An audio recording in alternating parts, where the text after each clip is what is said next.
Hello, everybody. Welcome to the stream. I'm your host, Die on Camera, and let's just jump into it. Here to bring you the live stream. 1, 2, 3, 4, 5. Paste. God, I'm good at writing titles. Anyway, good morning, everybody. Welcome to the stream. I'm your host, Stream Tom, and today we are going to be looking at Dungeons and Dragons Online. Video game that I'm currently playing right now. You might not know this, but it's very true. This game is currently online right now. We are in fact playing. What else is going on here? I don't know. I had an issue with my installation, and so I had to do an installation thing. So some of you may know, I mentioned that I had my Lord of the Rings Online on the wrong hard drive. I reinstalled my Lord of the Rings, and then all of a sudden my DDO stopped working. And I did the repair, and the repair took like a whole bunch of time. So I'm super happy about that and excited. But anyway, I've reinstalled this program, and now I'm here to do some quests or something. I don't know. I'm just gonna do some quests, go on an adventure, and have a good time. If you'd like to join me, feel free. I'm in the epic difficulty range, so it should be nice and fun to have some people to troll around with. And then other than that, we're just gonna chill, play some Wolf Druid, hang out, talk about the weather. You know how it is. It's Friday. I think that's pretty much it. That's all I got. Also, I think after repairing the installation, it may be possible that my performance might be slightly better, especially possibly my load times, but we will see. It may have been causing part of the issue with why some of my load times were slow, or slower than average. And now look, I'm actually loading almost twice as fast, so I'm not exactly sure what the cause behind that is, but again, it's going to need to be examined in more ways. Anyways, let's get to it. Good morning, Draconic Wolf. How are you doing today? How do you feel this afternoon? It's not even the morning. I don't know why I said morning. Definitely the afternoon. I don't know what happened. I was like doing stuff and then... Yeah, I don't know. Okay. I need to check a few things. Check a few things. Oh, what's this?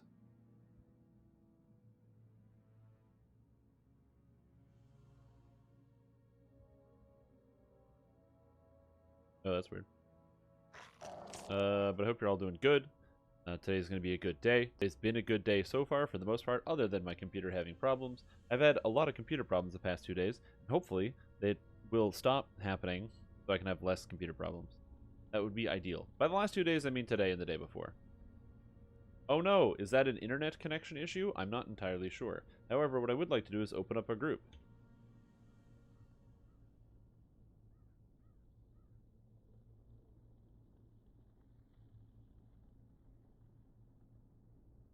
Anyway, I'm going to open up a group. Anyone is welcome to join me, and we're going to have a good time. As I just kind of sit here and talk to you guys about Dungeons and Dragons, among other things. Also, again, I've been fine all morning, but then...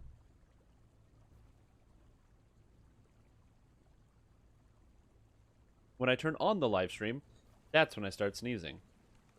Hilarious. Hilarious. I don't know what causes that, but it's very funny nonetheless. Yeah, I'm sorry to hear that the stream is still cutting out for you, man. I don't know exactly what could possibly be causing that. I'd have to look into it, which is something I'm not currently doing. I mean, my internet on my end seems pretty good, so I think I'm okay for the most part. But still, it's something, obviously, that should be monitored if possible. Because I don't want to have situations where people are unable to watch the stream. Of course, if this is on your end, that's a little bit of a different thing. But, you know. Blackheart trolls have made their home. Yeah, what else is going on this week? I have a group for Eater's Quest. Want to join? Evening Star quests? Oh, those are super low XP. Sure. Sure. Yeah, sure. Sure. I'll do a quest. So, XP quest. Oh. The problem with the Evening Star chain is basically if you don't get all of the quests done, gonna finish. I already got something in group.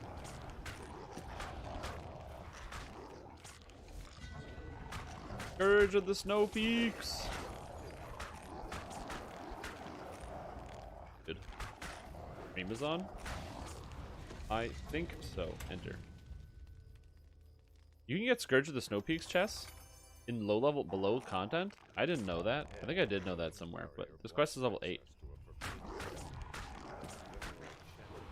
I didn't even get blood strength from killing monsters. Really funny. That's hilarious. Anybody, I hope you are all having a wonderful day today. I am, and my name is Trimtom. I'm here to bring you hopefully some interesting and useful content that you can enjoy on your beautiful Friday of Fridays that we have going on right now. Friday of Fridays. Yeah, I think it's just Friday. I don't know why it's all special about it, but it's a nice day today. It is currently, I don't know what temperature it is, but there's a jillion snow outside. There's just literally snow everywhere. Snow got dumped all over the landscape here, so there's a lot. So that's always fun. Also, the cat is running around the house, mostly because I cleaned it yesterday. I vacuumed everything and scrubbed everything down to try to get rid of as much dust as possible. I made sure that my air filter is all clean and replaced the actual filter inside of it to make sure everything is all good. And now the cat is sprinting around in circles, attempting to redustify everything, which is hilarious. I guess it's a wash. There you go. Good morning. The trolls and drow are working together. Yeah, it's I don't know what the weather is outside, if I'm being honest. I don't really go outside. I don't have to. Like, I go outside when I have to go to the grocery store, and then I come back inside because I don't want to stay outside. Look at this guy doing dwarf lives. Oof, so much dwarf. Several drow flee ahead of it in Yeah, I think I might swap out of Legendary Dreadnought just because I can't keep my damage up often enough. I might go to Divine Crusader instead, because Divine Crusader is pretty cool. I can't use any of the holy weapon stuff, but I don't know. I get healing when you kill monsters, which is kind of cool, from No Remorse, which I like. And also this big cooldown, Zeal of the Righteous, is really good for my character, since I don't have like any stats. I'm not equipping any items. Actually, you know what? I think I'm going to go Primal Avatar. Yeah, why not? Let's just try Primal Avatar and see what happens. I can twist in, haste boost, and call it a day. Are you divine enough to go into that tree? Am I divine enough? Do you doubt me and my divinity? I am Strim Tom.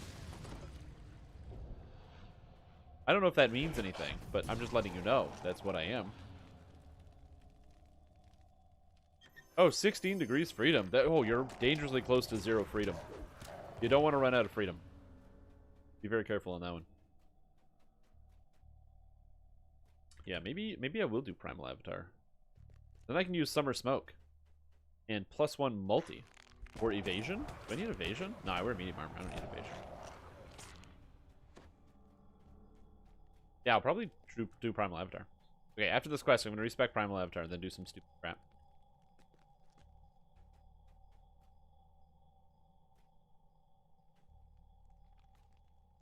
That's hilarious.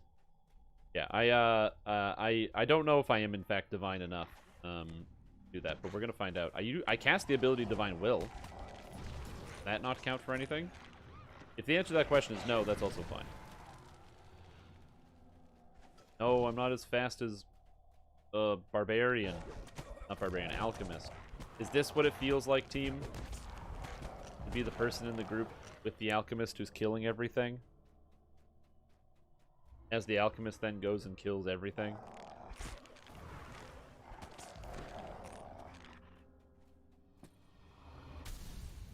I instead just kind of walk around and be like, bark, bark, bark. I mean, again, the damage isn't amazing, but it feels good enough. And that's all I really care about. I'm having fun. I think it will actually be nice to go into Primal Avatar. Less attacks, more passives. And I'll have access to Rejuve Cocoon. I have to respect this whole tree. I don't know how much of this is useful. I can technically use Tsunami, but it's kind of like cheating. relentlessly focused on its target. Hey, welcome. The locked gate ahead marks the outer boundaries of the drow Is encampment. level 100 Divine player? Divine player states that you do not have the will power to be divine. You have the willpower, but yet you choose not to. This is very true. Because I actually have no willpower. See, the other day I was like, you know what? I'm gonna have an Oreo cookie. You know what I did? I ate like one of the whole trays of Oreo cookies. Or not the tray, but like one of the rows. I ate a whole row. I thought to myself, I'm gonna have a single Oreo cookie. Single row of Oreo cookie. Good times.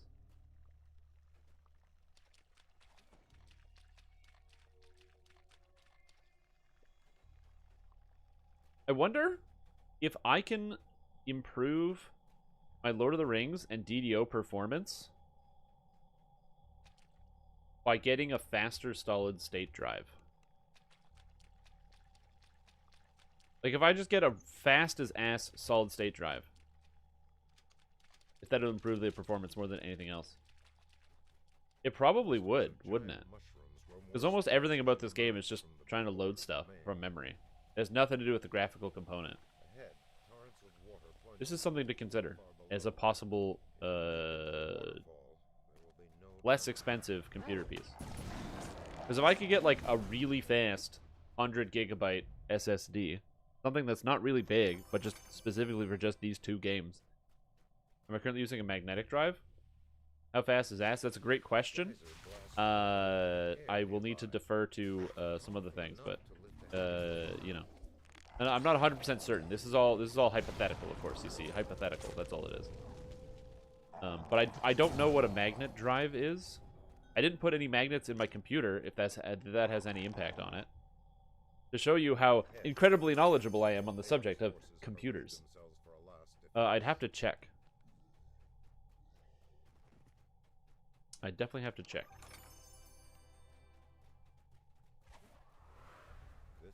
Alright, so let's see here. Our magnetic discs. Oh, old hard drives? No, I'm using a solid state drive right now. But my understanding is that there's different speeds of solid state drives. Solid state drive speeds.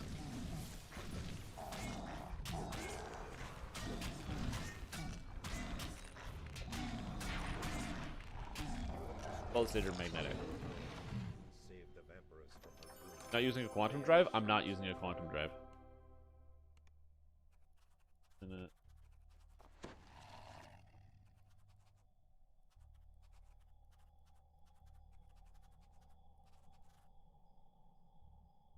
Yeah, I'll have to double check. Because I don't need a huge drive.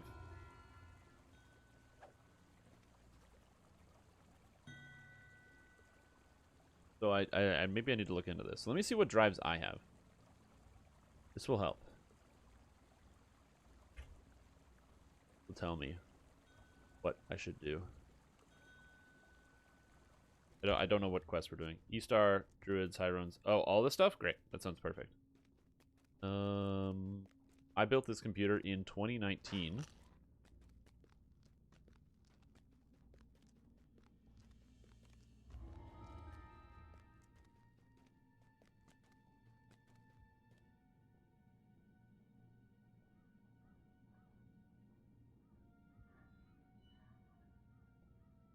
All right. So it looks like this is the current solid state drive that I have in my computer.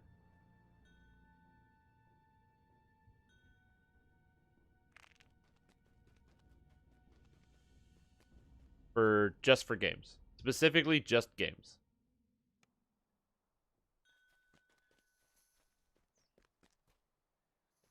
But it's only because I'm trying to think of ways to improve the capability of this video game. But because one of the problems is I feel like I have a really nice graphics card, and it doesn't use the graphics card. It literally doesn't use it. This DDO doesn't use the graphics card. Like it does. There's like a tiniest blip where it's like, hello. DDO is here. What difficulty are we doing on? I don't know. Good. Wrecked. Not sure. Yeah, YOLO. Whatever.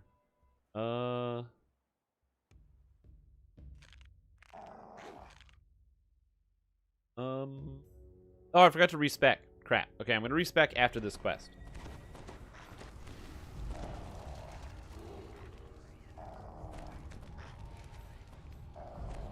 No, you're only allowed to stream roll. No. I stream roll when I choose to stream roll. I am allowed to do whatever I feel like. An important note.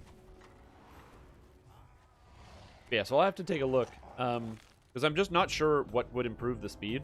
I'm getting noticeably better performance with, obviously, with the game by going from the hard drive that I have, as you call it, magnet drive, to the solid state drive that I'm currently using.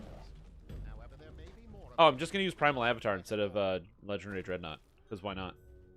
I forgot that I wanted to do that before I came into this quest, and I started doing the quest.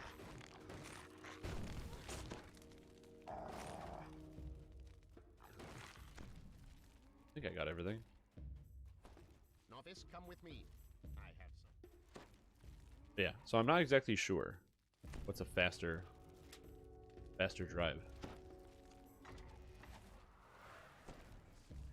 Or even if that would have any impact. Like I said, I just only imagine it because my understanding is that games that are poorly optimized have to load a bunch of stuff from your actual, like, disk all the time.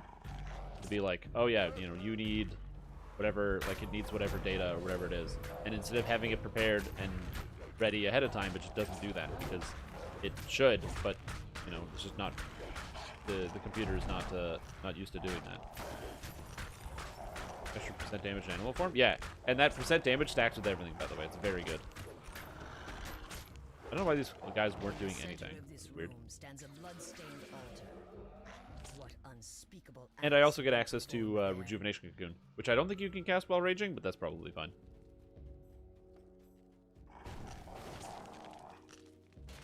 The reason why I'm doing these side things, by the way, is because these guys are going to beat this quest no problem. By doing these little side areas, I'm going to increase the amount of XP that we're all going to get as a whole group.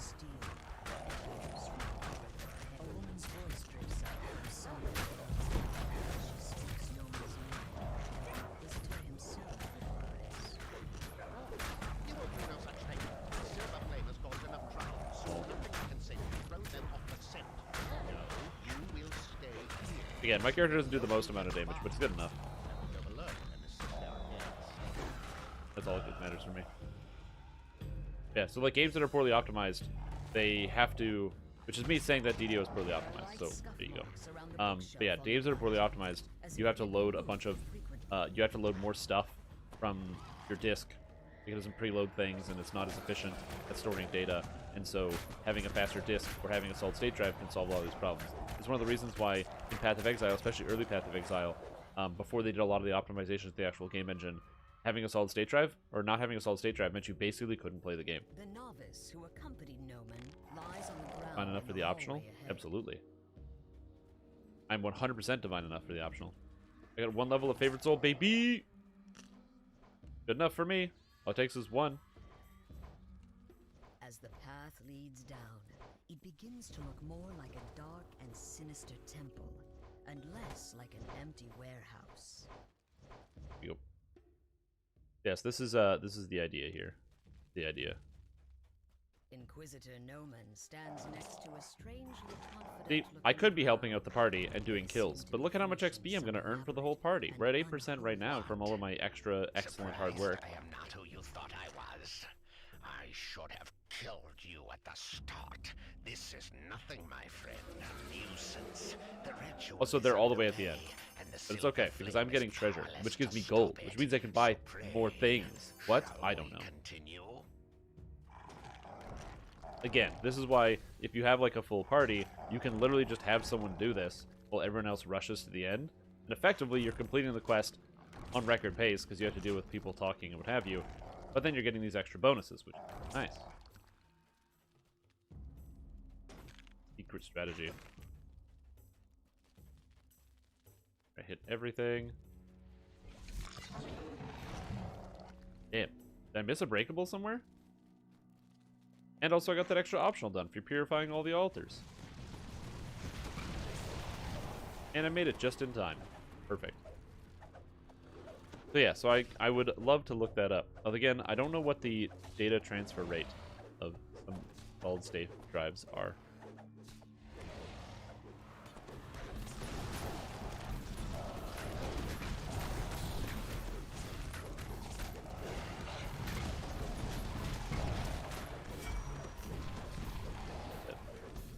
Hey, Chaotic D&D, I'm doing good. How are you doing?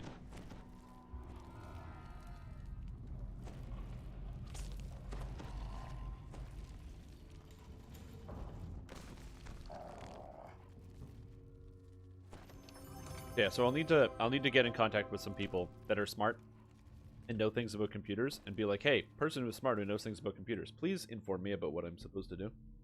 That's actually a good idea. It is a good Friday. I know a bunch of people that are actually off today that aren't working. They're also Canadians. I don't think it is a Canadian holiday. Is it a Canadian holiday? Canadian January holiday.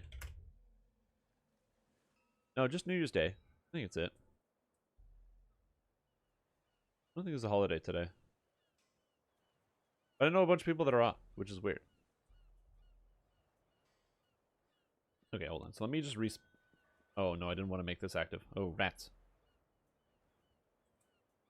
You know the answer is to how to make your money. I should know that. Well, yeah, well, that's it. It's not making the computer faster. It is just DDO and Lotro. DDO and Lotro are very, very, like, they get highly improved from having a solid state drive because they're very poorly optimized.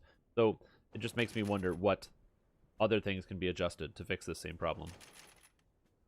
I need this and this and this. This is animal form stuff. Summer Smoke can't be good, right? Also, Supple of Spring can't be good. Is Storm Rage good? It's a DC 50 reflex save.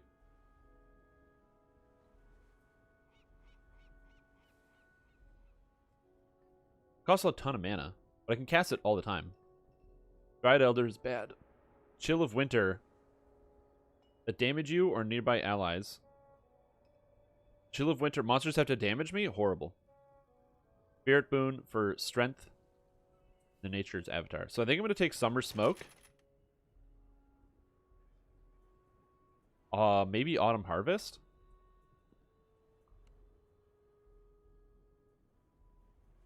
No, Strength. You take Autumn Harvest. Chill? Chill is good? Is Chill good? Because I definitely am taking this. I'm taking Crit Multi. And I've got to take Tree Form, because it's Tree Form. Because I'm already I'm this far in. Because I would basically be trading Summer Smoke for some extra strength. Yeah, let's try it out.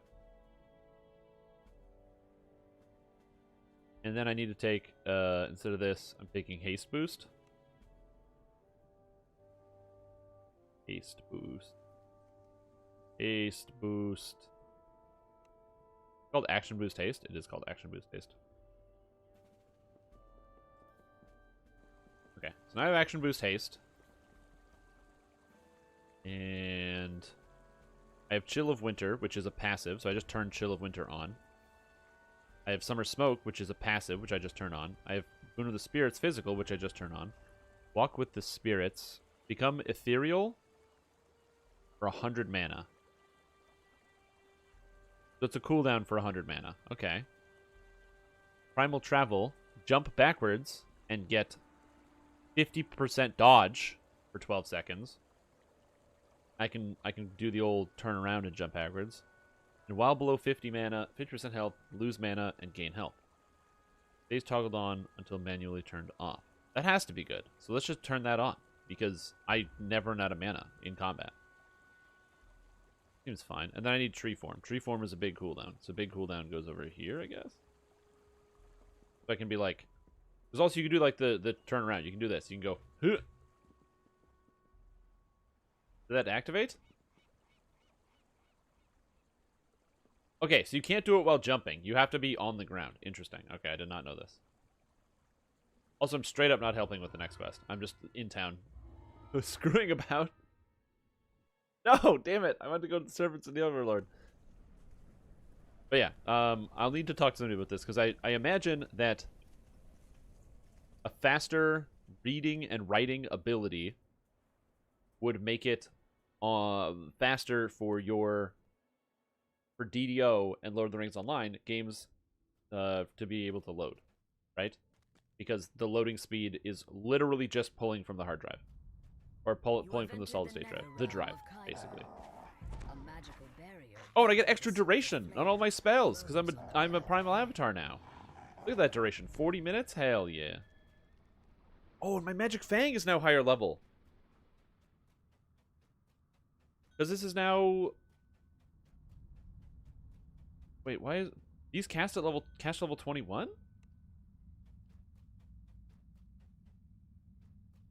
I'm casting at cast level 21. Oh, so that means Magic Fang is giving me +5 to hit and damage when it wasn't doing that before. So I actually gained more just base hit damage. That's kind of neat. Ah. I have no idea if this is going to be good or not, but we're going to find out. Oh, yes, and I forgot. I also took a Rejuvenation Cocoon I got to put on here. Also, I have no spell power, so that's funny. Alright, perfect. Then I can just go like... This magic barrier Cocoon. is different. Oh yeah, I don't have Quicken. It is flanked by Huh. a pair of empty That was a mistake. sockets. So wait, so this ability, I jump backwards. And when do I get the dodge chance? When do I get the dodge? Do I have to wait? This whole thing?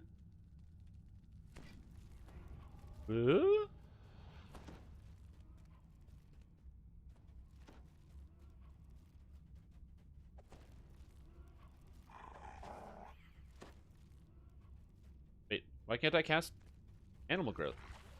There it goes. Barbarian Rage.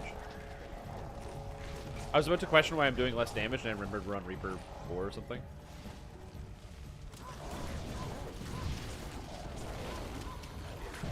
Oh god. No, you can't Rejuvenation Cocoon. No. Bye. Knockdown. Like that. Oh yes, and I forgot. I've got the Summer Smoke, so everybody's taking extra damage, I think. Okay, so this is interesting. I don't know if any of this stuff is good, but we'll see. And there's also this slow mechanic. Okay, so then Tree Form, I just activate Tree Form and it just does a bunch of damage, and then when it's off cooldown, I'm done, right? So like I turn on Tree Form, and then I do some stuff, and then Tree Form turns off. How long does this last? What's the cooldown on this? Does it tell me? Cooldown 5 minutes. Okay.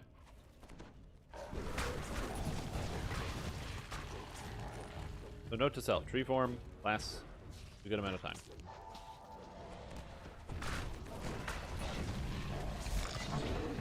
Hey, Rano, what's up? How are you doing? Rano, do you know anything about computers?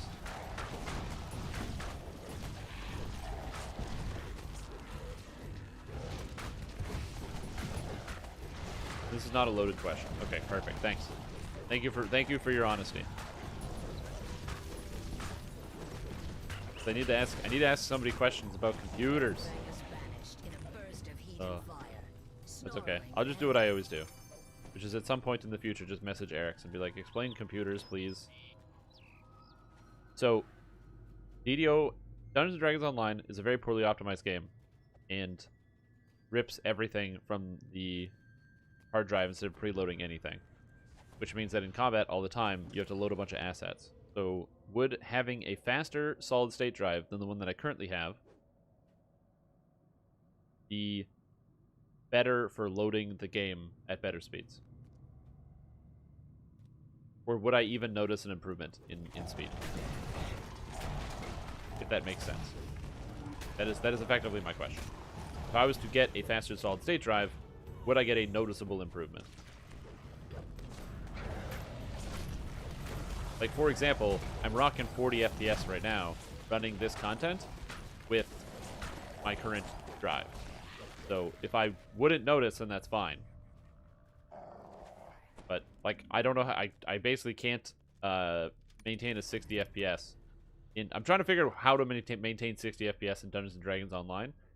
Because I get like 400 in World of Warcraft, and I can maintain 60 FPS in Path of Exile while streaming no problem. And both of those games are much harder on your system than Dungeons & Dragons is, and Lord of the Rings. Better SD to help the FPS in anyway. Alright, sounds good. That's why I'm like, I don't know the answer. I must farm out to other people. I'm using an M1 or an M2. This is the SSD that I'm using. That is in my computer that my game is on. I think that's the difference between SSDs are negligible versus comparing HD to an SSD. Maybe. I am using the 64-bit client, yes. Again, this is why I ask these types of questions, because I literally don't know, and so getting the no is very helpful to me.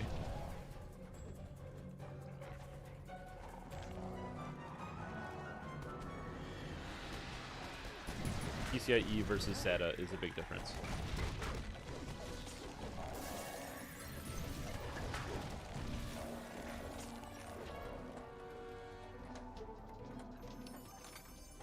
Well, I have an extra PCIe slot in my computer, I think.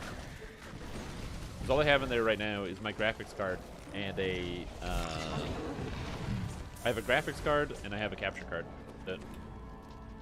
So I should have an extra... I should have a slot for that. Whoa! I got crit and I died. Did I get crit? Or was that just regular hit? Yeah, that was a crit. 1478 bludgeoning damage. Got hurt.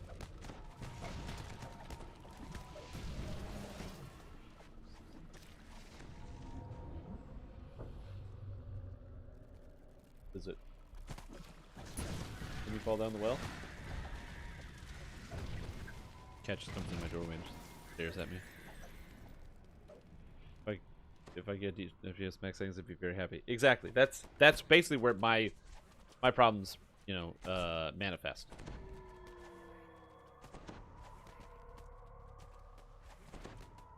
Cast regenerate on everybody.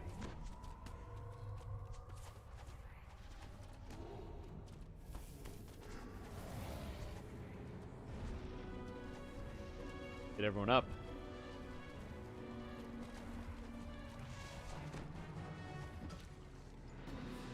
I want to cast this spell, this spell, this spell, and then I want to rage and enter tree form.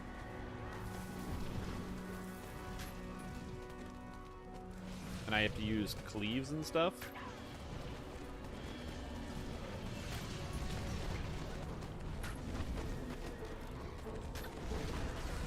This doesn't seem good. Because I just hit really slow. It looks like I can't even use my attacks for the most part. A lot of them just straight up aren't going through. But it does look hella cool. But it looks like my damage when that happens is trash. Exactly. That's where I'm at. I would love to fix this problem by spending money. I just don't know where to put the money. Time passes. Yeah. But the thing is, I hit so slowly, and I can't use any of my attacks. I'm too enraged. There you go.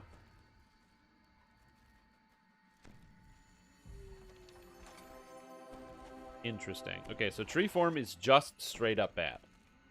Good to know. Also, thank you for the hydration.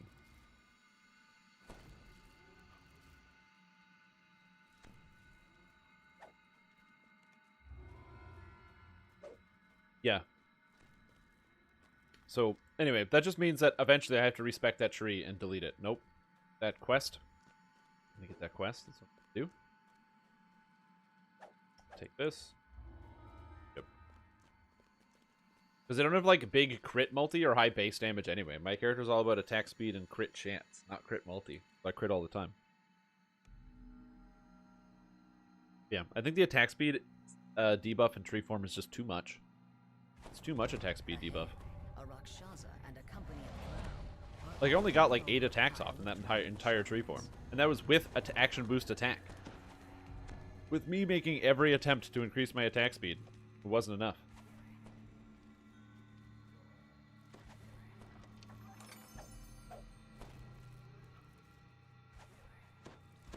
Druid form, or animal form. Aha. And then rage. We go fight some people. Oh, I gotta turn on power attack, apparently. Strange glowing spiders are locked in battle with some kind of spirit. The spiders are devouring the flames. Oh, right. That's not an attack anymore. I changed that button. Attackers. It flickers in a strangely inviting way. This may or may not be better than Legendary Dreadnought. In fact, it may only be worse. But While below her, that's the not important. spiders consume the last of the I have 114 flames, melee power. and It's you fine. find yourself unable to move. The spinner This of may only be shadows worse is than what I was broken playing free. before. I don't know. It's kind of neat, I guess. Like I said, there's some cool elements in here. But yeah, probably swapping out nature, Avatar of Nature for an extra strength is probably good. Favorite enemy can't be good. Insidious Spores. I'm definitely not casting this spell. Glares down at you with contempt. Getting an animal friend. Oh man, all these things are bad. Ephemeral Evolution. Could you imagine getting hit 15 times? Reaper 4 on this character build? Maybe I should have taken Storm Rage. Someone must witness my return and survive. Destroy these intruders, my lady. One of the That's Rakshasas probably a good idea.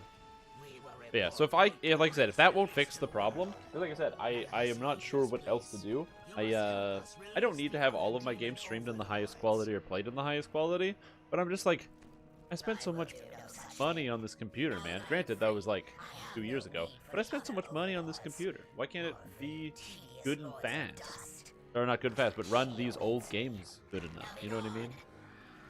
I just want to have that crisp, silky smooth 60 FPS. The spinner of shadows screams and scuttles back into the darkness.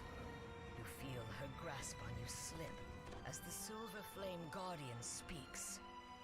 Hold, demon. You have not escaped yet. Like, Some of the flames but I'm still okay with what I burns. have now, which is that I get to sit here and, you know, be like, oh man, this DDO thing is kind of annoying. And then I can literally stream Path of Exile and have no issues. Oh, guess what? Guess who's frozen, you jerk? It's you. You're the jerk who's frozen. If you can light the wards again, she will be imprisoned once more. 8 Eve points, so it's loaded. It's very loaded due to performance in the computer, and your old one. Well, yeah, and that's it. Which I think is just a game engine problem. Now, granted, I have been playing some Lord of the Rings online, and there was a patch that went through last week that changed the effects server, or the effects thing in game. The effects server is effectively, or not server, but the effects system is basically, you know, how many debuffs and buffs can you place on a monster at any given moment. And so they made an adjustment to this effects system, and I don't know exactly what they did because I'm not privy to that sort of information. Also, I'm obviously not technically literate in anything. But I was streaming it last night, and I seem to have significantly better performance outcomes overall on my system. So I don't know if that's something that can be like replicated somewhere else, you know, where like they're able to do something similar for DDO as well, where they can improve the way in which things are processed. I think that's mostly it, is that buffs and debuffs in this game like demolish the game itself. They're able to sort that problem out. I think that will be golden. Once more, How did I miss this guy so many times in a row? from the shadows above. Thank you for dying.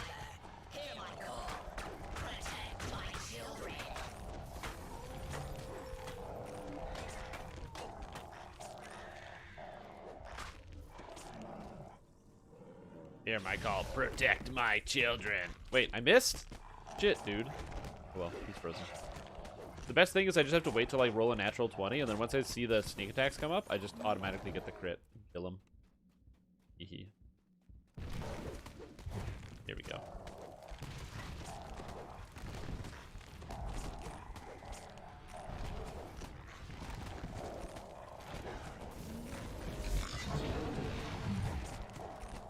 Yeah, against any one target, Wolf Druid's pretty much invincible because of the infinite knockdown you can do with takedown.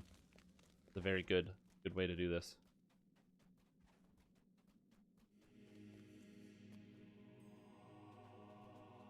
I could heal Chilled.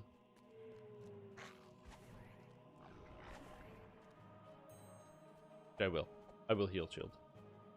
Give me some settings that are straight up bugged to have terrible performance. Yeah. Also, could you... There's a setting in Dungeons & Dragons that I don't understand. However, it's not unique to Dungeons & Dragons Online. All video games have this setting. You guys want to see what setting I'm talking about? Want to see the game look good? Let's make the game look good. Oh, yeah. There we go. Now my game looks good. Oh, yeah. A Bloom. feeling of dread overwhelms you, God, this as game if looks good. darkness has entered your very soul. Who puts this in The video Spirit games? of Shadows has returned. Who puts Bloom in? Who makes this? Why did somebody make this? Why is this an option? Why can you choose to play like this? Just put Vaseline on the screen? You know? Just smear it on the camera lens? So there's the camera and just put some Vaseline on it so you can't see anything? Why is that an option? Zero bloom? Crisp and clear. Lots of bloom? Everything's horrible. I go with 30 bloom. Why 30 bloom? Because 30 bloom just gets rid of some of the harsher edges on some of the older textures. I don't understand the difference.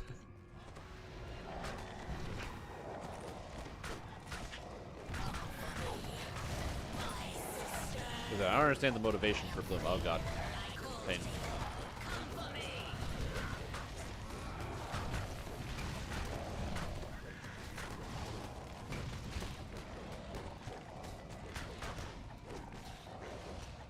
I always play with bloom turned off, yeah. The Spinner of Shadows. Quick way of decides to highlighting change something when you mouse tactics. over. Arise, my spiders. Destroy Yeah, the I don't mind that. This highlight here where it's like, oh, it's nice and brighter. It's all bloom. That's fine. Good. But yeah, anything like that or motion blur. Why is motion blur in video games? People need to stop putting them in video games. Just turn off the motion blur. Why is that ever an option? What kind of sick person wants to have motion blur in their video games? Yeah, I want to be nauseous when I play my video games. Just on the regular. You know, that'd be kind of cool. Just to be nauseous when I'm turning my character screen. Make everything all blurry. Like, yeah, it adds more photorealism, I guess, to your video game. But, like, I'm playing a video game. Photorealism, I go outside. Like, yeah, but you know when you turn your head real fast, it gets all blurry because you can't see stuff? Yeah. I don't want that. It's horrible. If I could turn that off and have my eyeballs record everything as I turn quickly, that'd be the best. Where's that option? Where's the turn off motion blur in real life? Hey, what's up, Infinitely? How you doing? Well, yeah. The purple is a little different. I don't think it's a bloom effect. Yeah, just let me process all data. Also, I need a brain upgrade so I can process all data. These things are not mutually exclusive. These things have to come in the same way. But, you know, if you know, in the future we get some Cyberpunk 2077 type brain implants, and then it's just like, oh yeah, you can turn off motion blur now. It's like turn off motion blur and everything's just crystal clear every time you look. Oh man, The swarm of spiders subsides. that'd be sick. And the Guardian is once again safe. Time for you to finish relighting the wards. All right, so now we got monsters to deal with, Geroliths, which are Demon tough. chuckles So I in can the press this thing to shadows. cost 50 spell points. Amusing game, mortals, but you are out of time. And now I have Walk with the Spirits, which took a decade to put on. But now I'm invisible? It's improved invisibility, so the monster can't even see me. He knows I'm here, though, which is not good.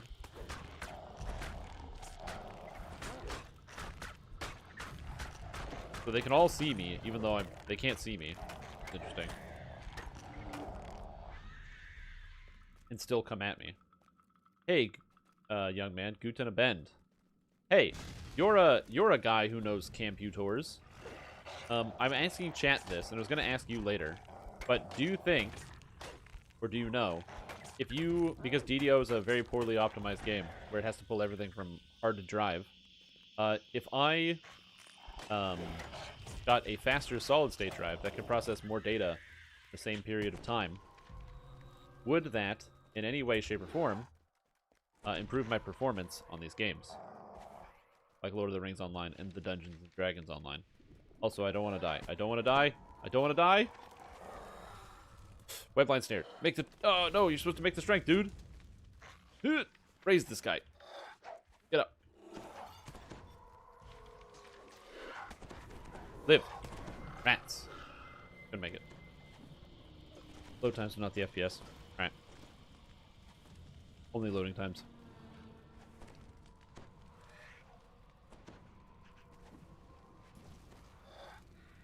That's fine. I don't need faster loading times.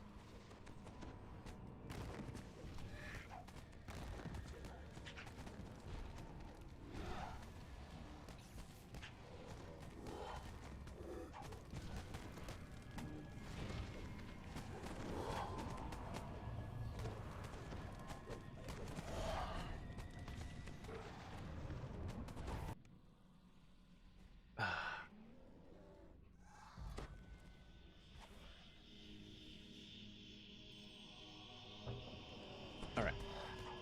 Wait, are we not even collecting these things? What's happening right now? Is somebody getting the ward crystals? What's going on here? I don't even know what's happening within the party.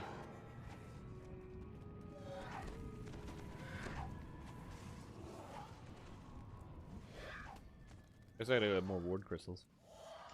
More ward crystals.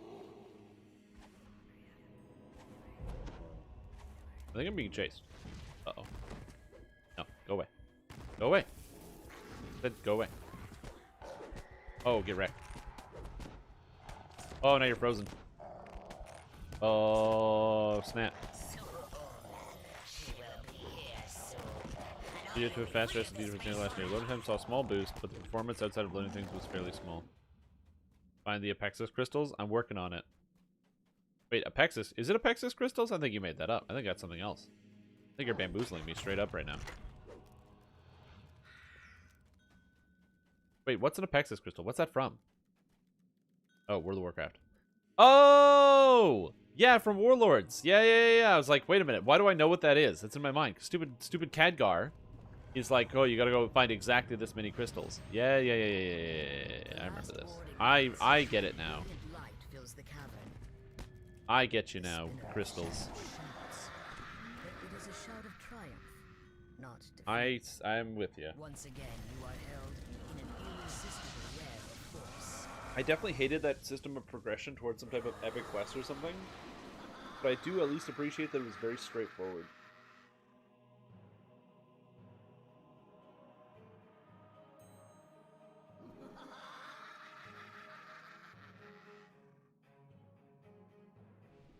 Yeah. She's here. What did that everybody get? Everybody was like a cloak or something, right? Or no, cloak was Pandaria. What did you get in Warlords? I don't even remember. Was it a ring? I think it was a ring that everybody got. Yeah, that's it. Ugh. A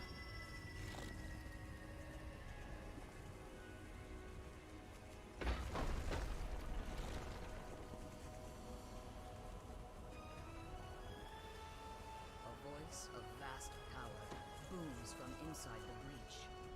There you are, sister. Did you Anyway, collect the dragon what else is going on shards today? inside Yeah, I'm just hanging out, having some coffee. Replies the spinner of Coffee's filled with shadows. Baileys because that's the kind of way that I am. Just as you said they would. What shall I do with these irritating Yeah, same here. walls? I raided in Warlords, and then I played a very small amount of Legion and didn't even do the Legion gameplay. And then I did play Battle for Azeroth and got to level 120, and then didn't play any of the endgame content because I was bored. Lolth's voice fades away. Classic World of Warcraft. You suddenly find yourself Play the outside content, get bored anyway. standing Work for me at the before moment? Oh, I'm silver sorry, flamed man. guardian. On the upside, you're in the quest. We beat it. We beat the monsters. Oh, I have 6 seconds left on my potion. I'm ending the quest. I just realized. I'm like, oh no, and now it's gone. Oh no, it's hanging on. Oh snap! The game is sentient. It has refused to let go. It's just, oh, now it's gone. It's like, what is this? Classic MMO tired. I'm not tired of classic MMOs. I just got tired of World of Warcraft. I hate that your only value to a raid is the number that you deal. The only value you have in World of Warcraft is, do you do enough DPS? If you do more DPS, then you get to be, then people like think you're really good. If you don't do enough DPS, then people don't think you're really good, and that's it. And I never had a problem with doing DPS. I just hated that aspect of it. I knew so many people that were like literally pieces of garbage. Like they just sucked, but they got to stay in the guild anyway because they hit the boss really hard. Like that just sucks. I hate that. Why can't it be, oh, this guy's really annoying and they're a bad person and they do bad things and they say bad things. So let's kick them out because they suck and then not interact with them anymore. Also 2 million Reaper XP. Yeah, what? Anyway. 20 pelts of the finest white wolf fur. Yeah. I definitely understand why you would not enjoy that. Because it's not really meant to be enjoyed. It's just meant to keep you playing the game.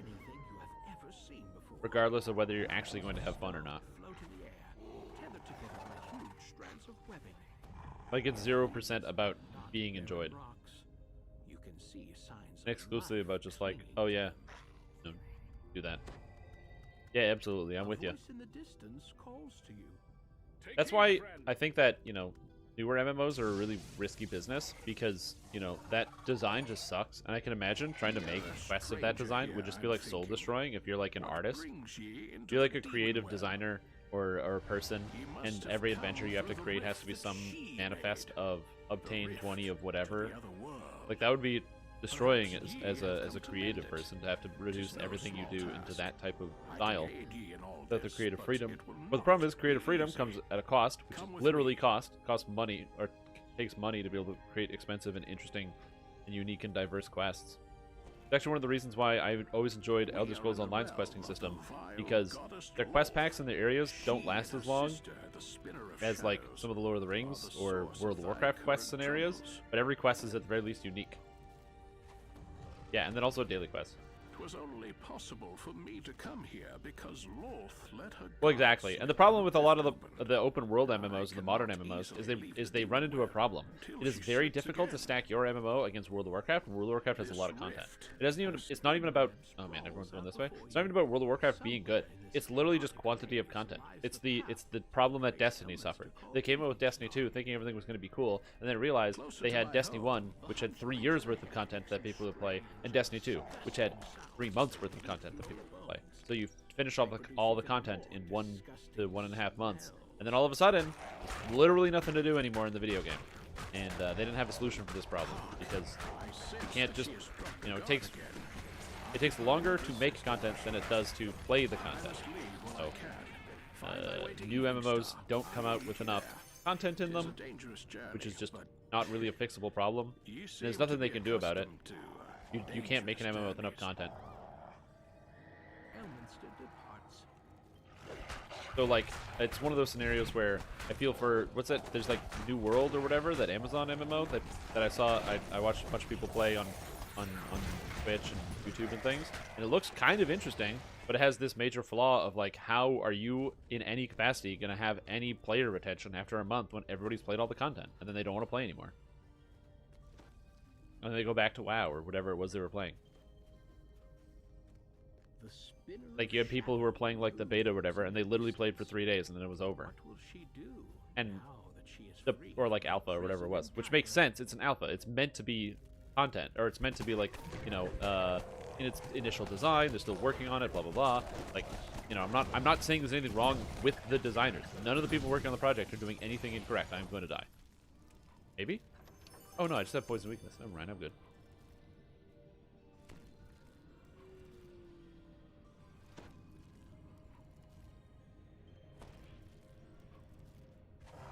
I have Die Hard. Ah, perfect. Thank you. Oh shit. I almost died.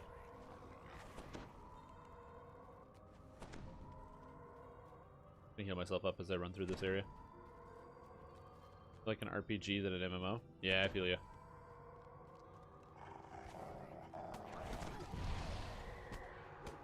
Fallen, any kid, get up. Think Thrower would be any good in Legendary Hard raids as a first life with no raid gear? I was going to say, with no raid gear, I mean, I don't think you need raid gear to do Legendary Hard. Legendary Hard is, do you have all of your item slots filled with appropriate gear, and do you know what to do? If you know what to do, and your item slots are filled with character-appropriate gear, you will be fine. I don't think you need the best gear. You just need gear. Gear that fits in the item slot and does what you want it to do. I don't need to have the most powerful items in the game to make my character work in Legendary Hard. I just need to make sure, I have the items that are available to me. especially for Legendary Hard. If you know the mechanics, you know, like an easy example is, do you need, if you want to do Legendary Hard Vision of Destruction, do you need even defensive items? No, you don't. You just need Meld into Darkness. As long as you have DPS equipment and Meld into Darkness, when the Orthons come down, you kill the Orthons while using Meld into Darkness, and then you hit the boss. That's the whole raid. So you can do that one without having any of those other stats.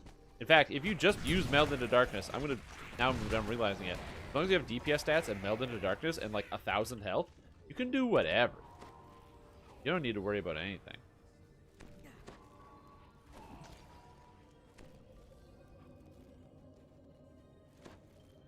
Yeah, like I said, the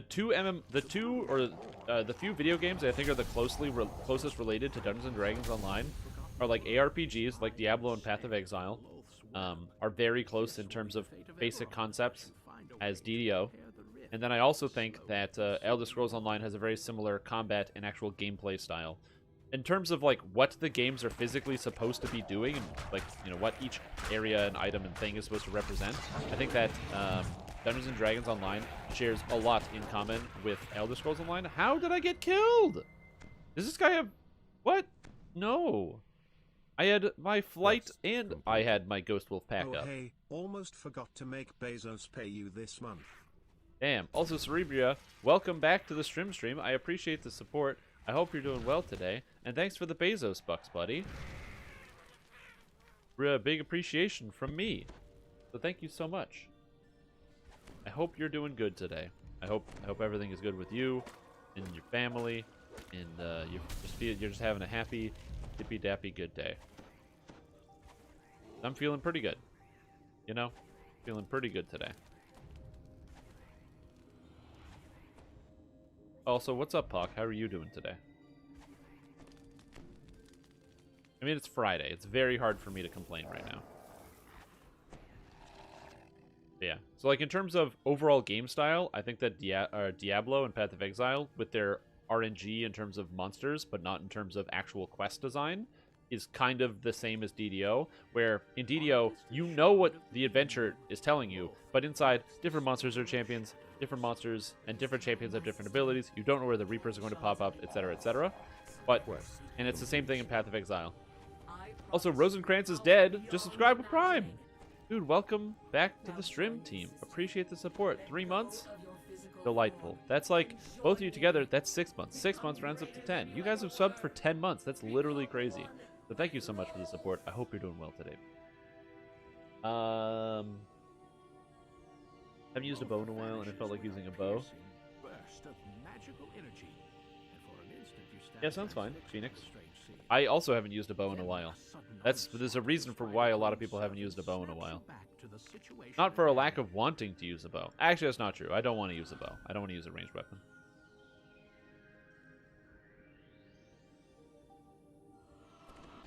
Rosencrantz, and maybe Guildenstern if he's feeling generous. That's definitely not the case. I'm definitely not feeling generous. I'm gonna die. Maybe? Yeah. But take that! You're slowed with Chill of Winter! God, this ability is horrible. Difficult it would be to make certain dungeons have random mob generation in DDO now? Probably impossible. As far as I know, there is no random mob generation. Pronunciation of hawk. Birds in American accent. Basically comes out to okay. The oak. Like hawk. Orc, it's uck.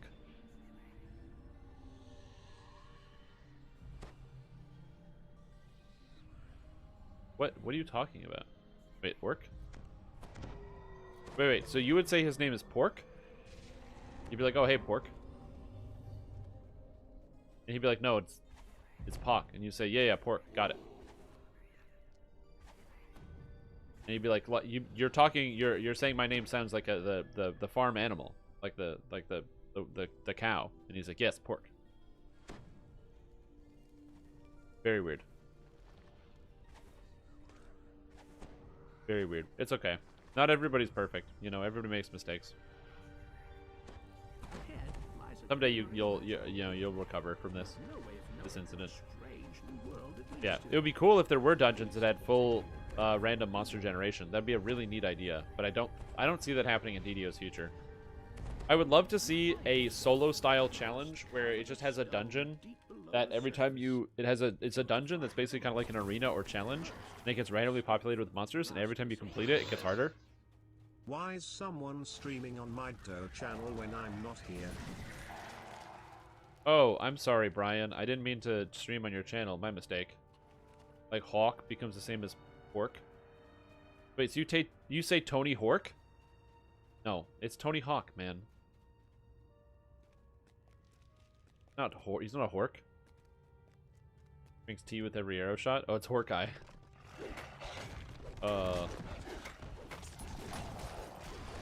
Next time we're in chat, absolutely. I can't wait.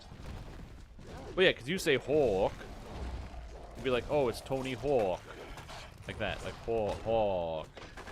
That. I don't know why you would pronounce it so wrong, but you're allowed to do that. Something like Devil Assault. I'll forgive it this one time. Thanks, Brian. I appreciate that. You know, I can always count on you to cheer me up and also forgive me. Not Tony Hawk, Tony Hawk. The sound of battle has a Man, I feel like Tony Hawk in like modern times, he must have like just one of the most weird relationships with fame, where like he gets to be involved in stuff because he's Tony Hawk, but I see Tony Hawk in all sorts of stuff that has literally nothing to do with skateboarding, where he'll be like on a cooking show because he's Tony Hawk, or he'll be like, you know, doing an interview about like airplane safety or something because he's Tony Hawk, and it's like, why are you doing this? But it's cool because they're just like, well, we need like an actor to do this thing. We need somebody, and Tony Hawk was here, and he's kind of famous, I guess. And like basically everybody knows who Tony Hawk is. Seen the memes in his Twitter? I don't follow Tony Hawk on Twitter. Maybe I should. Maybe this is a mistake of mine. Yeah, I do not follow Tony Hawk on Twitter. No. For you.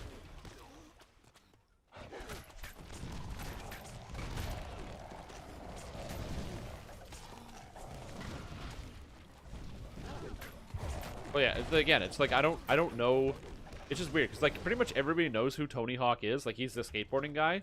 Like I wonder what percentage of the population, especially North American population, if you gave them a quiz and said, "This is Tony Hawk," or like who is Tony Hawk, and you give them a multiple choice.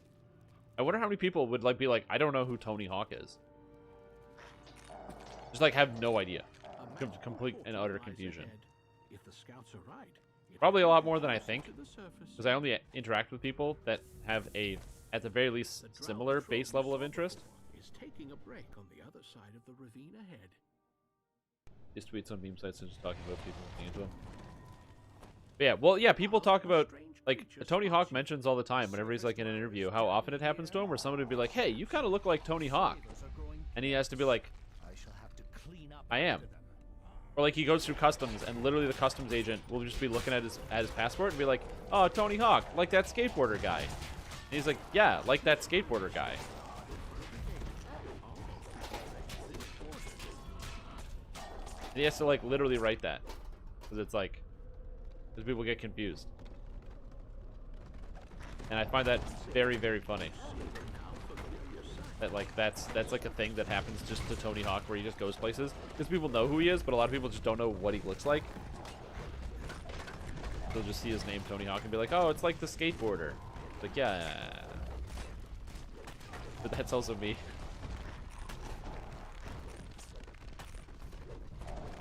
There's a lot of elements here. I'm half orc maid. Sorry. Oh no! Rip. You just lost the name, Tony Hawk. Game over, man. And now to save Juco. Well, I know you are Tony Hawk. But yeah. I don't know, it's just, it's kind of interesting, the relationship that guy must have with fame.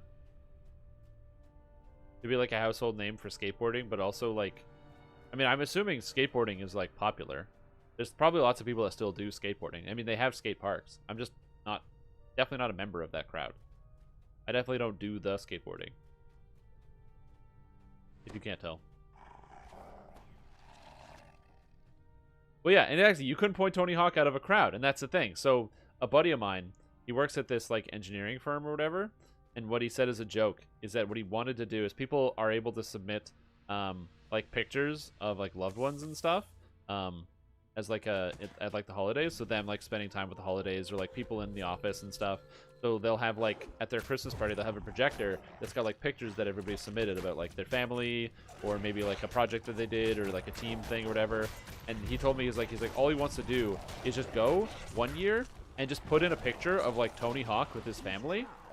Just put in, like, Tony Hawk as his, instead of submitting his own picture, just a picture of Tony Hawk, and see if a single person notices when it comes up on the slide. And it's like, wait a minute. That guy doesn't work here. Or even better, wait a minute. That's Tony Hawk. Even just Photoshop him in with Tony Hawk. So the more I say Tony Hawk, the more it gets weird. I ran out of electrons. Had to recharge a bit, sorry. That's okay, Brian. That's why I'm drinking coffee. I'm also out of electrons.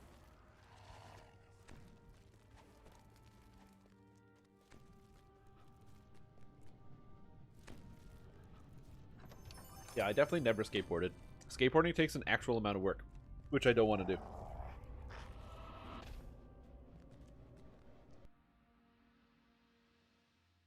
A fresh breeze Did you notice the dancing bear in the background? That's funny. You've reached the surface, There was a series of videos called, like, what was it? It was like do a kickflip or something, where, like, these professional skateboarders would literally ride around in, like Los Angeles and other areas and stuff, and then if they saw somebody skateboarding, they would just scream out the window like, do a kickflip, because apparently that's what people will just yell at, like, skateboarders and stuff. If they see somebody just doing it, they'll just yell it at them. And watching the video is so funny, because some people will literally just turn around and be like, hey, fuck off, and whatever, and they'll, like, literally, like, because they're just so sick of hearing that stuff. And sometimes they'll, like, turn to say that, and they'll look at the car and be like, oh my god, that's Tony Hawk. And then they realize now they have to do a kickflip because they're on camera, and Tony Hawk is telling them to do one. They're just screaming out of a car, and then they throw t-shirts at them and drive away if they can do a kickflip. And I'm like, that's such a hilarious idea for a TV show, or like an interview show. Not an interview show, but like a segment of a TV show. Because you can't do that for too long. Thank the gods I'd almost Put wheels all over it? Oh, there you go. Where did you come from? That's an idea. Bam. Got all that XP, I think.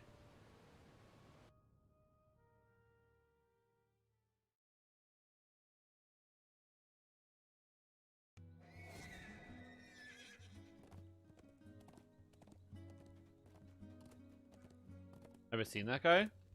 What? Who has wheel suit and just barrel rolls down hills? No, I've never seen a guy with a wheel suit. There's people who wear wheel suits in places? Now you've definitely lost me. I've never seen this video. Alright, I'll watch the YouTube video. Roller Suitman. Uh-huh. Can definitely do that. Here.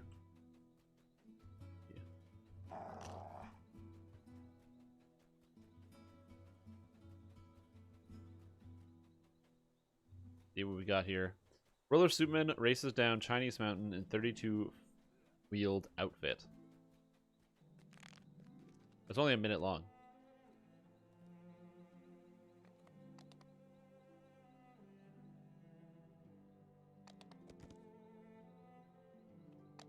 Oh, he just has wheels all over his body.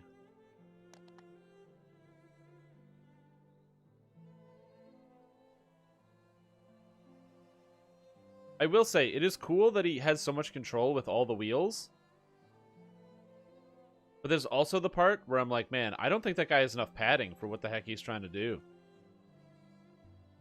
He makes a mistake. He's going to that concrete barrier at like 40 miles per hour head first. That just seems bad. Oh no, I have it muted.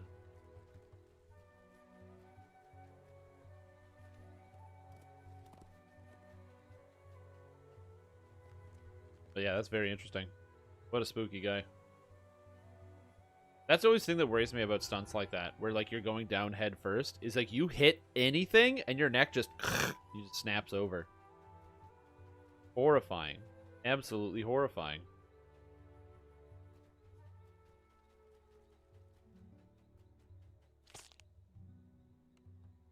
I don't want my neck to like snap open to something like that. No, no, no, no, no.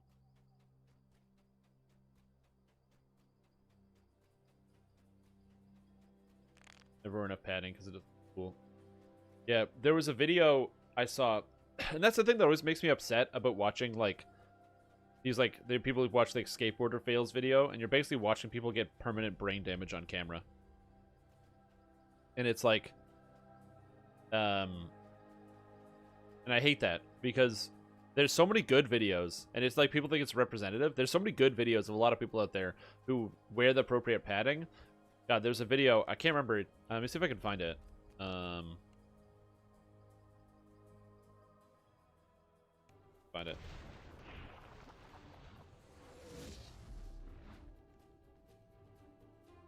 Yeah, this is it. Where is it? This video. Here you go. This is like why people need to be careful and wear protective gear. There's nothing bad in the video. There's no gore. Nobody gets injured in that video. It is the exact opposite. It is somebody not getting injured because they are wearing a helmet. It's great. It's a fantastic video. If you haven't seen it before, it's also pretty funny, so. We do too much damage. Let's just put on some mecha suit with wheels and roll down some Welsh hills. Sounds good. Absolutely. Yo, I do that shit. Her words ring in your ears. If I see you again, I will sacrifice every last. Hey guys, we're rolling down hills now. Alright. I think I'm dead. Oh god. No, I'm not.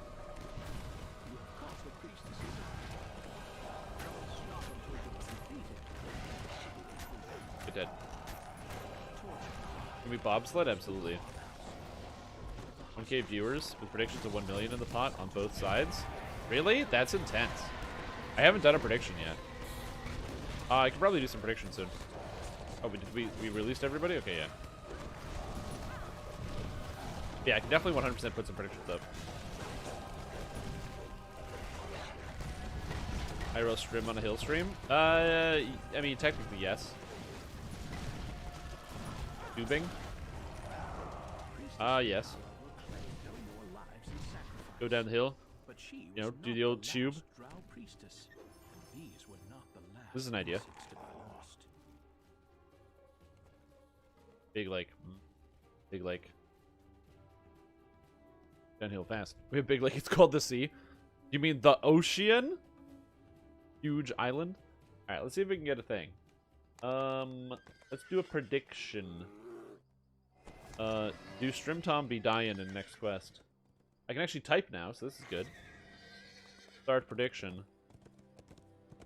Do Strimtom be dying in next quest? That's the Unquiet Graves.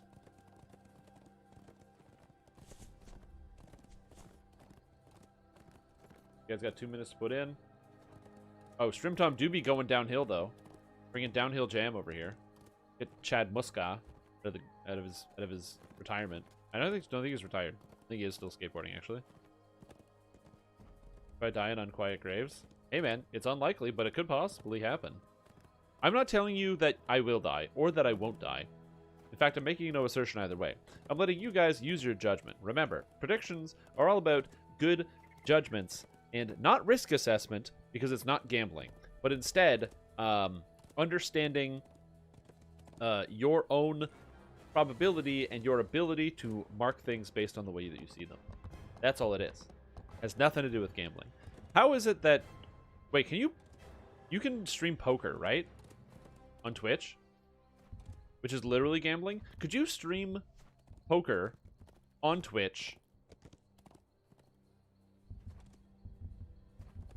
Can you stream poker on Twitch while also doing predictions? Which is literally gambleception. It's like double gambling. Interesting.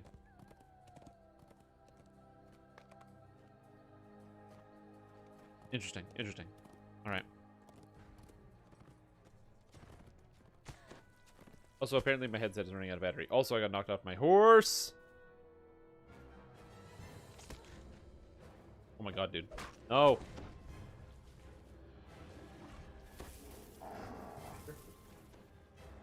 Charged. I'm plugging in my headset. That means I can't use my headset right now because it doesn't work while it's plugged, unless it's plugged in, or while it's plugged in. Burger won with Prominence Poker. It's a hilarious poker game. Strip poker is definitely terms of service. No, stop attacking me. Ugh. Okay, I will admit I did not expect to be so far behind because I loaded up that prediction, which has caused me to not only... I'm probably going to miss like half of the quest. So this one might not be good for some of you who bet that I was going to die. Let's see what the odds are at.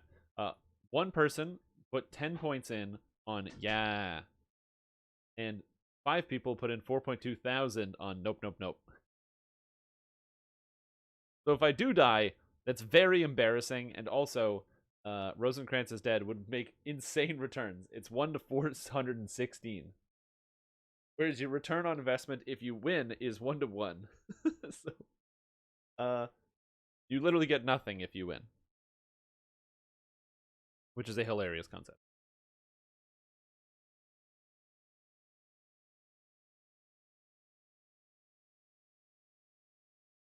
Oh, and my sound is now gone, which is cool. I love that.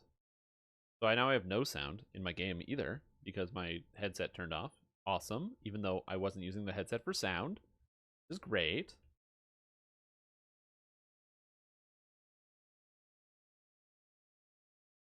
So after this, I have to reset my client to get my sound back.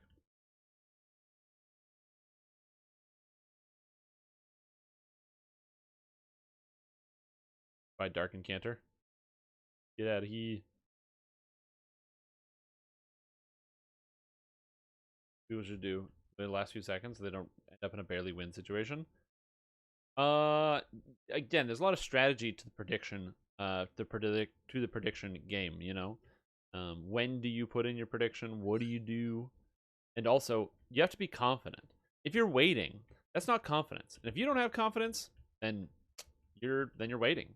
And that's not ideal. That is the exact opposite of what is ideal, which is confidence. Also, this drow is trying to kill me. I don't like it. I think this one's also trying to kill me too. Well, he's not a drow though. So I guess it's fine. Alright. Chill.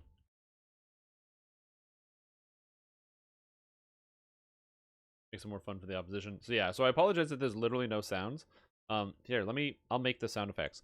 Grr, bark, bark, bark, rrr, ruff, ruff, ruff, ruff, woof, ruff, grr.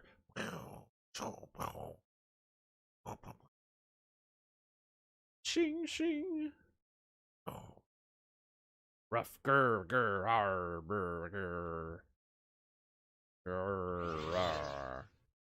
Bite, Stop. bite, bite. Attack.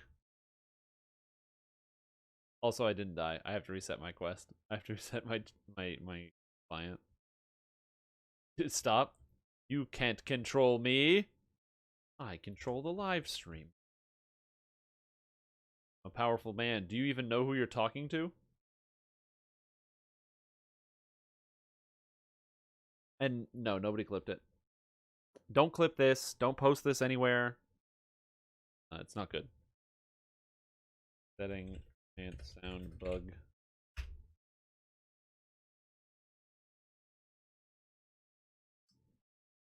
Make the Titan Warforged sound effects in Eye of the Titan.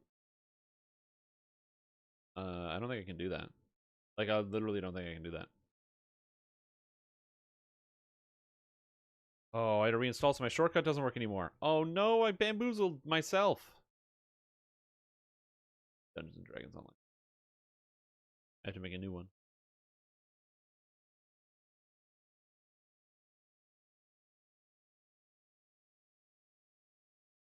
Yeah, so all those of you who voted that I was definitely going to live, congratulations. So is Trim Tom be dying? Nope, nope, nope.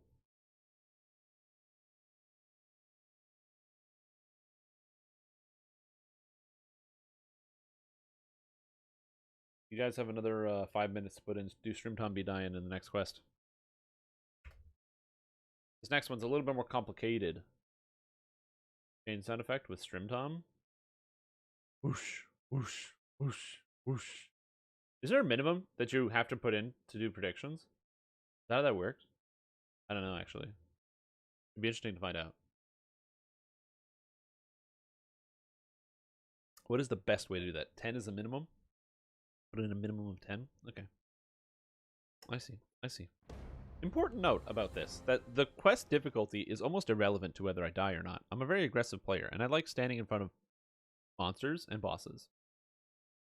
Oh, what is this? Grim Tea Furry.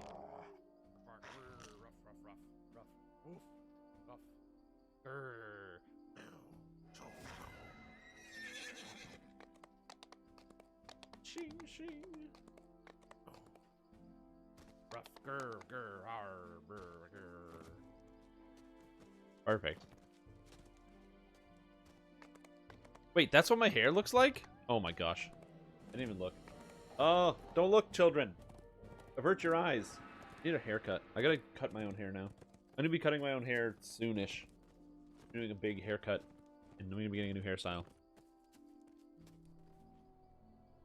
Max, if you're total flasks. Oh, I see. Burn it all off. Just burn the hair off? I'm not burning the hair off of my skull. Are you crazy? Dude, I need that.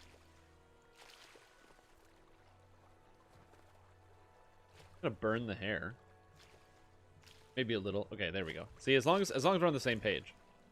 Yeah, I'm not gonna burn the hair off my skull. That sounds like a bad idea.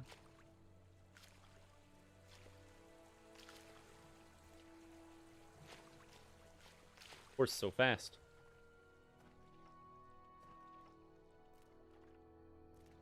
I'm actually just riding, because horses are fast. I think that would hurt you if you try to burn all your hair off. I think that would be awful. Just be a painful and bad experience.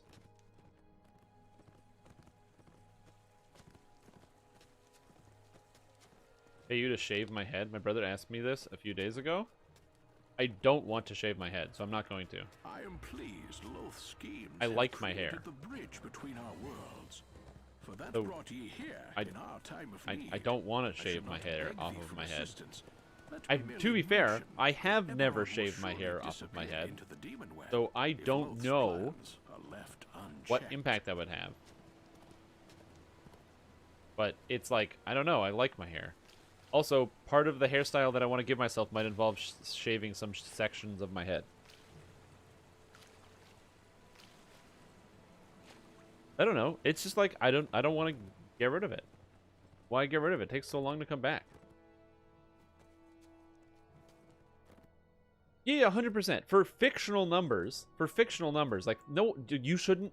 The other problem with this is also, it's like, you know, oh, would you shave your head for $30,000? Dude, I do a lot of things for $30,000. So, yeah, I would totally, in no question, shave my head for $30,000. But I don't want someone to do that because I don't understand the value of that, and I don't feel it's appropriate, and something that would make me uncomfortable.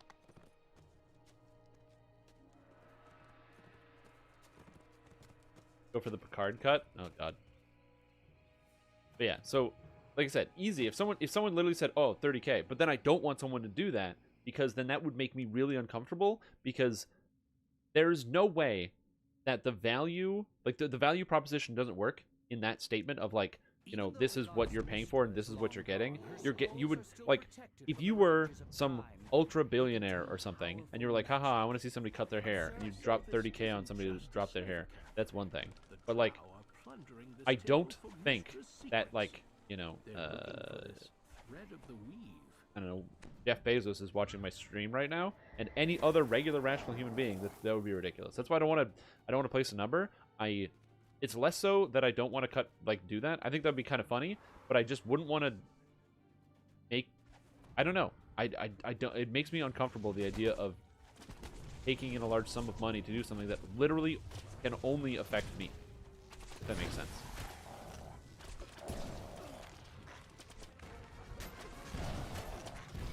Yes, no, they should not buy people. Don't buy people. Not in this day and age. You can hire someone, you can pay for someone's services. You should not be buying people. Captured slaves could not escape. I don't recommend that one.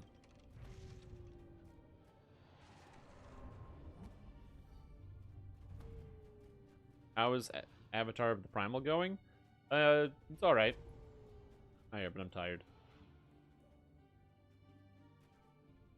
Even had his bird. Hair can be contracted. Interesting. I did not know this.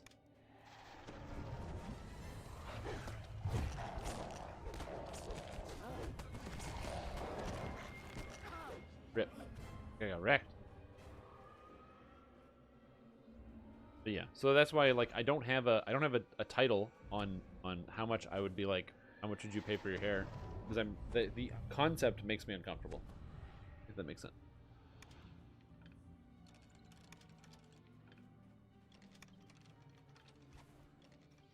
Advertisers can rent that space.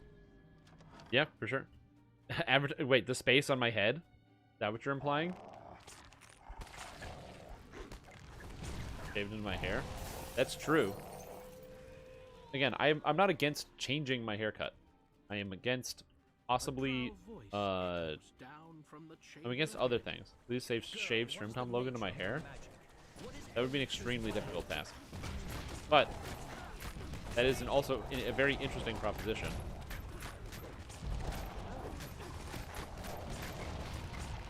Wait, this guy can like hold all these monsters? It's crazy. I will save you, Juko. Regenerate.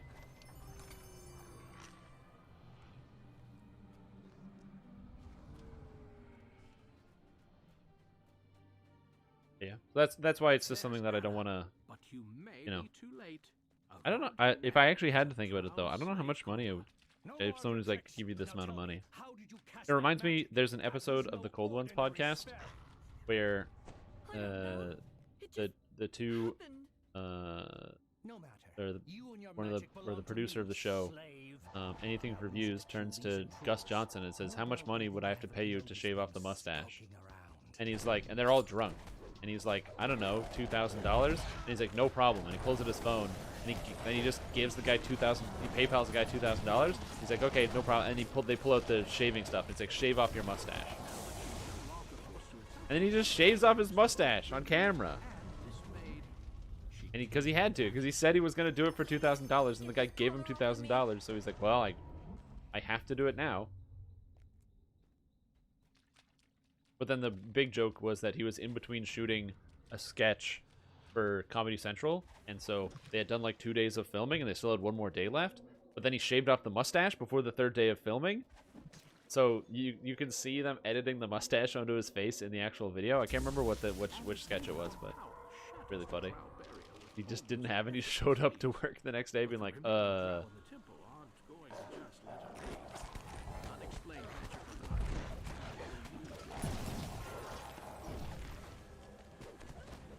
the outcome? Wait. Don't shave people's head in their sleep. Oh my god. That'd be horrific. Also, I would hope that I would wake up if somebody tried to shave my head in my sleep. But I don't make any type of claim that that's actually what would happen. But I would hope that I would be able to wake up. And then not get, like, caught in a scenario where somebody... Like, because it makes noise. And then somebody has to drag a razor against your head. Like, you should notice. It's brave of you to stay so close. Even if I had a lot to drink, I feel like I would notice that somebody was dragging a razor against my skin. It's just not something you ignore, I guess. Maybe it is. I don't know.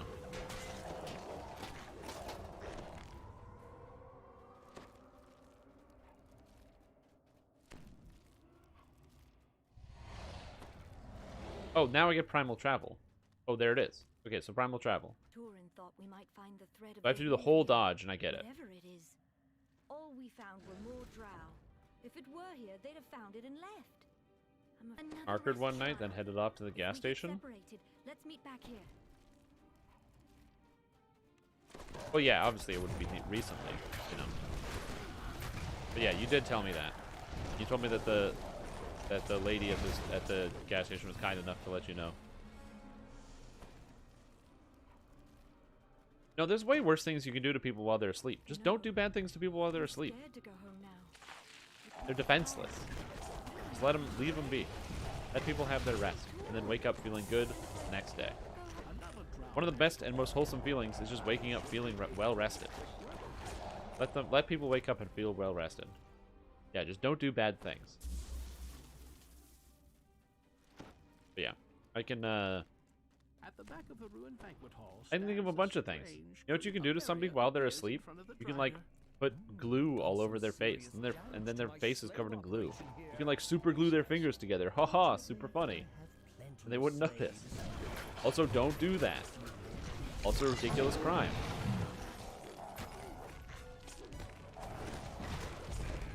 At least I assume that's a crime. Anyway, my point is, you can't pay me to shave my head. I will independently give myself a stupid haircut. You don't have to worry about that. It's gonna happen.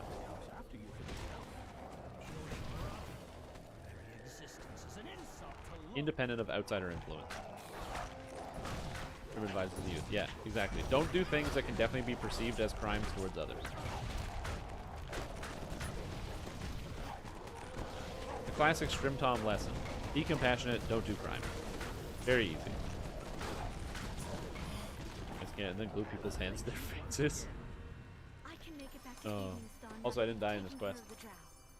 So, we had choose prediction outcome. We had 1% said yeah, and 99% said nope, nope, nope. Job, 99%ers. Good job.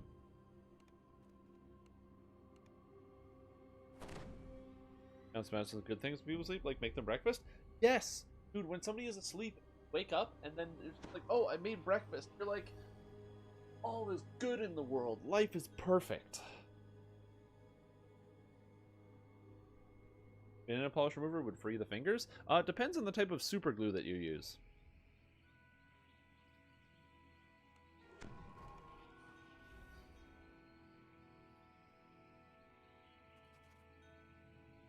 Alright, I have to hit the washroom real quick, so please enjoy an ad break while I come back in a minute. I gotta go washroom. Human being.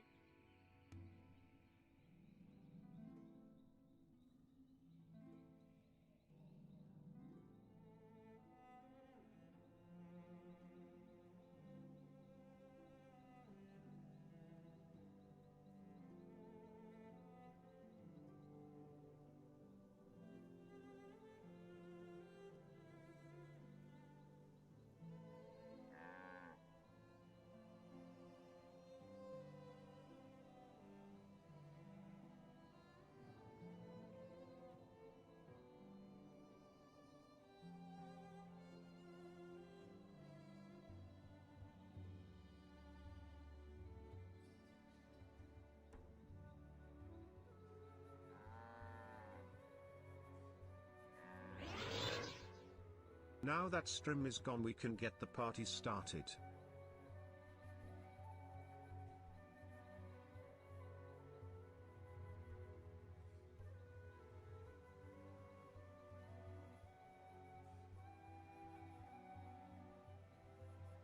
Party started? What? No. Will making someone breakfast counterbalance supergluing them to the bed? Well, supergluing them to the bed is very hard because you're probably supergluing them to sheets, unless you were assuming the frame. If you superglue somebody to the frame, that would be really bad. I think sheets is manageable, but the frame is probably really bad.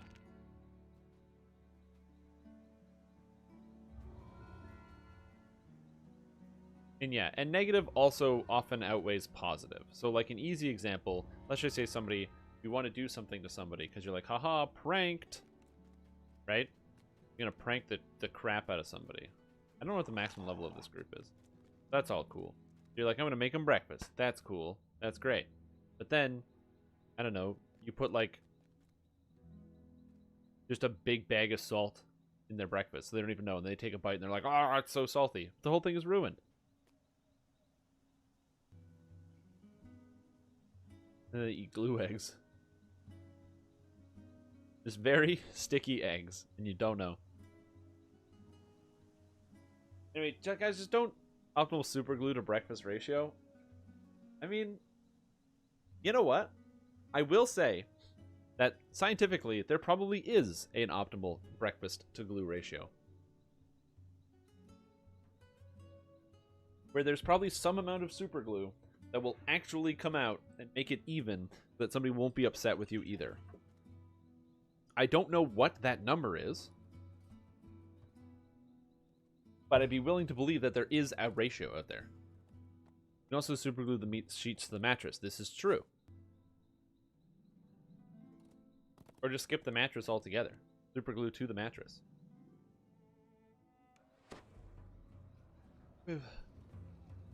Messages. Also, why am I yawning? I drank a bunch of coffee. I drank a bunch of coffee. Yeah, I have some build reviews to run today as well. So I'm going to be doing that. We'll be doing that in a little bit. I want to do some build reviews. Like it's working? I hope so. Because if it's not working, then what are you going to do? Be stuck with this non-working thing? But there is still no sign of the drow. Tension Okay, so now I want to go here. I'm going to jump, jump, jump. Now I have primal travel, so I am immune to damage or something. Also, I'm playing with an alchemist, so it doesn't even matter. With the barricade breached, the only way to protect Evening Star is to destroy the Yeah, I don't know how I feel about primal travel. the bonfire. This once prosperous neighborhood at the foot of the temple of Amonatu has turned to charred. There you go, walk to the spirits. Perfect. You know, at 25% corporeality. And all these reapers. Only one way to find out? Yeah. I think the problem is the whole thing is usually spoiled if you also intend to do something bad in the first place.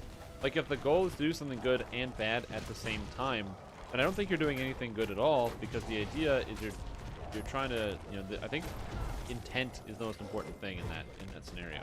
And since the intent is bad, I feel like the whole thing ends up just kind of getting like a stained mark on it. But yes, it's also true that you won't know until you try, much like eating different types of foods. You won't know you like them until you try them. So you might have to super glue a few people to different objects and surfaces and, you know, just determine the outcomes. Then get back to us with the results so that we can then verify for ourselves what exactly is going on here.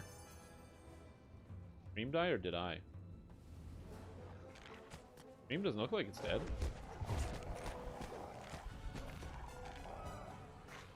Oh, I don't think so.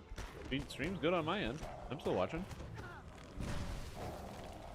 Here's my pun in the title. Oh, good segue. Yeah, where's my pun in the title? Well, my answer to that question is I don't have a pun in the title today because I couldn't think of one, and I didn't feel like it. The problem with those types of things is that if you have a question, it gets really wordy in the title and kind of confusing to read. So, I don't like doing that. I don't like having like a question. You need to have like a direct one-liner. Also, everyone died because these monsters are really hard. Oh, it was me. God, Eric's infected your computer. He did. He 100% did. It was a trick. And then Trixie Hobbitses just sneaks up and gets you.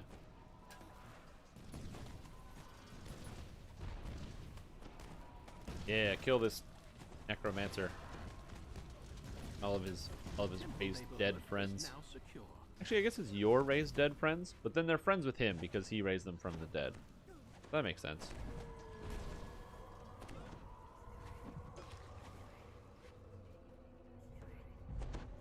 Uh-oh. I should probably raise people.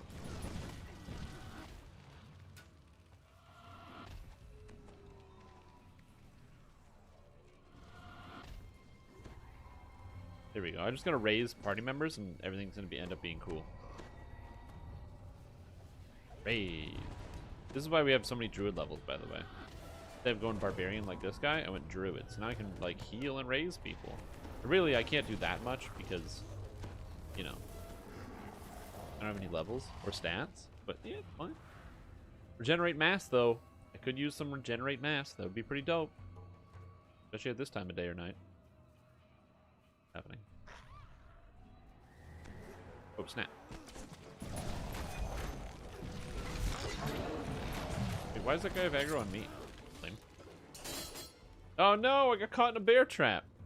But I'm a wolf. That shouldn't even affect me. I should be immune. That's how that works, right? Because I have to go to work. Don't know how those two things are related, but I'm sure they are somehow. Rip. Have a fun day at work, Matus. I hope you're doing well today. And also, I wholeheartedly support your statement of subscribe to StrimTom. It's factually accurate, which is called Facturate. And yeah, so if you're unsure about what you should or should not be doing right now, subscribe to StrimTom. Find out. There's 10 easy ways to make sure you're subscribed to StrimTom. And to be happy about that result and outcome. Oh, I froze it. Nice. Get freezed. Wait, snow slide. I definitely didn't do that. And also, if you're sitting here and you're like, man, but I did subscribe to StrimTom, and everything's good, but sometimes I want to watch StrimTom when he's not online. Other than the fact that you can just go back and watch some videos on demand once the stream is over. But also, make sure to catch sub on YouTube, so that way you can get a slowed down version of the way that I talk. If you find that I talk too quickly during the live stream, well, don't worry. Catch sub on YouTube. Don't have to worry about it. Probably a bug.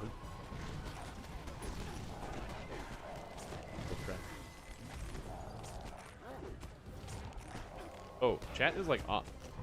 Weird. You guys are off by like a minute. That was like literally a minute ago.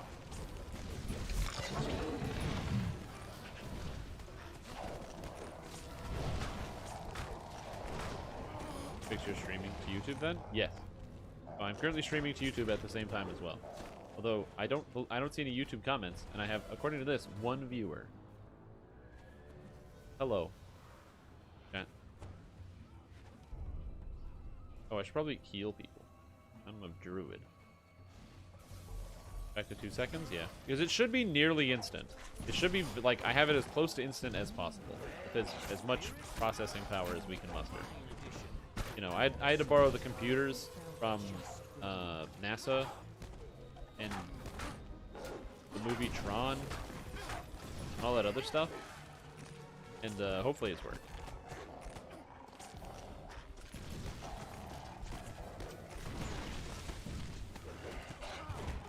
Haha, a bit.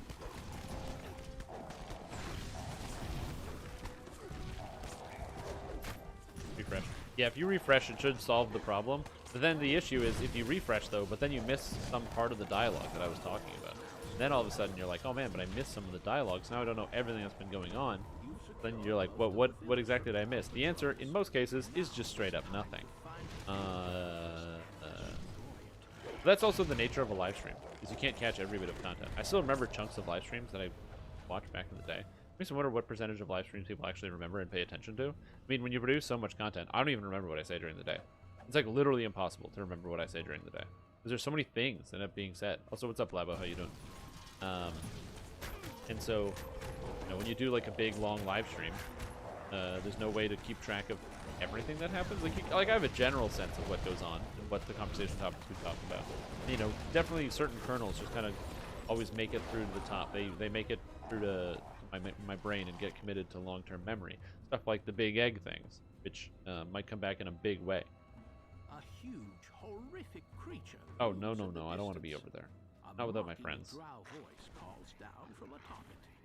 Do you really think one insignificant village can stand against Lord's armies? She will take what Very little is truly listened to or remembered. Absolutely.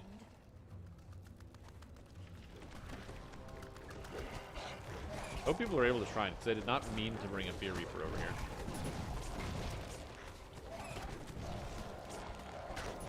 In fact, I didn't even expect this to come all the way out here, if I'm being totally honest. I didn't think this was going to happen at all.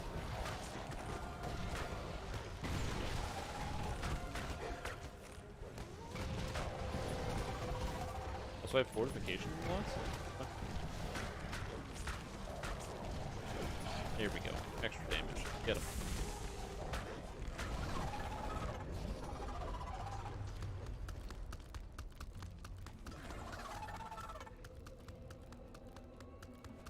Is this gonna walk all the way back?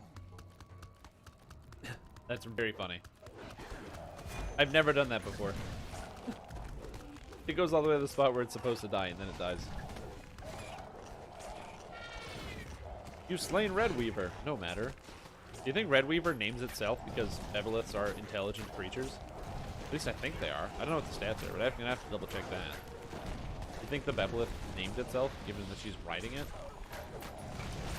Yeah, Wolf Druid's great. It's super fun to play. It's probably my favorite form of Druid. By probably, I mean 100% definitely. Now, granted, I'm not playing Wolf Druid right now because I want to play Wolf Druid. I mostly wanted to play something else that relies upon Druid mechanics, which is Tempest Ranger, but using Flame Blades, but also being a Tiefling, so I can ignore the fact that the monsters are immune to fire damage.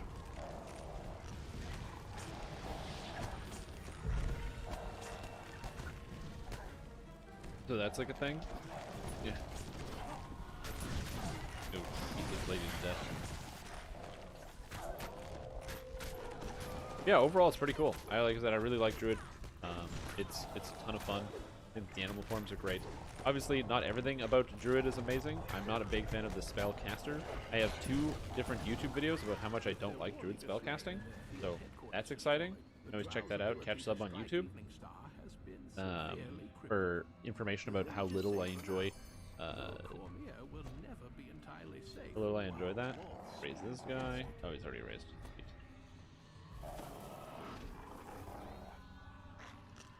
I was gonna say, where's the shrine? But of course it's out front. You think she resets if she leaves the room? I actually don't know. No longer in bath status achieved, a rare moment. But isn't that the best part? I thought you liked being. You have some nice dinner, have some nice bath.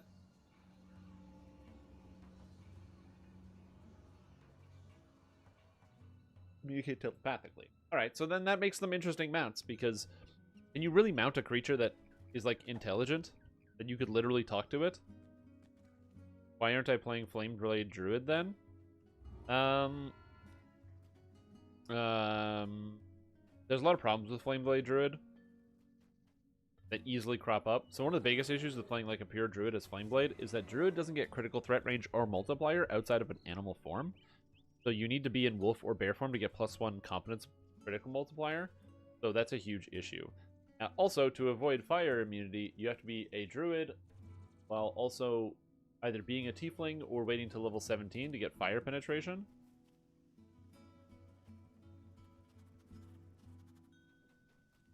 And then on top of that, you also need as many Druid levels as possible because you have to scale your caster level. So you get 6 caster levels for Primal Avatar for here.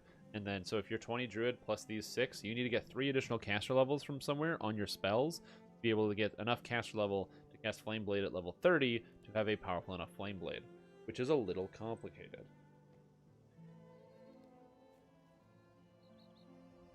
The piggyback ride? That's true. They could be like it could be team effort. Although, to be fair, it doesn't seem like she attacks you while she's on the back of it.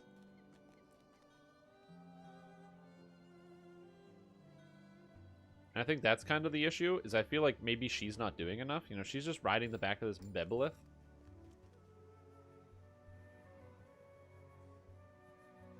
Not, like, doing commands. Like, maybe, I guess she's, like, tactically telling it where to go or something. I don't really know the relationship of the Bebelith rider and the Bebelith itself.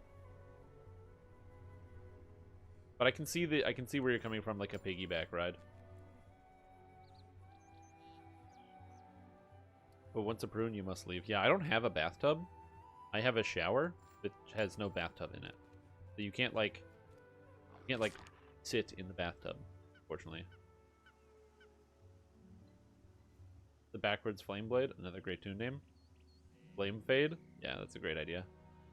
So yeah, so we want to use the Druid Past Life to get the Flame Blade spell. That way it just scales directly to your character level, so you always have a level appropriate Flame Blade.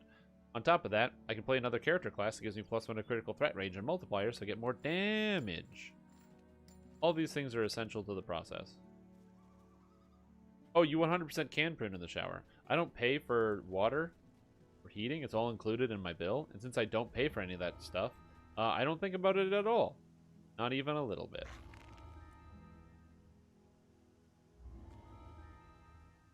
I just sit in the shower. Sometimes I just shower for like 25 minutes. Why not?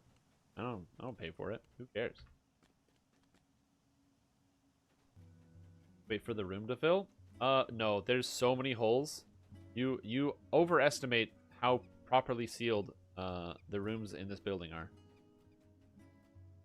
Sub max mythic power boost and reaper boost. It's annoying that I feel compelled to keep them anyways. I know, when it's mythic 2 and reaper boost, or mythic 1 and reaper boost, you're like, so close to being what I want, but it is not what I want. Yeah, see, if I look like this, you're like, oh, look, he's got hair, it's like organized, everything else is good. And I look like this, and it's like, oh, hey, look, it's the cowlicks. They're coming up.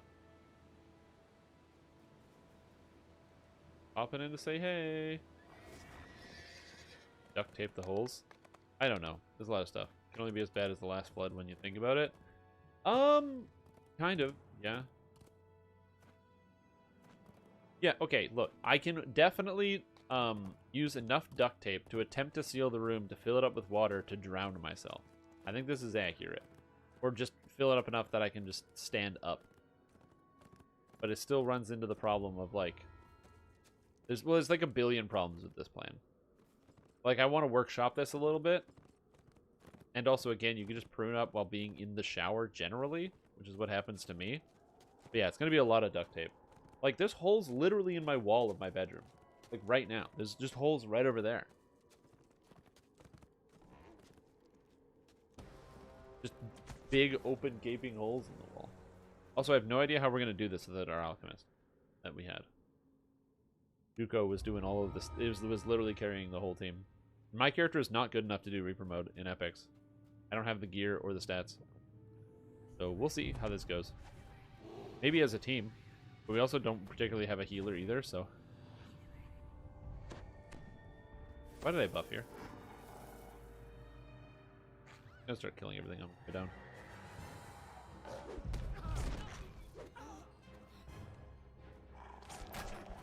Wait, is there another slave master? I know they're so stealth, and then it's like dark on dark, hard to see. Let the shower keep running water until the holes can't stop it anyway? Yeah, you're not paying for water. That's true. If I just run enough water, and then eventually the whole building will fill up. No, I'm certain it leaks into the ground. This place, if the heat is not on, gets really cold. Yesterday when we had a power outage, the heat turned off, and this place got real cold real fast. I would not be surprised if our insulation is very bad because there's probably physical holes in the building that just as things leak. Why am I slow? No spell words.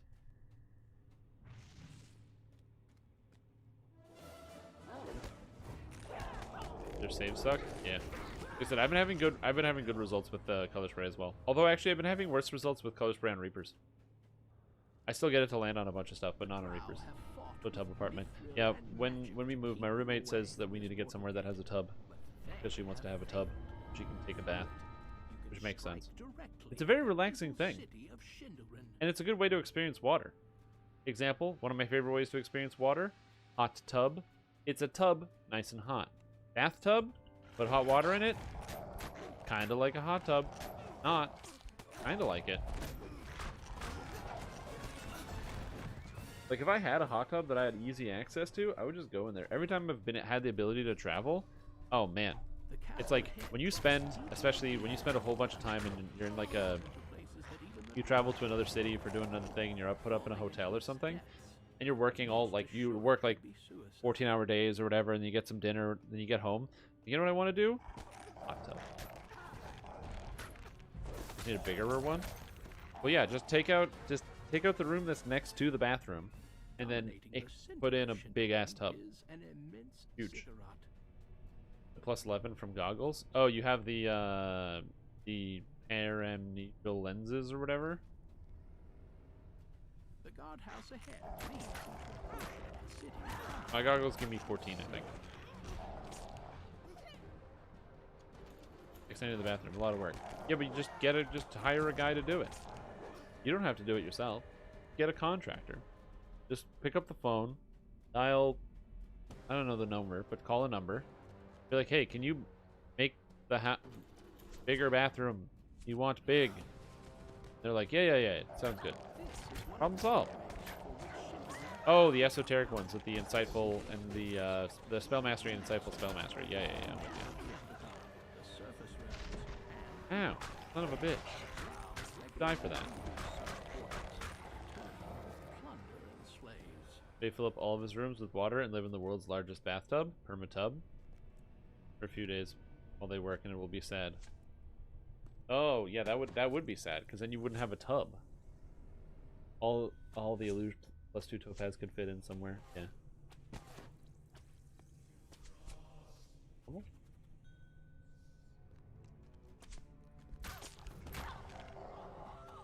Turn the cellar into a permatub?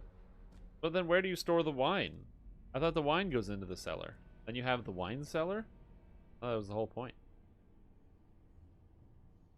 I don't have a cellar. I live in one. It's cold without heating. He needs a wine store. Massive tub. That's true. Let's refill the bath with? That would be horrific. I couldn't imagine. Like, you know how there's like videos on YouTube, it'll be like, oh yeah, we filled a pool with whatever thing. And it's like, it's so, that'd be so horrible. Also, all those videos are fake, but still, it would be so horrible just being something like that. It'd be so awful and gross. Could you imagine having like an actual tub filled with wine? You like sit in it? Would you drink the wine from the tub? No. Awful idea.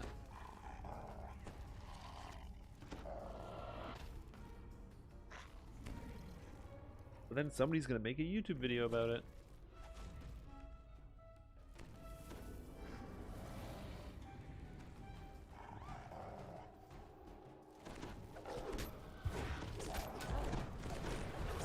Just had red wine spilled on me in the bath. It was not pleasant. Yeah, exactly. Makes the bathtub all red and everything else.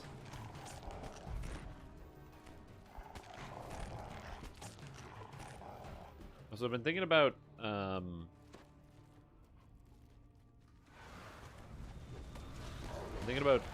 foods a little bit, and there's not enough hot carbonated beverages. More the science doesn't land, but still, we need something like that. We use half the cellar for a bath. Not a bad idea. Green card, and it feels like my character is speed 50. What do you mean speed 50? Is that a good number or a bad number? Oh, it's because your character's probably bugged out. Do you have tomes if you just reincarnated, Seth? Check your tomes chart. So go to feats, go to special feats, and check if you have your inherent tomes. Because that happened to me, and my character got straight up bricked when I was reincarnating. I didn't have my tomes, and I couldn't log out, and then I couldn't log back into the game for half an hour. Yeah, me on camera, literally here. Yeah, you have to log out and then wait half an hour and then log back in. Maybe not half an hour, but if you log out, you won't be able to log back in, and then by the time you log back in, you'll be fine. But you won't be able to until then.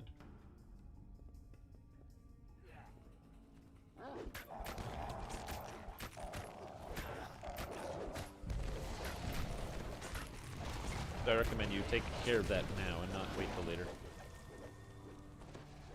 Oh, I'm bleeding. Yeah, it's a major problem.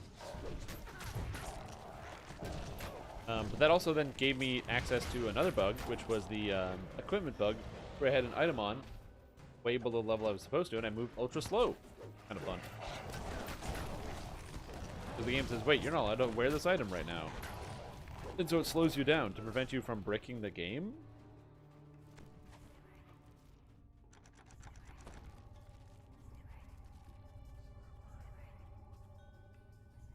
It's like, I can knock the door. It's like DC 90. I don't think this guy can knock it.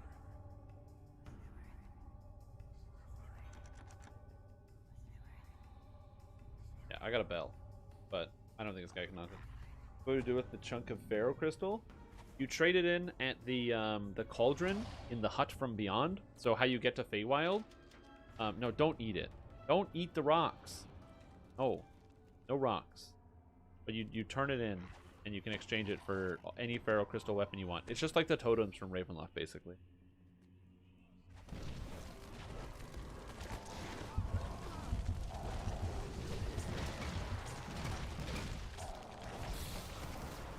can get a heroic one or an epic one. I think they have the same cost. Honestly, I don't know.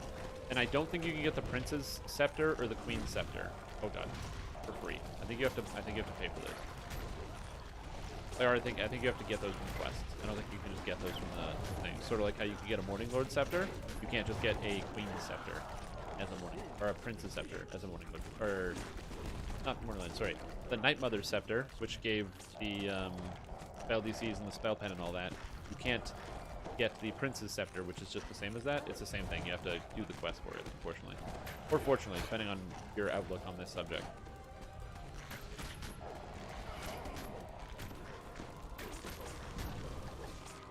Anytime, Too Cool Cat. Anytime. Oh, don't eat the rock. I mean, I will say, Fair Crystal does look pretty good.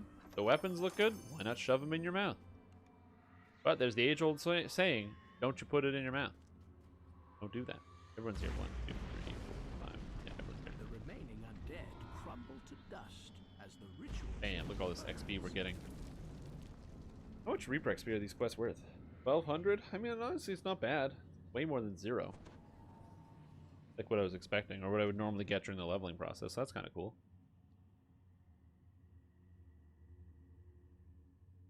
Absolutely. Just like the soaps from Bath and Body Works. They look pretty good, so they probably taste good. What's like there's people out there who like make like cakes and other stuff, like Tasty Fakes, but instead of like making a cake out of, or like making a cake that looks like a sandwich, or a sandwich that looks like a cake, instead you make a cake out of like inedibles, like soap or something. Eat rock to become strong in Witcher, so it must be true.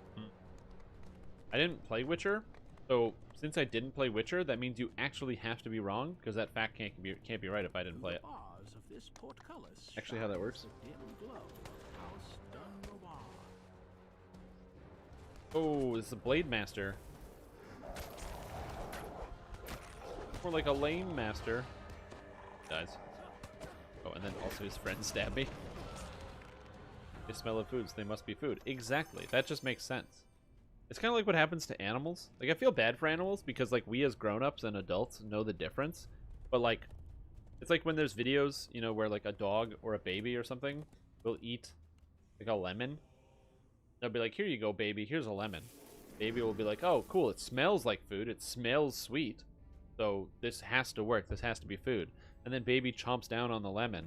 And it learns so fast that, number one, other human beings are treacherous and will try to betray you at all costs.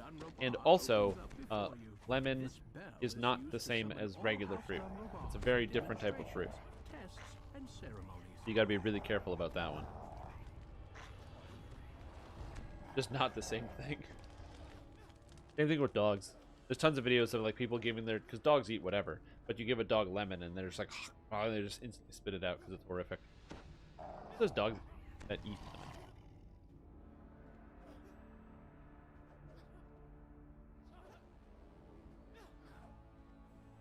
Oh man, I was just watching that I Love Helmets video. Dogs, lemon. Dogs versus lemons. A 10-minute video of dogs versus lemons? Do I need 10 minutes of that? Is there 10 minutes of video? It's probably cut like where it's really long. There's probably like 100 ads on this video. Maybe that's what I should do. Maybe I should like stop making real content and just steal other people's content, make funny dogs versus lemons.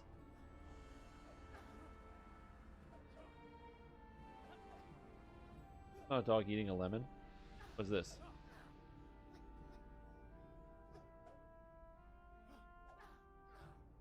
The dog that doesn't bite the lemon, so it doesn't want it.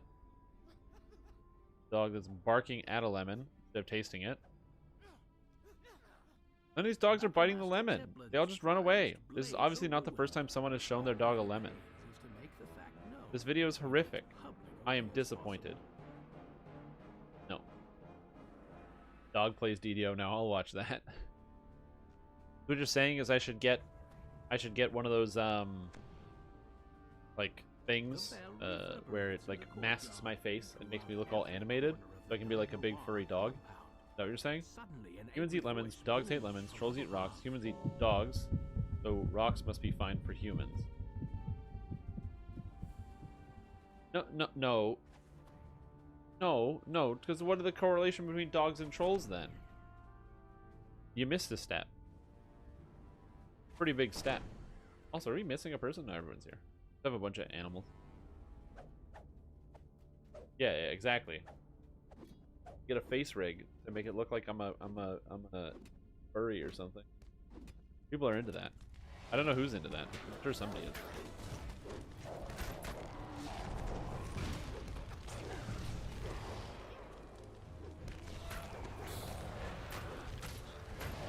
Just the humans like the troll step. Exactly. Because I don't know anything about trolls or humans. So I need this concrete information. Also, are we gonna go for the Mythic Reaper chest to get weapons, or are we just recalling? Looks like we're just recalling. Oh well, nobody wants a Kopesh anyway. We have Strimty Furry. Fine, I'll make Strimty Furry a thing. A sec. I will literally do that. Only because it's funny.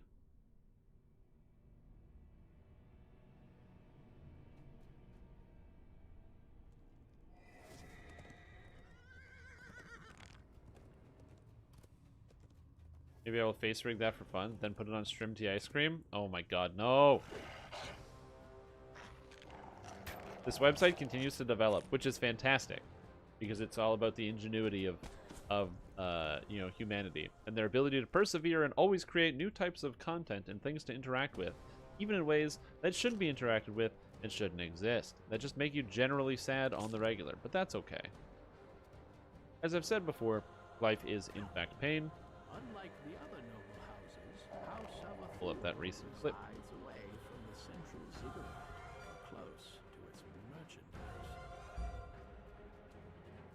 Popular clips. Oh man, look at that popular clip. Man, some of these clips are great. We should watch some clips later. That's fun. I really like watching clips back of me, because then I get to, because I forget usually what happens during the week. So it's nice to sometimes just have like literally a day where I just watch back some of the clips and be like, oh, look at this.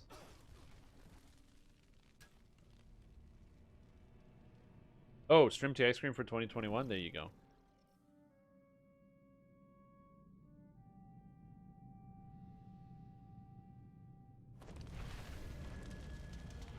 This.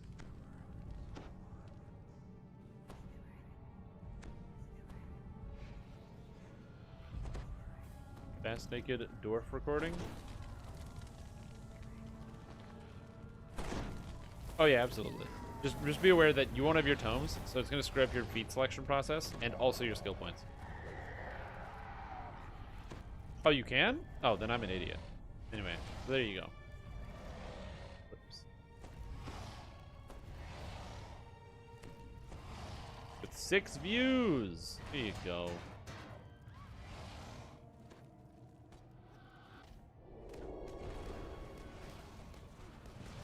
I am actually working. There you go. Now you can use Strimty Furry if you want. Due to the illusion spell, you appear to be just one more harmless captive, waiting to be bound. Did I buff myself already? Yeah, I did. Into service.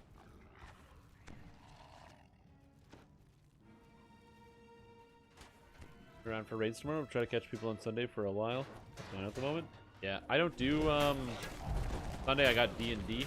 I got my D&D group going on. It's fun and exciting. I don't know exactly what's going to happen to the D&D group on Sunday.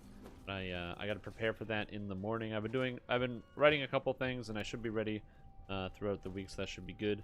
And then finally, I've also got yeah, I've got the D&D group. I got a couple other things I got going on Sunday, so it's going to be a really busy day for me, honestly. It's going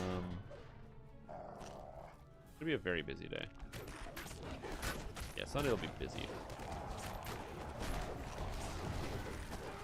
And then Saturday, I'm literally streaming all day. I'm streaming in the morning, and then in the afternoon, and then in the evening.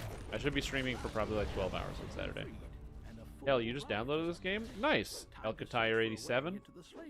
It's a good time to download Dungeons & Dragons Online. You know why it's a good time?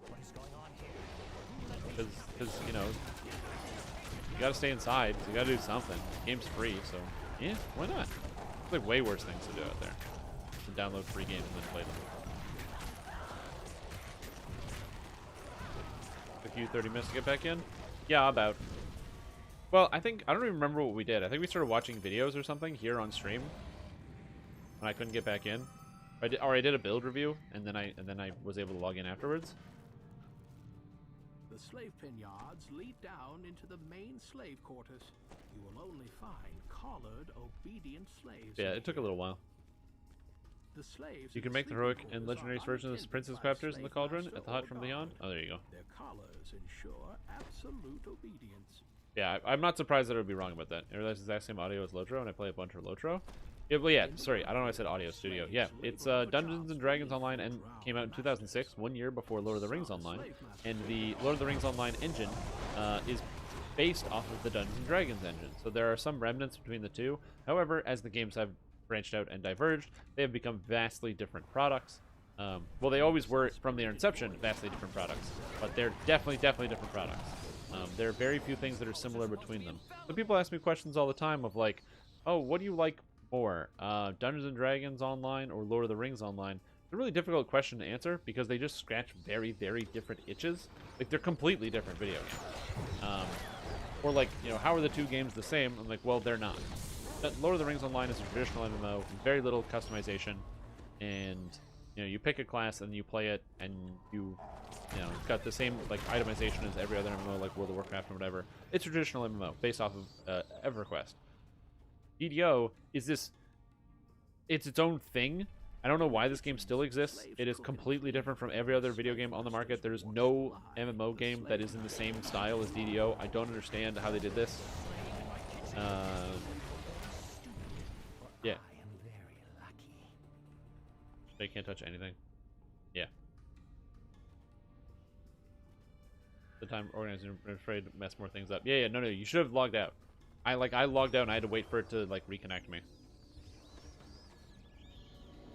So DDO is cool in that if you've played Lord of the Rings Online and you're like, man, I don't want to play a similar experience, I want to play something that's like new. Don't worry, Dungeons & Dragons Online is totally different. Now granted, I'm not paying attention to any of the story here, and I'm mostly just talking while fighting all the monsters, because I played this game since its release, and I happen to know all the details about the story, all that stuff, so I'm not really too keen on following that thing, so I'm kind of just leveling up the character right now. For me, one of the more interesting aspects of Dungeons & Dragons Online is the character building aspect, making exactly the type of character that you want to play.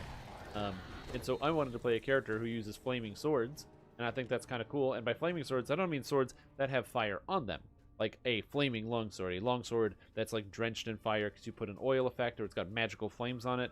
No. I want a character that plays with a sword made of fire, because that sounds awesome. That my pure force of will manifests as fire, that I then use that to slice people. Sounds great. Except there's no slicing. It's all igniting. But that's not the important part. I don't have enough dodge chance. I don't have enough dodge chance. I don't have enough dodge chance. Where'd he go?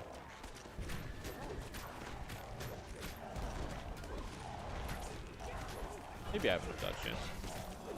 You know what this guy needs? Some tree form. Oh yeah, get him. Oh, I can't jump in tree form. Are you serious? Oh no. Get him, tree form. Yeah, killed him. Tree form, tree form. I don't think I can reach these guys. I don't think I can tree form. Oh, I can climb in tree form. Get him, get tree formed.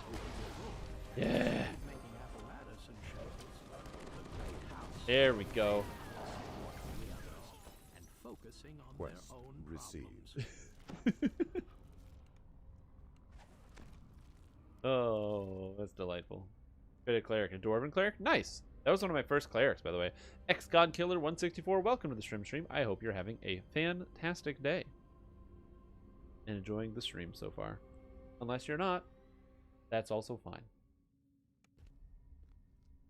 Yeah, dwarf cleric was one of my favorite characters that I made when it first came out, because dwarves originally in their enhancement tree used to get a dwarven blessing, where basically if you played as a divine class, you could get more spell points as a dwarf.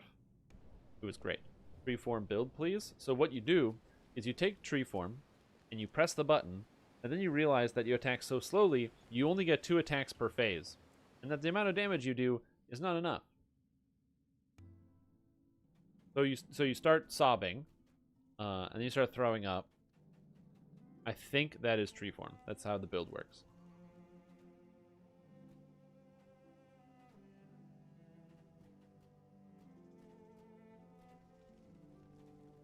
Like, the idea that it says size +2 when you attack enemies, they get poison damage that stacks up to 5 times, but you can't attack them that many times. Which is hilarious. Can you dual wield twigs while in tree form? Ho ho ho! That's funny.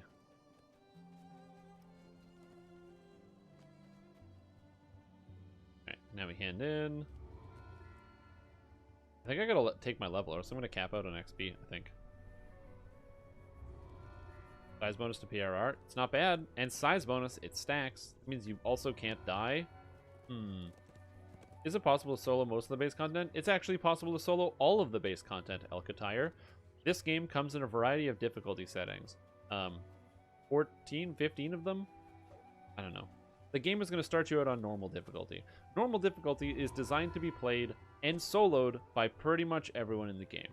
So you don't need to get a group. You can get a group of friends and have them play with you, but it's not required to complete the experience. You're able to play through. Normal difficulty shouldn't give you too much trouble, and if it does give you trouble, usually there's an easy workaround. So for example, if you're doing a quest on normal difficulty, maybe you just need to change up to a different weapon in your inventory, because some monsters have immunities or resistances. Like zombies don't take as much damage from bludgeoning weapons. You have to cut them, because you got to cut the arms off and stuff like that, or cut their head off. Versus skeletons, who piercing weapons don't do a whole lot, but having a nice mace handy might change your odds. Stuff where it's not so difficult that you can't overcome a challenge, it just might ask you to make a slight adjustment to your gameplay to overcome what is in front of you, but it's all accessible to all player types. Beyond that difficulty, you then have Hard and Elite, where Hard difficulty adds some spells to the spell list of every monster in the game. So if you're fighting magic users and other things, they get new and more powerful spells. So that's a big deal. And then after that, you also pick up monsters can start to become champion type monsters, where not only do monsters have more health and damage, which all of them do on hard difficulty, but then the monsters also can become champions, which basically gives them an extra set of modifiers based on the type of champion that they end up being, which is related to the Eberron cosmology. Not the actual story-wise. There's no story-wise for why champions exist. It's just a video game mechanic similar to like a Diablo or something, where it adds some stats. And then Elite difficulty is generally the hardest standard difficulty. It makes the monsters even harder. It adds more health, more damage, and it is, yeah, it's like that. So normal difficulty is designed for you to play through and have a good time and learn the game. And then the harder difficulties, every quest supports these difficulties, by the way, except for specific solo-only quests. But every single quest, for the most part, supports these difficulties. So the idea is that you want to play the difficulty that you feel comfortable with, but the game will start you out on normal, and then if you want, you can try a quest again on hard, as a way to challenge yourself and also get some better equipment. Higher level equipment drops on the higher difficulties, so if you wanted to get higher stats, or like higher level equipment, you have to do the quests on the higher difficulties as well. But again, not really necessary to the experience. They also streamline the experience a lot, where even on normal mode, the equipment is pretty good. It's just that certain items, certain special items, have different drop rates based on the difficulty you play on. However, if you're just getting started, that shouldn't really impact your gameplay experience, as you're still going to be getting... Oh no. I forgot to grab the quest. Can somebody share it? I hope somebody can share it. Perfect. And the idea behind normal difficulty is it teaches you about the adventure as well. So I take this for granted, but I pretty much know how to do every adventure in the game. And one of the things that I like to do is do a quest on normal difficulty and learn everything. Where traps are in the adventure, where the monsters spawn, what kind of monsters appear. Are there puzzles? Are there different things that I need to accomplish within this single adventure? And by doing the quest on normal difficulty, that means you can now go into hard, and when you come up on a hallway, you go, oh, I know there's a trap here, because I've already done this adventure before. So you can say, all right, I know that there's a trap coming up, so I'm going to deal with it by jumping at this precise moment, and then I jump over the blade that swipes out of the ground, or something like that. So normal difficulty is designed for your success. The other difficulties are designed for your mastery. Once you become an expert at your character, and you know how to play, and you know what's coming up ahead, because you've maybe done the quest on normal difficulty, that's when you move on to the hard or the elite difficulty variants. So overall, the game is definitely designed to be solo. There is a solo or casual difficulty setting.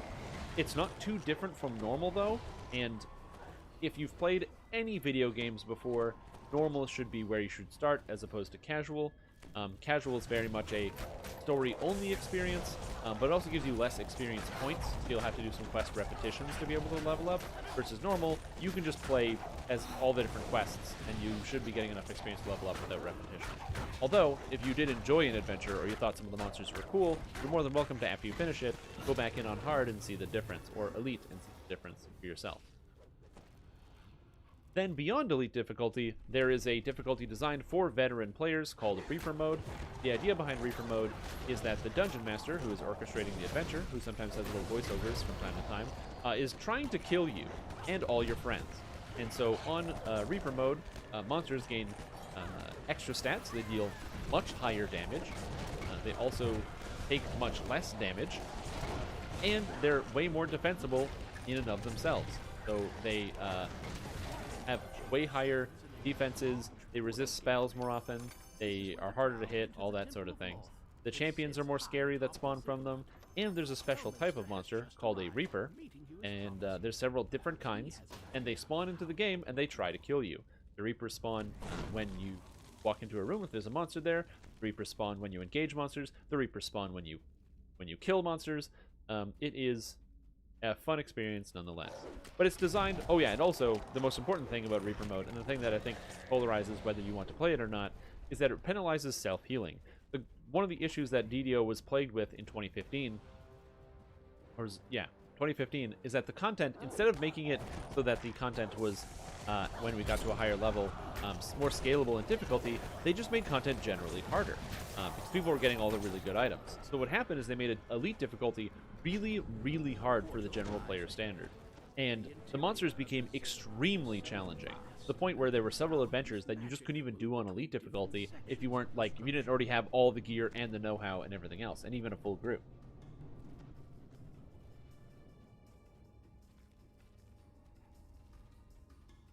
But if you had all the gear and the know-how and everything else, you could smash through that quest no problem. And that created a big divide, and it made a difficult thing, because how can they keep balancing it? That's why they added the Reaper Mode, to allow full parties and people to continue to scale up their skills if they wanted to, on a difficulty that has a sliding scale from 1 to 10. Reaper 1, which is harder than elite difficulty, all the way through Reaper 10, which is very, very hard.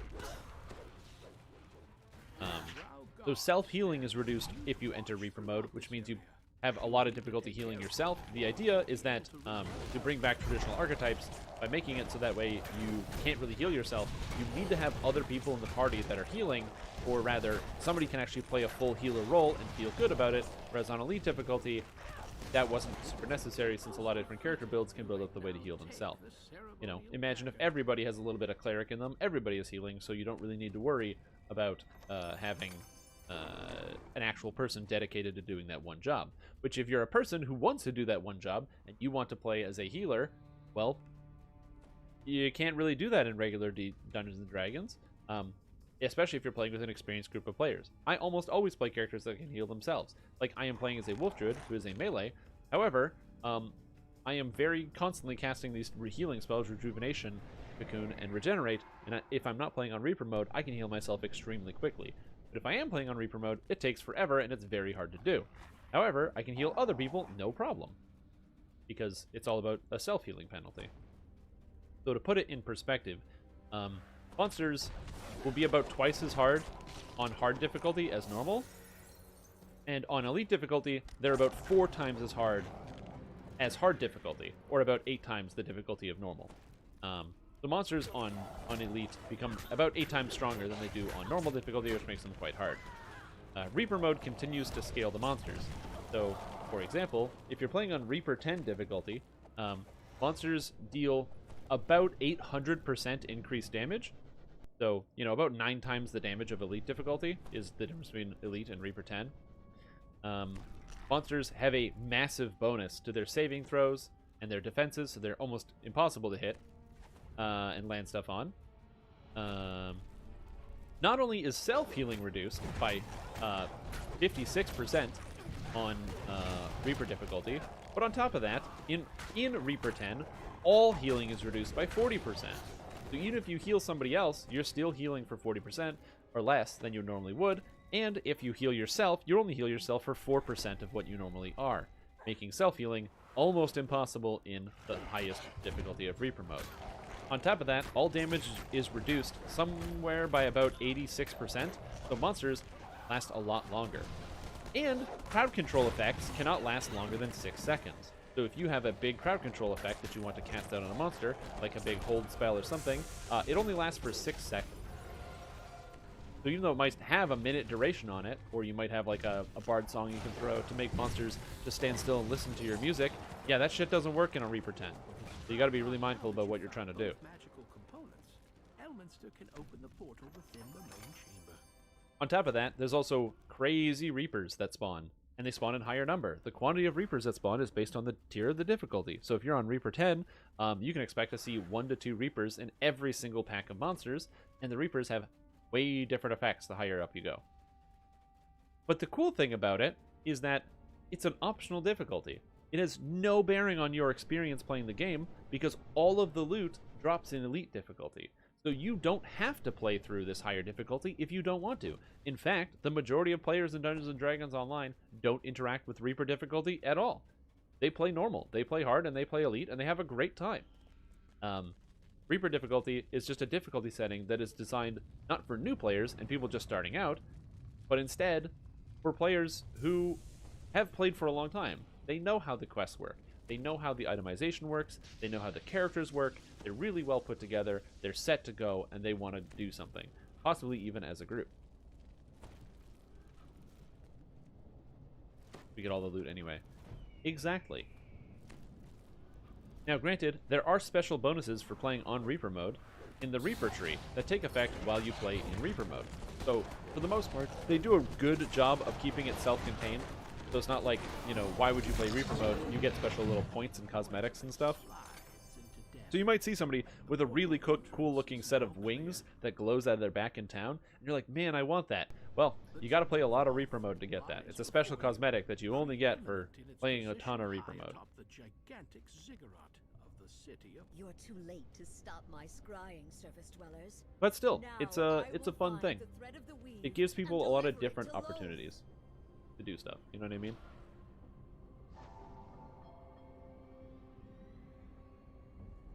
Wait, can it be? It's the girl, Anna. How delicious! The brave heroes delivered the Back to thread being of with the a weave right slow into dwarf with my hands. tomes of past lives. There you go. But yeah, so it's a fun difficulty setting. I'm a big fan of the Reaper 10 difficulty. It works, it's good, and just Reaper mode in general. We're currently playing on Reaper 3, so my damage is reduced by about 50% against these monsters. And they have much higher saving throws and ability to resist my effects. So yeah, that's going to be fun. Okay, I can still trip them. Also, they hit way harder than normal. And he freezes. Ha ha ha ha, I'm a druid. Bark, bark, bark. Bless your servant as I slay these unworthies in your glorious So yeah, name. there's a lot of different difficulty settings in DDO designed to cater to many different types of player styles. So if you want to solo through the game, normal and even hard difficulty exists specifically for that purpose. Or if you're like me and you have to be an experienced player, I usually solo through the game on elite difficulty or even on Reaper mode and not really worry about it too much. Cleanse your temple. But again, it's all about your level of experience and level of comfort. Dungeons & Dragons Online from the outset was never designed to be a free-to-play game, but not free-to-play, a solo game. Unstoppable. Now she has the thread of the weave. Who this person is, but they're saying hi.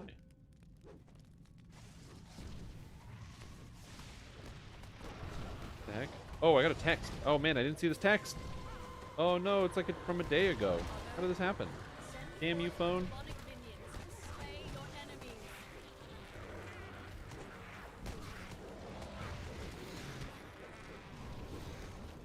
So now I'm currently not helping, which is great. But it's okay, my party's doing stuff, so that's good.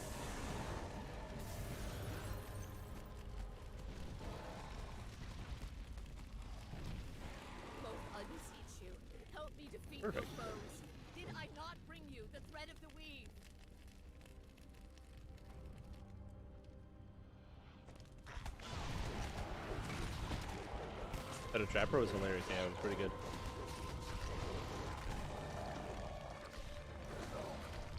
Please, hear me. Your servant begs you. What if they made like a different mode, not Reaper, but a Slayer or Killer or whatever, only instead of challenges? That'd definitely be interesting if they had different modes. You dare to beg, Lulz? A high priestess may never beg. I can't die like this. Please, please, not like this. Spoiler alert, she dies like this. Weakness earns but one reward from our Dark Mother. Death. It's like, oops. The belly after this, then maybe don't drink the water? Portcullis is locked and barred from the other side, Sure. cutting off all You have to get the belly of the access beast? to That's remainder annoying. Of the Ziggurat's lowest tier.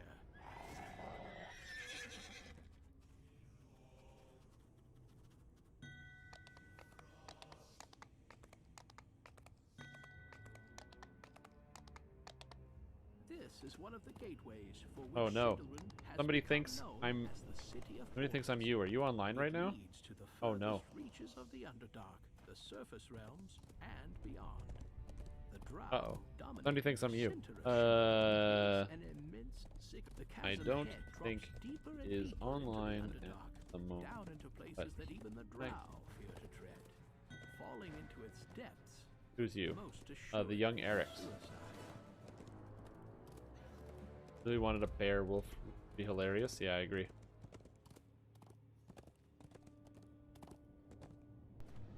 Someone named Almec. The Drow have fought with mithril and magic to keep you away from this portal gate, but they have It's perfect. I just clarified through that it I am not you, and you are not me. directly at the evil city of Shindelrin.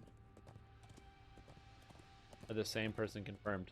I mean, we could be. Why not? Do I have the skill and talent to be able to type keyboard in 2 different places at the same time?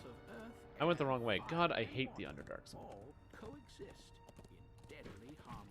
Ah, that makes sense.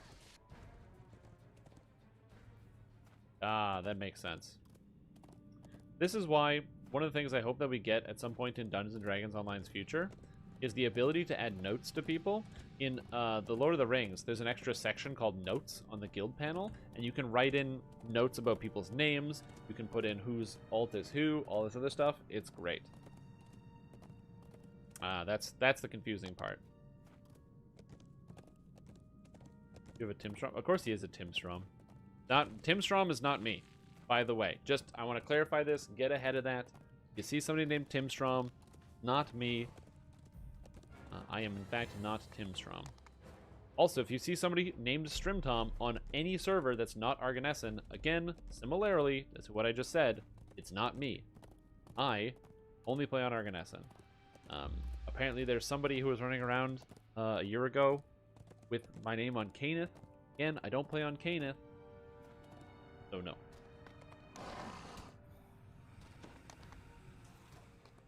I was gonna make a Tom stream, but then forgot. Yeah, that sounds about right. Yes, and died Jibbo. That's a classic character name. I guess I beat everybody here. I'll just chill. I can't do this quest by myself anyway. I can't do this quest in general. My character's garbage. I get carried by other people.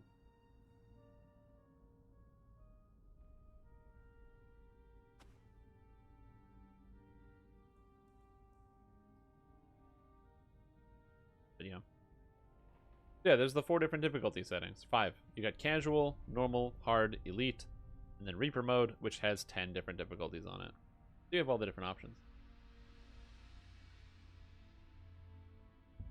New tree of buffs. No, not a designer.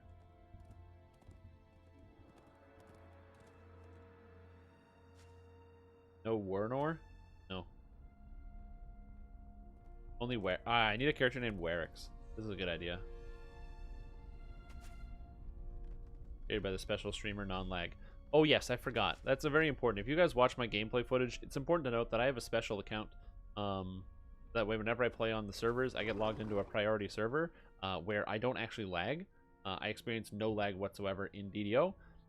It never happens, and also for the people that play with me. It also transitions over to them because of my special access code because I'm a live streamer. Just keep that in mind. So if you're out here and you're like, oh man, you know, what's this guy's, how come this guy is so unable to die? It's specifically because of this.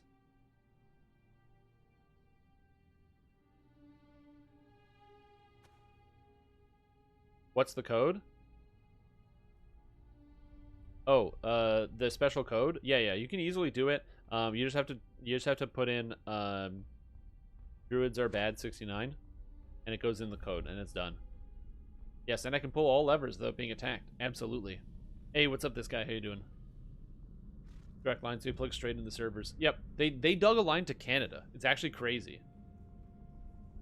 I had a lag and had a Carnage Reaper, totally blaming Shrim for hogging the bandwidth. Well, yeah, they gave it to me. When you lag in DDO, it's because I'm not. Just keep that in mind. That's exactly how this works.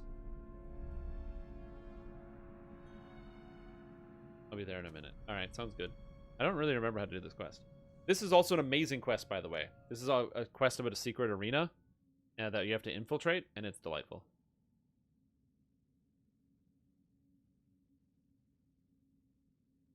But yeah, there's definitely some benefits, you know, to being a live streamer. I get this preferential treatment.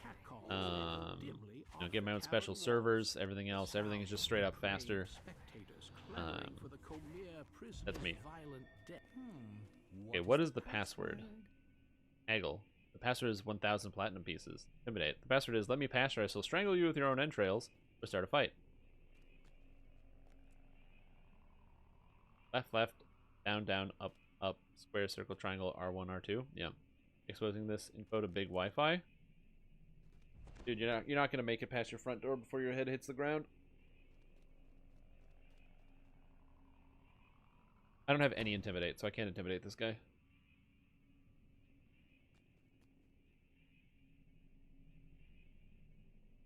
Also, for those of you who did not know, it was just straight up sarcasm.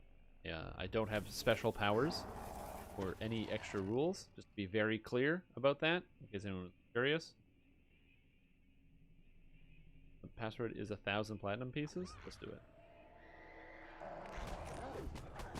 Okay, not working. Oh, no, no.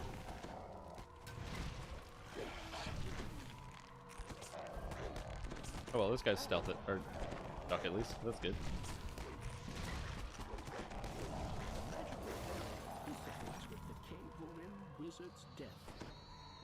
Been super turbo. That's funny. About hitting your head hitting the ground, dude. Are you gonna mess with? You don't mess with big Wi-Fi, and don't mess with big egg. Anyway, there's a bunch of stuff you can do around here to deal with the gladiators. I'm not gonna do any of that. So instead, what you do is you come over here. So the idea is there's basically a fighting arena that we just fought our way into. So since we fought our way into it, they're like, all right, I guess you can test. The idea here is that we're supposed to be rescuing some purple dragon knights who were unfortunate enough to get caught by these drow to fight in essentially a battle to the death, where they usually throw slaves and other things at each other to see who's going to win and die. So you have this arena with all these drow. We're all chilling here, and everyone's having a good time, and they're like, I can't wait to see the blood. I want to see people die. This is also a sick arena, by the way, but they really need railings here. Anyway, you walk over to this mesh of gate, and there's the purple dragon knights that we're here to save. And you can talk to Pharaoh K-Varim, and you can have all these things about like, oh, I'll return their freedom, and then for return for the freedom, I'll give you a bunch of money, and blah blah blah. Bluff roll. The armies of Cormyr march in this place. Your only chance to release their arms. Anyway, or you just say, hey, start a fight. I make no deals with drow. Simply free the knights once I kill you. When you select this, he drops you and the knights into a pit, and now you have to fight. You're now fighting in the arena for the entertainment of all these people. Also, I don't know if the knights are going to do very well, because they're Reaper knights. They might be okay, but we'll see.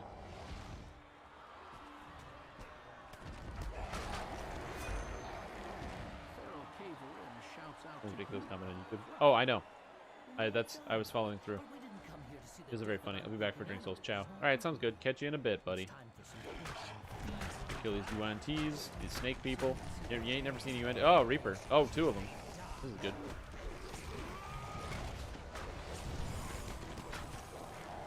Ow, poison him.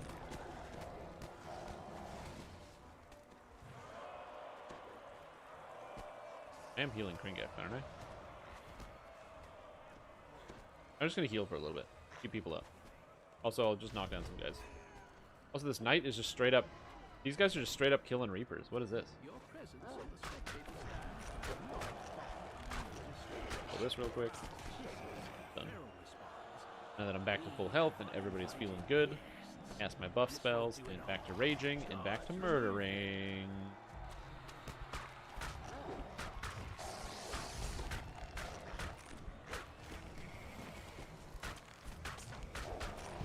Undead in quest to go from DDO 130. Wait, you can play a character that only turns undead? No, you run out of quests. A lot of quests have some undead and also some other stuff. I don't think it's possible to use only turn undead to get the level cap. But if you could do that, I'd be thoroughly impressed. So I encourage you to try. It might be a big waste of time, but it would be your waste of time. So, you know, it's entirely up to you what you want to do.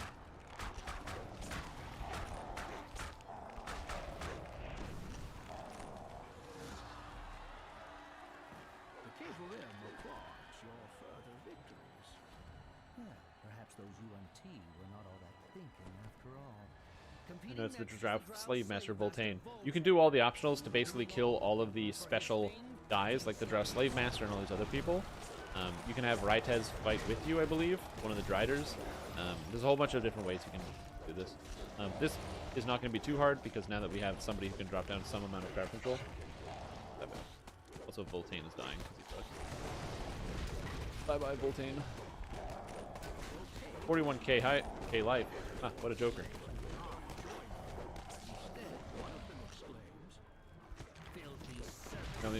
I only benefit on waste of time trying it.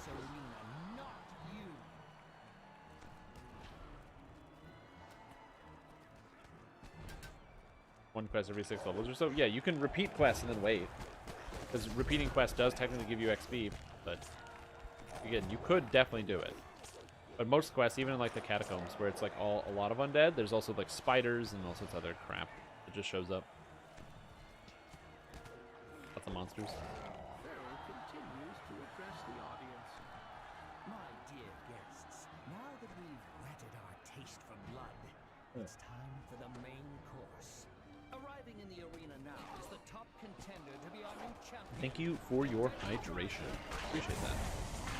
I know. I don't know what he is, or what Rytez is doing here.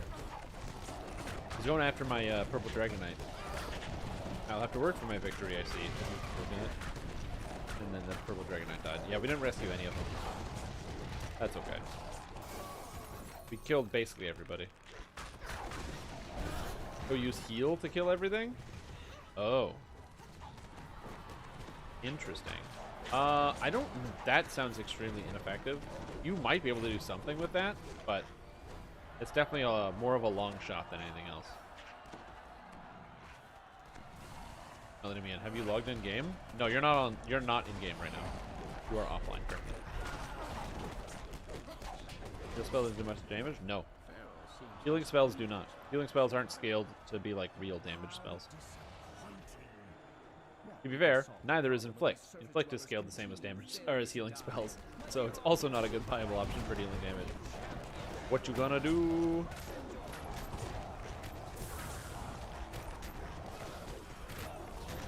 Clerics with Bard and charm all non-undead monsters. Are you planning on playing like a pacifist build? I don't know if you can charm spiders in that way. Be impressive, that's for damn sure. I don't think that would work.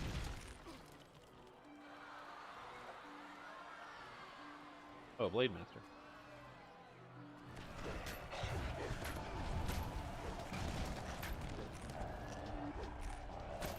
Arborian doesn't matter, he's broken. Oh, so the idea is that you don't have any kills. Well, if you're healing undead, you're still killing them, right? I think we can split hairs all we want, but if you're healing undead, they're getting killed. The most holy character. Is not smiting the evil a holy action? I believe it is. I believe that killing bad people is in fact a holy action. So that should technically count. So much blood and carnage. Very nicely done. So much noise that appears to attract the purple. Anyway, so now after doing all this, now there's purple worms that are popped out of the ground. They're like, oh, we gotta get them. Now we gotta fight the purple worm. Call him Buddha. Hilarious. Fight only build? Okay, we're getting somewhere. Yeah, yeah. Anyone neutral or good, your character is very, very holy. Yep. Most part, yeah. Just play the Lord of Blades and don't kill any Warforged. Just literally don't do a single quest that has Warforged in it, and only kill all of the flesh bag.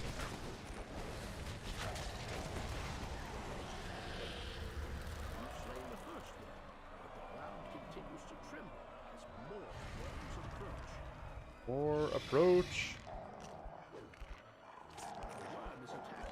The best part about it is once the worms pop up, they like break the stands and the crowd are like, oh no, we're dying. We did not expect the consequences of our awful actions and cheering all this violence and mayhem. Who knew it would happen to us? Yeah, exactly.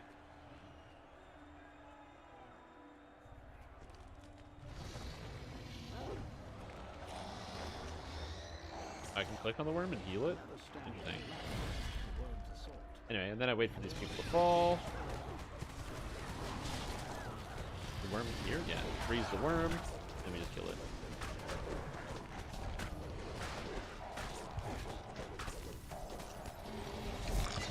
And again, this is why I wanted 13 levels of Druid. I wanted to be able to freeze stuff and also cast Regenerate. Oh my god, I got purple worm expertise! This has 64,000 health. I can see it now. 65,000. Oh, cool! Alright! If you're wondering why you can't see health bars in DDO, it's because you have to have an expertise to be able to do it, which means you have to kill enough of a monster, and it's based on your monster manual. And now, I just realized, I don't know what that is. It's not monstrous humanoids. Miscellaneous? Magical beast? Purple worm! Look at that. To get it, you need to kill 160 purple worms. I didn't have that. And then you have the giant purple worm that's here, which is Sin Eater. Really upset. She also eats Feral Caverim, and whoop! There we go.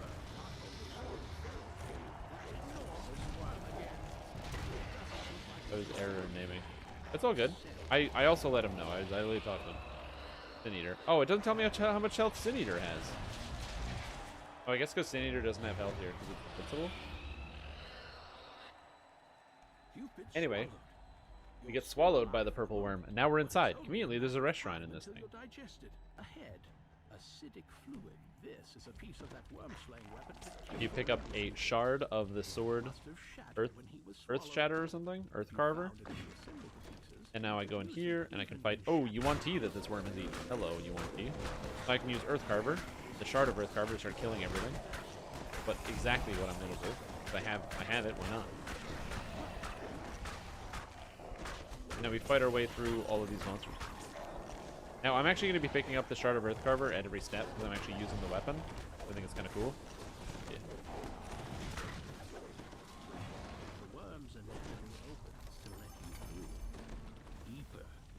The gear is cracking. Yeah, that's fine. Digestive slimes. Perhaps slaying them with the Earth Carver. Get him, Earth Carver.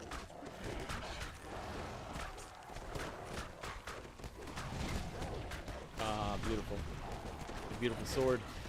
Chops them up. Important note, when you fight oozes, especially if you split them, they can summon a lot of Reapers, so you gotta be very careful about that sometimes.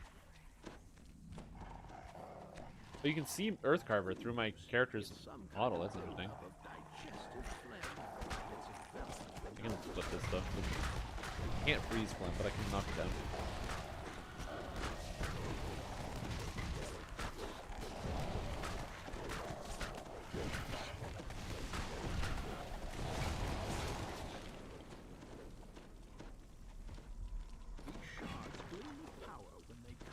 Got another shard.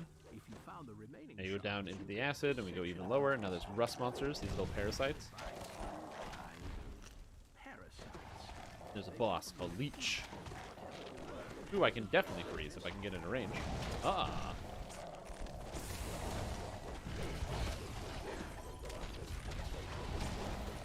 Now I want to get the actual greatsword Earth Carver. Let those guys kill it. Get the last shard. Boom. And now I have all the shards. I just need one more piece to reassemble it. Uh-oh. Uh-oh. Uh-oh. This is a bad place to be. I'll buy my lonesome.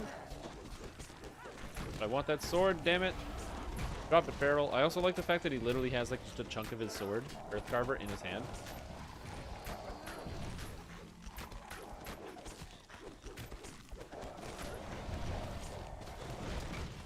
Earthcarver is a special weapon that is unique to killing purple worms, which is very cool. One of the reasons why it exists in here. It's like rust-proof, and he was going to use it to cut himself away from the inside, but he somehow managed to break the sword. Reassemble a greatsword.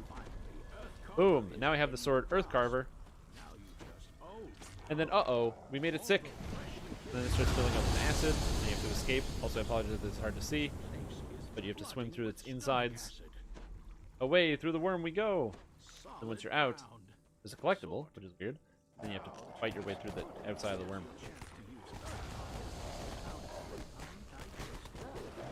And when you break a hole in it, you literally break a hole in the worm. I love this quest. It's such a cool idea. Do I keep the Earthcarver? Hell yeah, I do. Now, you have to kill Sin Eater, who's still alive.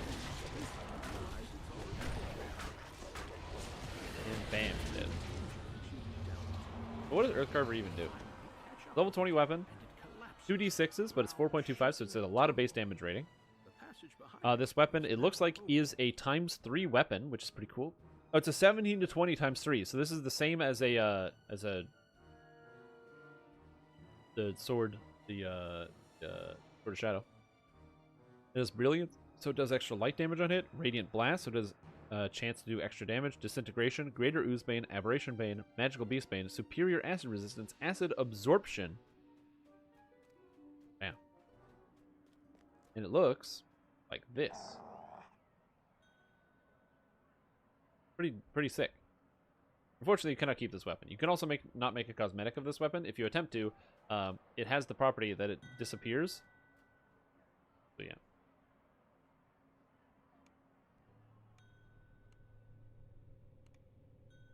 Oh god. Oh, that's not the...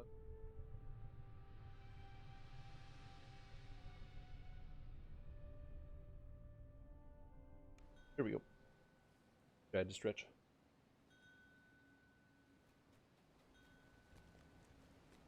And now I don't have a weapon in my hand because it disappeared. And oh, without hand wraps, you don't even get the special unarmed animation. You need hand wraps. That's interesting. I thought that would have been baseline on the character model. Yeah, I have a lot of broken items. Eye of the Fallen stuff. I haven't repaired in a while. So I gotta go do that right now. Where'd it go? Did I accidentally like drop the sword? Here we go.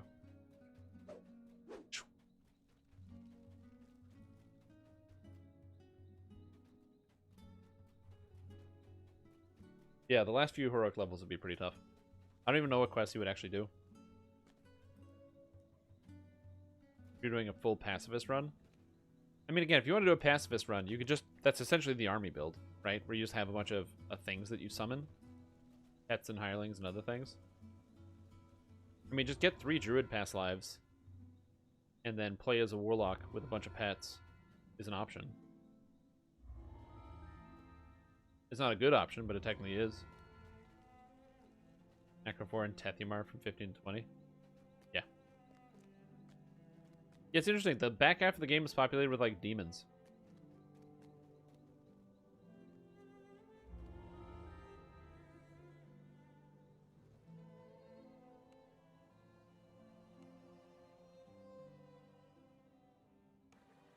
And it's not something I would want to do.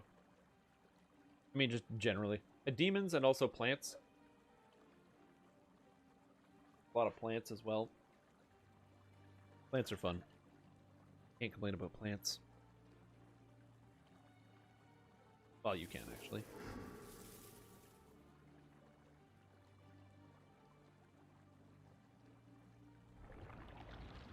There we go. Tony Hork is now a half-orc who I'm assuming exists. I love casting Magic Fang while I'm actually not in animal form. It's so convenient. You need acid resistance in here and cold. find yourself in a cavernous We go into expanse. full form. You can see Yeah, at some point I would love to do a druid who actually uses flame blade as opposed to just doing. I forgot to repair. Also, I'm gonna die.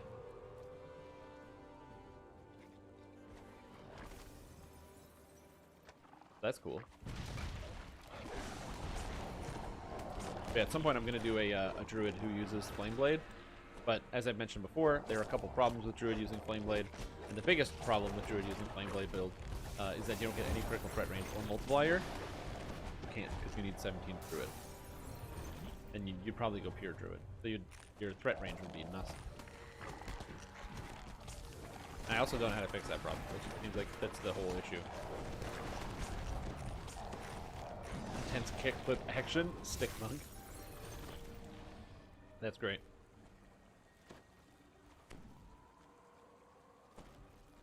You can stealth on elite? Yeah, probably.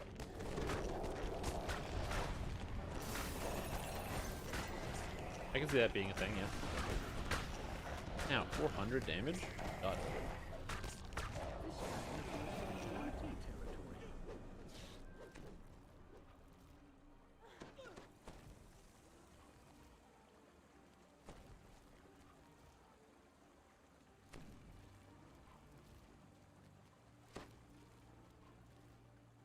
Some people jump over that wall. I usually don't. I usually just fight all that you want to. No big deal. Could be a big deal. And there's 2 Reapers? Oh no. No, no, no. No, no, no, no, no, no, no, no.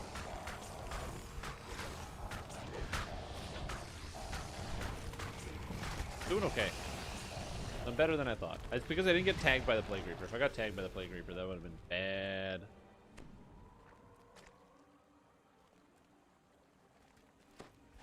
He needs a tower shield as his board. Well, you can get the motherboard tower shield soon, actually, because the anniversary event is coming up.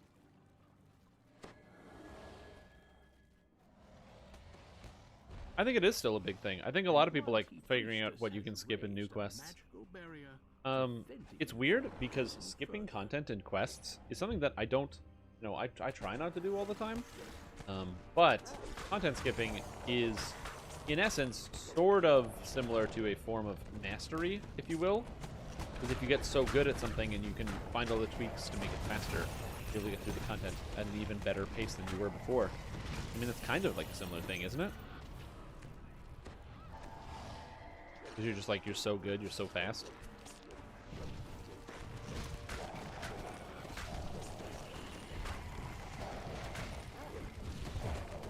I don't know if that is exactly the same thing, but I don't know. Like I said, playing Star Wars The Old Republic for a little while, skipping stuff is like literally the name of the game in that game. It is the most important thing you'll ever do, is skipping monsters. Because there's so many damn monsters in all of those damn dungeons. There's so many monsters.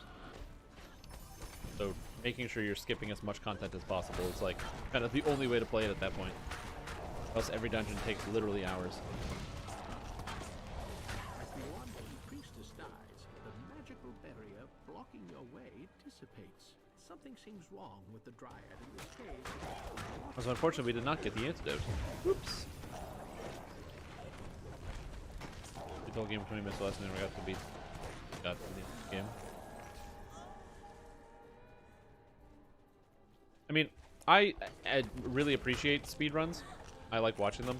Again, it's all about mastery of the craft, figuring out the exact best ways to, you know, get through a quest as quick, or not a quest, but an entire video game as fast as is humanly possible, and then, you know, put that information on display. I think it's so cool because it takes just so much raw focus to not make a mistake for like hours on end sometimes. Some speedruns are like 20 minutes, but even in like a 20-minute speedrun, there's so much tactical madness that goes on where you're like, just watching it and having somebody explain it to you is still sometimes not enough to really understand what's going on, and it's a friggin' video game that you've played before in a lot of cases. If you've ever watched a speedrun, sometimes it's just, you know, you're like curious because you see, you know, GDQ is going on and you're like, oh wait, they're playing what game from my formative years that I remember playing? I must watch how they play this game. And then it's like, oh, they don't do that. Remember the first time I watched some speedruns, I was like, man, they don't even like play the game in these ones. They skip almost all of it. You know, they don't do all this other things. They just, you know, they skip they're not cutscenes, but they skip bosses or like whatever. And I'm like, that kind of sucks. I wish more people did like full speed runs of games. And the more I paid attention to watching, I'm like, man, this is actually so cool that you can do that. Obviously, your first time playing through a game should not be designed for speed. It should be designed for, you know, taking in the whole experience and getting to play everything that the designers have taken the time to put in for you. Then also at the same time, God, it's so cool to watch somebody just be like, oh, wait, this boss? Yeah, we don't even need to fight this boss because we just do this, this, this, this, this, and it's done. And you're like, oh, wow, that's amazing. Yeah, I know that there's the different categories, yeah, obviously. For different game types.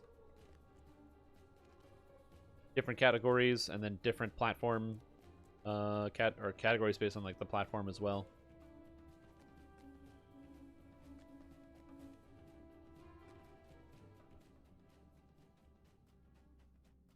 Yeah, there's some good stuff. I don't, we've talked about this before, but there's technically on speedrun.com, there's a classification for Dungeons & Dragons Online, but the rules are, like, crazy awful, because Dungeons & Dragons is a game that's already going to have a certain level of RNG involved, but, like, because it's an online game, there's no real way to standardize, like, load times, which is really, really nutty, and also there's so many different ways to, like, augment your speed in this damn video game. But I think it would be like nearly impossible. Even if you cut out loading time, like you had a tracker that didn't track while the game was loading, so only while it was in game time. Your PC performance is going to determine your actual speed, among other things, and how fast you can get through it. It's a complicated problem. Good question. RNG is a catch-all term, which stands for random number generator, or basically any scenario where it is not guaranteed something is going to happen. It either happens or it doesn't. So an example of RNG is how many crits do you get on a boss? If I crit on every attack, or I crit on no attacks, the amount of time it takes is very, very different. And that determination is done by the game's random number generator, which uses inputs, like random inputs, to determine whether you do critically strike or not.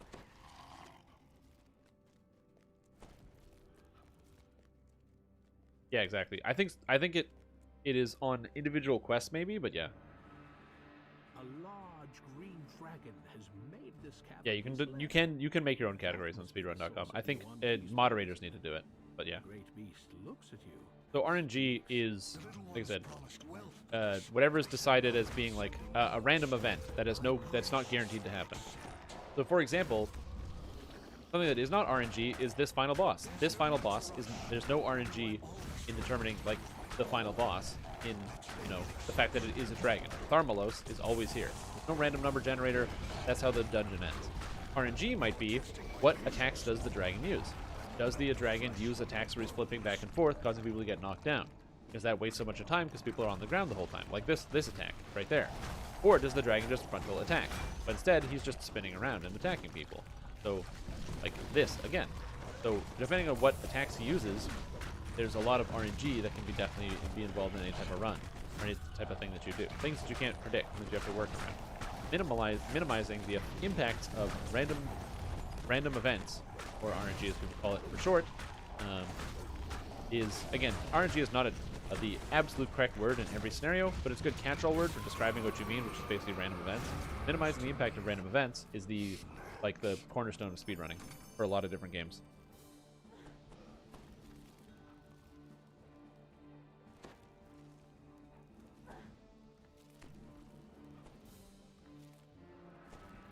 Yeah, saving throws is another great example. Did you roll a 1 to a save? Yeah, praying to RNGesus, exactly. So, invitation to dinner. When you walk inside of it, do you get the good one, where it's really fast, or you get the slow one? Amber Temple, do you get a good one, where you just have to get in the library, or do you get a slow one, where you have to get all of the passwords?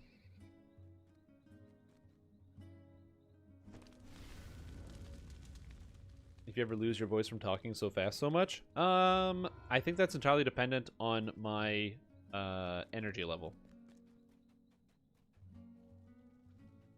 If I have a lot of energy, then nah, I can usually go for a long time. But if my energy starts to wane, then I notice my voice also goes with it. It also depends on actually how loud I'm physically speaking. Sometimes I don't really speak that loud, and I don't think I have to. There's also other times where I feel like sometimes I'm shouting.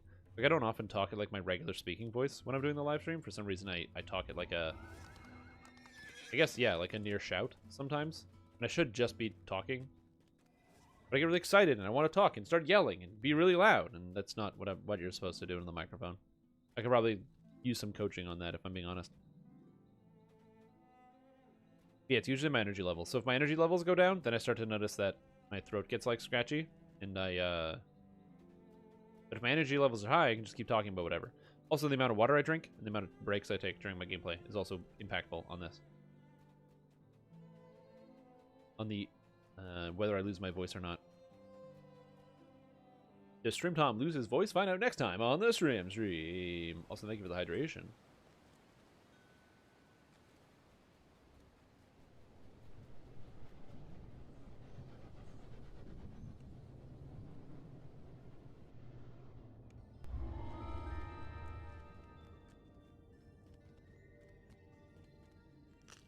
Back into my web So yeah, as far as RNG is concerned, like I said, minimizing RNG is kind of the hallmark of, or not hallmark, but one of the key aspects in speedrunning. You're trying to minimize it as much as possible. This can mean sometimes making decisions where the average outcome is longer, the average outcome of a random effect. So for example, like whether you farm for an item to hope for a drop, or you do something that takes maybe a little bit longer than farming for it, but you always get it every time, as opposed to sometimes where you might not get it for a very long time. So an example of something like that would be there's the video game The Legend of Zelda: Ocarina of Time, and inside that video game there's Kakariko Village, and as a child you can go to Kakariko Village and there's a graveyard there, and in the graveyard is Gravekeeper Dampé. And you can pay him money and he will dig up graves. And sometimes you get some cool treasure out of it. Well, every time he digs up a grave and you pay him money, he digs up he has a 10% chance of digging up a heart piece. So every time he digs up a grave, he has a 10% chance to dig up a heart piece. Heart pieces are needed to qualify for 100% completion of the category 100%, because you have to get everything. However, 10% chance is pretty low. But if you have Dampé dig 10 times, the 10th time, he always gets it.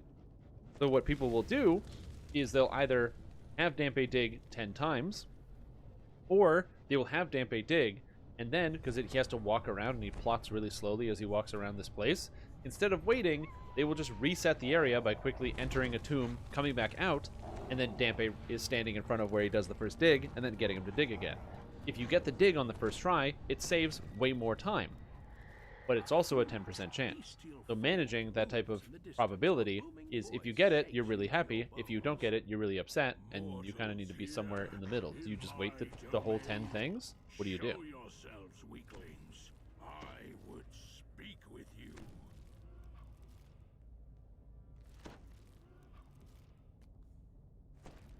As you pull the lever next to the blue sigil, a peculiar-looking console. Yeah. The videos manipulate RNG, guaranteeing a run as long as you follow an exact path. Yes, exactly. So, like, for example, you might think, like, oh, Pokemon. That's a speedrun that you can't actually do because there's so much RNG. What Pokemon do you find when you go through the grass? How do you guarantee all your attacks hit? You know? All sorts of stuff. There's tons of RNG in Pokemon speedruns. But, surprisingly, Pokemon is speedrun a ton. One of the reasons for this is that even though, while there's a lot of randomness in Pokemon, in the attacks and everything else, even though that is in fact the case, it's actually, there's a lot of ways to make the RNG very deterministic. By basically walking into rooms at certain places, resetting your game to reset the actual RNG counter on your console to make sure you get, after like 9 seconds, it always pulls up the same result. So you just kind of wait an exact amount of time.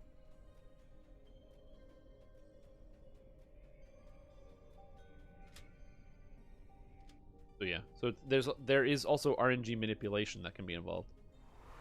So again, it gets complicated. It is not just one thing.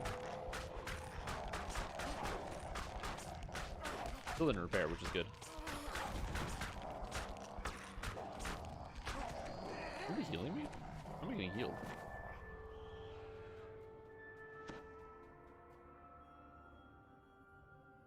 But all the tips and tricks from everything was maps in? Yeah, absolutely. It's important to note that speedrunning video games is the exact opposite of playing video games. Because when you play a game casually, those maps are really helpful, but when you're speedrunning, you might not even visit half of the places in the game. Or you might bug out the game so you get like extra items so you don't even need to go somewhere. Like, oh, I need to get the big quiver so I can get more arrows for like something you need to do, and somebody will be like, oh, but if I go to this guy and talk to this guy twice while carrying this item, then he actually gives me the big quiver automatically, and I'm gonna die because I can't get out of the stun. Rip. I think I went the wrong way. Just leave me, I went the wrong way. Yes, I did. I posted it in the Discord. Imagine DDO Wiki in a paperback. That's amazing. Yeah, there's a DDO Wiki in a paperback. It's called the Player's Handbook.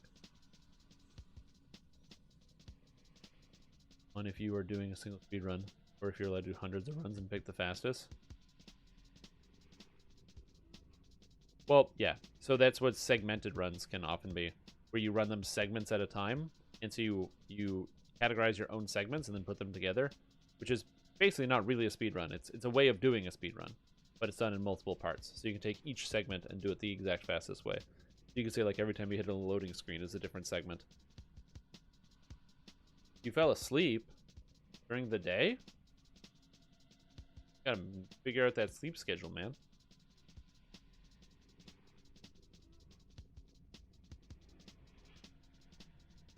It was 9 a.m. Back to sleep.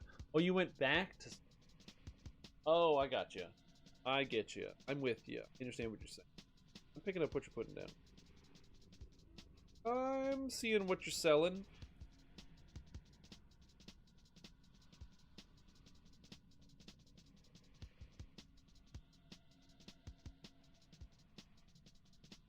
Single versus multiple is more like marathon. Yeah, marathon versus resetting. Yeah, if you're in a marathon setting, you don't have a choice. You have to keep going versus like just resetting your run. Marathon is a complicated thing. All right, sometime after a 24-hour stream, it's great. Sleep? Oh, I'm a big fan of sleep. I agree.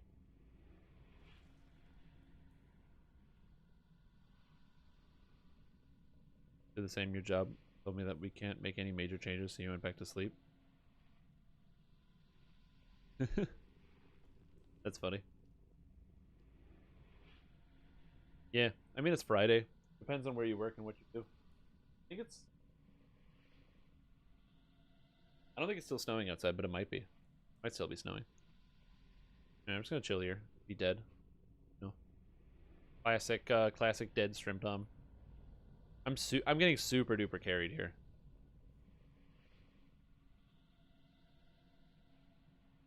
Which is kind of great.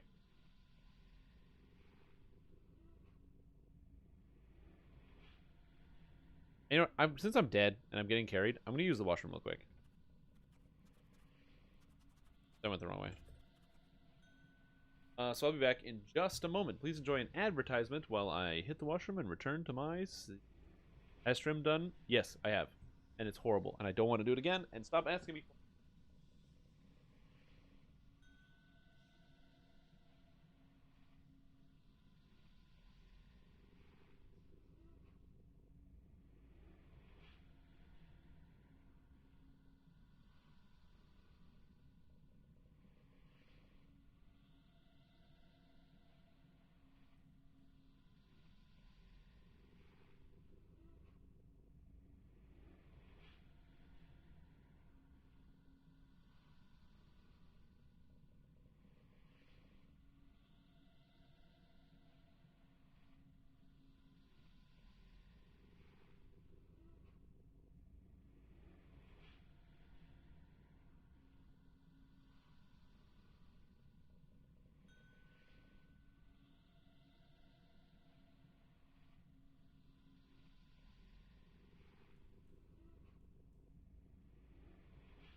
God.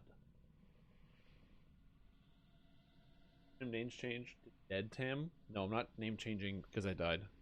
Although that is a hilarious idea. Currently dehydrating? Yeah, I was dehydrating.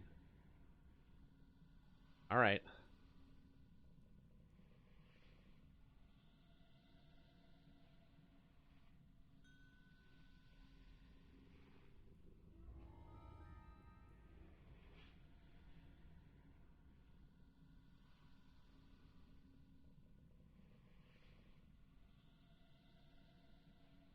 That wasn't very much water. Also, you say, but Strimtom's never going to do it. Excuse yourself. I might do that. Hi Stream, it's Brian, your arch nemesis. Just wanted to say hi to Stream, but I think I have missed your break. What a shame. I will say hi to you too.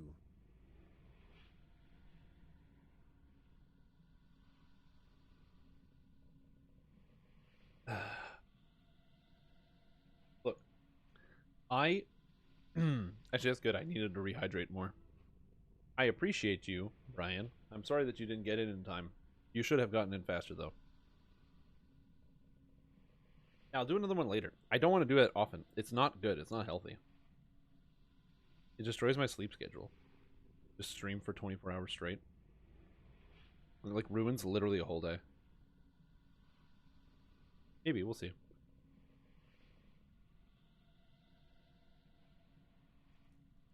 I got Oreo cookies. Grulamith Because why not? crumples to the ground, condemned by his own trial. As he falls, metal and stone reverberate from down below. You can now make your way Gotta do to the something if lord I'm that dead, you know? guarded for Lolth.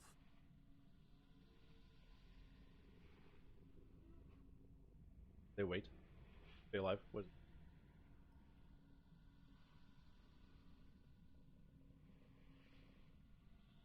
Oh, fuck, that's so funny.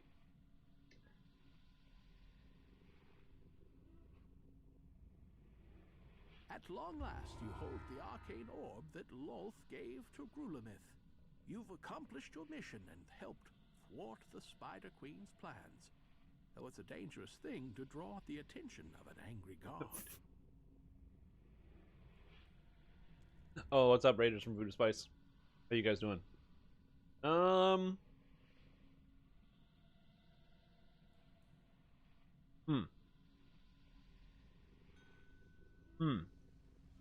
Okay, so how do I get to the next quest? What happens if you recall? You can't recall when you have Curse Blade objectives. Does that put me at the start? Wait. What happens if you leave a quest, but you have Jibber's Blade on? No, my heart's perfectly fine. Eating Haribo giant strawberries with chopsticks? There you go. But welcome, everybody. I hope you're doing good. I'm gonna, for science, still die. But am I dead outside the quest?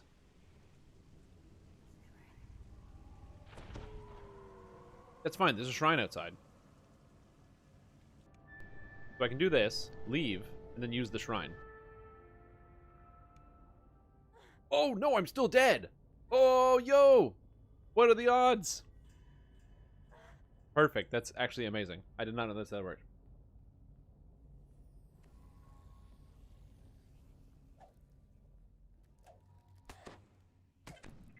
Wait, sugarless gummy bears?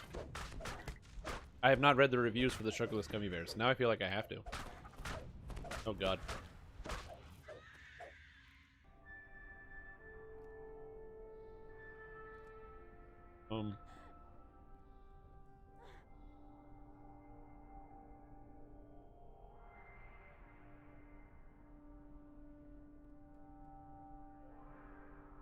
Newbie did it, and they were healing him like crazy, but eventually it does damage.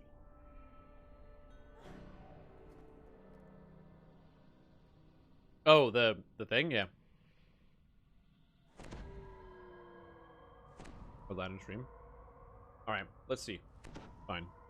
What is this called? Haribo Sugarless Gummy Bears Amazon.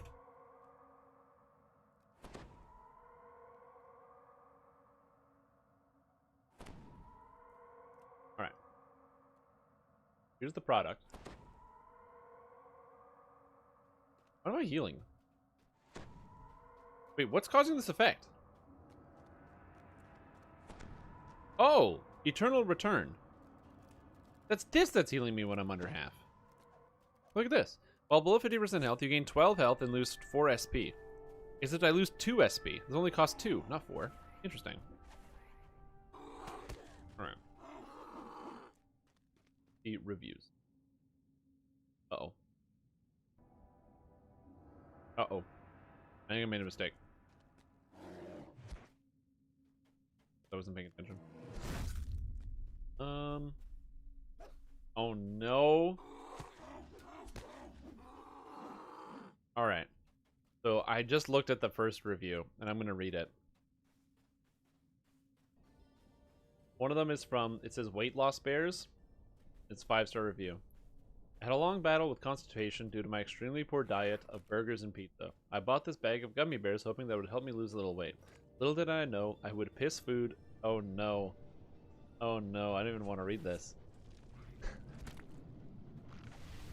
Oh god. I dropped from 260 pounds to 250 pounds, 215 pounds in just a few months using these little beauties. I don't have a sense of smell, but the birds flying out the windows would literally fall down and seize.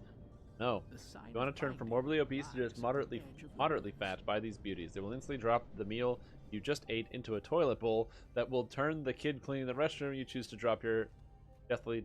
Oh no, that's not a good comment. Oh no. Oh god. Perhaps best not to eat many at one time. From Mickey, 5 stars. Another 5-star review. He says, these are yummy, soft, and extremely delicious. You get a lot for the money, and it's all well worth it. Perhaps best not to eat many at one time, however. It's all up to the individual that decides when enough is enough. Also, during my test, I'm not sure what my bowels shot out of me, but somehow I can now do arithmetic again. Thanks, Haribo.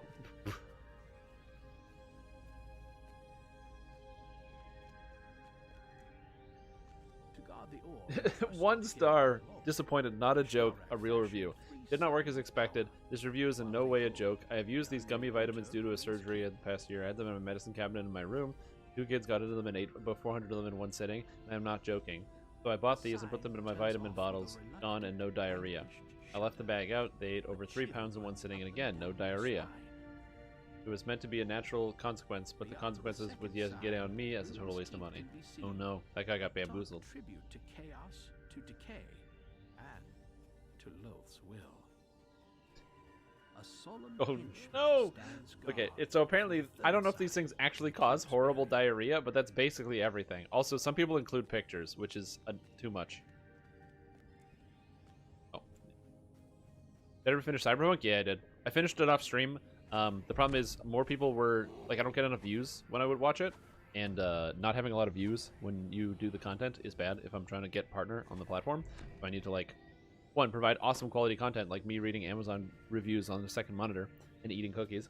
Oh, well. Oh, shit. Jeez it. It's the feds. Anyway, also being consistent with my content. The power drained suddenly from the side. But yeah, I did finish Cyberpunk. I didn't do like a review of the game, but what I will say is I really enjoyed it.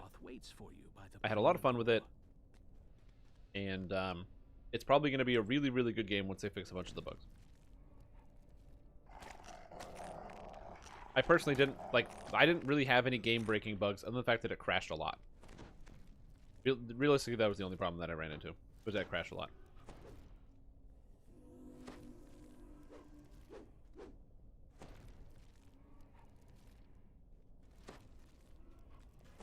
Wait, to read a random Amazon review?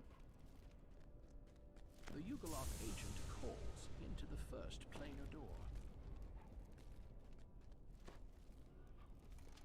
That's an idea. Oh, Snow Peak's End? Yeah, the Snow Peak's End on February 2nd. Demolish your computer if you didn't restart the game. Yes, I had to restart the... if I didn't restart the game every hour and a half, my computer straight up crashed. Whole thing. So that was there's another good quality. Very happy about that.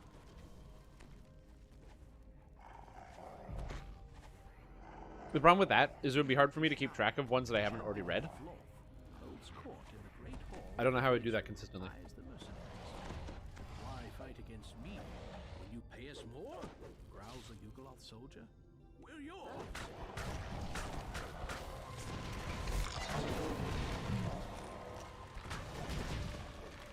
Wait, you haven't had any real issues with it from the get-go? You just have to be good to have issues? What do you mean you have to be good to have issues? What does that mean? Like good at the game? Like to experience it enough to have problems? Stupid whispers of grandeur. Let me attack. Problem with not having a lot of saves is my character can't do anything a lot of the times because I just get crowd controlled by every monster. But what do you mean by you have to be good with it from the get-go? Come to an end. More importantly, the orb is now within Oh, okay. Yeah. I'd like to think I'm okay at first-person shooters. its power no longer binds and holds I'm not a pro, but I've got above a 1 KD in Call of Duty, so it's good enough for me. I don't always lose to everybody. I just mostly lose to lots of people.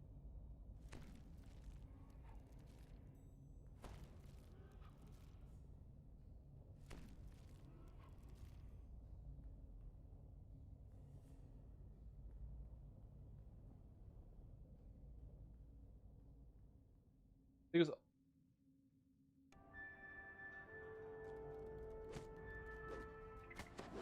wait, but you're the next ninja? Oh yeah. Game glitch of the tutorial. Every time they reset it, glitch. It was a permanent soft lock. Okay, FPS player until you played PlanetSide 2. PlanetSide 2 is not too bad, unless PS2 stands for another game. I have achieved my goals using wicked craft and brutal resolve.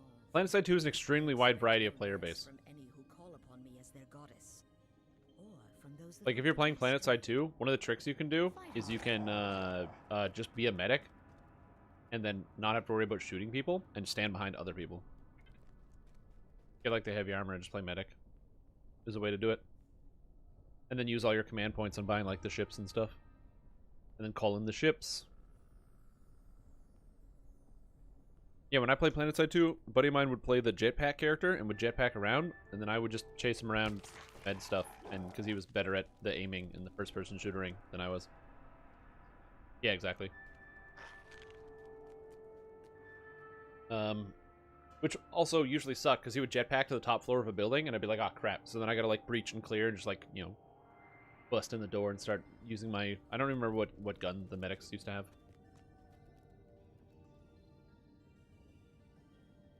But yeah, no, I didn't have too many issues with the shooting in that game.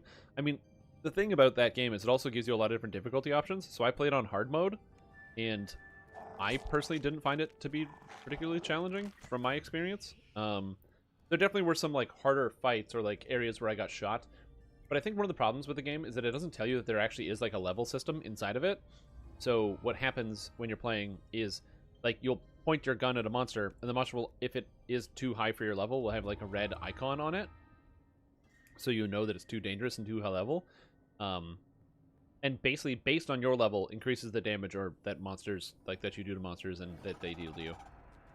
So it's not, but that's not inherently explained to you right away. So if you don't know that, then you just start like, you know, shooting, and you think like, oh, there's a pack of guys, and they just one-shot you. And so, like, for example, there's, like, the downtown core, and that area, everybody kills you in one bullet at the beginning of the game. So you can't do anything. Also, I think I didn't have enough health, because I finished the game with, like, 350 health, I think. Not even. And then I watched videos of people playing this game, and they all have, like, 800. And I'm like, alright, then. I'm good. Like, I just did not have nearly enough health. Because all the healing items heal you for a percentage of your maximum. So you just want to have as much health as possible most of the time. Yeah, I'm talking about what was brought up by Teg, which was Cyberpunk 2077. We are 100% talking about different games. Absolutely. Yeah, because he was saying that he hasn't had so many issues yet, and I was saying that I ran into performance issues in the game, like driving the cars, Oh man, driving the cars. It's like, hey, do you like your frames? Don't drive the cars.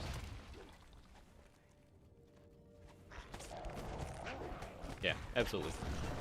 So yeah, it was but like I said, overall, good experience. I really enjoyed the story. I thought the characters were really good. And I will 100% say this. I'm not going to spoil the ending, but there's a lot of different endings in that game. And a lot of them are very dissatisfying, not because the ending itself is bad, as in its poor writing, but the outcomes may not align with what you wanted to happen to your characters in the video game, depending on which ending you end up getting. And some people don't like that fact about that, but I also think that makes a lot of sense. And like none of the endings are bad. I like all of the endings. Getting stuck upside down riding a bike? Yes, where the bike is upside down and then you mount it, and then your character is now underground? Yeah. Because we were live streaming and I didn't know what I could get banned for on Twitch, I didn't have, or my character V did not have a ding-dong. A magical barrier suddenly appears. He ain't got no dick. Blocking access to the That's how it went. That's how it went down. voice comes from behind and high above. Such folly. What did you hope to find? Your world is bleeding. Yeah, exactly. Bleeding into the Spider Queen's domain. You cannot stop it.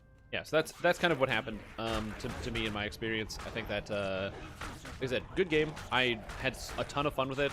I enjoyed it all the way through. The missions, the side quests, the characters were great. There's only very few missions that I didn't like.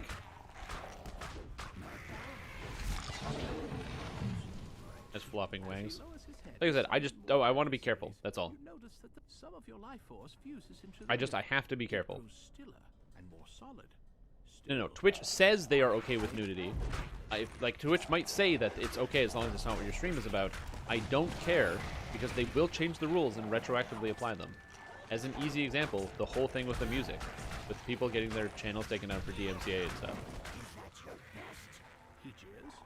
It was fine, and then it stopped being fine, and then people got their content removed. It won't stay down for So, I would like to avoid being not fine in the future. If Twitch has shown that they're inconsistent with their ability to apply their own policy, then I have no interest in trying to play the guessing game all the time of, well, is this okay, or is this okay? Like, no, none of that. Ignore all that noise. Exactly, I don't want a stream ban.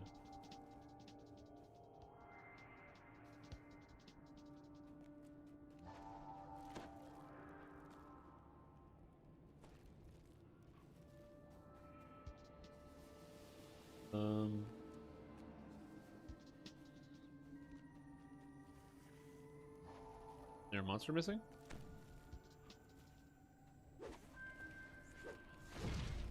Oh, there is a monster missing.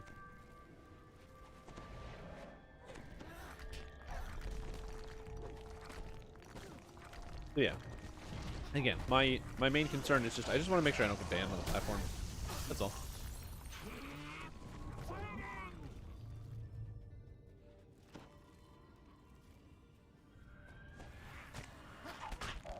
Which I think is a reasonable expectation.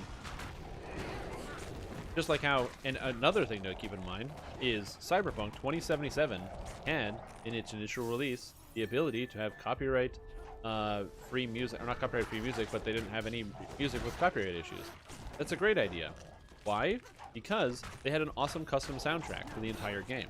So there was tons of songs that were custom written for Cyberpunk. However, many of those songs belonged to the artists, and so as a result, if you listen to any of those custom songs, you'd have to deal with the record labels, and your content would get taken down online. So they had a special setting, so you could make it so you didn't listen to that. So the actual in-game music had to get replaced, and you had got only a few songs on repeat all the time if you listen to it copyright-free. The game is significantly better if you can actually listen to the musical soundtrack that's included, because it's really good. And that's one of my favorite parts about the game, is that the music is so friggin' good inside of it. Except, again, major problem is not just that the music causes this issue when you're inside of it. There was an issue upon release where some songs just happened to make it through the copyright-free filter, and unfortunately, people were getting their stuff taken down because they were playing the game, using all of the settings and doing everything right. So, again, I don't want to have that problem. You know what I mean? You know what I mean? I don't want to be like, oh yeah, let's. The rift now do the let's just use this brand new platform and then get deplatformed, or try to do something like it wasn't worth it, you know. If you guys want to see some ding dong, you can look it up. You don't need to watch the Twitch stream for that. It's the same reason why when I obviously it was sarcasm at the time. I did not know. When Baldur's Gate 3 had just come out, I played it like right away, and then somebody said that there was graphic sexual content in the video game, and I was like, oh, I don't want that to show up on stream because I could get in a lot of trouble for that. So I didn't want to do that. So I didn't showcase it. What I did not know at the time, because I couldn't find the information for it, was that all of the sexual content that's supposed to be in the game wasn't in the game yet and still isn't, and it just says, you know, EBD on it. Effectively, it comes with a menu that says like not in game currently. So you actually don't see anything. But I didn't know that at the time, but I'm like, well, I'm not getting banned on Twitch. Yes, they punish you retroactively. They change the rules and then continue to punish. 100%. That's just how the systems work. Hideous face as he begins his summoning again. The grin turns to fury as he looks a moment early and sees you healing the rift. And it never will. Yeah. They go, well, we made a mistake on our ruling, because the problem is it's all controlled by bots, all the implementation of all this stuff. They don't have human beings going through and patrolling stuff and trying to find errors with the copyright system. They go, oh, well, our bots picked up on this video, and even though this video already existed before the system, it still has to fall into the rules, because that's what the bot says. The rift has been stabilized. Very Yeah. clever. Growls the Dracloth. So again, that's why it's like one of the situations like you can totally show this. Yeah, I could probably totally show this, but I'm also like a small content creator, and the odds that I would be able to fight for my case and have somebody actually take a look at it and take it seriously are much lower than somebody who has a bigger and larger platform than I do. So I'd rather those people fight those battles.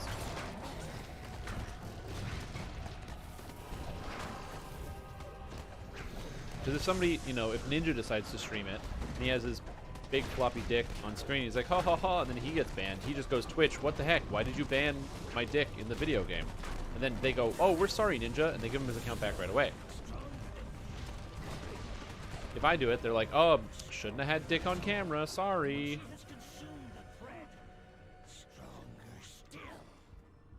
Broke terms of service. The barrier shielding the orb disappears.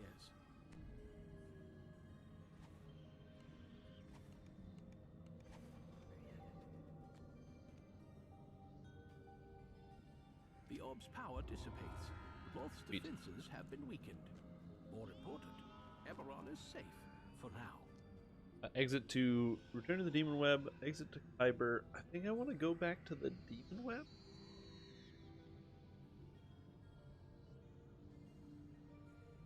If you're rich and you make Twitch rich, you get a jail-free card. Exactly. Like, very few high-profile streamers get, like, banned. And if they do get banned, they get, like, unbanned over, like, a little stuff. Like, for example, like, there's, like, Dr. Disrespect or whatever, which I never watched his content, so I don't know anything about it. All I know is that he did get banned off of Twitch for filming inside of a public bathroom at an event. Not filming, sorry, live streaming inside of a public bathroom at an event, which is not only a crime, but also way against terms of service. So then he got a short ban, and then he got permanently banned for something that we don't know what it is. But if that had been any creator that wasn't Dr. Disrespect, the guy would have been perma-banned on the spot.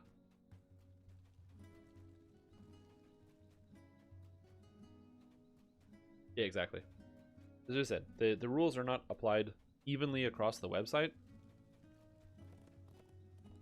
which is fine. I don't make the expectation that a large company is not going to cater to the biggest person on the website. They want to make a bunch of money.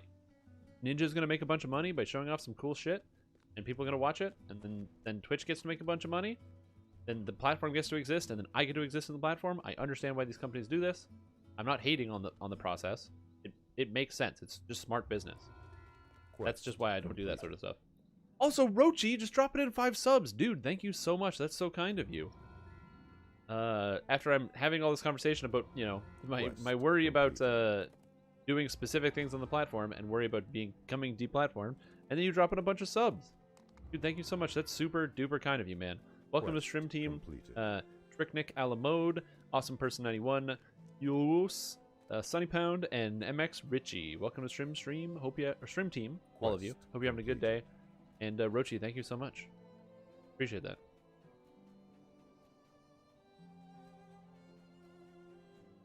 Quest completed. That's very kind of you, man. I really appreciate it.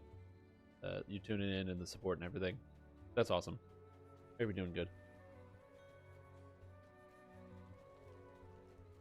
Yeah, exactly. Yeah, so like I said, when people get banned on platforms or for doing different stuff, I understand the company's perspective. I understand the individual's perspective. You know, and obviously you got to bridge the gap between the two. But as I mentioned before, who will cast a light on it before the darkness spreads? Or as I mentioned before, the main issue at the heart of a lot of these things is not this guy. Who do I have to talk to? This guy? No. Isla? Name current reward tier. Yeah. Give me 102,000 XP. Italy? No, there's somebody else who I can talk to. Yeah, I don't know. I just find it's like, yeah, I'm playing with the other saga. It's just a stressful thing because you have to make sure you're playing by all of the rules and doing everything absolutely right. Because if you don't, you can get in big trouble. But even if you follow the rules, they can change the rules and then say now you're in big trouble. And again, if you're a big person on the platform, you can break the rules and be a lot more flexible. That's why you can have, you know, a lot of the bigger live streamers will have clips of them saying or doing terrible things, and they'll be like, oh, they got a day suspension, and it's like, whoa, somebody got a day suspension? Oh my god. Their eyes spin in circles. It's crazy. And then they come back and everyone watches them now because they got a 1-day suspension, so they want to find out, wow, if this guy got a 1-day suspension, I wonder what the heck is going to happen on his next live stream when he comes back. I guess I have to tune in. Again, you know, suspending somebody might even be like a business opportunity for some people. Yeah, you make a video or you post on Reddit being like, I got banned for this thing and it's unfair and I've input a ticket to customer service. They won't do anything about it. Then it goes, and then people on Twitter find out, and then they're like, and then the company's like, oh, we're really sorry. We'll like definitely look into this.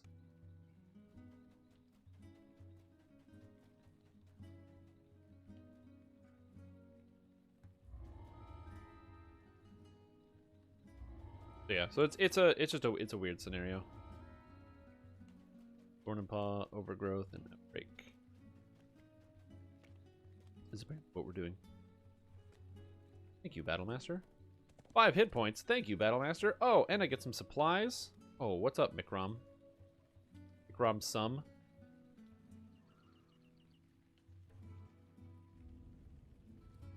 Yeah, exactly. Is he still streaming? What is he doing now? Is he streaming on Facebook or something? I think that's right. I think he is streaming on Facebook. Oh man, that's so cool. I don't think I have enough. Yeah, I don't have enough scales to do either of these things. No one else lock items in their inventory? No, it's just you. Although people tell me to lock stuff all the time because they're like, you should lock stuff so you don't accidentally sell things. So I'm like, nah, I'm just gonna accidentally sell things. He went back to YouTube. All I know is he's not as popular now as he was. Maybe he is. Actually, that's a great question. I don't know. I am making that up. That's literally me making that up. Dr. Disrespect. Yeah, he's on YouTube. Is Dr. Disrespect a real doctor? The head priest stands across No. the room. Heavy care. Really funny. Jaskier says, "Take that key on the table." I mean, he has 28k viewers right now There's another on one around here somewhere. playing Call of Duty Warzone. The hospital wing swings open. Moist air, reminiscent of rotting foliage wafts in. I don't know what his viewership was like before.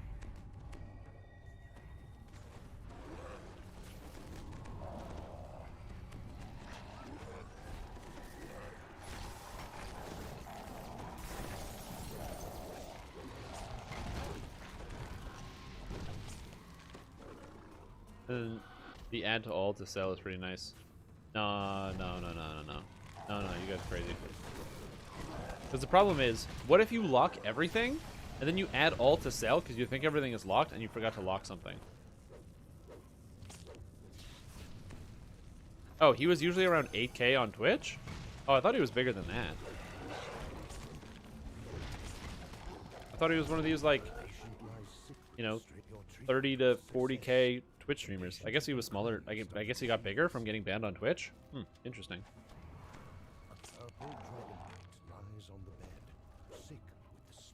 Never forget. Your treatment was a success. The patient, many who caught the infection, Wait a minute. are now safe from its horrifying effects. Wait a minute. What quest are we doing? Huh?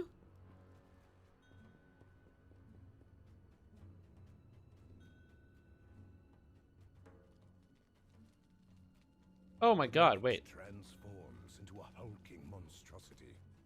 Oh, we just didn't do this door. Oh, we went the wrong way. Wait, what?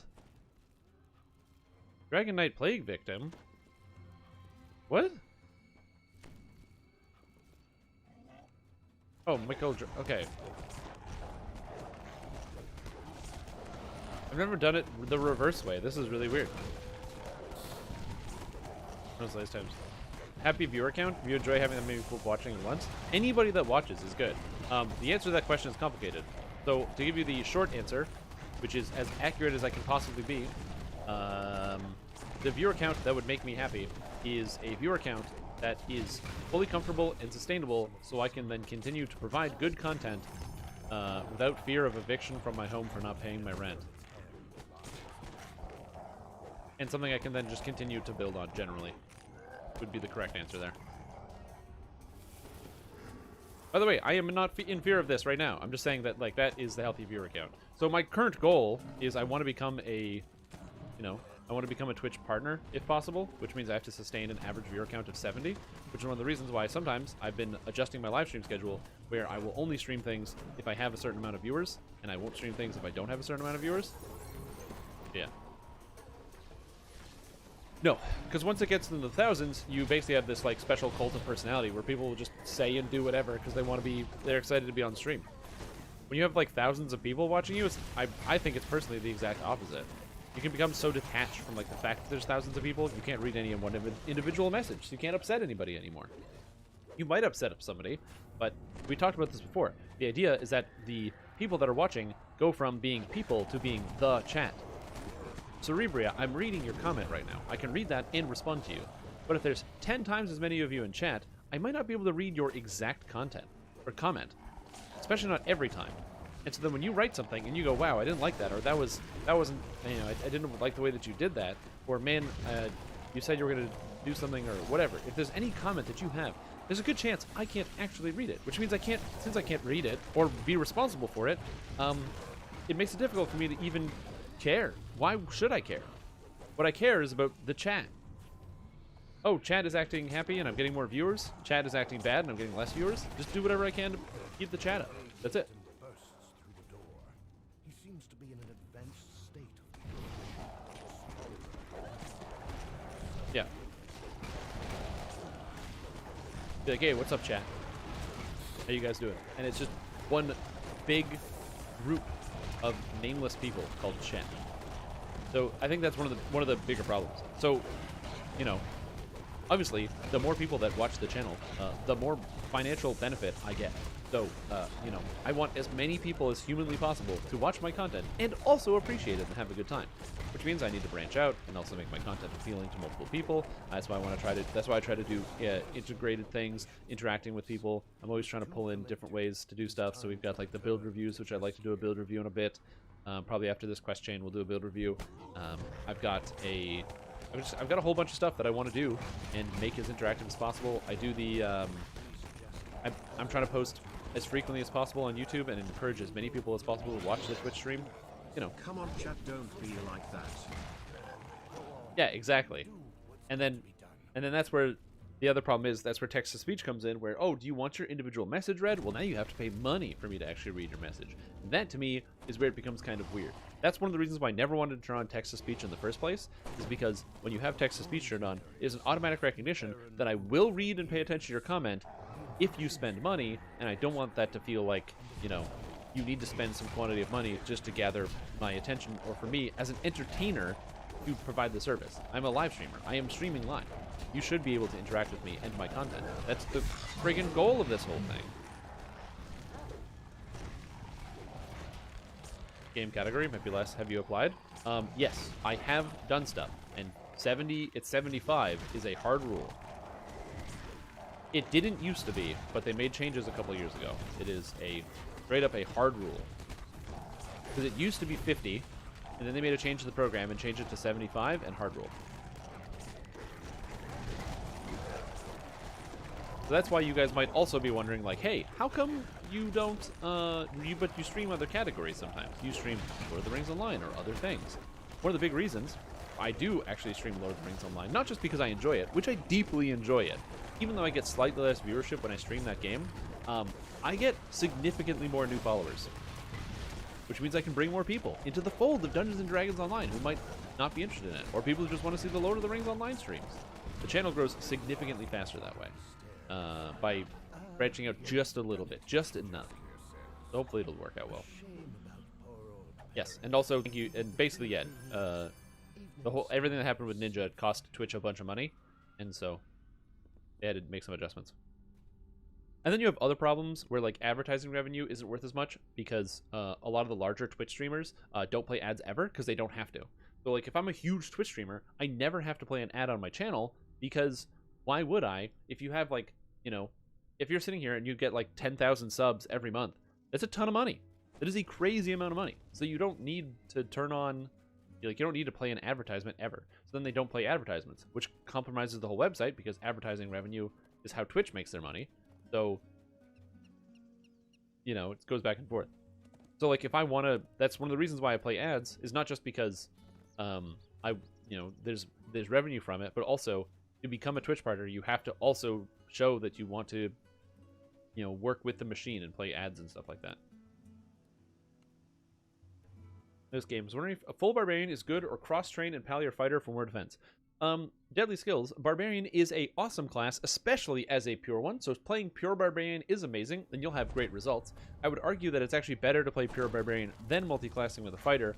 However, it's important to note in Dungeons & Dragons Online, barbarians are alignment restricted, so they can't be a lawful character because their barbarians are kind of wild. They're usually neutral or chaotic for the most part. And paladins are required to be lawful good, which means you actually can't multi-class between paladin and barbarian. Yeah, for sure. Which is good, but like I said, it's a situation where it gets, like, kind of complicated when it comes to how often people are actually running ads and doing things like that. So that is why I make the effort. I make sure we do the ads. I should probably have, like, an actual physical timer here so I can be more consistent with that as well in terms of distribution, advertisements. But yeah.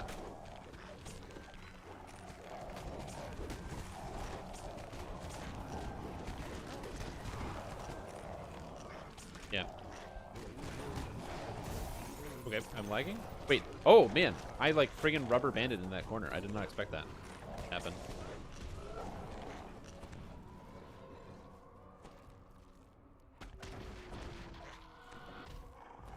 Whew, we're good. You haven't tried the Bard Paladin multi-class? Oh, those Bard Paladins. I definitely would be interested in trying out the Bard Paladin multi-class. If only. Yeah, getting the Woodwoads is extremely difficult. Unless you have, like, insane AoE. On my Alchemist, for point of reference, I couldn't do it on my Alchemist.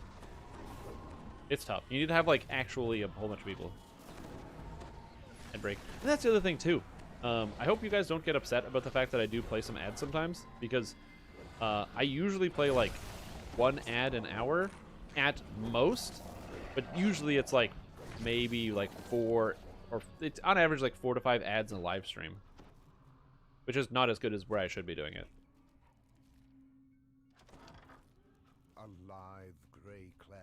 Also, if you want to skip out on ads, don't forget you can just subscribe to the stream. Every time you sub, it gives you ad-free viewing for an entire month. That's right, 1 whole month with no advertisements, and you still get to watch all of the fun content of hopefully one of your favorite streamers who you like to watch die. You get Brian instead. Yeah, exactly.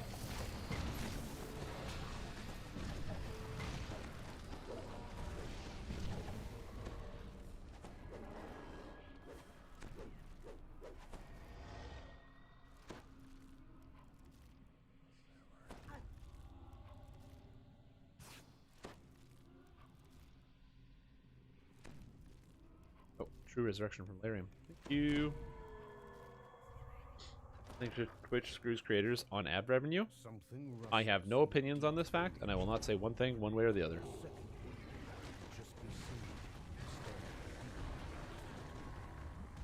Who's been subbed, so I've never seen one of your ads. There you go. Oops.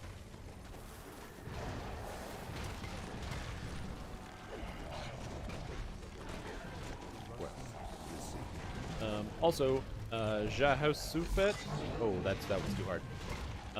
Who also subscribed with Prime. And hey, look, the computer is like all messy up, unless it's just my chat. But man, it just has a weird description. There's Prime. Thank you, Jahusafet. Jahusafet. For Jahusafet. I got you. Welcome to the stream team. I appreciate the support, man. Thank you so much. Again, everybody who just watches, I really appreciate, as well as people that sub or donate or contribute in any way to the stream whatsoever. I'm still looking for. I am still looking for. Oh, my program is broken. W Sung. I don't know where he is or when he will be, but I'm still looking for him. Strimthulu is terrifying. You don't like Strimthulu? Oh man, do I have bad news for you?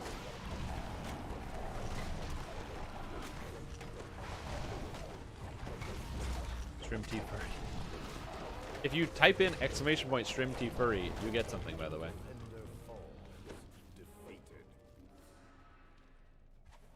Jumping Jahusafet. Oh, Pinocchio. Not a spell when I was younger? Oh, that makes sense. Yeah, I don't have any memory of Pinocchio. That smell, the smell of corruption. Look sharp! To arms! I know the concept of Pinocchio, but I literally couldn't tell you a single thing about the story.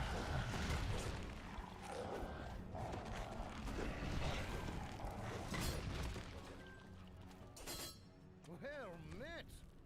I had grown I'm surprised that worked with a P. leaves for company. Wait, that worked with a... Oh, no, it didn't work with a P. Strim T Furry. There you go. But of course you are. Danger I thought that was kind of funny, so I just added it in there. your songbook, I can see. His Warlock character. The nice thing, too, is eventually we'll get so many weird commands that only certain people will know that eventually one person can just have ownership of, like, a command base that they can pull in, and then everyone else goes, oh, you can do this? It's kind of like having your special own little inside joke. You know what I mean?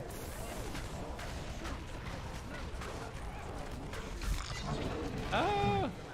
Why didn't I use any of my defensives? I still had this defensive on cooldown. Or off cooldown. Uncanny dodge. I could have uncanny dodged him.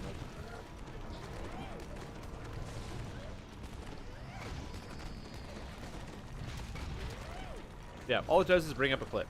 Which if you haven't watched yet, it's a funny clip. That I made today. Or the Strim T ice cream command. Or you just have to win some predictions. Yeah, you just gotta do some predictions. Here, why don't I set up another nice prediction? I've died in every quest so far, but what about the next quest? Do you think Strimtom be dying in the next quest? It's Thorn and Paw. A fun experience. Do you think Strimtom be dying? Place your Sun Flask now and figure out your prediction as to which one you think is going to be the most accurate and win you the most points. Oh yeah.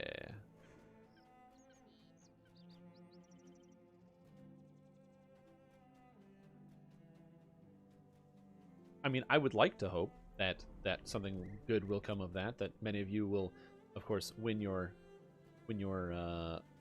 flask back, or win big with not a huge investment in flask and suddenly come out as a hero. Ooh, 7.1k to 10. Jeez Louise, guys. Look, I know it's easy to not have faith in me, but my god.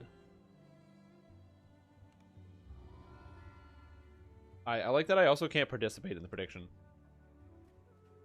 Also, I love how few people are voting for no. That's so funny. People putting in 10. Not willing to risk it. It's like the person who bets $1 in Price is Right.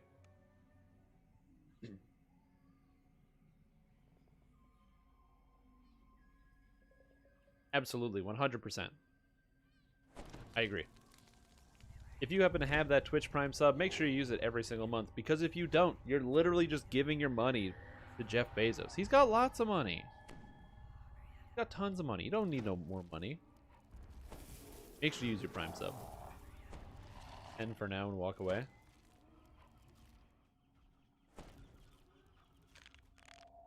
Ooh, it's 7K to 7K now. Look at that. You guys are pretty even. You have reached Thorn Hollow, the Druid Hall says. I don't really want to go into this room first. This idyllic woodland scene that Oh, these guys can't get confused. Interesting. I did not know that.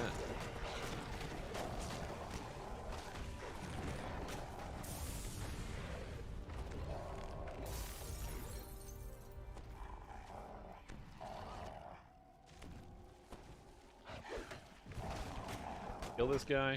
There we go. Kill this guy. I just need to be more aggressive in using some of my abilities. Specifically, I have Blood Tribute, which I'm supposed to use more often. So I should probably just Blood Tribute all the time. Also, my Constitution is not that high, so I might need to fix that as well. Yeah, but plants are like the least fun monsters in the entirety of the video game. Oh, wait, I accidentally tree formed. That's not what I wanted to do. Get him.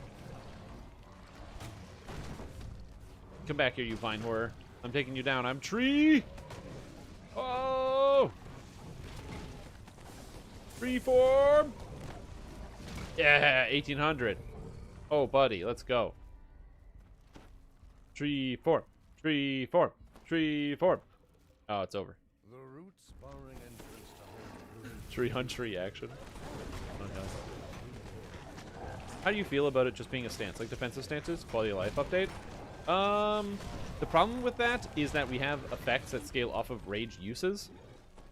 So, I think that one of the main things about Barbarian Rage being turned into that is that I actually don't hate the idea of Rage kind of being a stance that you toggle on and off. But I do like the Capstone of the Ravager tree having a Rage use ability, so you can only use it so many times. Because it feels really good, like it feels really fluid with the Ravager. Then what else would you use for that resource cost? Like, I don't know. So, I think that probably would be, in the terms of modernization of DDO, I think that in the context of modernization of DDO, it is overall a good idea to make adjustments like that that are going to improve the quality of life for the general player base. I have no arguments with that. Conceptually, you're right. But it makes me wonder about what other things are you sacrificing along the way to make that goal happen, if that makes sense. This cavern is a focal point of the druidic Come on, buff. There we go. Oh, yeah, exactly. Visage would essentially just need to go on a time... Like, it already has a cooldown, but it would need to go on, like, another cooldown, effectively. I'm not sure I super love. The quadruple negative makes it a positive, right? For the poll, what quadruple negative? Do Strimtom be dying? Like, will Strimtom die? Is the question. And the answer is either yes or no. Yeah or nope, nope, nope. Oh, the triple negative. No. No, it's just saying no a bunch of times. Don't use Blood Tribute in this quest. Why not use Blood Tribute in this quest? Working out really well. I see nothing wrong with my plan of action. Is based off of a state you'd be granted with the capstone. Yeah, I don't know. And also we have shifters who have their shifting as well. And I like the fact that it's like its own individual stance. Because they just give extra duration to it, which kind of staves off a bunch of the problems. I think it was on Lemania. They wanted to have them scale up from stuff for a duration other than Constitution, but that never ended up happening.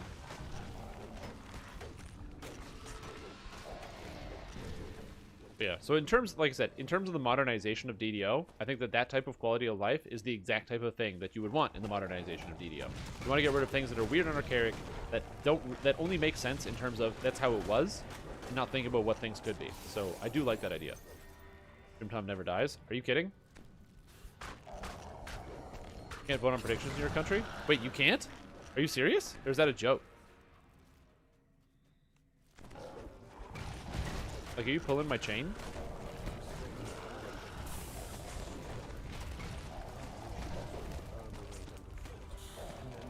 Because the idea that Shrimptom never dies is hilarious. I literally dies all the time.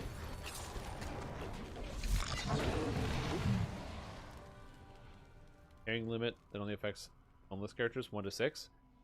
Yeah, getting rid of carry weight is also probably a good idea.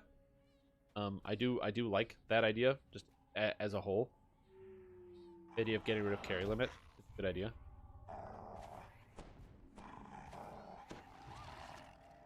Because again, it's something that most games don't have. But then the other problem that I run into is like, is it fair to say that we should change something or get rid of a mechanic just because other games don't do it because it would be better for DDO?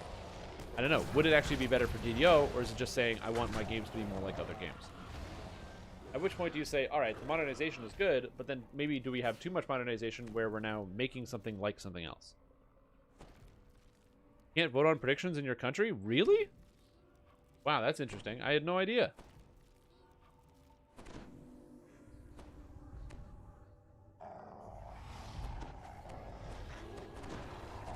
I didn't know it was, I guess that makes sense. There's probably like anti-gambling laws or something like that are in depending on the country and that you're in, and maybe something hasn't been properly rolled out.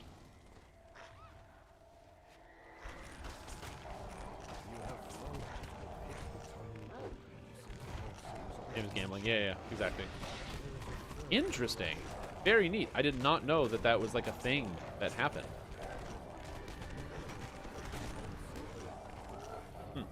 Well, I knew I had a hunch, I had a feeling.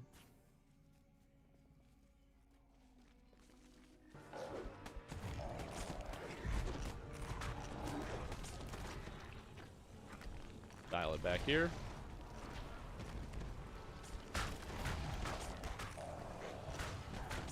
Okay. No. Maybe I should go tree form. Maybe that'll help me out. Try that. Reform.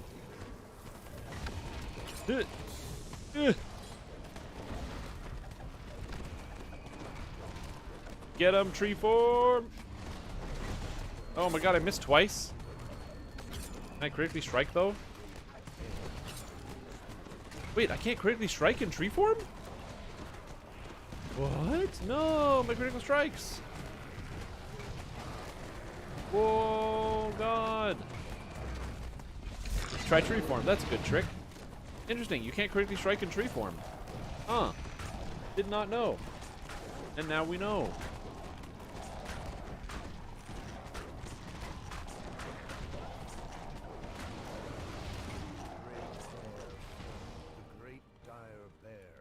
Alright, well, I didn't die. Sorry, guys. The source of the corruption does wait. Yeah, getting rid of carry weight, I would like that. I think it's a good idea for the modernization of DDO. It's an extra system that you don't need. It would also mean I can start with strength of 8 way more often. I was. Congratulations to those of you that will Strim be dying. Nope, Strim will not be dying. Good job, everybody. Her words linger darkly. Thorn Hollow is cleansed. But while Holsame lives, none of these lands are safe.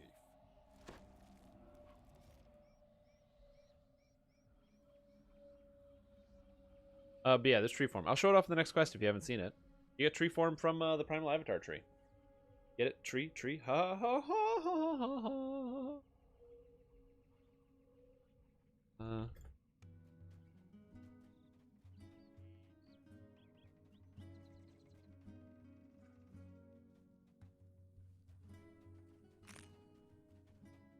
I just want to become a tree. Primal Avatar is how you become a tree. So you go Primal Avatar, and you take Avatar of Nature, and that's it. Bam. Rid of exhaust. That weight definitely slows you down. Oh yeah, for sure. I am all in on getting rid of the weight thing. Again, just the thing about, especially when it comes to modernization of these games, when you change core systems and you remove things that they used to have, that's what a lot of people make fun of World of Warcraft, because it's too simplistic and too dumbed down, and they got rid of a lot of the interesting designs that happened to exist in the game before. And people long for that classic experience of classic World of Warcraft. Now, as somebody who's played both classic World of Warcraft and modern World of Warcraft, I can tell you that while both of them are bad, classic World of Warcraft is bad in like an entirely different sense, where it is so much worse than playing any other game on the entire world. It is so horrific and bad in terms of the fact that like it just takes like 100 decades to do anything, and there's so many problems, and like the fact that even something as simple as like inventory management is just a constant problem. Playing with your friends is not easy, but instead hard. Like it's hard to play with friends because you're different places in the world. You can't just go to like hang out with somebody because, oh, I'm on this continent and you're on this continent. All right, I'll be over there and whatever. Like there's a whole bunch of problems with that game. But a lot of people really like World of Warcraft Classic because they prefer to have the old systems. What do you do when a game like Dungeons & Dragons, where online, if you fall into that same category, where people, the game changes over time, and they get rid of a lot of the things that were annoying in the past, and the people go, but what about my annoying video game feature that I want back? Give me my annoying feature.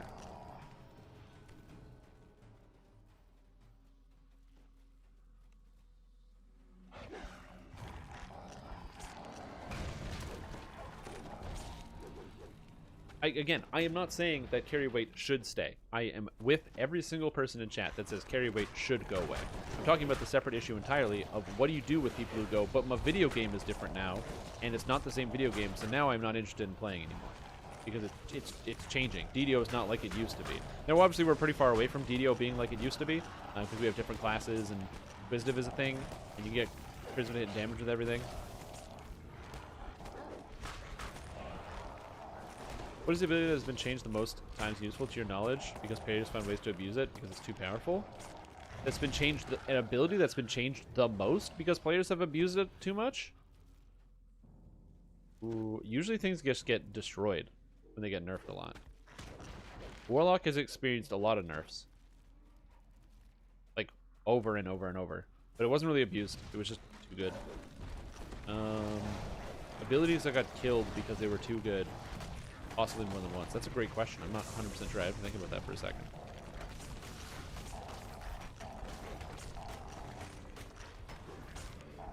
I don't want them to update Meta Standard Arc sets. Ever. I never want them to do that. I would love it if they wanted to revamp the raid, like do a redesign on the raid, change up some of the stuff, and then give us totally new armor sets and let the old ones disappear. That's what I would like. I would not like the old sets to get updated.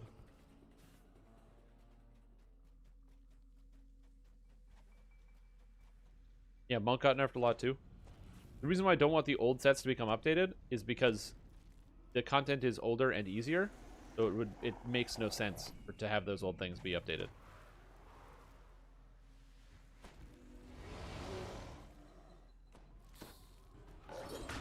Update the content and update the sets. So if they update the sets so that, like, let's just say, for example, the sets are different now, so that way they're not the same ones as the old one. Like, I think a lot of people, when they think, oh, I want to have my item sets updated, I'll give you an easy example. Actually, this is like the most underhanded throw ever. Imagine for a moment if I said all of the shard gear that you get, all the shard scroll seal crafting, like the epic sword of shadows and all this other stuff, it's going to get updated to modern values. Everybody in chat says, this is awesome. We want this right now. Let's do it. And then I say, awesome. So when you get a new one, it's going to be updated.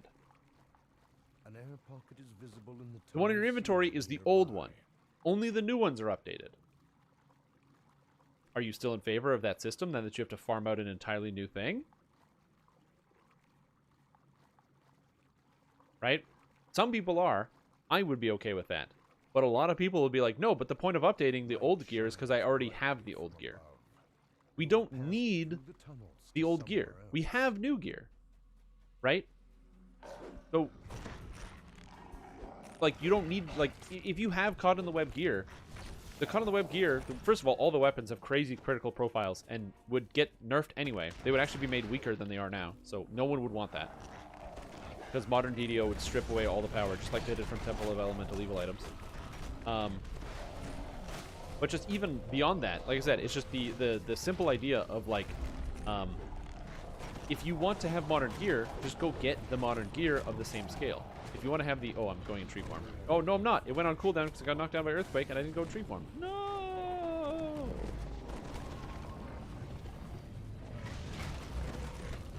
For sure. I also agree that I don't like the itemization of Sharn.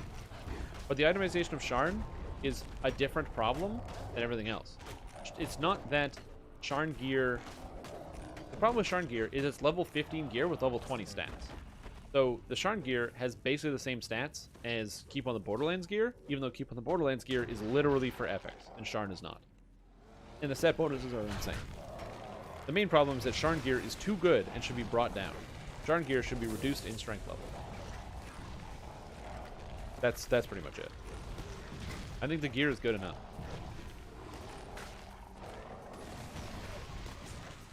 If every raid would be run more often if it required less flagging, that is correct.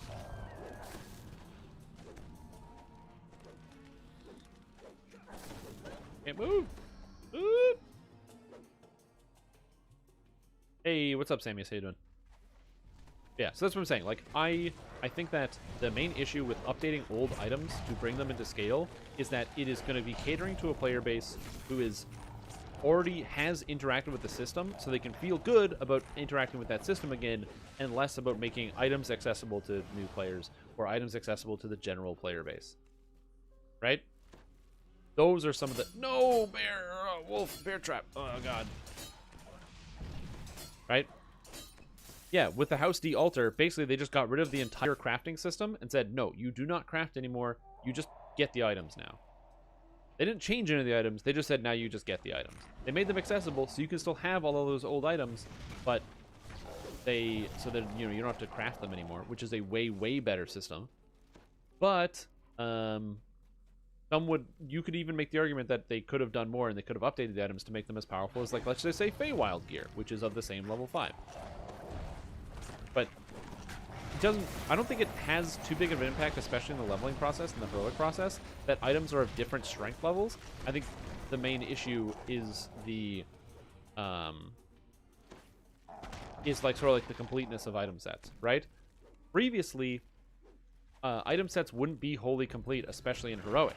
You weren't getting an entire item set from one expansion or one area. Menace of the Underdark was only epics, and the Shadowfell Conspiracy has no good items in it. So, this is like a huge problem for heroics because you can't get full item sets. But now in Ravenloft, you can gear out a character in full Ravenloft gear and get every single item slot filled up and ready. You can do the same thing with Sharn. You can do the same thing with Feywild. And this creates a difficult problem because other areas of the game don't have this. So it's not even just that the gear is more powerful, but it's also more versatile because you're able to actually get the whole item set.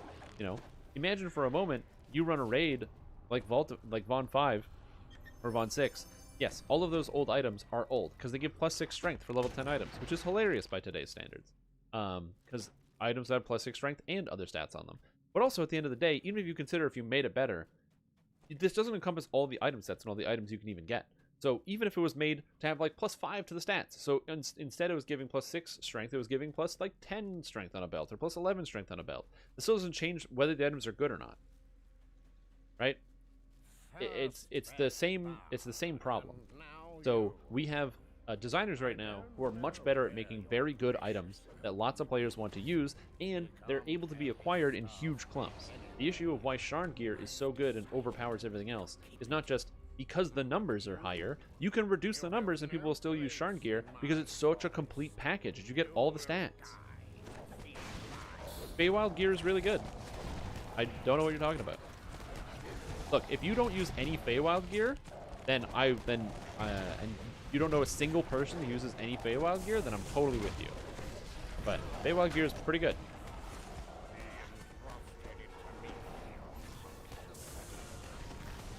Oh god, why am I blind? Oh god, I can't fix this. I'm just gonna pretend I'm doing stuff. Oh, Earthquaked. Yeah, Feywild gear is very good. more gear was equally good, wouldn't more content get run? No, content gets run based on how much experience it gives per minute. And how hard it is.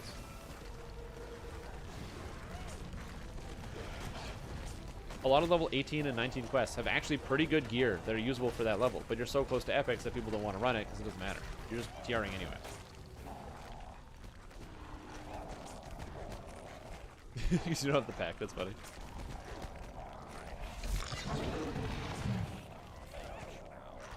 Yeah, and then also it screws up your set. You get one item from another area, and then that one item messes up your Sharn set. Oh no, there's really good gloves from this piece of content. Again, I'm not saying that they shouldn't make any effort because it would be hard. I'm saying that, or like to update old sets or to change things. I'm saying that updating old sets adds a whole bunch of extra time when we could just get new items that fill in the gaps and have the old items just kind of exist as part of the vacuum. There's another problem with updating old sets, as I mentioned before, is the time sink. It literally takes a shitload of time to update old stuff. It's not like, oh, let's just update it and then it's updated. It's like, oh, we have to have somebody design a whole new set of gear, go through all the files and change everything and adjust everything and make sure everything's good and there's no bugs with the items, and maybe you have to make new items to make it so people care about the sets. And it's just very expensive and time consuming. And they could just like make new stuff. Like, I'm starting to get to the point where I could probably, every week, instead of actually making a video about a new build, I could just go back and review my old builds and change them because of how often DDO gets updated.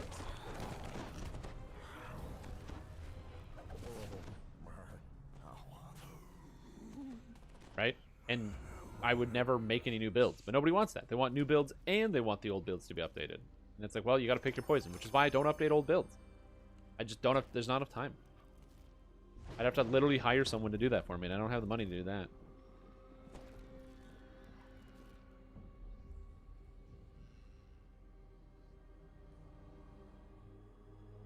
Must V Estonia? Oh yeah, I can definitely do the weather for Must V Estonia.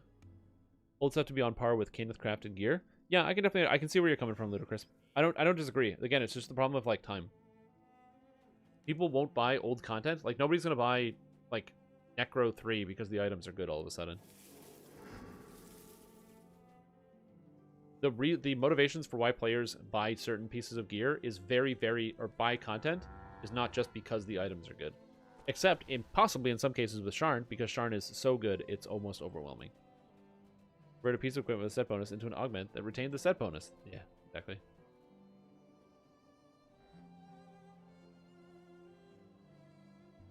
Exactly. We should get rid of all these old systems. That's where content cutting comes in place. That's why I'm saying they need to do content cutting. I was talking about this in the Lord of the Rings Online, but they have so many systems that are all piled on top of one another that they need to do content cutting. They need to say, okay, well, we have skirmishes, we have epic battles, we have all these different dungeons, scaling, non-scaling dungeons, all this other stuff. And it's like, you know what they should do? They need a content cut, so that way they don't have to spend all these less time figuring it out.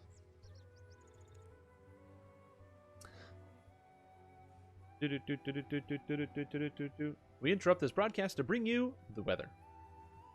Hello everybody, my name is Weatherman Strimtom, and I'm bringing you weather from Must V Estonia, a country that if you didn't tell me ahead of time where it was or show it to me, I couldn't find it on a map.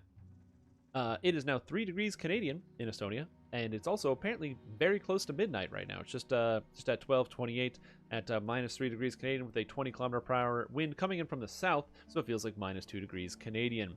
However, it is nice and dry right now. As we look towards the morning, there's a high chance of some precipitation as we look towards the morning. It's not going to stay for long, though, as we will have a nice sunny afternoon with a still high of 2 degrees Canadian. But that precipitation is going to come back overnight, and you'll be seeing a little bit of that rain coming back down again. It's going to be mostly a drizzle, but still just be mindful, especially if it gets a little cold overnight. You might have a little bit of ice building up somewhere, so just be a little mindful about that. As we look towards the rest of the week, this weekend you're going to see a lot of precipitation, some snow tomorrow, as well as some more rain on Sunday, and through the entirety of next week, a lot of snow and rain. You know, mixed precipitation, so just keep in mind, bring a jacket if you go anywhere, and make sure you have an umbrella or just a hat and gloves, depending on whether it's snowing or raining at the time. Anyways, that's all we have for the weather in Must V Estonia. I am Strimtom. Back to you, Strim.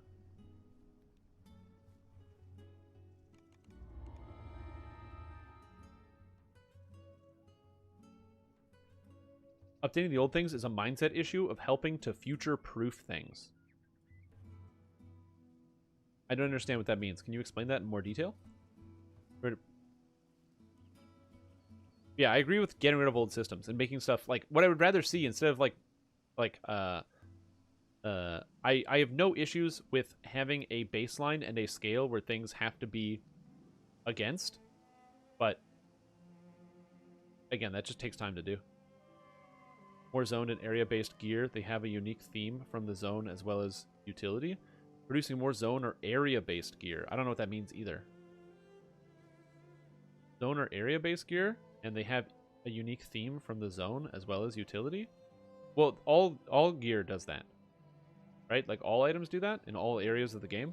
Like Sharn gear has a specific Sharn aesthetic, so they all have like a very certain visual style and stuff. A lot of the demon quests have demon aesthetics. You know, there's a lot of these things have visual aesthetics or just aesthetics in general.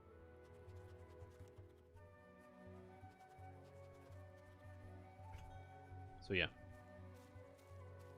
Giant hold gear, etc. The giant hold gear has aesthetics. They're all related to the actual giant hold itself. They're all like themed. So I wouldn't say that. Yeah, I'm not sure what you mean, Samus, by updating the old things as a mindset. The mindset issue of helping to future-proof things. I would say that the main issue with updating old things is that it is a tremendous amount of work.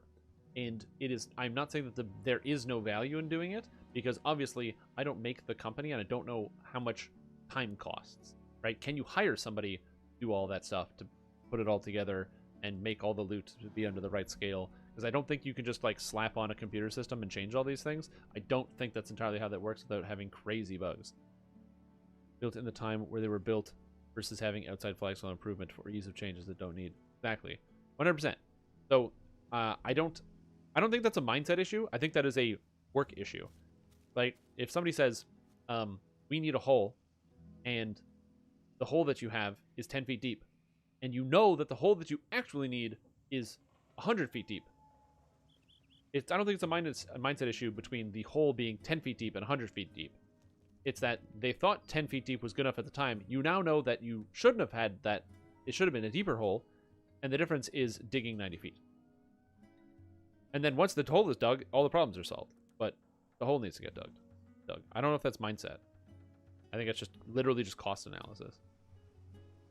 It's just one of the disappointing things about like playing online games in general, is that the changes that you would like to see as a player, which happens to me all the time, and which is why I'm not suggesting that you guys don't advocate for these changes. If you want these changes to be seen, you should make your voice heard. You should be posting on the forums. You should be saying stuff while being respectful, of course, and not using some certain curse words on the internet and things like that.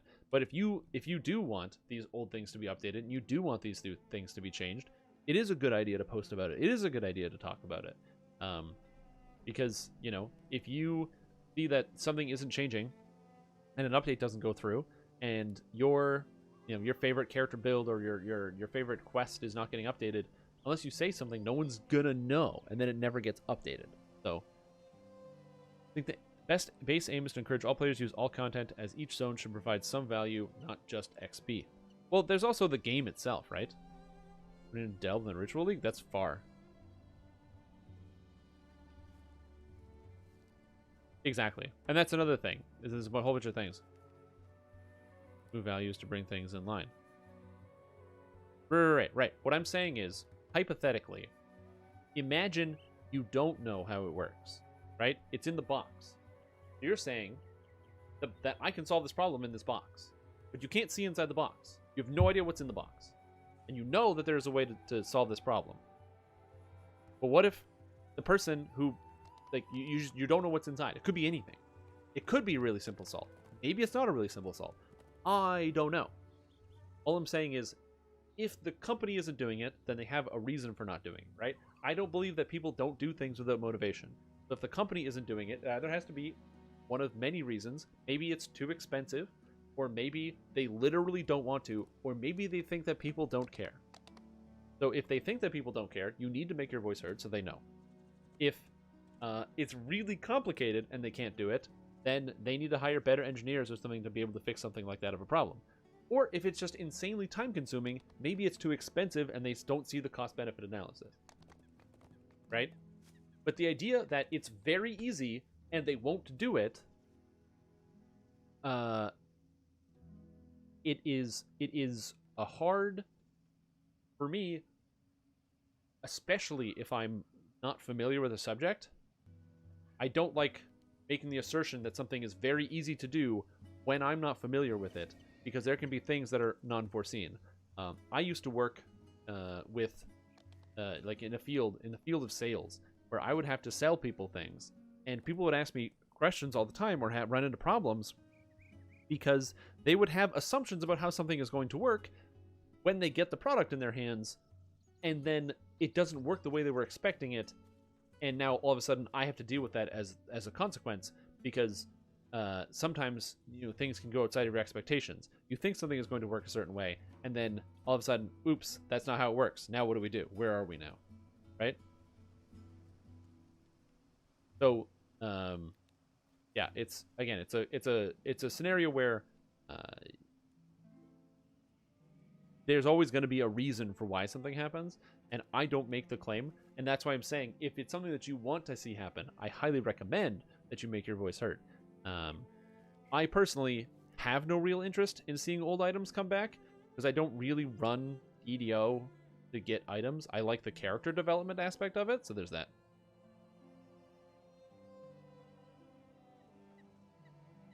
This is how we do things. Well, okay, so again, I'm not trying to discount your experience, right? Because I can't speak to your experience. I can only speak to mine. And there's it's not even like an agree to disagree. I think that we do agree on the same idea, that it's just there are barriers to a lot of these things, and whether the barrier is a personality barrier or the barrier is a time barrier or a money barrier or a decision-making barrier, they're all different things. Questions from Tom. Do the special warlock abilities like Absolute Zero and Hurl Through Hell use any spell DC bonus? No, they do not. Just have a bunch of charisma and press the key and then pray to RN Jesus that they fail their save. Now I gotta check something. Is Magnus here? Magnus, are you here? Are you in chat right now? I have to now go through this. Mr. Tom? I believe Tom is here. Beautiful. Can I review your build in chat right now? I want to do that. I want to get that build review. Build reviewed. No, the formula is wrong 100%. It lands all of the time. You can hurl through hell and freeze all sorts of monsters. Hurl Through Hell is one of the abilities that the DC is clearly wrong. We just don't know exactly what it is. Hurl Through Hell is an example of one of those abilities. Another one is the Barbarian ability from Ravager.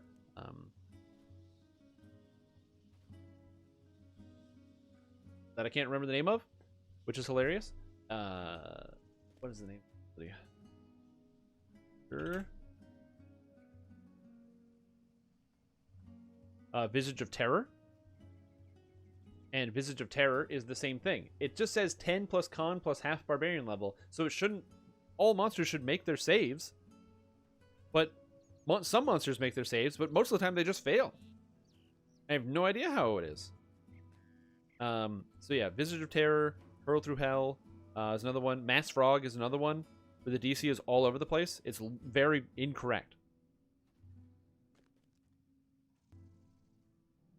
In effect, Deathware monsters will hurl through well.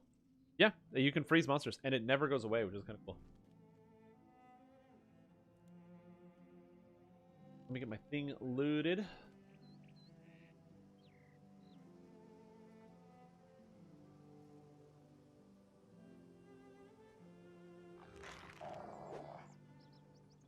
Here. But,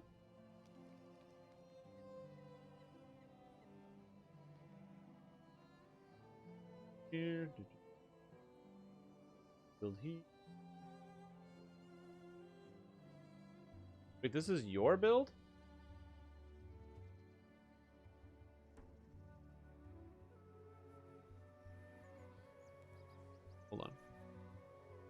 gotta get this loaded up. Please bear with me as I am sorting this out. Things we change it forward. These things they set refurbished and they can bring them to a standard. Oh, 100%. I'm so with you. Absolutely. That's why I was really excited when Kenneth crafting got changed to just a very standardized system.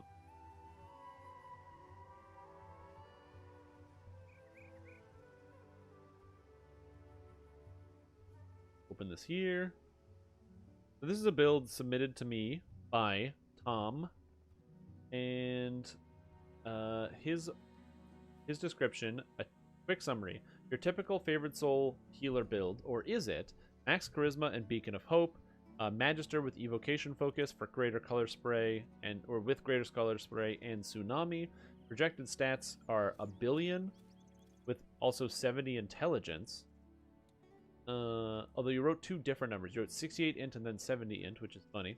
1 Warlock and 1 Alchemist lets me stack temp HP onto every character, including every tick of Healing Wall, and add Runic Revitalization, Mass Aid, and Flight of Glory. Aid Mass overwrites Bless, so you actually lose damage if you cast Aid Mass, which is really funny. And it's with a lot of focus for closed wounds, which may or may not be a good idea. So far it's working, though, as it's become a primary heal. So let's take a look at this. So this is very reminiscent of the temp HP scaler. Don't worry. The temp HP scaler that we looked at before. And it is going to be quite interesting. So let me build this up here. So for those of you that didn't see that before, we built a temporary HP scaling character with the goal of making as many temporary HPs scaling into one build, and it was using a Bard build as the shell. So the idea was being a Bard to be able to pulse out AoE with some Warlock all at the same time. This character is a little bit different. The idea behind this one is that instead it is a 18 favorite soul, 1 Alchemist, 1 Warlock. So if I take a quick gander at this, you can see that it's Alchemist first, then Warlock, and then the rest is Favored Soul. This also is a Celestial Pact, it doesn't matter, and this character takes Insightful Reflexes at level 1, which I guess is fine. It is also an Azamar, which is interesting, and the stat breakdown is maxing out Charisma, then some Intelligence, and then some Constitution. It's important to note that Favored Souls can cast off of Wisdom or Charisma, and the idea for why this character is using Charisma will make sense in just a minute. But Force of Personality and Insightful Reflexes, so you got Con, Intelligence, and Charisma scaling saves, that's good. Grace of Battle, that's fine. Blood of Vol is a classic healing religion. Power healing spell. Child of Faith, sounds good. Maximize, Empower spell. Quicken at 24. Why would you wait till 24 to take Quicken? I'd definitely take it before Heighten. Just for the leveling process. I'm assuming you already leveled, but that's just one thing I would change like instantaneously. Yeah. Oh, they're just there. Okay, yeah, no problem. But yeah, that's something I would absolutely change is move Quicken earlier. I like Pain as Ravager healing. Is Ravager worth it? The instant death was fun, but the healing is nerfed by Reaper and basically non-existent. Ravager is the strongest of the barbarian trees right now because of how strong Visage of Terror is. Especially if you play as a shifter, where you can never run out. You can Visage of Terror everything. Yeah, pretty much all of the best barbarians are running Capstone Ravager tree. Sign on the Plane of Air is for extra evocation spells, which is kind of interesting. Deific Warding, elusive target for defense, as well as epic spell power positive. Oddly enough, this character... Oh, no tomes. Important note. This is a tomeless character, which means you guys can play it yourself on this 32-point build. Oh, buddy. This is a brand new level 1 character, so that's kind of interesting. I don't see anything here that stands out other than the order of feats in terms of leveling purpose, but I'm assuming you just boxed through it and you don't really care.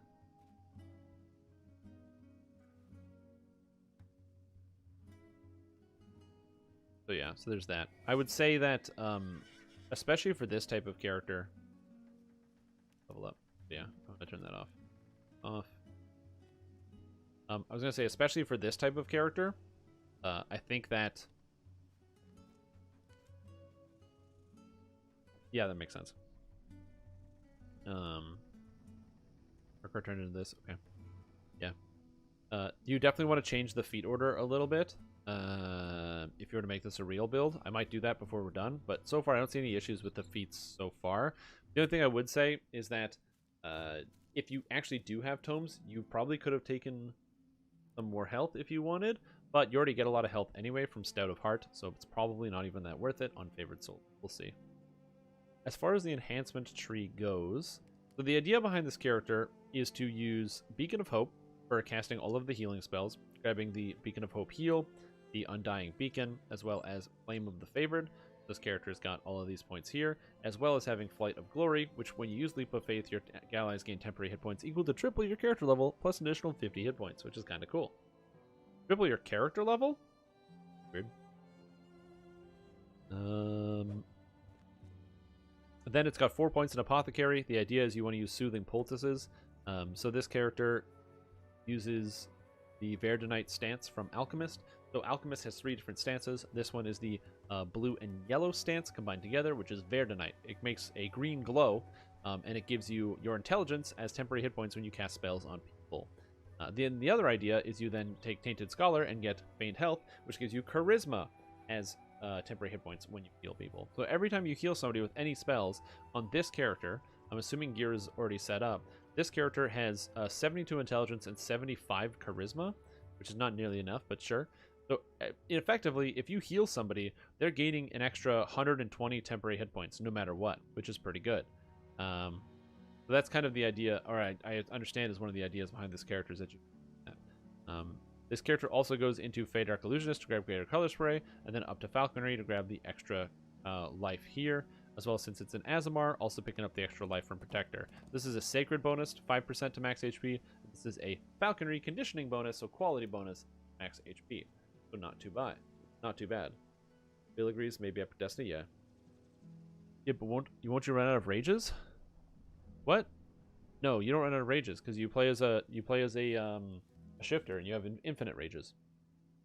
That's why. Let's take a look at some of these actual abilities here.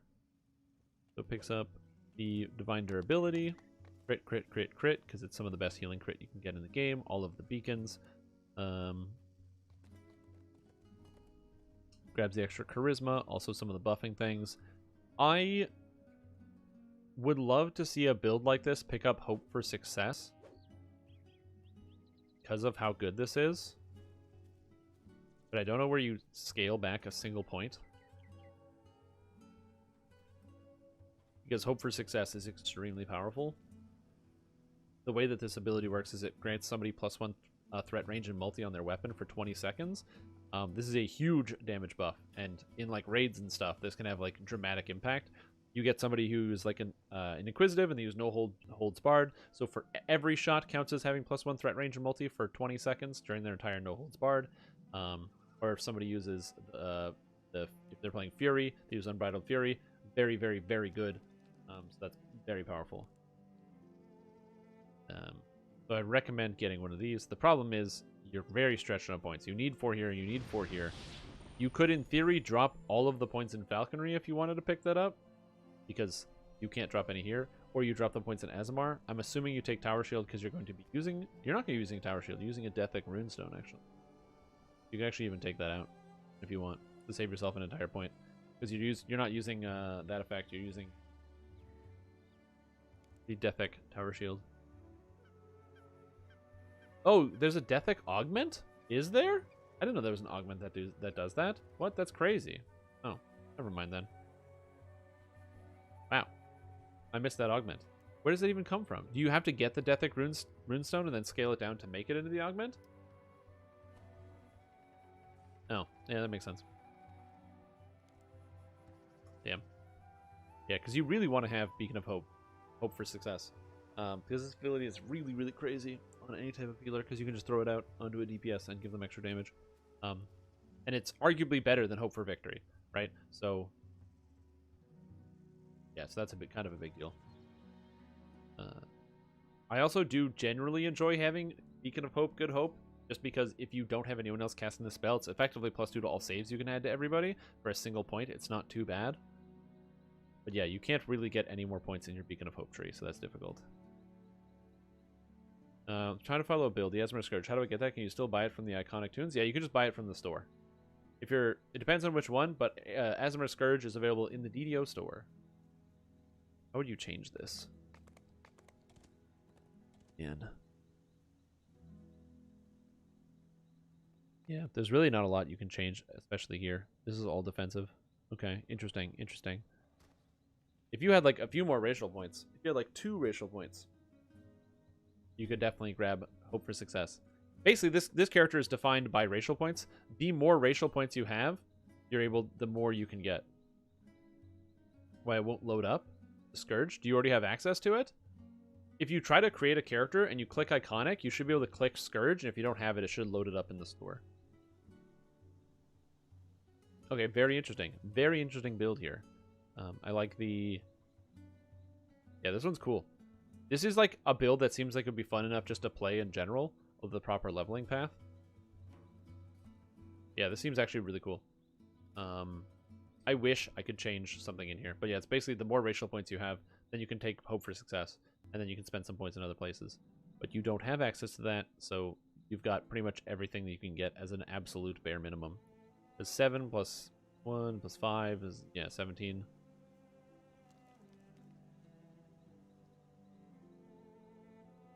That's weird. Yeah, if you click it, it should give it to you, and if it's not, I've heard of other people having issues with the store right now, so that's not an uncommon thing. And I'm sorry to hear about that. And then this character is supposed to play in Magister.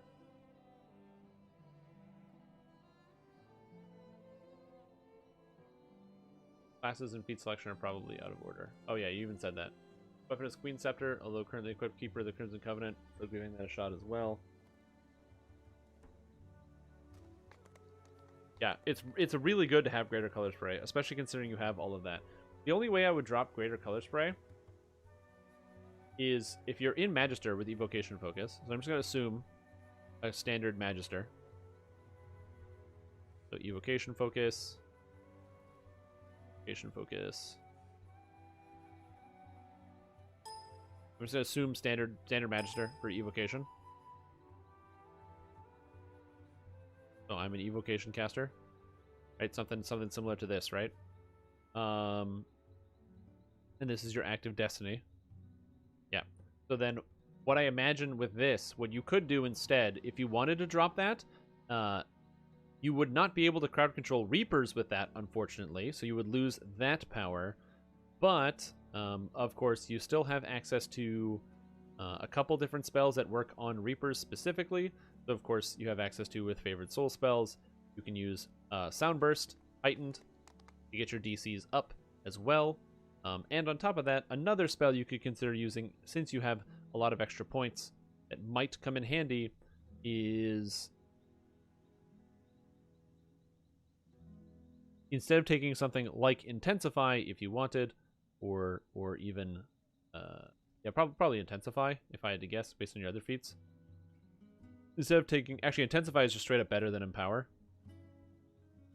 So what you would do is you would take Quicken down here. You go Quicken spell. Yeah. And then at 24, instead of taking Quicken, I'm taking Burst of Glacial Wrath, which is almost the same thing as Color Spray. It just doesn't affect Reapers. And since it doesn't affect Reapers, that's when you have to rely on Soundburst for your Reaper solving problems.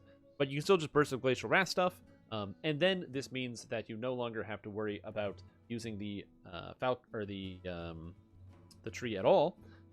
Where is this? You could then, in theory, get rid of the Feydark Illusionist tree entirely. So yes, you do lose out on a couple things, but it's still not too bad. What you lose out of the Feydark Illusionist tree is 100 spell points, the 10 magical resistance rating you would get from this, and the 1 point of charisma. But I'm not sure you can actually get that back. I don't know where you would spend those points instead. Because you can't spend them here, you can't spend them here. You don't need to spend any more points in Falconry, so you would kind of just be taking out a couple points just to have a couple more points, because you can't really get anything anywhere else. Even if you were to swap tree, like use one of the other trees like Angel of Vengeance wanted, or War Priest. Angel of Vengeance doesn't really provide you with any concrete benefit, and it also doesn't give you any easy access to Charisma or anything important. And the War Soul tree, again, is kind of similar, where it doesn't really give you any important stats that you need, that's I think the hardest part about this build is that there's not really a lot of extra stats that you can scale off of here. Because if you were to go into War Soul, you can pick up extra health and you can pick up extra physical resistance rating. But like that's kind of just splitting hairs and taking the same thing. So I think really the answer at the end of the day is, I mean, you probably even still just take Bristle Glacial Wrath. Let's be honest. Because you have the evocation DCs and it's high enough. But Fate Dark Illusionist makes me sad. Because the problem is you want to get higher up so you can get like more charisma or another stat, but you just can't.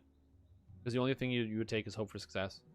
But then just not having access to color spray, like that just kind of sucks. Like in theory, you could still use Fate Dark Illusionist to grab some of these stats. To grab the Arcane Study and as well as the charisma. Yeah, there's no way to get other good useful stats that you could conceivably get. Because you would just take out enough points just not to have Greater Color Spray anymore. Yeah, exactly. So that's overall just probably, I don't think there's any good way you can change that. Because you're not using Admixture. You could just grab more mana if you wanted. Take some points out, grab some more mana, something else. But again, really splitting hairs. So as far as that goes, it's a tough sell on just saying, oh yeah, get rid of, just, you know, swap out that feat. Again, I still don't like Empower spell, and I think it's better to use Intensify than it is to use Empower. But it's there. Got 7 Sunflash from your daily roll. Nice. Congrats, dude. Yeah, if you're going for single target healing, I mean, you can't really beat Empower to add some extra stuff. This doesn't apply to every spell, of course, but it's not too bad.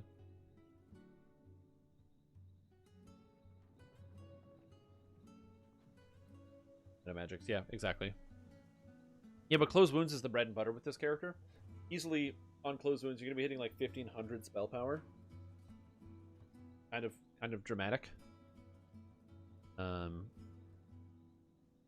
Like if I go to your magical breakdown and I go down to spell powers. Oh, your character doesn't have items. Interesting. Or has some items, Gloryborn gloves, and nothing else. Then it has all of these inactive abilities. Yeah. The bread and butter. Yeah, it's not too bad. And then realistically after that point it's just kind of equipment and equipment tweaking. No Queen Scepter or augments. Well, isn't the Queen Scepter basically just a Morning Lord Scepter? Well, that didn't work as well as I wanted it to. It's like almost good enough. Yeah, exactly. It's almost good enough. I wonder why your positive spell power is so low.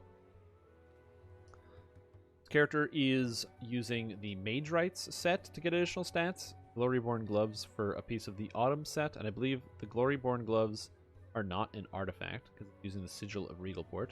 Corroded Iron Figurine for Insightful Sheltering, using a Slave Lord's Shackles. Does this character have a lot of crit? 47 positive crit. It's just the Silver Thread Belt. I see. There's just the Silver Thread Belt. So you've got the Silver Thread Belt providing positive spell power. You have the Gloryborn Gloves providing positive spell power. The Power of the Silver Flame. You got the crit. It's not too bad. You got the 4-piece Winter and the Legendary Deep Snow, the Snow Scale, the Crown of Snow, and the Bulwark of Snow, which makes sense. You have the Mage Rights Cloak, which is crafted for the Charisma. And you have the Spectacles for 21 Intelligence. You have the Shattered Onyx for the Insightful Intelligence. You have even more Intelligence, plus 2 to all ability scores, plus you've got the Con here, and the Insightful Con Quality Con. Yeah, a lot of the stuff seems to check out. This seems like a very, very well thought out build. I'm trying to see if there's anything else I can add to it that might improve it, especially considering you have physical sheltering. I don't think... Does this build even run magic resistance rating? Or is this like a standard DDO build? No items in the game have magic resistance rating on them for some reason. I feel like there's no items that had magic resistance rating. Yeah, Slaver's Shelter 45. Yeah, exactly. And that sucks. I don't know why. Is it just me, or does it feel like it's really hard to fit magic resistance rating into like basically every build? Like I'm running into this problem all over the place where I just can't get magic resistance rating to fit into anything. Got tons of mana, and Closed Wounds is the bread and butter of this character's ability. Insightful Sheltering. Well, yeah. I know that. I know that you've got the defensive breakdown here. You've got the Insightful Sheltering, physical, magical rating. But yeah. Arc Steel Brim, easy. Yeah, just wear the Arc Steel Brim. That's the idea. Yeah, because you have to fit in all the stats. You got to fit in the intelligence as well. That's what makes it really difficult. But you manage to fit in the intelligence, have the profane DCs, the quality DCs, and then you have illusion and enchantment DCs, although I don't think you need enchantment for anything. Although you could use enchantment for stuff like command, since you're already in Magister. And you have evocation DCs from something. Oh, is it just, yeah, Crown of Snow, Spell Focus Mastery, Insightful Spell Focus Mastery, probably? Yeah, it's just Crown of Snow. One upside of this is that you get the Shield of Snow from this character, which is pretty good. Oh, that is a tough call. And then you get the Morning Lord Scepter. Again, another problem is that there's no main hand for a healer that's, like, really good. You kind of have to go with other stuff, like a weird Morning Lord Scepter to pick up Insightful Potency. Spell Sight, Insightful Spell Sight really has no impact on this character's damage. It has impact on your spell powers and makes your spell power look a lot better, but it gives you almost no positive spell power. It's just 72. But it's better than nothing, which is not saying a lot. Yeah, this character would have more spell power if you had some other twists or other abilities. Kind of locked out here. Yeah. This character also takes Renewal. Renewal should also, I think, on its initial tick, it should apply, but I'm not 100% certain if it should apply. If you need more spell points instead of the Charisma, obviously you can twist in the spell points instead. This character gets Precise Evocation, as well as Tsunami. Tsunami is amazing. It's very heavy on your mana pool, and will constantly drain your mana, but it's a really good crowd control effect, so it's pretty good. Yeah, it's not too bad. Oh, my program froze? The program is fine? Oh, the program is unfrozen. That's cool. Yeah, man, I feel stumped. I'm like, what do you change about this build to make it more optimized, to improve anything even so minorly, to make it more towards its goal? You have all of the relevant stats already. So you have the positive spell power, you have everything else. It's hard to fit in a lot of other items because even when looking at just like the item list, oh, it just goes behind. That's hilarious. Yeah, even the filigrees, you've already got it figured out. So you've got all the charisma and all the con and all the int. That's literally all it is. It's just int, con, and charisma. Is improved defense and HP. Got the 4-piece Winter Falconer Ascendant Bond. I'm there, but barely scream above 2k HP outside of Reaper. Sentinel House, but seems low. How is your hit points so low? This is what I don't understand. You've got the Warlock levels, the Fate Arc Illusionist, and everything else. You've got all the con bonuses.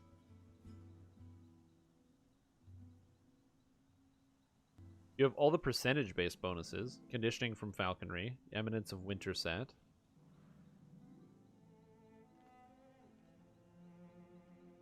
Yeah, something's wrong here. It's not. First of all, it's not. It's also not counting the Azamar Ascendant Bond, which is really weird.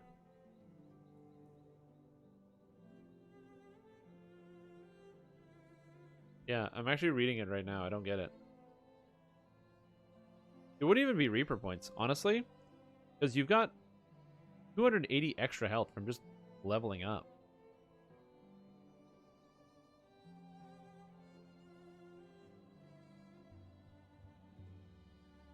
From Barricade. I mean, yeah, Reaper points definitely help, but this character would have 2,000 hit points. This character has 30% additional health. Plus, it's got Con, Insightful Con, and Quality Con. It has life. Oh, you don't have False Life. Unless you have it augmented somewhere, and I don't see it. But this chess piece, the Snow Scale, doesn't add life on it. You have no flat life, that's why. No false life, no vitality, no anything like that. Yeah. Yeah, you don't have a false life augment.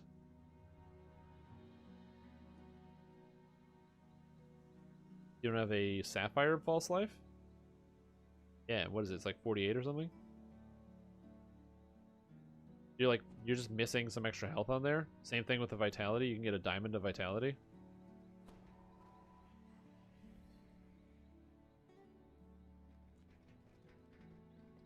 Couldn't find some on the builder when I tried. Yeah, that makes sense. But yeah, this character doesn't have any life either. That's the thing.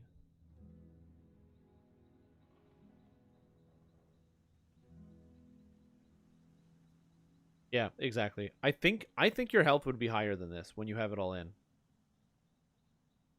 For sure. Also, not just the fact that, you know, you said your character has tomes, so you probably have some tomes. Even in game, you're barely scraping over, okay, with all the gear? Yeah, but that's fine. Yeah, but that's perfectly fine, because outside of Reaper mode, you're not going to be above 2k for the most part. Your character is focusing on too many other stats. You actually do need the Reaper points for that. But that's the point of having percentage health. Percentage health is not just to help out your health on its own, but you have 30% bonus health because you need to scale all your Reaper points. Like, this is what you need to be scaling. I don't know how long it'll take you to actually pick up some Reaper points, but grabbing, like, points in the tree, like, watch what happens when I just apply just 21 Reaper points.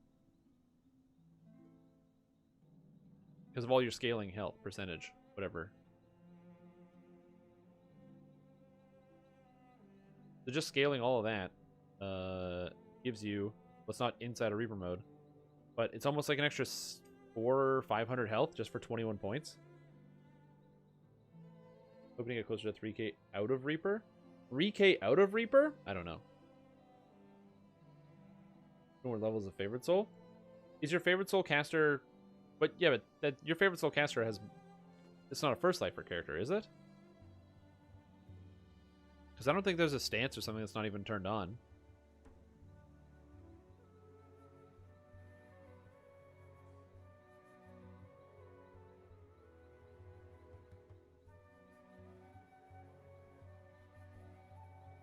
Here, copy and paste this. Do application look. Whoa, you can change the view of this? That's amazing. Okay, I'm just getting excited by looking at all these options. HP pass lives? Yeah. Even if you were to shove in like a +8 con tome or something. It just barely brings you above 2,000. Yeah, I think something is up with the health calculation on here, because I think it should be higher.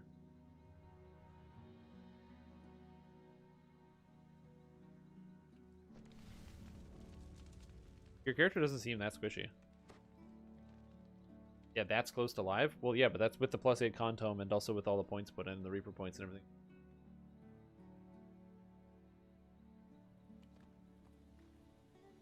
This character is still missing 5%. I don't know why it's not applying, but the Aasimar Ascendant Protector's Bond is not applying here. Yeah. You should have an extra 5% on top of it.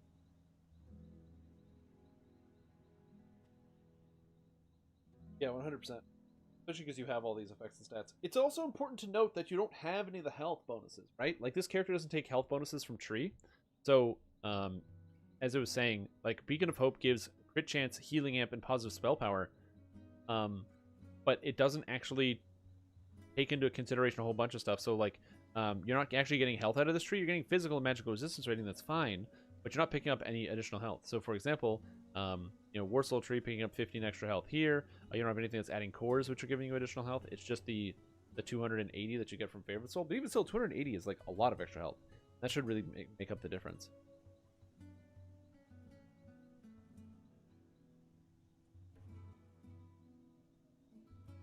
Yeah, like I said, I don't think you're going to be... I think your expectation to have, like, close to 3,000 health is very unrealistic. Favorite Souls just don't do that. Like, they do that when you have a ton of pass lives and a ton of Reaper points, and also, like, a Paladin stance. But I would say that the expectation is that you're probably not going to get there. I said 2,000 points is good enough. Just don't die. Just don't get hit.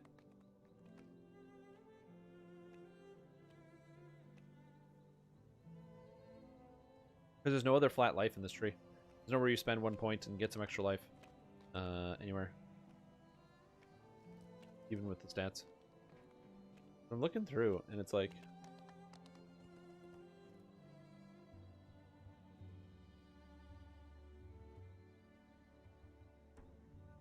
I don't know. It looks good.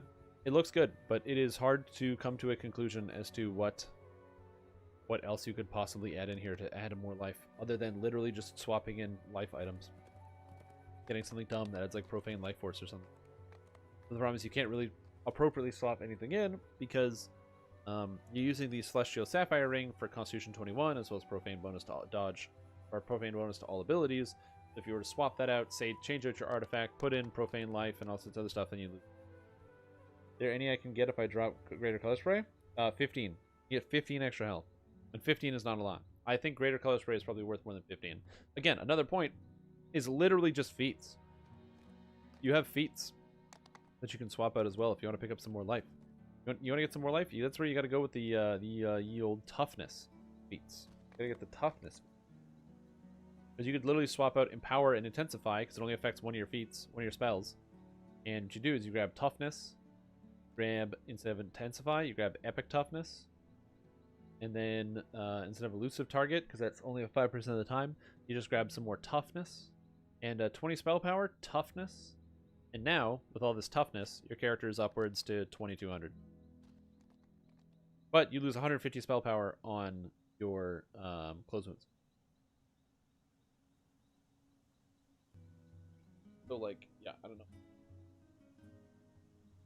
I don't love the idea of losing the Spell Power on Close Wounds. And you lose mana as well. I forgot you lose mana as well. What I would probably say if I was to change this is I would probably keep Intensify. And then probably leave the rest of this. Because you have everything else. Intensify is just better than... It's strictly better than Empower. And Empower sucks. Yeah, so you would go Intensify, Toughness, Epic Toughness, and Toughness.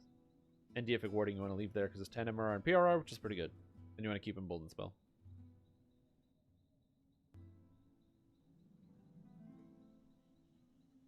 Doesn't even have Shining Through. No, it's got better.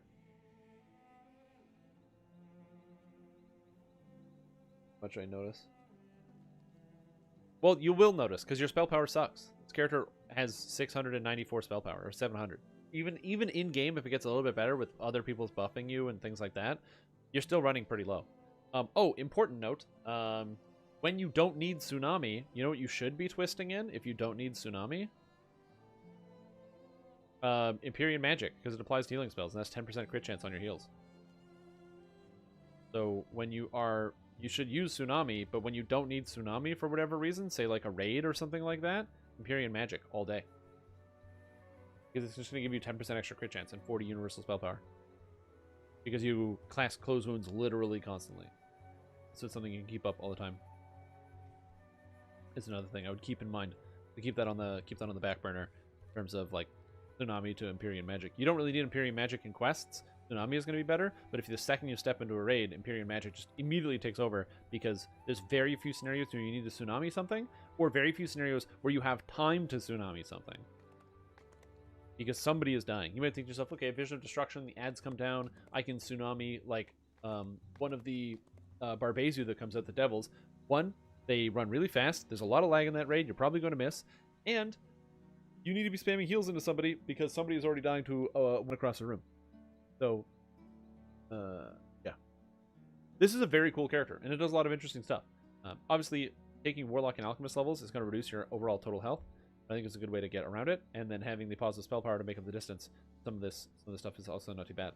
But yeah, this is a difficult character to try to build around. But you've got a shitload of mana, so you can like throw your mana away all the time. You can literally constantly, you can just cast Quickened, Heightened Soundbursts all the time and never run out of spell points. Your character has, what, according to this, 4683, which seems low. So yeah, you're gonna have a lot of spell points.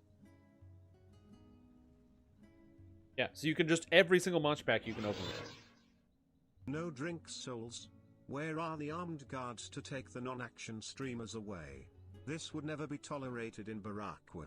Right to jail, right away. Right to jail. That's right. Right to jail, right away. Yeah, this is pretty much the only adjustments I can make to your build. I wish I could make some more. You have a little bit more health, and I don't think you need Empower. Intensify is just fine. I'm going to quickly clean up the feats here and organize it, so in case somebody wants to play this character build, they physically can. Get some Draconic Booms? No. No.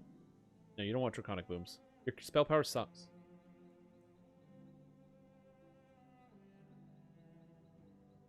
And your crit chance sucks. You have, like, no crit. No. So what do you do here? So you go...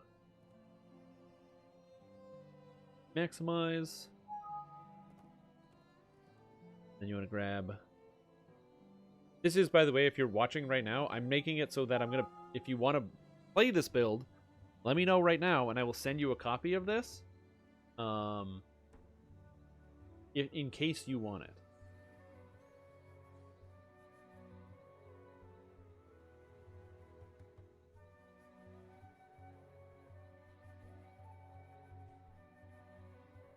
Yeah, this seems good.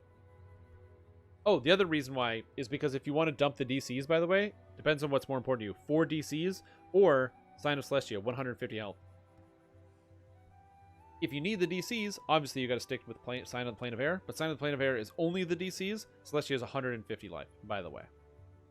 That's another reason why your character's low on health. If I swap to Sign of Celestia, now you're up to 2351.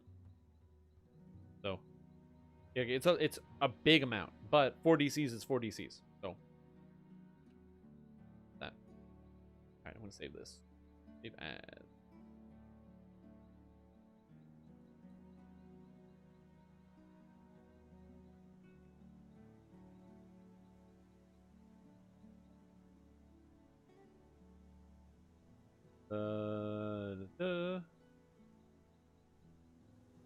You.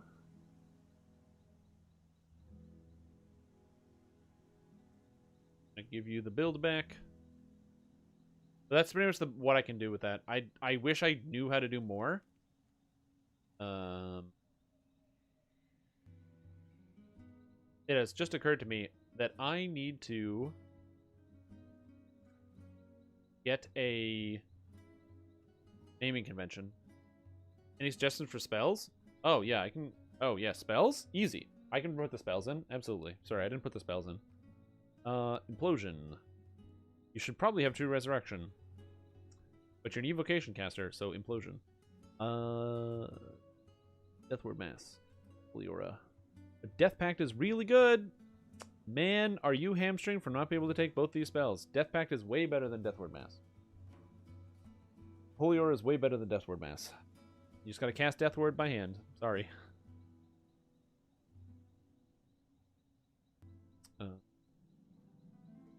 Probably Greater Restore.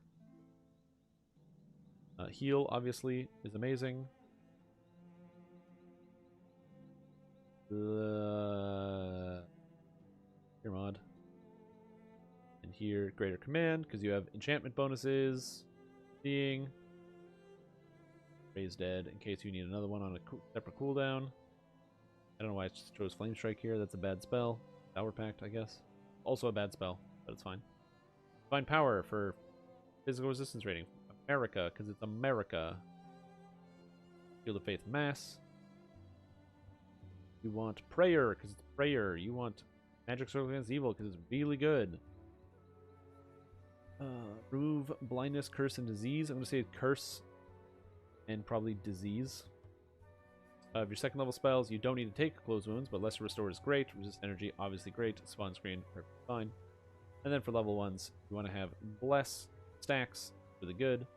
Remove Fear, because it stacks, and it's pretty good. Night Shield, because you need that. And your last spell doesn't matter. That's kind of what I would do go with the spells here. Again, Holiora, Death Pact. Death Pact is really, really good.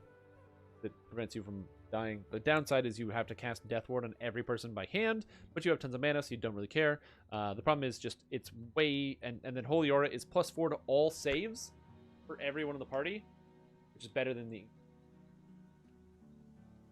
There's something... It's just making now we're holding off and making something else so I can get gear for the Scourge. No, Aasimar Scourge is awesome. Although, which Aasimar Scourge are you talking about? I have two.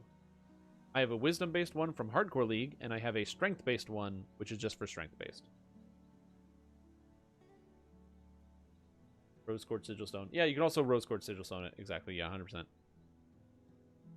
Your Warlock spell literally doesn't matter. Probably jump. That's convenient. Yes, jump if you want. And then Alchemist spells. All these spells don't matter. You can probably take Bottle Boost Defense if you want for some extra defense.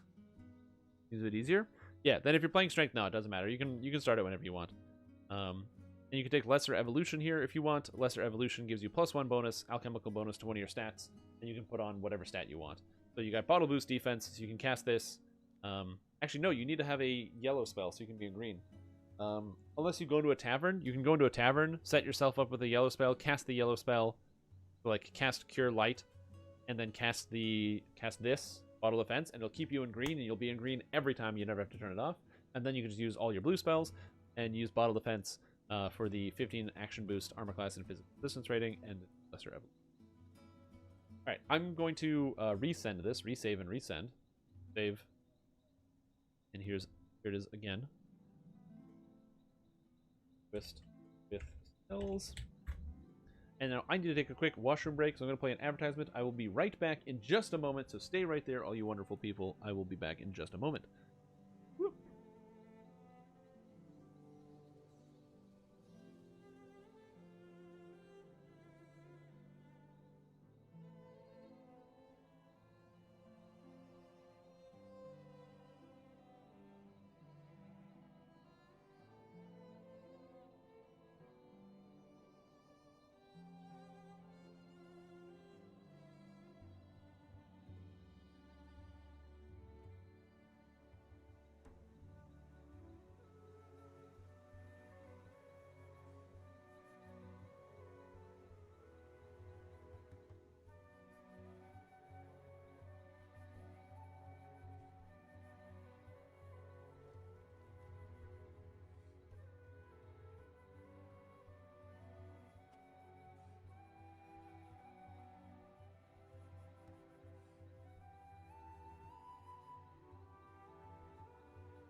beer.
Clanging things. Here's to you, cracks a beer. Yeah, man. This is a good time to crack a beer, I'll tell you what. This is a very good time to crack a beer.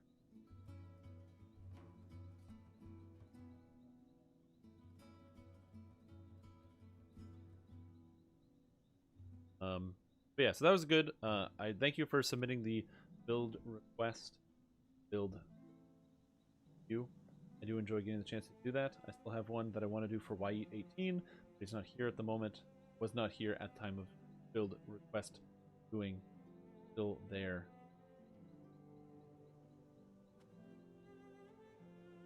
Get done.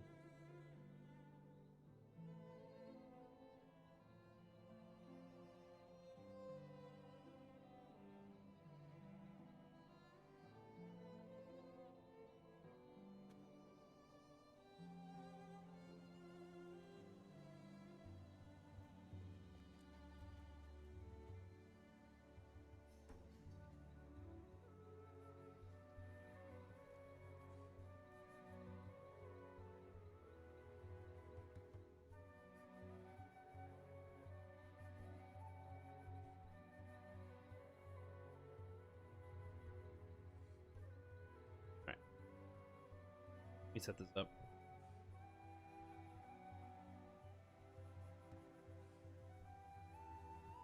Okay.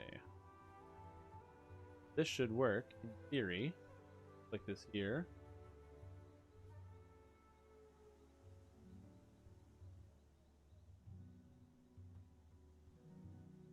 And ooh, the transition. You like that? Do you guys like that transition? Look at that. How did that happen? It's almost like I was literally doing that. By the way, we're transitioning. Drink Souls is now. I got up because I had to grab a beverage to assist with this process. So we will be doing that.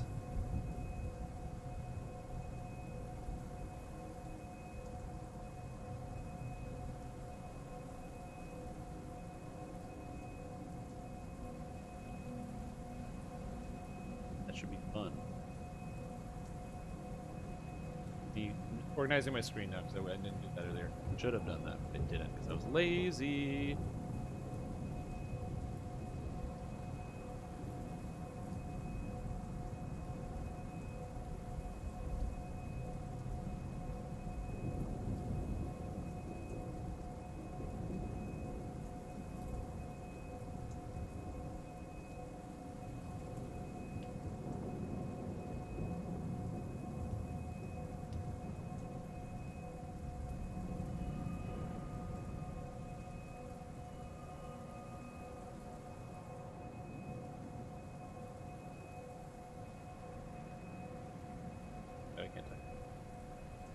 Can't type at all. I don't type at all. Setting stuff up. I've been like straight up sitting here. But yeah, so what we're going to be doing today is continuing our adventure through Bloodborne. However, this is an adventure and a half because this is a very difficult section where I'm attempting to kill a very, very fun boss. This boss is super fun. His name is the Orphan of Cause. I've had a lot of people tell me that it's their favorite boss, or it's one of the most exciting bosses in the entire game. You know, I don't believe that. This boss is a little challenging. However, while I was largely plastered last Friday, I was able to consistently get this boss into the second phase of the fight, which is the hardest part. The first part is not as hard as the second part, so we'll see exactly how this happens. If you've never seen this boss fight before, hell, you've never even seen this game.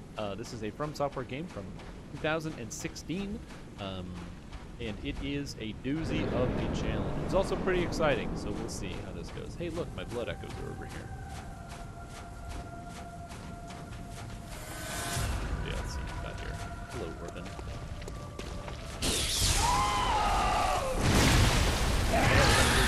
Right now. I'm gonna just die a few times to get it.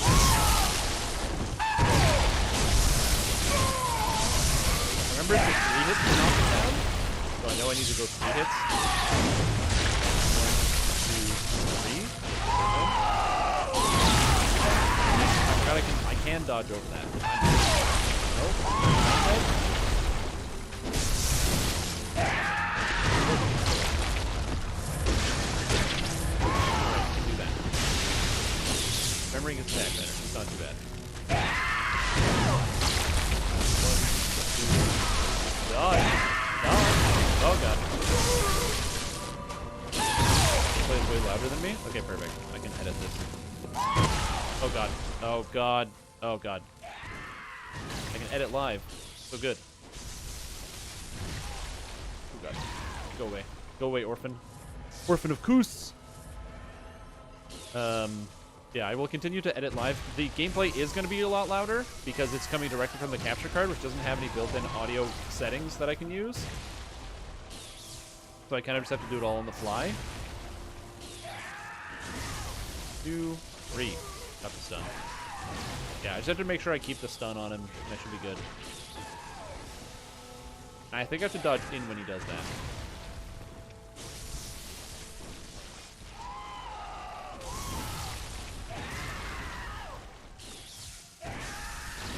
Dodge in, into the left. There we go, got the stun. Screw you, buddy! Woo! Dodge in, right. Oh, God. Wait, I didn't get hit? I thought I got hit there. I really thought I did. Alright, so I'm doing pretty good on my first try. Okay. So far. Haven't even made it to the hard part. This is, by the way, the easy part. No joke. This is the easy part. Ah, shit. No. Oh, God. Also, he screams a lot. This game has a lot of screaming that goes on in here. Okay, good. This is supposedly the hardest boss in the whole game. So... Oh, God. Stop that. Heal up again. Only have 12 more, which is good for my pacing, I guess. I don't know how he is not doing anything. Okay, now he goes phase 2, where he gets a cloak. Which is great. Okay, I forgot he does that. I don't know how to dodge that attack yet.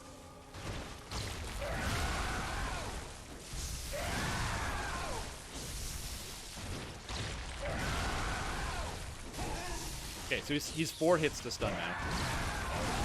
Oh god, no, dodge! Dodge! Oh god, why am I attacking? What's he doing now? Oh god, the lightning. Oh god. Okay, I don't know how to. Okay, how do you stop that? Oh no. Okay, I didn't know how you did.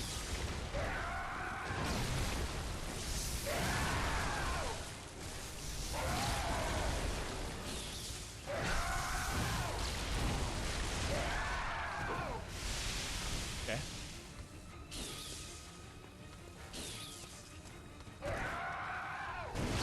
Okay.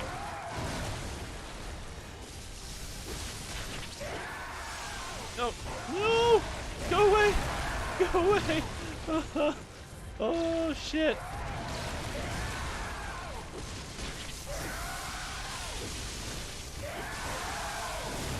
Oh god, am I alive? No, live, buddy. Oh shit. Okay, that was a little tough. This is a tough boss.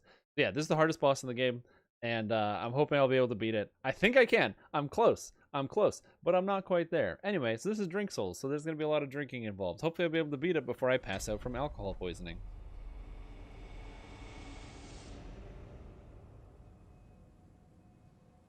Oh,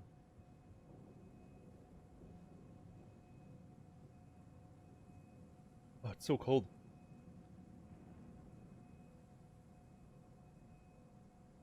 Controversial opinion. I don't particularly like drinking cold drinks. Overthink the fight. This is also true. I do need more alcohol so I don't overthink the fight. Also, at some point, I will have to go... Oh, I have to repair after this fight. At some point, I will have to go town or go farm out some more blood echo or blood vials. Because I'm literally just using all of them fighting this boss. I think that pretty much for the most part, Bloodborne solves a lot of the problems I don't like about the Souls games. I think the main issue that I have with this game, and pretty much the only one, is the farming. The farming is no fun. And I hope that if they make a Bloodborne 2, they fix it. They just make it, they should just give you 20 blood vials. You don't have to pick them up off of enemies anymore. Like, you can still get them from enemies to refill your stores, but they shouldn't make it so you have to farm them in the game. I think that would be a good choice.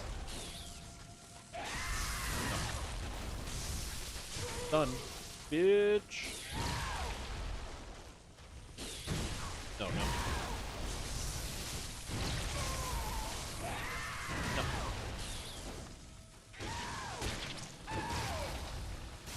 Oh, I didn't see that. Okay, that was bad. That was me being dumb. Oh, so I can heal now. Couldn't do that. Oh. Yeah, I really want to beat this boss. Why? I don't know. Because it feels good to progress in video games. Also, it's kind of awesome that they... Oh, this is bad. That the developers of this video game literally made a very hard video game, and then when they were done, they were like, you know what? Why don't we just use all the mechanics that we've come up with and make an even harder boss? Just add another boss. It's really, really hard. I don't think all the expansion bosses have been harder than the mainline bosses.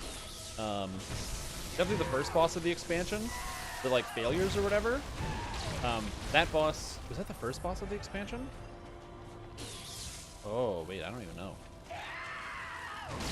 No, Ludwig, the Holy Blade, was the first boss. Okay, he was a little tough. That's for sure. I'm dead already. Ludwig, the Holy Blade, was pretty tough the first time, but... You know what I should do? I want to start this off right. Because it's Drink Souls night. Let me just crack this bottle open. This is a bottle of tequila. Tequila. By the way, because I'm doing this doesn't mean I'm not able to focus on other things. If you have questions about, you know, Dungeons & Dragons Online, Lord of the Rings Online, or anything I've ever done, please feel free to ask them at any time during the chat, because I can still do that, and I can still focus, and I can multitask, except if I'm right in the middle of the fight. Except Original Hun, just subscribe to Prime! Welcome back to the stream team, Original Hun. Appreciate the support. Thank you so much. A cheers to you, to Original Hun, and also to me getting demolished both physically and in the game.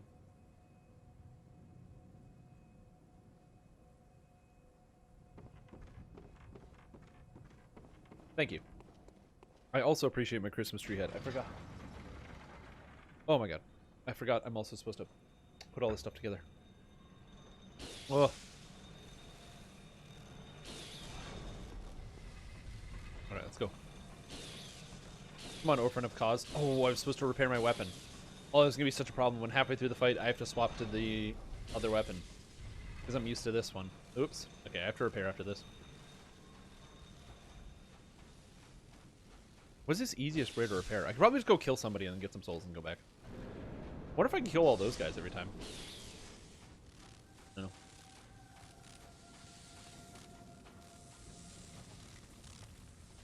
Oh, he's here. He's already coming. Hey, buddy. What's up? No. Bad. Bad boy. Oh, God. Hit me right in the face. My face. I need that. Oh, the combo! Oh, shit. No, it got hit in. I'm like sitting here bragging.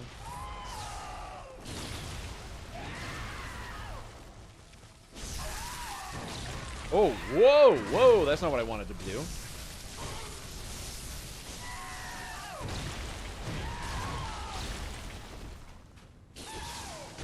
What I should probably do is maybe, I feel like maybe I can use the gun better. Also, I'm excited because, so I wanted to know a little bit about the lore in the game a little bit better. So I definitely did take a look at one of the lore resources that you guys pointed out to me. There's that book, I can't remember what it's called, but that big like 90-page PDF file. I was going through that, and that has been very helpful to clearing up some of the confusions I've had with the lore and the story.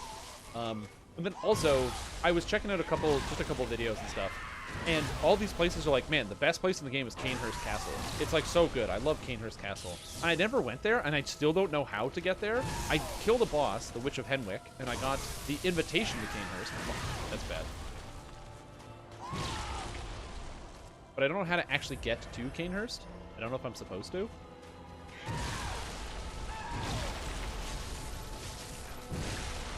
I feel like I'm slower with this sword than I'm used to.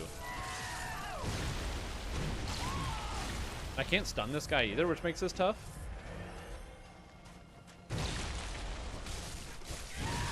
Just maybe I can, I just don't know how many hits I need to get the stun off. Oh, it's 4 hits to stun.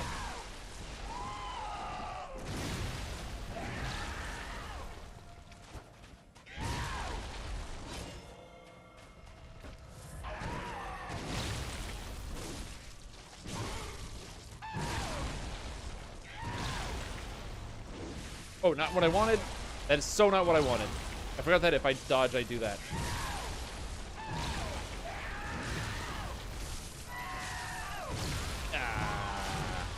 Yeah, everyone's like, oh, you gotta go to Cainhurst Castle. You gotta go to Cainhurst Castle. Cainhurst Castle is so good. You gotta go.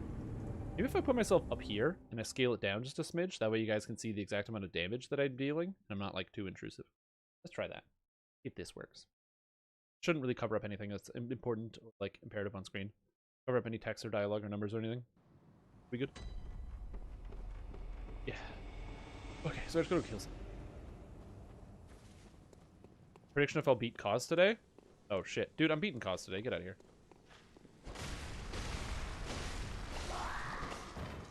There is no prediction. It's just the answer is yes. Yeah. Now I can go, I'm gonna go town, go repair. But I do like the idea of a prediction here, because that actually sounds really funny.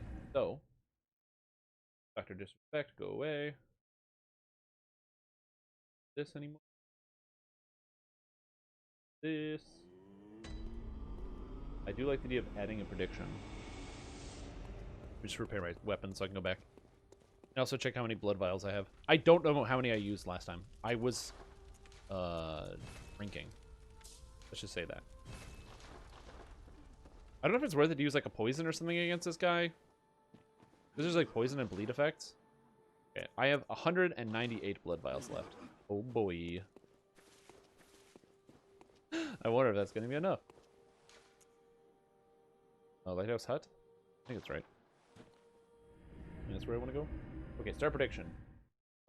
This prediction is going to be, will Strimtom beat Cause in the next 3 tries? Yeah. Away, Jose. You've got 3 tries to bet on. Will I get it in the next 3 tries?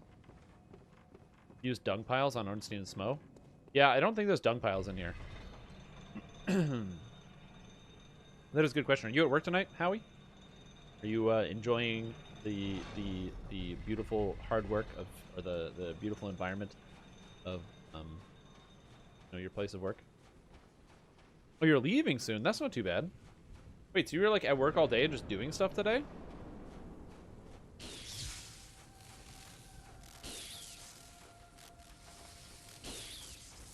Or you're leaving for work?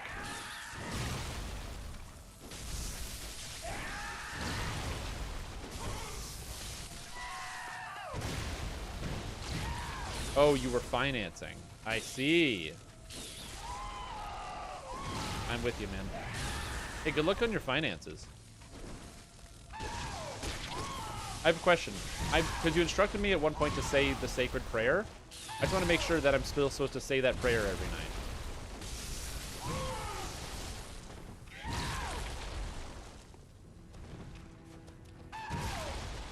Wait and sleep. I see. You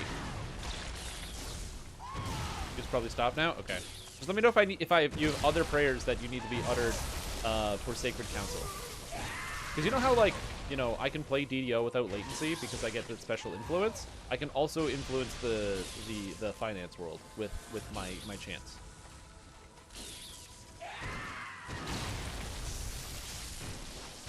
Oh man, how did I miss this guy? Oh, I can't stun lock that. Oh, he like reverse stun locks himself, so he can't be stunned during that phase. Interesting, I did not know that. I did not know that. So cheers, everybody. Well, I didn't get it on that try.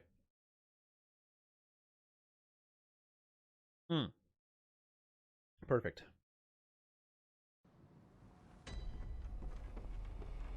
Yeah, I don't know anything about the finance world, but I'm assuming you must be pretty happy with your current ventures.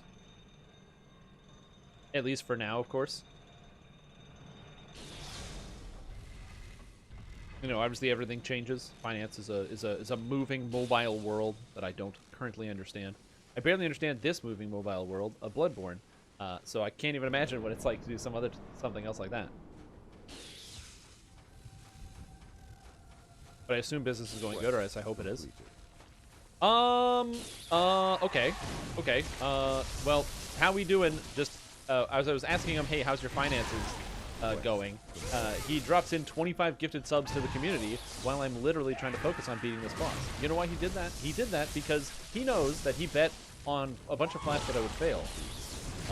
So joke's on you, I'm gonna fail anyway. Without the betting. Also, the cat there? Aw, she's adorable. Thank you. I do feel very cool right now. So welcome to the stream team. I'm gonna see if I can do this at the same time. I don't know how to do this at the same time.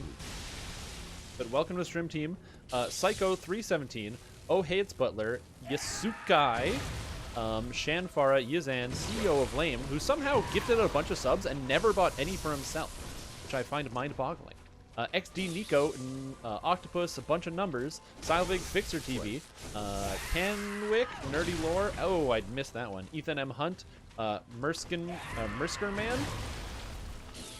The Travesty, Engine 66, Lemony Lime 21, Fitter Patter, Zergus Maximus, Algathur, Sick Luck, which I wish I could have, Trucknar, Nerosoth, Battlemaw, and get out of melee, oh god!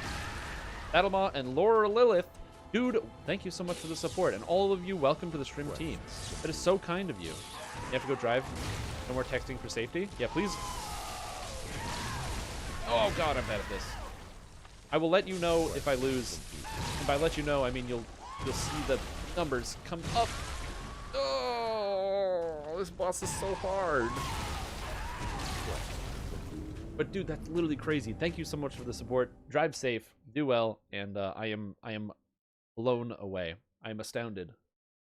Quest I am completed. Incomprehensibly confused and nauseous. But thank you. I appreciate the support. And I hope all of you are having a wonderful day today. I need to drink a little bit more because I died.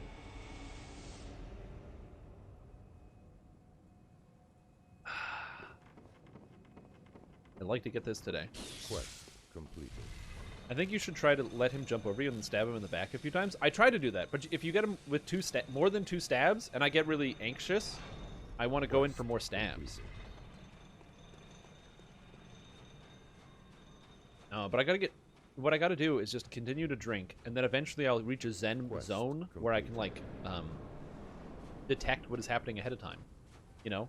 It's gonna become in the moment. Did you know how, like, Neo in the Matrix, he doesn't, like, wait for them to jump over him. He just, like, kind of realizes that he can, like, manipulate the Matrix. And he just does it. That's what I need to do. I need to realize that I have control in this situation. Not him. I control the fights, not the boss. He merely thinks he controls the fights because he knocks me into the air and then hits me with this big placenta.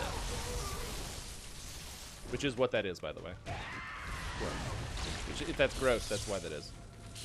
The way of the drunken mace? Exactly. Oh, no. Get out of me. Wait, I didn't want to do that. I just want to charge my weapon.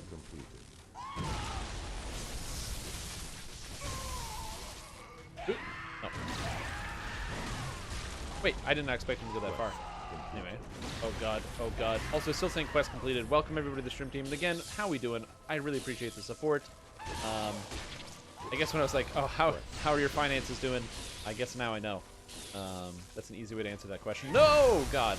I didn't think he was going to do that. I didn't think that attack was coming either. I am in control. Also, I don't know what attack he's going to do ever. I'm so in control.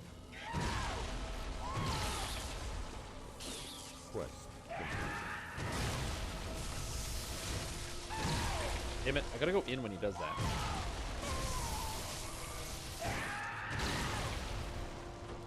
Because it also lasts such a long time. Also, Gunzar2, welcome to the stream. Hope you're having a good day today. What's up, man? How do you feel? It's Friday. So hopefully good. Oh, man. Shame headaches. Because I don't beat this guy. Whoa. Imagine if I, like, dodged properly instead of dying. Alright, well, whoever voted that I wasn't going to beat him in the next 3 tries, you're absolutely right. So good job, everybody who voted that I was not going to beat him in the next 3 tries. Oh, God. Yeah, this is going to be a long time.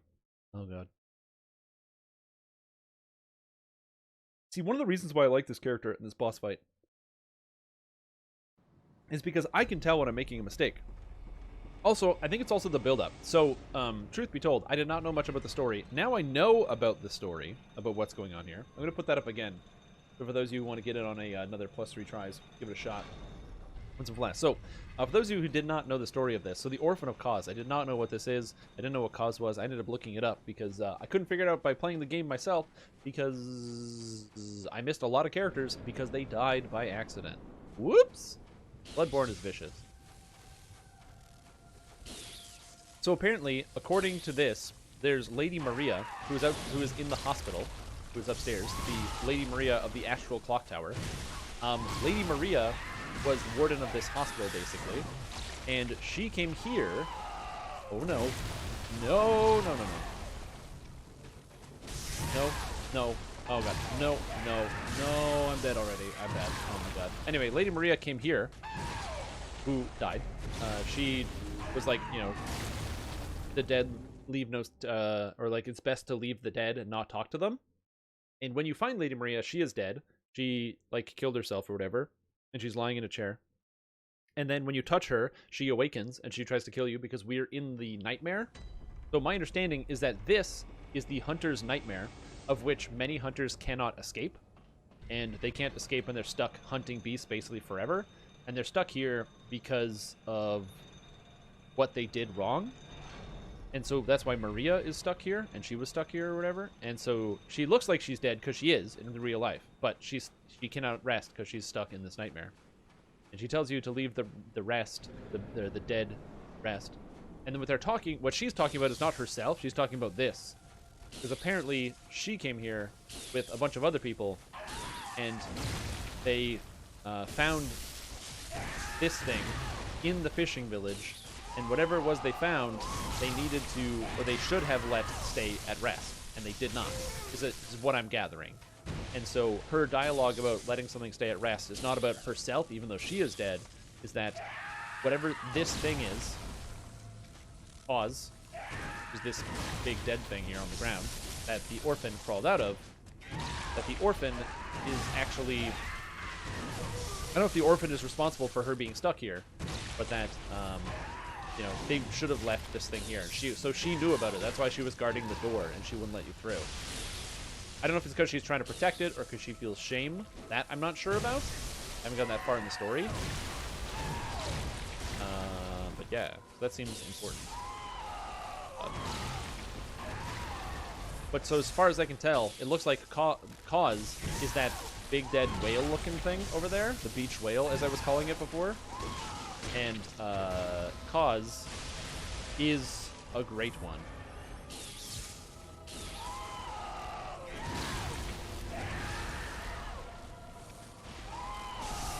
No, don't do that animation twice, dude. He's literally doing the strategy twice. There's another guy over there just fighting him as well, which is funny. Yeah, so the story is kind of... Oh god. The story here is kind of interesting because there's a lot of moving parts of like people doing really bad things. And I believe Maria's in the same boat where she has also done really bad things. Where she is guarding the Astral Clock Tower, not because she wants to, but because she feels like an obligation. Like, the hospital with all the horrible, disfigured people in it are her responsibility. That's why she's there, not because she, like, is told to, but she feels like she has to be. Because it's weird. So when you're walking through, I was thinking about this.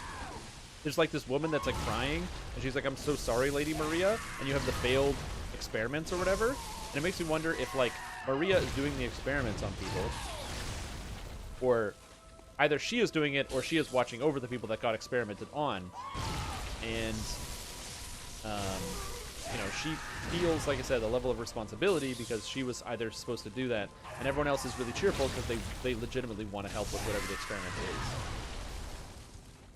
is, or whatever research they were doing in this hospital. Whether good or evil research, doesn't matter.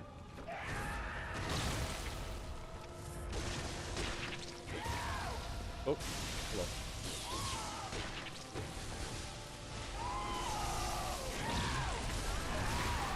Oh! I took way too much damage. I did not think I was going to take as much damage as I did. Whoops. That's one down. Yeah, so that is a very... the story in this game is kind of interesting. It is way... It's so big, and there's so many characters, and it's also really spooky, too. Like, this game is very much like a... Like, it focuses on so much of that kind of, like, eldritch horror theme of, like, just being outside of your own understanding. And I think it's kind of cool that the game doesn't really give you a lot of explanations as to the motivations of many of the characters. Like, it gives you motivations as to all the human characters. So, like, you know, why are these people doing these different things? Because they you know, why is Willem trying to commune and get lots of eyes? It's because he's trying to get an insight to commune with the Great Ones and that sort of thing. So we know the motivations of all the people, but we don't know the motivations of, like, any of the Great Ones, why they do anything. Which I think is fantastic, because you can see the influence in what they have and what they do. Like, something I didn't realize is that the Odeon Chapel, which exists... I don't know how I didn't realize this, but the Odeon Chapel exists, and, you know, it's a church where people gather and do stuff, but Odeon is also the name of one of the Great Ones. He's the Formless one. The Formless Odeon. So they don't know what Odeon looks like, but they have a chapel to him. And they're kind of like gods, but not really, because nobody gets, like, directly spoken to, because they try to commune, which makes me wonder how they... The only reason, as far as I know, they know the existence of the Great Ones is because of, you know, they have access to, like, the blood. So, like, all the blood healing is done with the blood of the Great One.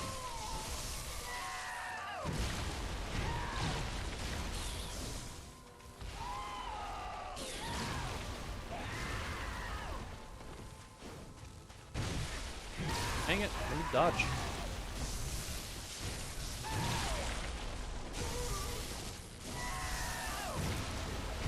Woo! Yeah, so it's kind of interesting. I would love to possibly do, like, a second playthrough of this game, but taking a bigger, deeper look into all of the, like, the lore bit by bit and each character. Also, I did look up this monster's stats, and it is way harder on New Game Plus. It has, like, 50% more health. So I'm a little weaker than I'm supposed to be when I fight this. So somebody recommends, like, you should be, like, level 160, and I'm not. Fine.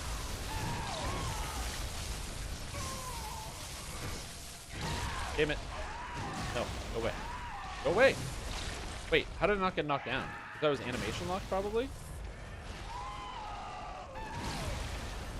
Okay.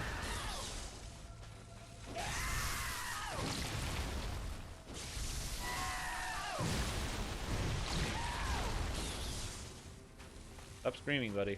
I hear ya.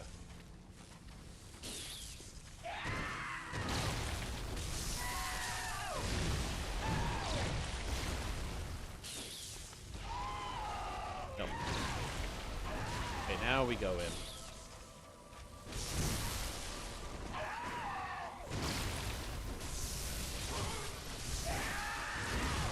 Okay, I thought I could dodge that. It's okay, he's phasing. He's not phasing. Now he's phasing.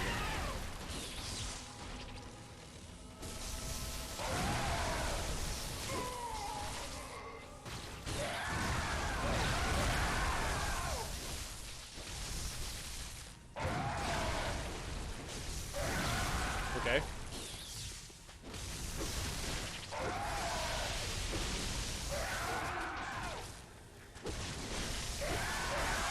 Weapon at risk. That's bad.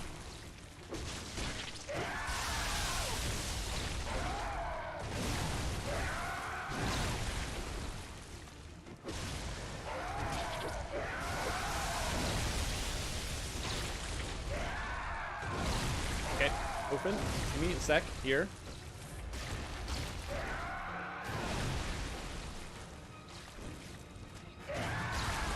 Okay.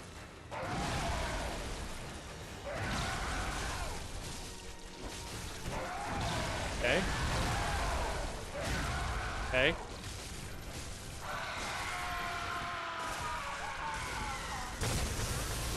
Shit! My whole health bar, man! No! Oh, my whole health bar. Oh, do I need lightning resistance for this fight? Maybe I should use lightning resistance? Oh my god. Yeah, he's pretty upset. He's spaghetti, dude. He's not happy. This guy's not a happy camper. Not happy that I'm here. Not happy to be alive. Oh, dude, this is a hard fight. Okay. I gotta repair my weapon. I think I might have had a little bit more success if I I wonder if there's maybe I can change up some of my runes to give me some more success. Oh, that's not supposed to happen. I think I can change up some of my runes. Maybe change up some of my defense, get some more stats. Holy crap, though. Oh my god, this is tough. Wait, nobody voted yes? Not a single person voted yes? Oh, that's so funny. Oh, thank you. Thank you. That makes me feel good. It makes me feel confident about what's happening. Okay, so I have health, more money. Yeah, okay, so I can get something other than more money. Poison resistance, slow resistance, frenzy resistance, bolt damage reduction. So I can increase my bolt damage reduction by 5%.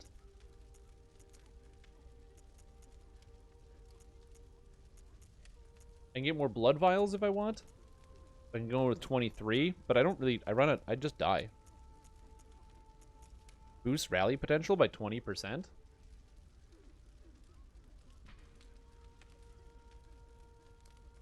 Okay, that gives me more health back when I hit monsters, which is actually kind of good. I should probably use that instead. We have little faith in your ability to defeat the master of the hemorrhoid hammer. Yeah, that is not an appealing looking weapon. True fact, not an appealing looking weapon. So this is going to be an interesting continuation.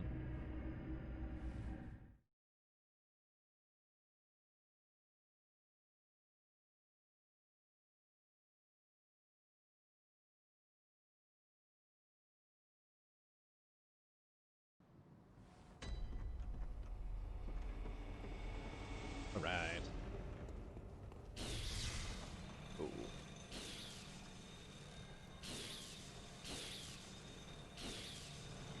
I'm feeling it. I feel good. I feel potent. I feel powerful. I don't know when I'm gonna have to go farm out a bunch of stuff. If I do have to go farm out, I gotta do something else.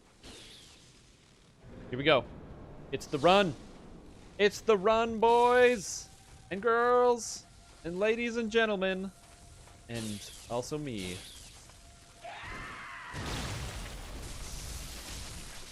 Oh wait, what? I just got a free stun on him? I was not expecting that.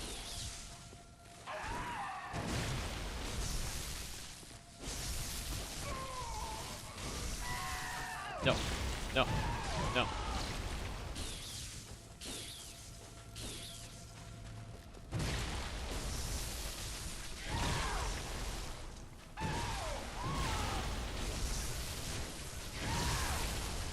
Okay.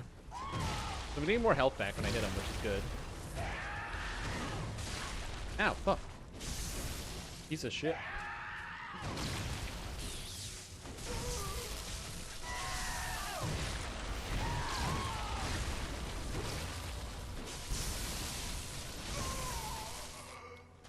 Okay.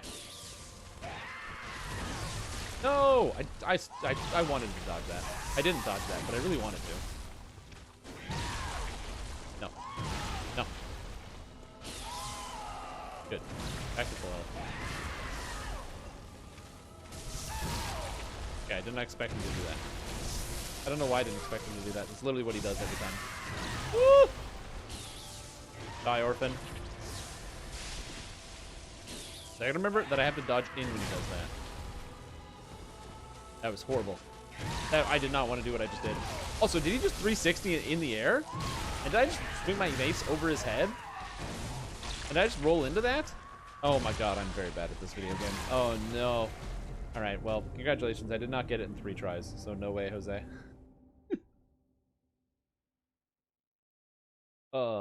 New prediction. Some Flash Prophet. That's true. They come back. They just keep coming back because you got more in between that time. That's literally a direct upgrade.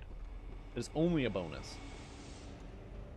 Yeah, I gotta say, this game is very, it is really exciting in that I love the kind of, the movement is so satisfying. I will say that something that you don't get captured in a lot of MMOs is the satisfaction of like just really good character movement, because MMOs are played on keyboard and mouse. Keyboard and mouse has the limitation of like not having as good character movement. That's just all it is. The satisfaction of the dodging, the rolling, and the movement, and the using a stick to angle your character and to modulate your movement is the best. Like, I like playing keyboard and mouse for pretty much everything, any type of shooter, but man, give me an action game like this, give me a controller, you know?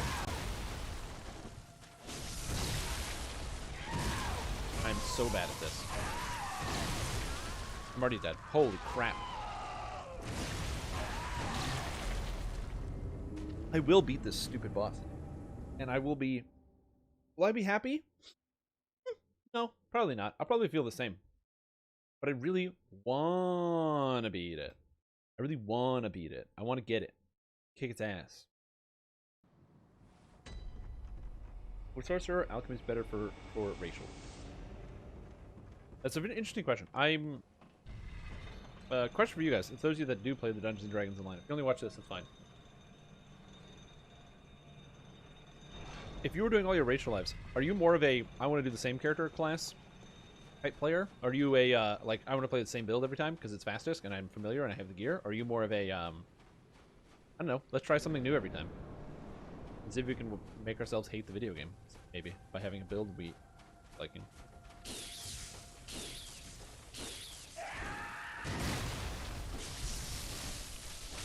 Take that. There's so much health.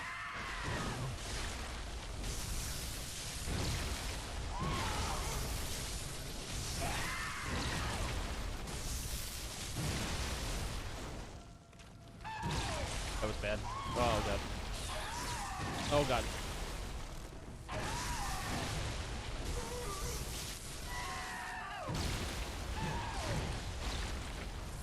Didn't be able to return to what I know best. Yo, truth.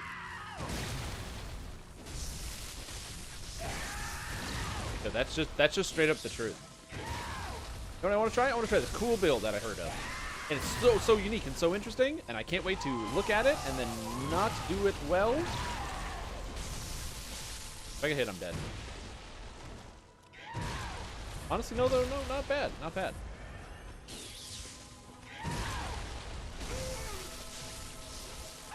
Oh, get away.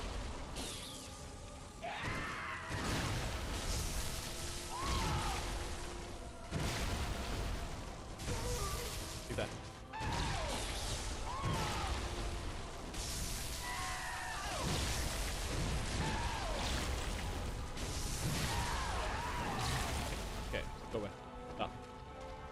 Go.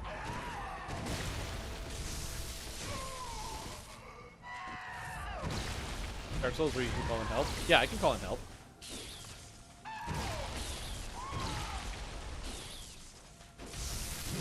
Yeah, this is the game that came in between Dark Souls 2 and 3. Not in the timeline, just they did. Dark Souls 3 came out in 2017. This game came out in 2016. Stop! Stop! Go away! I gotta heal. Go away.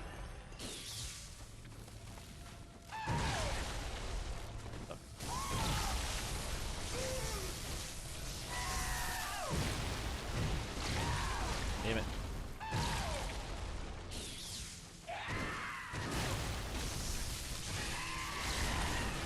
Okay, so he knocks me down, but I actually don't take damage, which is kind of interesting. Oh, I didn't expect that to happen. Let's heal the full.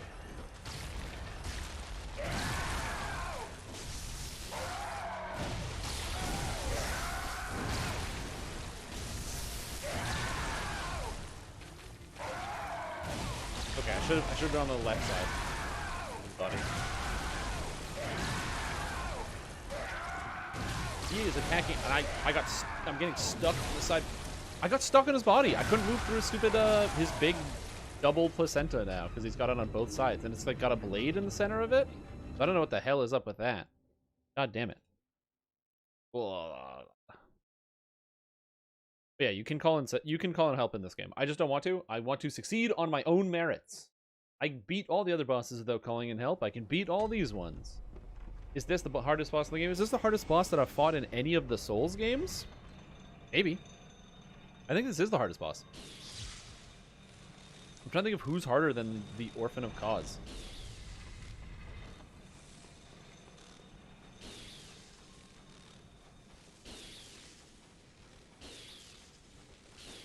Even that big-ass dragon, whose name I can't remember, in Dark Souls 3 is not a big deal. The underground dragon. Who breathes all the chaos or whatever.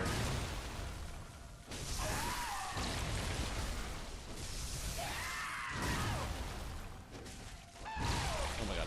How am I just missing right now? No, dodge. Dodge. Dodge.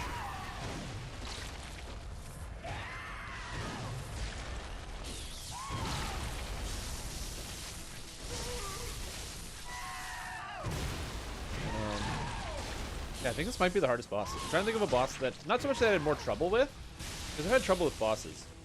I never beat Manus, I will fully admit. But it's a really long walk to get back to Manus, which is super fucking annoying.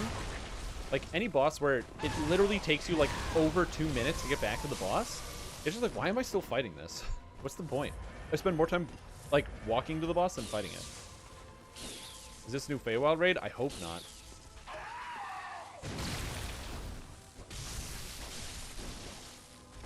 I can't beat this piece of crap. Yeah, I think this might be the hardest boss for me, personally, so far of all of the bosses in the Soul series. I think I'm going to take more time on this boss than any other.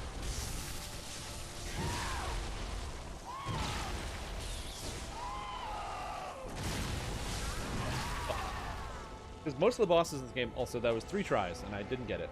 So, everybody voted for no. Good job. Next prediction.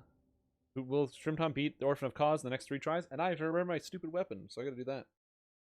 But, yeah, I was able to beat pretty much every boss in this game. Not every boss. I would say about half of them I beat on the first try. Cleric Beast beat on the first try. I didn't beat Gascoigne on the first try. I beat the Shadows on the first try, I think. Shadows of Yharnam.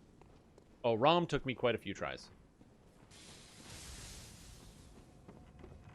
And when I was fighting the Undead Giant, I rage used all of my blood vials because I wanted to prove a point. So that was funny. Well,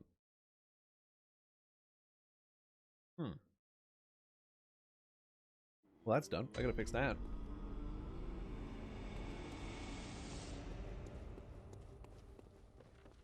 Maybe I just need more health.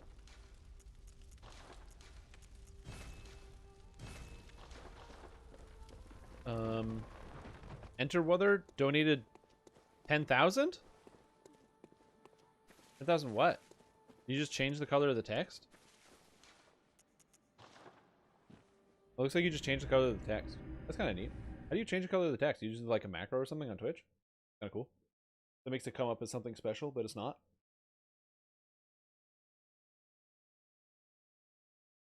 That's kind of neat. Yeah, this boss, or this game has a lot of challenging bosses, but again, it never feels like it's unfair. Like there's nothing you can do to combat the bosses or overcome them. Like, this boss clearly has a pattern that I just need to master. And also, maybe I can get a little bit better by being a little bit more aggressive as well.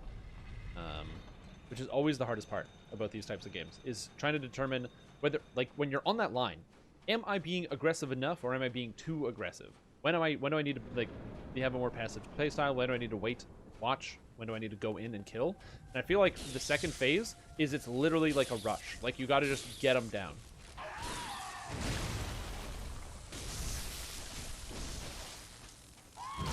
But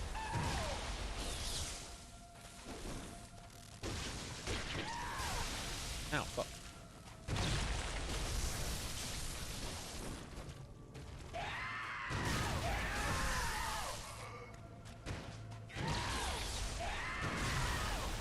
Stop it. Stop it. Damn, I like didn't even see that one. I didn't see that attack pattern coming. Oh, I'm out of alcohol already. I don't know how long it's been, but it has not been that long.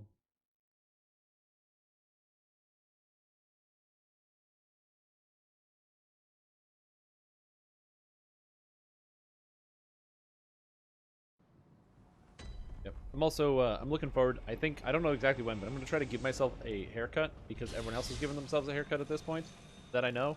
I'm like, well, I can't be the only person that isn't going to butcher my own hairstyle, so we'll see what I can do. So if you see me, probably not this weekend, but probably next weekend, I think if I've got the entirety of Sunday, I'm probably going to use a good chunk of that time to give myself a very bad haircut. Then I'll come back on live stream on Monday and be like, hey guys, check it out. Look at me and my bad haircut. And then somebody will say in chat, did you do that yourself? Be like, yeah. And they'll be like, yeah, because it looks like you did that yourself.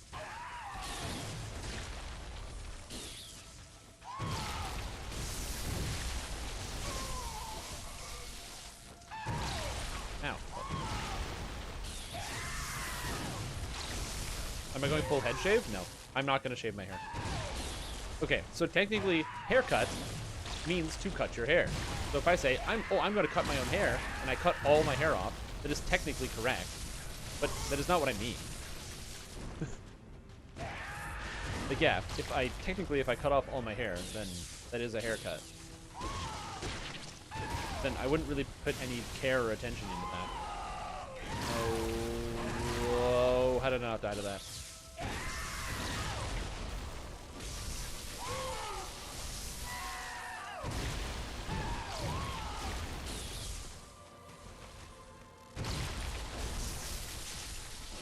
I think the hard part about this game is knowing when to go in and when not to go in. Saves on shampoo? True. It's not a big expense though. Or it's not, that's definitely not one of my bigger expenses. I will say Drink Souls, my biggest expense is easily alcohol. That's a reasonable expense that I gotta deal with every once in a while.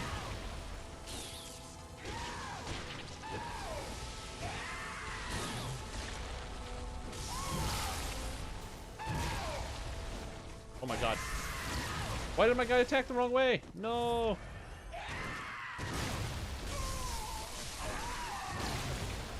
Okay. Okay. Come here, buddy.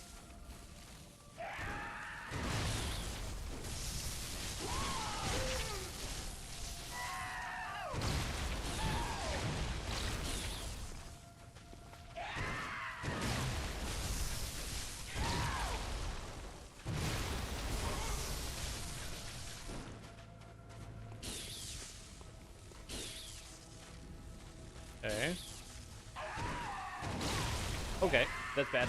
That's bad. That was really bad.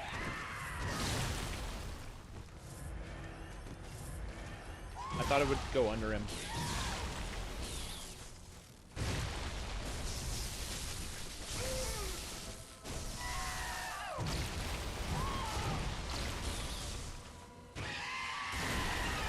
That's also bad.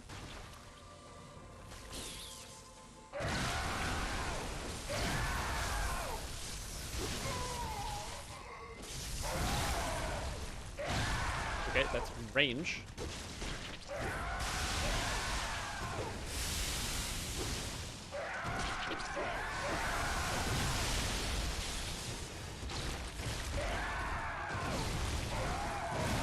Okay, I can't see the boss. This is a problem.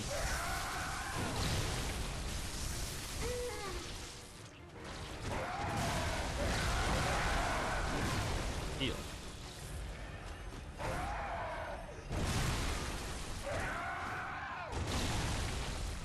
What? I'm dead? That was from full? You just hit me twice and I'm dead? No! No! Ah! Ah. 2 hits and you're dead, man. That is some high health monster. That's true. That is a way to dodge that lightning attack. You're absolutely correct. If I hadn't died there, I would have gotten hit by the lightning attack. And then I would be dead. Oh, shit. I know I can beat this. I know I can get this guy down. I know I can. I just need to focus up, you know what I mean? Maybe the new haircut would help with that.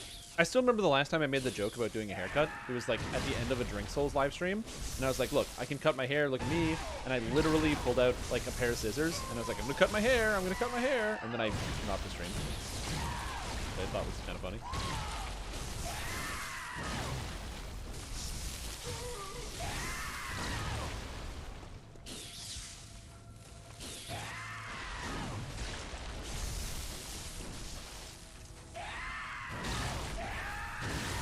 Okay, I don't know what was happening to my character, but my model was sliding everywhere. He was literally like stunning me in front, not stunning me, but he like had my model locked to the front of his character model as he was moving around, so I couldn't do anything. That was unfortunate. I don't know how that happened. All right, one more try to see if I can get it.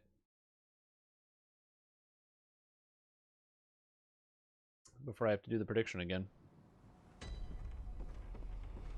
Yeah, this is, like I said, interesting, tough boss, but I'm gonna get him. Kick his ass. Like I said, there's very little delay between what I'm doing and actually fighting the boss, which is not too bad. Can I kill these guys on the way? Just out of curiosity. No, I can't. Like, I can, but I don't get anything for it. I was hoping I would, like, kill them and get souls, and then I could drag the souls in, and that way I could refill my blood vials every time.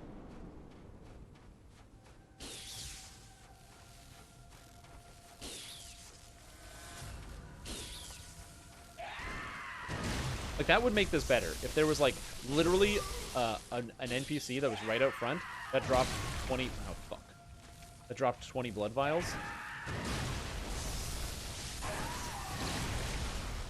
Also, sometimes you get, like, double hit, which I find really weird.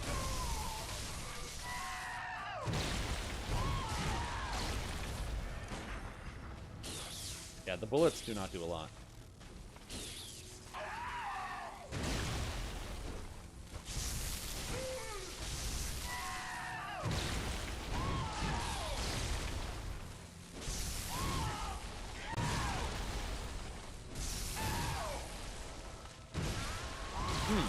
My character was like jostling in front of him. I like went right and then I went left and then right again and then I died. Which is weird. Anyway, I didn't get the boss. Oh god. Oh jeez. Bam. Prediction result is no way Jose. So what happens? Do you just get your flask back if nobody wins?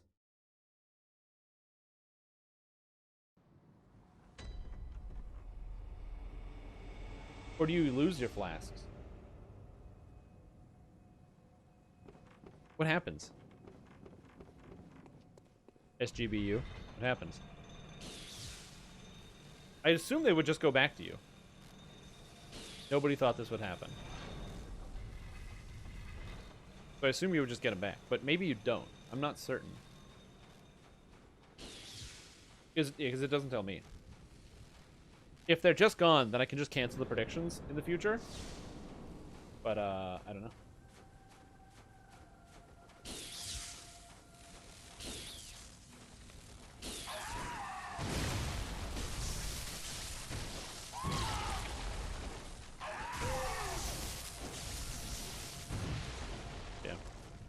I also kind of want to dye my hair, so we'll see. I might do something a little crazy, you know?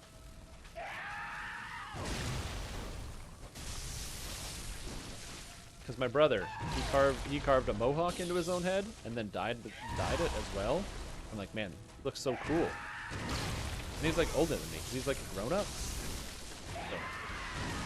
So, I did not think that was gonna hit me. So I can use it to scratch my nose.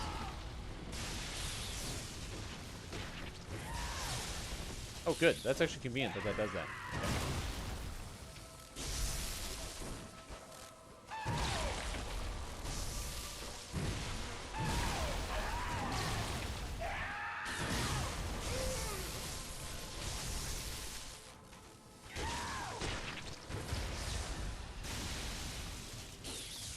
Alright, come on, buddy.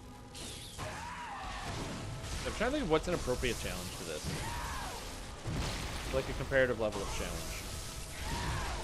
I don't think I've ever reset this many times on a single boss.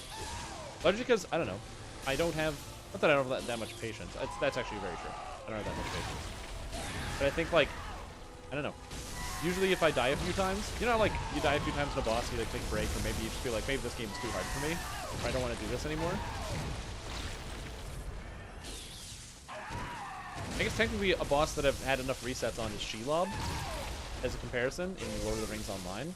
But that was like kind of as a guild and a group effort, and definitely some of the raid monsters in World of Warcraft. I think having other people to motivate you is definitely a good way to not give up and quit. Because you want to give up and quit, but other people around to motivate you is usually a good thing. Like for me, it's both a point of pride. I want to beat this boss because if I beat him, then I beat it. Fuck you, Orphan of Cause. And then two, it's also because it's like, you know, I literally have people watching me that are like waiting, like literally waiting for me to beat it. And so I'd like to be able to do that. Not like that you guys are like, oh, that's why you're watching. But it's also, you know, like the question is it going to happen?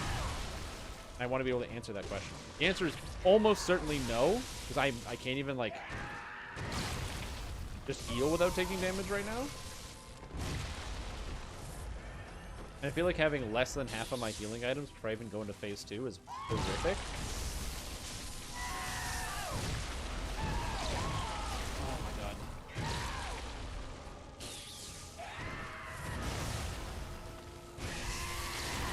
Oh, then he phases all of a sudden, so that's bad.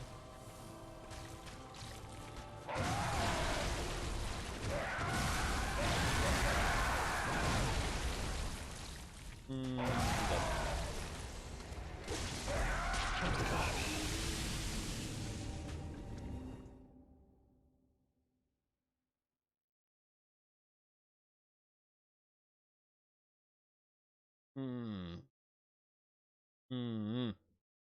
I'm gonna drink some more alcohol, see what happens. Will probably help.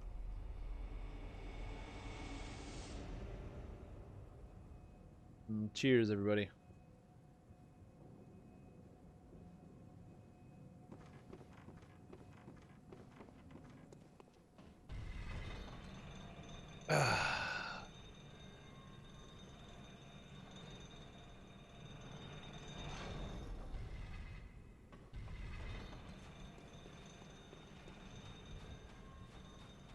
Oh man, I am like, I'm ready. I want to beat this boss so bad. And there's the other bosses. But yeah, this game is really cool. I feel like this is like another thing I like about Bloodborne is it rewards you for mastering the product. Like you feel really good once you figure out how to play it.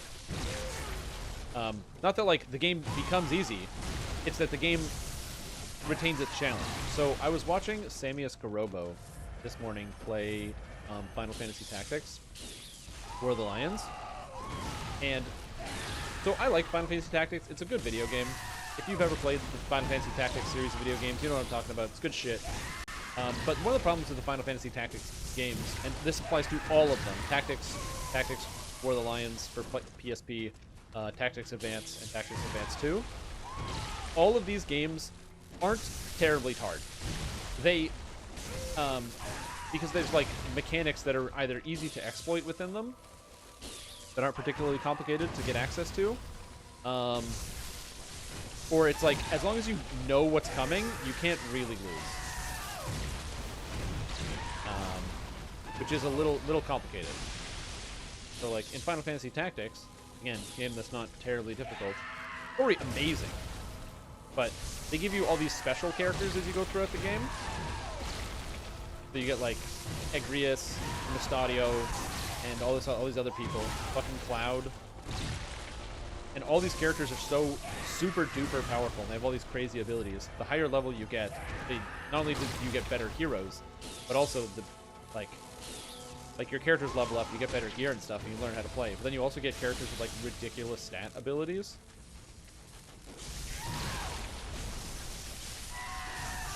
Like Agrias gets Stasis Sword. Oh, good, an AoE attack that hits, you know, that differentiates between friend and foe, so you don't have to worry about accidentally hitting your friend with it. That also causes monsters to stop, so they're literally paralyzed. Like, oh yeah, that's a really balanced ability right there.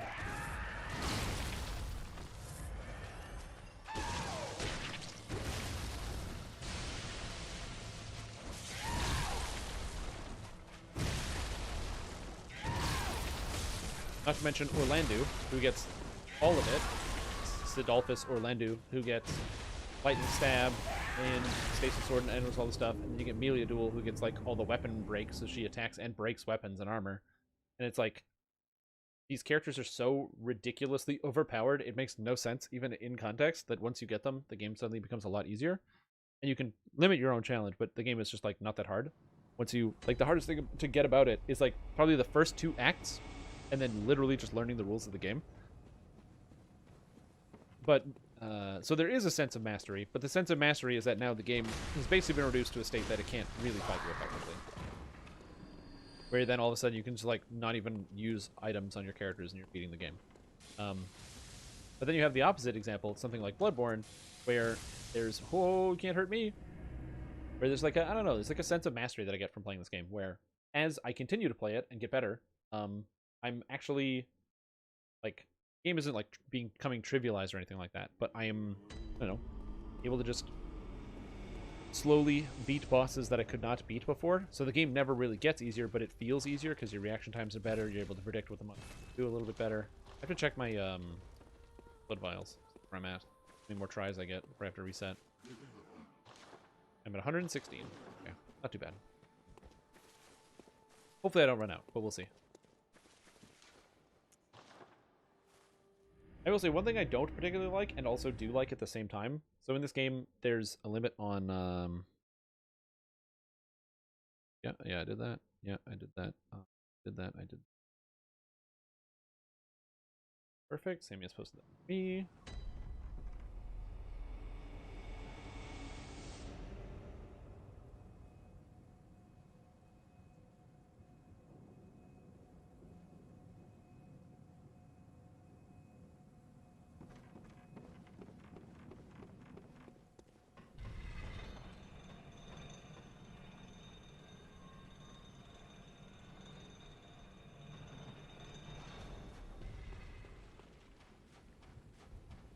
Yeah, I don't know. It's just the fact that it rewards you when you get better. It's kind of cool. Also, after this series of attempts, I need to go get another alcoholic beverage. Soothe my mind. Oh, hello, buddy.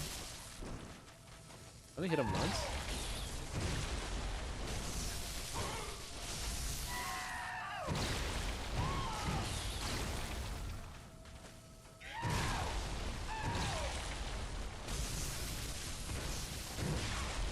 That was not what I expected to happen.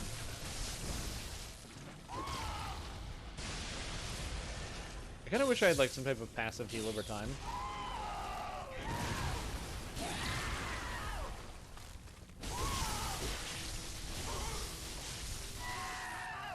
Double jump back.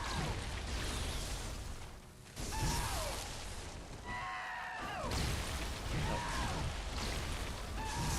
And sometimes he like recovers so quickly, and other times he just doesn't. Oh my god, that's really low health.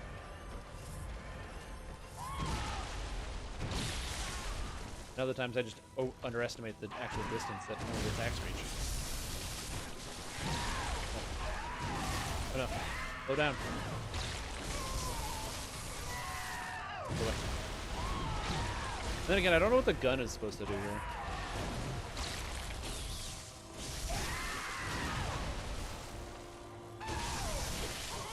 I don't think you can parry him. Maybe you can.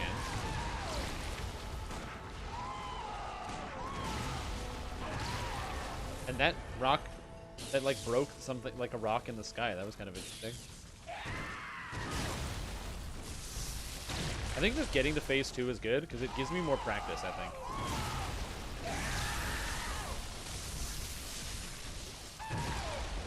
Like even if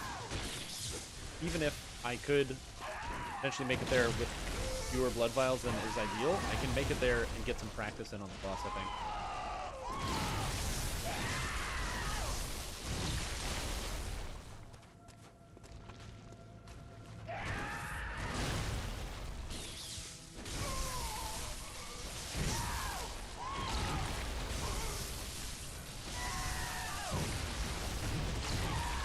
Well, that's bad.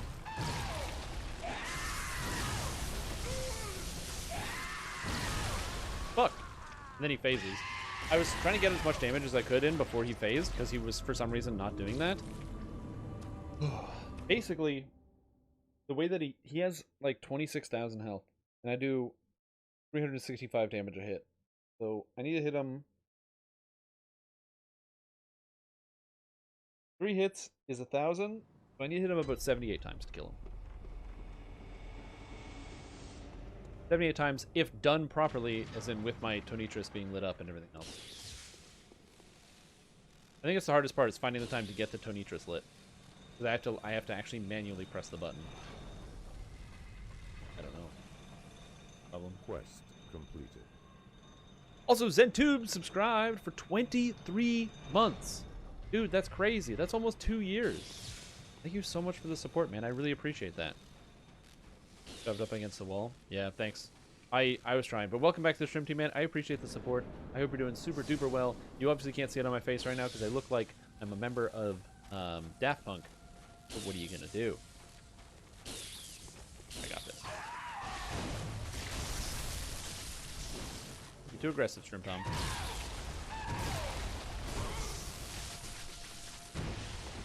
James working with Super Haptic? Absolutely, 100%. Yeah, well, I mean, just for that reason, you know, I'm sure you must have noticed that I've been uploading a little bit more regularly on YouTube because I'm supposed to, I want to upload twice a week at a minimum. And I already have everything recorded for another YouTube video that I'm going to publish or work on over the weekend and then likely put out Monday morning. That should be fun. But yeah, man, when work's hectic, you know? It's just how it is. You have to apologize for that. You gotta go to work. You gotta be busy. You gotta do stuff. Somebody's gotta bring home the bacon. If you don't go to work, no one else is gonna. Those are doing the way to work. Nice.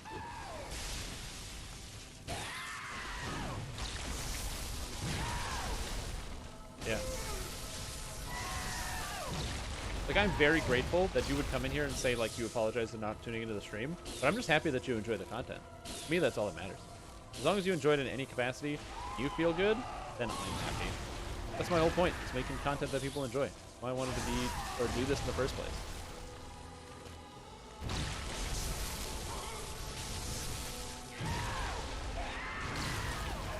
No, I'm dead. Oh, wait, I'm not dead. I got the heal off. Go away. Go away, orphan. Get out of here! Bro, you need to chill. Guys, friggin' no chill. Left. In. Take. Oh, no. Dodge. Need to dodge. Dodge. Give me my health back. Okay. This is fine. Go away. Come here. Here. Do that.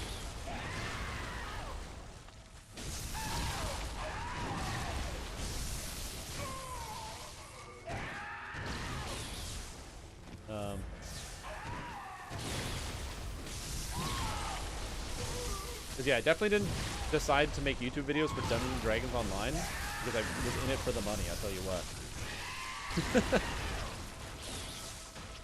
Like, obviously the money is important, but... Phase 2. Come on, Sprint on. Okay. I am dead already. Fuck.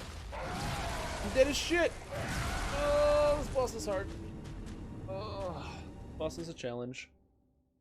This boss is a exciting challenge. What it is, it's an exciting challenge. Yeah. His damage increases by about 25%. His range increases, and I think he has no stamina limit, so he runs out of stamina. Also, if I want to stun him, instead of 3 hits, it becomes 4 hits if I want to knock him back. Just to give me like some breathing space to heal. Yeah. Like I said, this is the hardest boss in the game. If I don't beat this boss today, in my entire time of trying, and instead I just get shit-faced trying to beat this boss, that is like within the realm of possibility, yeah.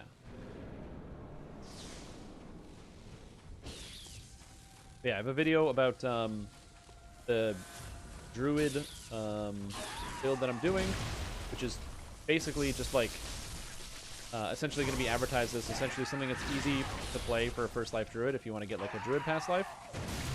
And also get to experience it. And for me, it was also an experiment and delve into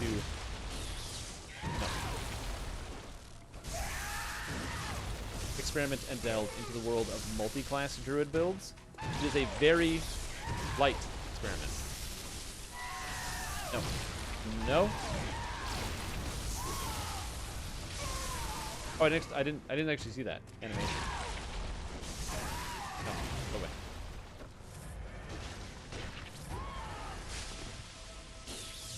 Think you can get me, orphan? You ain't got no parents! Wait, is Batman powerful? Uh-oh.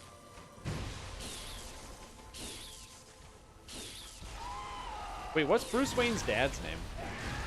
Does it matter? Is it in the story? Because this is the orphan of Cause. Cause is the mother creature that's dead in the background. Thomas? So then Bruce Wayne is the orphan of Thomas?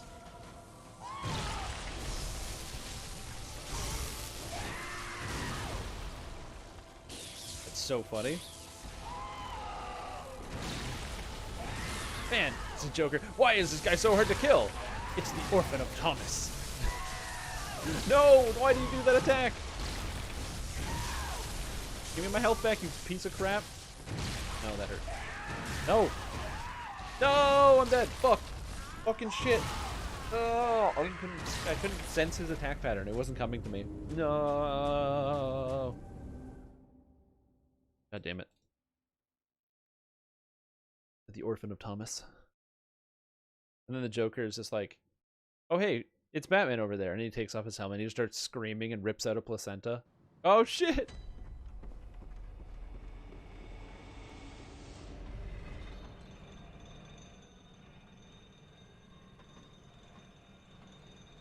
Almost had him. Yep, almost had him. Another thing I find really compelling about this game is that, I will say over like Dark Souls, you at least get to kind of see the world kind of a little bit as it is, which I think is cool. Like the nice thing is at the end of the game, like when you finish it, spoiler alert for this game, when you finish the game, because I did, I was literally woken up. I was taken out of the hunter's dream. So I woke up sunrise and I was just in Yharnam, cured of my disease.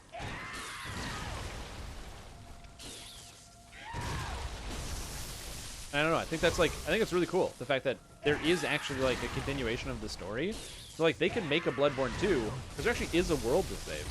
Like I find that's the hardest part about the Dark Souls series of games, is that the world's kind of cool. Like Lordran's sick, man. But it is admittedly very fucking boring if there's nothing going on in there.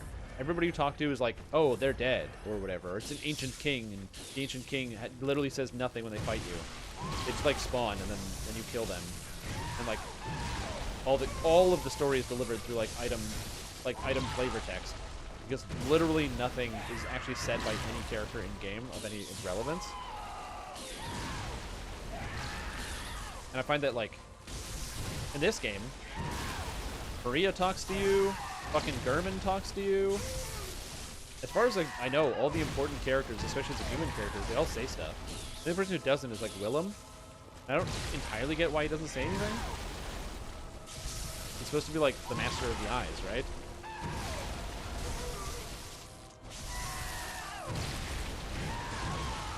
I guess Rom the vacuous spider isn't anything. Oh, I couldn't even get up. I was like mashing the get up button. My guy was flying there. Rom the vacuous spider doesn't say anything. Also, lost. So no way, Jose. Good job to those who said no way, Jose. You are correct. Do this again. God. Yeah, there's like an idea that there's a world out here that you can actually save. I think that's so cool. But in Dark Souls, there is no world to save. I'm not exactly sure why you even do what you do in Dark Souls. Like, it's to rekindle the flame because you're supposed to rekindle the flame because the game tells you to rekindle the flame. But I'm like, man, I gotta get rid of the beasts. I have to hunt them down to save Yharnam. Like, there is a city and there are people in it, and lots of the people look like regular people and not monsters. So you want to save them. But I don't know what the deal is with Dark Souls. There's like literally nobody to save. Hell, even in Demon Souls, it's more clear-cut what you're supposed to do. In Demon Souls, they're like, oh yes, like in Demon Souls, the whole point is that Boletaria, the town, the city. Okay. I'm gonna get a drink. I'm gonna finish this Demon Souls point in a sec. But I'm gonna get a drink. I need a drink.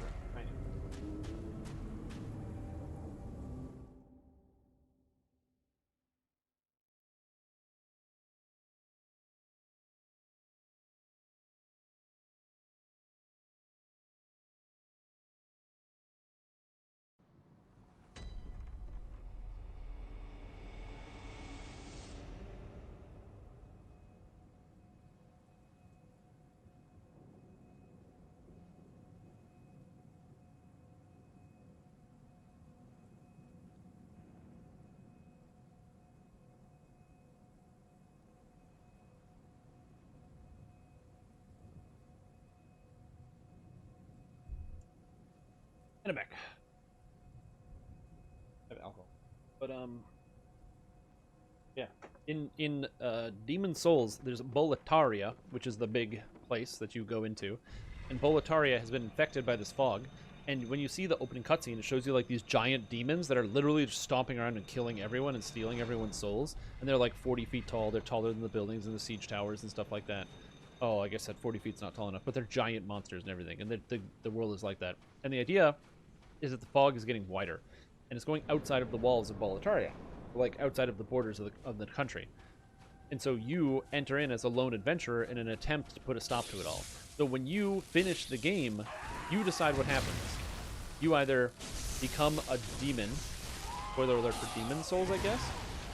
Anyway, you either become a demon and serve the old one, and become the greatest demon. Oh, I have to repair? Oh shit. Well, I'm using this sword.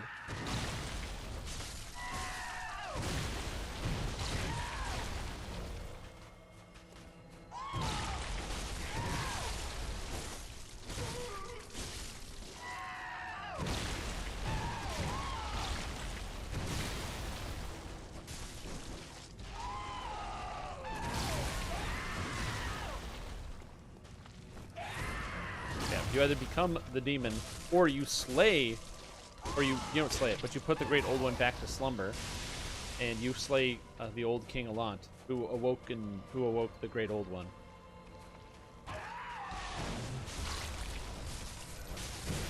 The idea is that you are going in there to save everyone. Presumably, once it's over, I think you die no matter what. But, well, you don't die if you become a demon. You become a soul-devouring demon. But you essentially, instead of dying, it's like you save effectively the whole world. Everybody lives because of you. Boletaria, all the demons in Boletaria are gone, or they slowly disappear. The world so that the world might be mended. World might be mended, says the maiden of the shrine. Can I stop getting hit? Please? Okay. I'm literally holding left and dodging, and it's pushing me to the right in front of the boss. That is very annoying. I had no control there. I was dodging, and it was just pushing me along with him. I thought you moved through stuff when you got to dodge. Oh, no. Oh.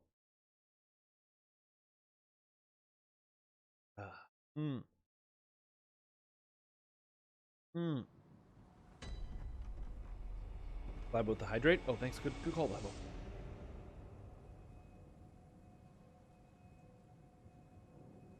But yeah, so the upside of Demon Souls is that at least there is, in theory, a world that you save when all is said and done. But in the Dark Souls, there is no world. It's like the world is already destroyed, so it's just like the game is over, I guess? Like when you finish, it's like, okay, thanks for playing. And the plot even makes mention about how everything you do in the game is irrelevant, because no matter whether you choose to light the fire, whether you abandon the fire, if you don't light the fire, somebody else will come and light the fire. That's literally the story, is that if you don't do it, somebody else will come and do it. And that's like super dumb.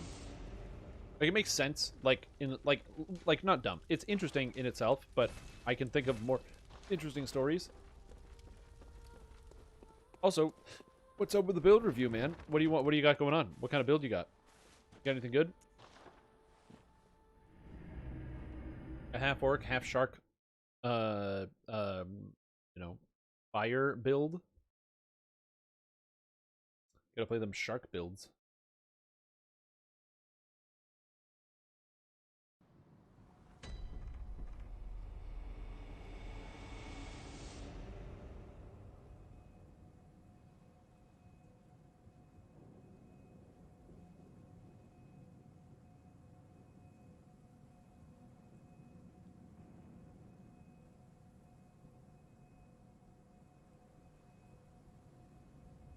In-game Dwarf Pally Vanguard build, made in the builder file. The builder where you got. Would you like me to send the file? Oh, where would you like to send it? So the easiest way is depending on what's easier for you. I don't care. Either way is perfectly good for mine. Send me an email at shrimtom@gmail.com with your file, or just in Discord, drag it and drop it. Like open a private message with me, drag it and drop it to me, and it's done. If you can, with your file, just send me a quick like 2-paragraph, not even 2-paragraph, like 2 lines of like, this is my build, and this is what I'm trying to do. The reason why I like that is because if somebody sends me a build and they say, I'm trying to make a character that's really good with sickles, I don't want to be like, oh, okay, well, the problem with your build is obviously you're using sickles. And then I, like, retool the build to not use sickles. And they're like, well, that was the point of the whole... That was why we did this exercise in the first place. I wanted to make the best sickle build ever. You know? Like that.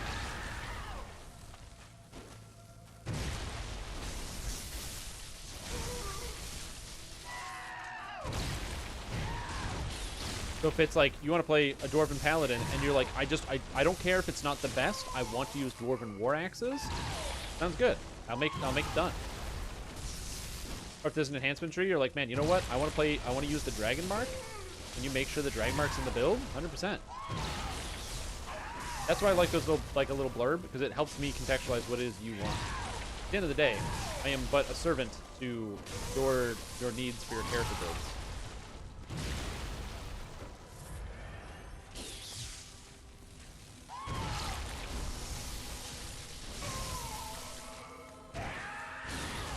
Literally my job when I make character builds for other people. Except for YouTube. I don't make character builds for YouTube. Because every YouTube comment wants me to play Feydark Paladin. I'm like, I already know Feydark Paladin is really good. And people go like, oh, but there's no Feydark Paladins on the forums. But like, there totally are Feydark Paladins on the forums.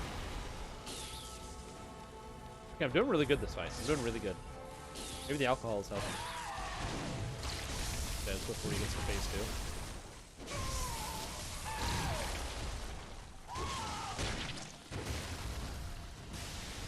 I didn't see where that was, so I didn't want to go in. I didn't know he's dropping in the ground. I mean, realistically, the way I try to do the build reviews is there's a Hearthstone content creator I like called Firebat. And he does his series Deck Doctor, where people give him Hearthstone decks, and then he takes them and he tries to doctor them to make them better. But one of the things about it is he tries to preserve the soul of the idea. Because if somebody has a really cool combo or a really cool deck, he doesn't want to just take that combo out to make it a better deck. He wants to make the deck better, but also, if it's got a cool combo in it, you got to make the combo cool. That's the whole point. Anybody can play a good deck. Everybody, like, you know, just go on the internet and find a good one. No problem. Same thing. If you want to play, like, the best Paladin build ever,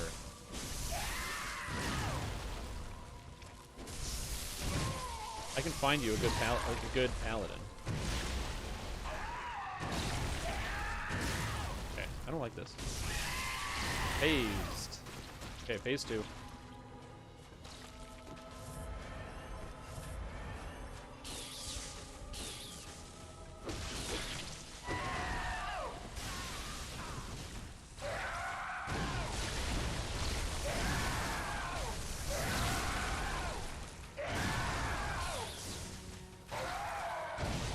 Okay, I didn't expect to get by that. I'm dead? Oh, I'm not dead.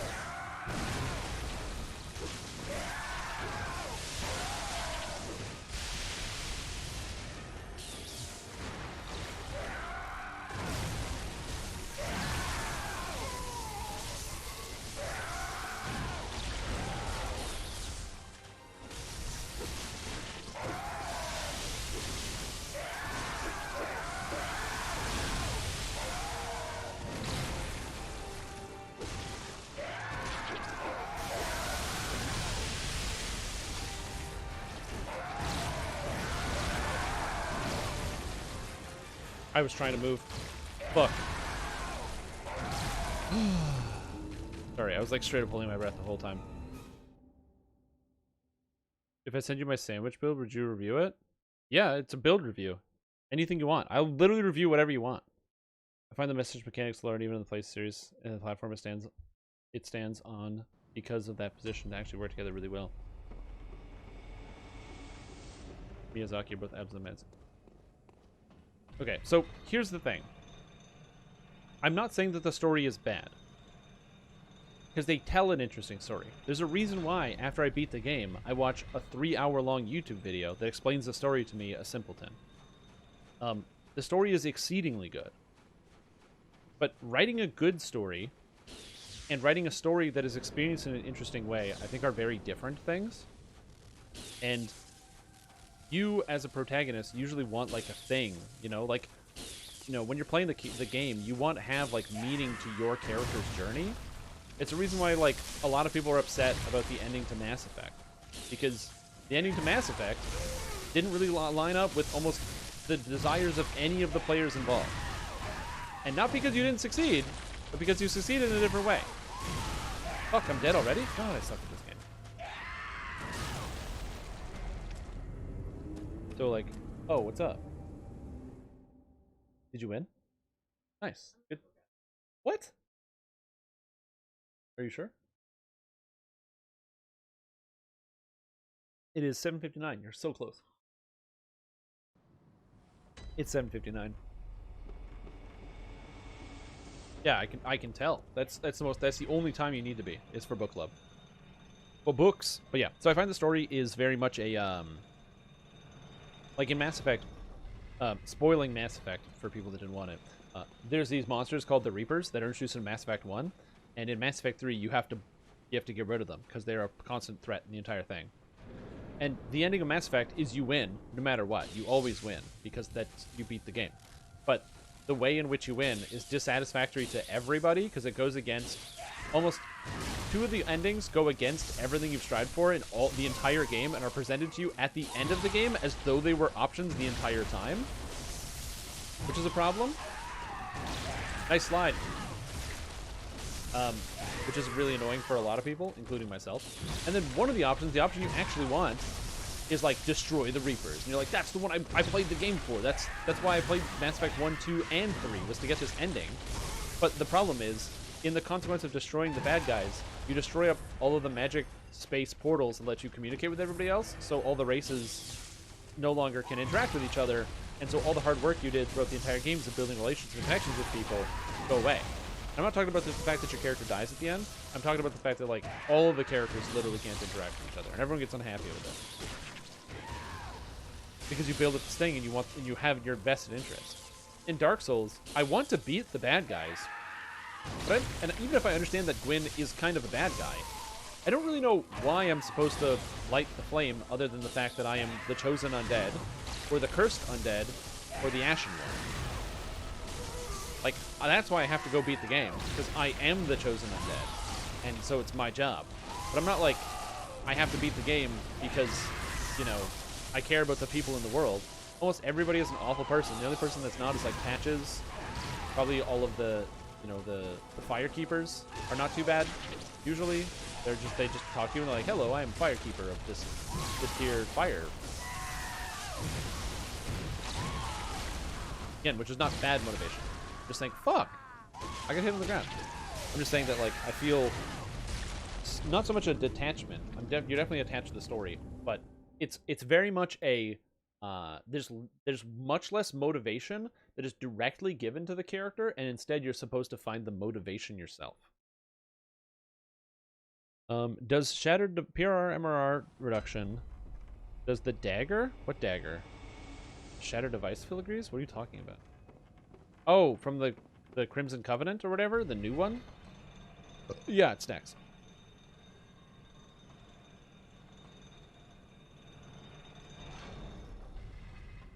It does. Yep. Yep. It does. So again, this is not me making the claim that the story in Dark Souls is bad or anything else like that, but just like the motivations are very different, if that makes sense. From like this game to the other game. This game, I know what I'm trying to do. I'm trying to save Yharnam and to stop the Plague of the Beasts. And in Dark Souls, you aren't trying to save Lordran because it doesn't exist anymore. You aren't trying to save Anor Londo because they literally all the people there try to kill you. You aren't there trying to save Gwyn because you kill his ass. You aren't there trying to save any of the other like Lord Souls because you kill all their asses.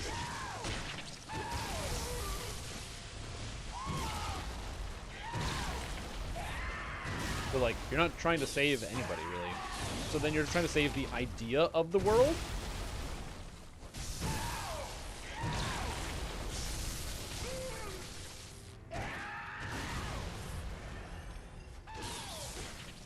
And then at the end, where it's like your story is as important as the idea that there is a story. Like, I guess the consequences of Dark Souls 1 and Dark Souls 2 would be the same, whether your character actually did it, or if somebody wrote a story about your character doing the actions that they took. If that makes sense.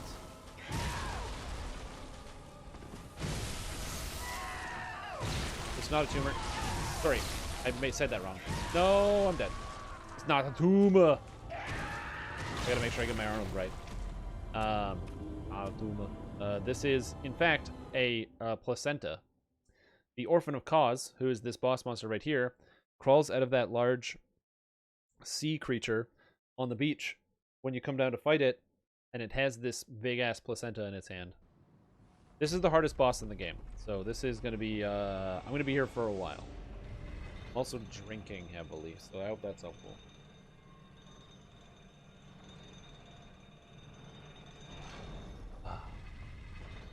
Yeah, I guess that's it. It's just like, you know, I just got to know what's the exact motivation. The Discord message? No rush? Beautiful. Thank you. I only like to do the build reviews if somebody is actually physically present and here. So... And I can do the build review while drinking. You just have to be okay with the fact that I am kind of drinking. I shouldn't miss important details. I'm not too bad when I'm drinking. I can still beat bosses. And that, and also do build reviews.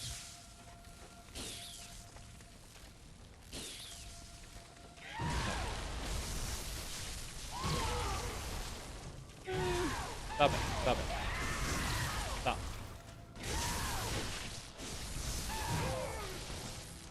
Open.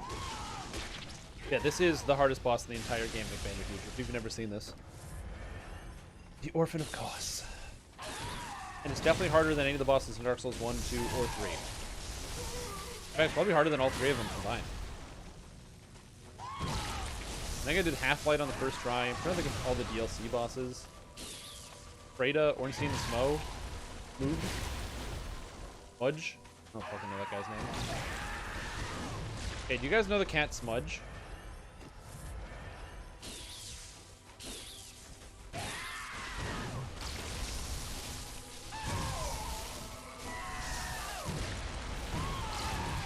I know you guys know the cat Smudge. You guys are Smudge lore fanatics. Yeah, superstar. Exactly. I was going to say, I live in the same city as Smudge. What makes this boss so difficult? It's extremely fast, and it does the highest base damage of any boss in the game. That's what makes it difficult. Its moveset isn't fully unpredictable, but it's... Shit. My weapon's breaking. That's bad. It is just... It's exceedingly fast. So you have to kind of work very hard to predict its moveset. And sometimes it has slow attacks, sometimes it has long attacks. This one's going to go across. And then when it goes into phase 2, so like this attack pattern, I can't interrupt it. So if he starts doing that attack pattern, no matter what I do, he just hits me with all those attacks unless I get out of range. So I gotta be careful about that. And then the phase 2 is where it becomes really nutty. No. This same pattern as well. Gotta wait for that to go through.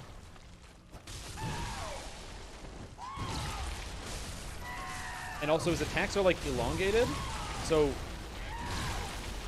sometimes they drag on longer than you physically would see them.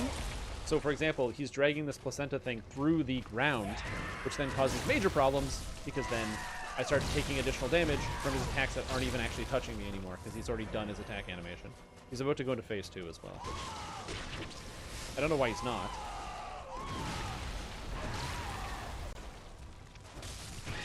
There he goes. Now, phase 2, he's even faster with even more range. Ow. And he does more damage as well. And he has a whole bunch of new attack patterns.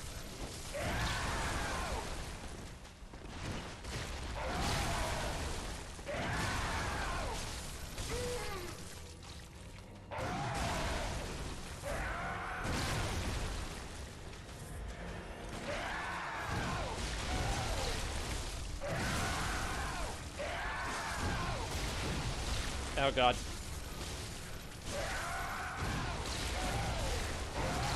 Stop hitting me. Bro, stop hitting me. And then he has attacks that I don't even know how to dodge. Okay, and he can do that. No, and I'm just dead. So yeah, that's what makes this boss hard. Is that in a strange way kind of the point? That it's pointless. Well, yeah, you can... That's the thing about Dark Souls, is you can make the world what it is when you read the story. Hold on, I need some more tequila. Anyway, you can make the your own... You can take the story and kind of craft it in your own direction, you know? You can choose how you want it to go. What impact does your character on the world have on the world? Why is... Like, what is what you do important versus what other people are doing? What is your chosen undead's purpose? And plus, it is just genuinely interesting to learn about the remnants of the past. And I think that Dark Souls would effectively be a very boring game if you did spend a large chunk of it in the real world. You know what I mean? If it was just like, oh yeah, like a regular RPG, like a Skyrim or something like that. Mordrein is really cool. It's got giants and dragons and all sorts of crazy monsters everywhere. It's got knights and towers and castles and magic and miracles and everything. But trying to understand the politics and trying to put it all together yourself from the remnants and the paintings that you look at and everything else. That's the interesting part. You know what I mean? So I think that you know, being able to piece it all together yourself is a interesting idea, and it's not and it's good that we have video games that do that. I mean, God knows that there are lots of games that try to copy that same playstyle that do an awful, awful job.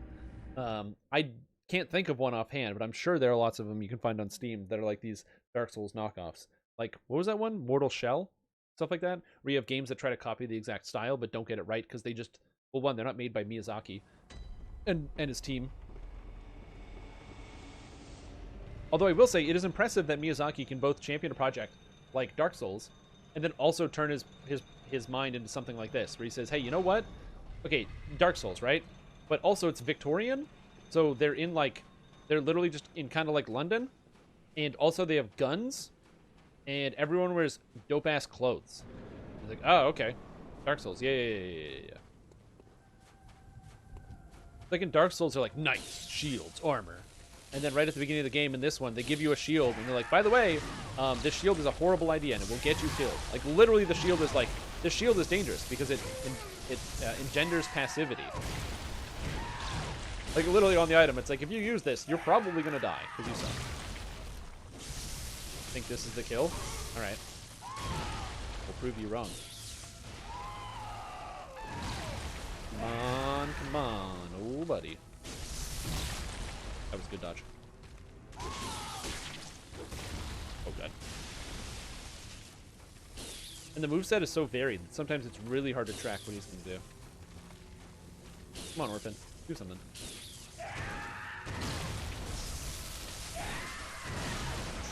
Ow. And other times, it's not even like the moveset is varied. He just does half your health in one hit. You have to be really mindful of that. With the stun. Thank you. Goodbye.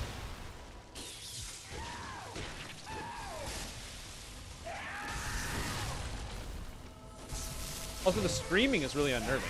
You know, we talked about, like, you know, you guys make fun of me because you're like, oh, Lord of the Rings, it's all screaming, ha ha ha. Yeah, look how effective this is. This guy straight up is unnerving me with his screams. Every time he charges in, I'm like, oh shit, I'm in danger. Like, what's dangerous? Somebody attacking you or somebody screaming at the top of their lungs attacking you.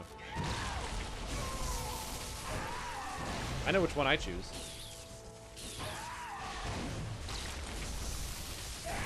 No.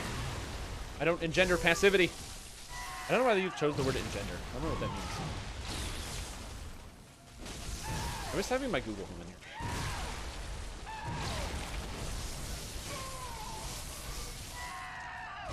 When I used to live at my old place, I had my Google Home physically in the room, so I could just get Russians instead of having to type stuff into Google. Very convenient.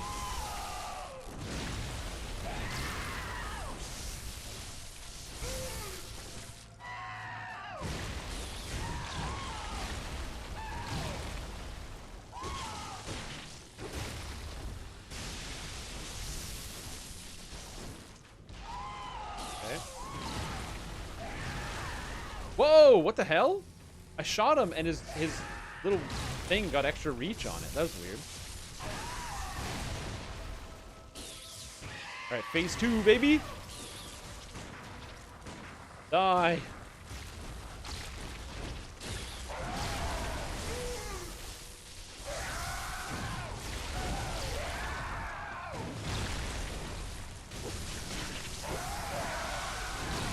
I'm dead.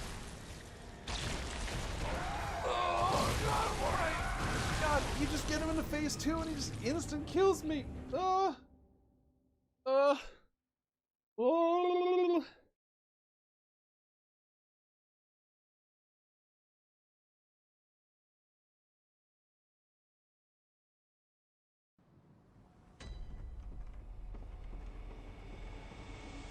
Okay. It's fine. It's fine. It's fine. It's just another attempt, guys. It's just another attempt. Every time we do this, we get better. Slightly better every time. Phase 2 is One Punch Man. You know, I haven't watched One Punch Man because I'm not much of an anime watcher. In fact, I don't watch any anime whatsoever. But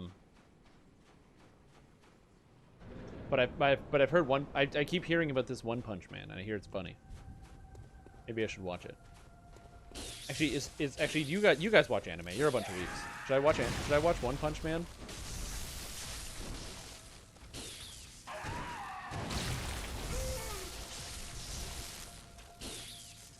Also, is the term weeb offensive? Because I kind of just think it's funny. Like I'm a major Dungeons and Dragons weeb. It's way better than saying nerd, because weeb just sounds funny. He's such a Dungeons and Dragons weeb. Hell yeah, dude. No, stop that. One Punch Man is really good, but skip the second season. Check out season 1. Okay, so you're telling me I should check out season 1 of One Punch Man. Okay, so also you guys don't get offended if I call you weebs. Okay, check.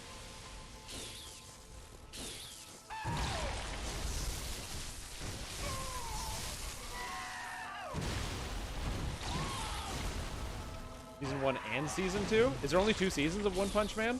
Never. I don't know how big the show is.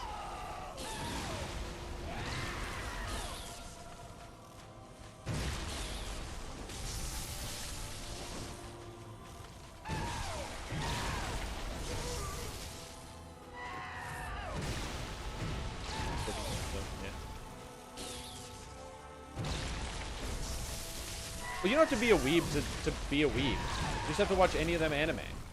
You watch any anime whatsoever, and you qualify as a weeb. Not high tier, though.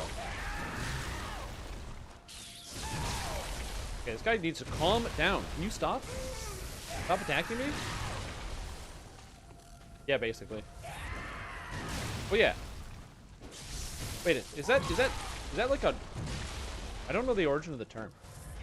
Like weeaboo. Like, is that something that... Is that like an inside term that was used first? Or is that like... something that, you know... You're like, oh... I guess you wouldn't even know what a weeaboo is unless you were in the culture, right? This friggin'... You know, these assholes on Fox News know what the fuck a weeaboo is. They're not gonna be like, oh, these kids are such a bunch of weebs. Haha, isn't that right, Deborah? In the news or something? I don't know who's on Fox News. Gonna scare the old people. Are your kids becoming weebs? Find out tonight. And after that, our special on print media and why it's being destroyed by our nation's youth.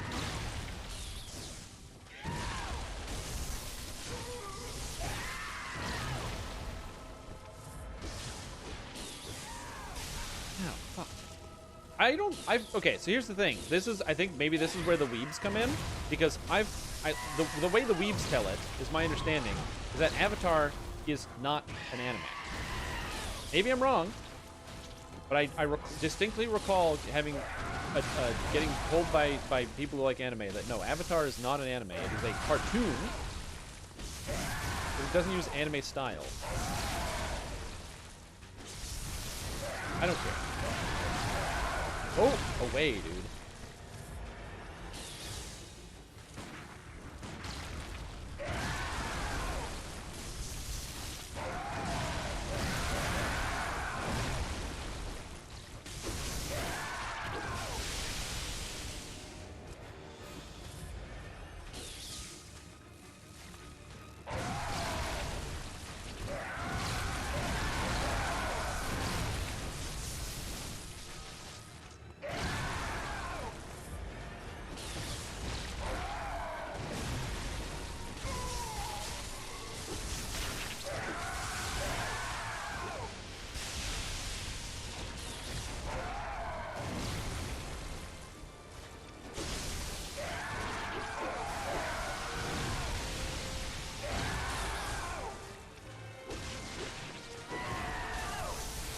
Okay, that's really big.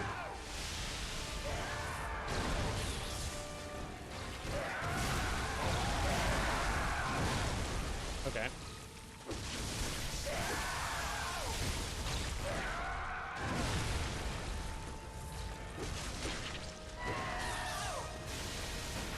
I only have 2 heals left. Bad.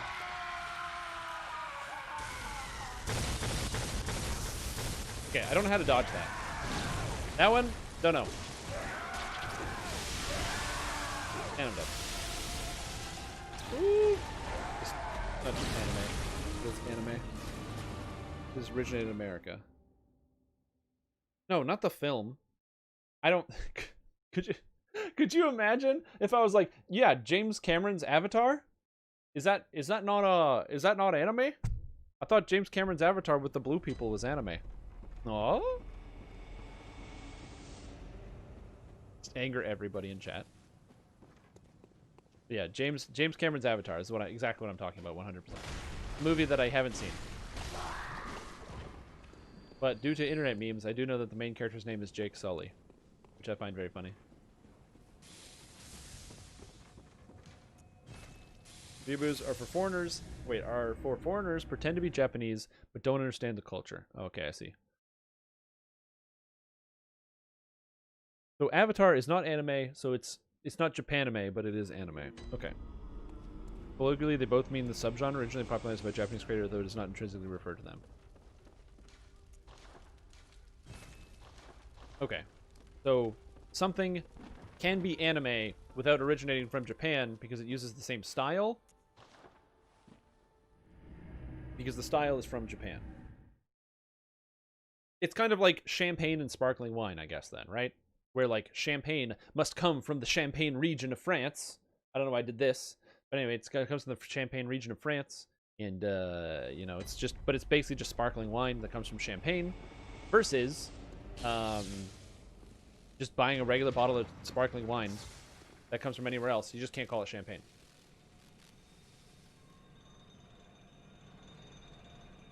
So it's basically just American anime, then.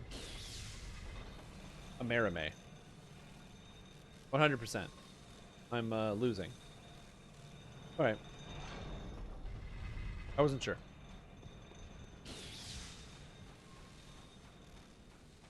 So wait, then what's the difference? Is there, I guess, an anime is a subgenre of a cartoon, then. If I was like, I like cartoons, like Avatar, that's fine. Or if I could say I like anime, like Avatar, and both things are fine, because it's both a cartoon and an anime. I don't know, I'm just trying to learn, man. I'm an outsider. Oh shit, I suck. How did I get hit by that? Okay, come here. Here, buddy.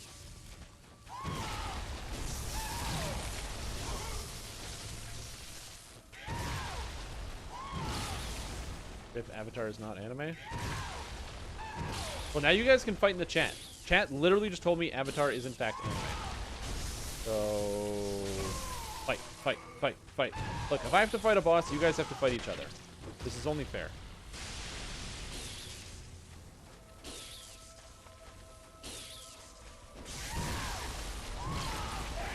Dodge.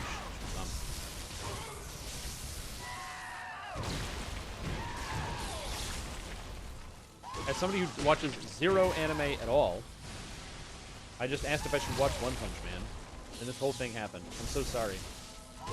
So sorry, One Punch Man. What's that guy's name?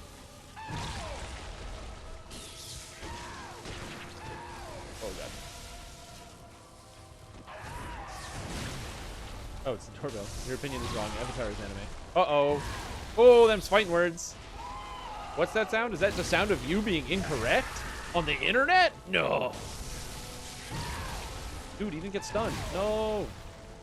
Bro, calm down. Attack on Titan. I can't watch Attack on Titan. It's nothing to do with the actual, like... I don't know what the story is, but I find the visuals are too much.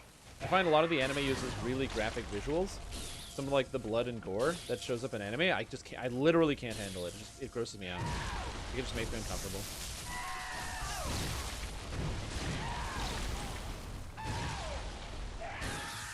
Like, just sometimes it's a little overwhelming.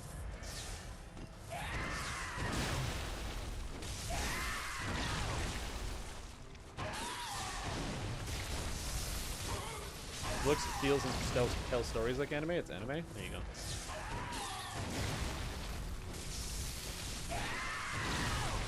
Like all the monsters that don't have like skin and stuff, and like you can see like the bones, they're just bleeding at all their orifices. That just makes me uncomfortable. I don't care if the storytelling's really good. I don't need the visuals, so I'm okay. I'll watch Avatar instead. Come on, buddy.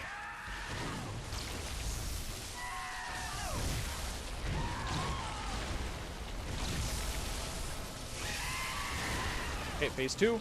Phase 2.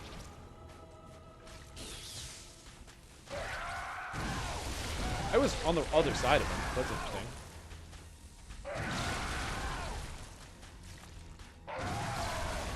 Kind of good.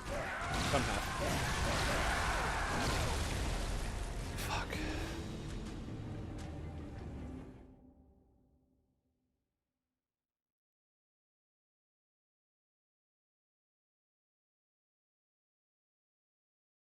Oh, this boss is so hard, man. Oh, he gets into phase 2 and he's just everywhere all at the same time. You know what? We're taking a break. Taking a break. We're gonna keep going through the story, get to Canehurst Castle, do the bosses I missed. We're gonna take a break from this guy, okay? Take a break. What are we gonna do? Holy moly. Thank you for the water.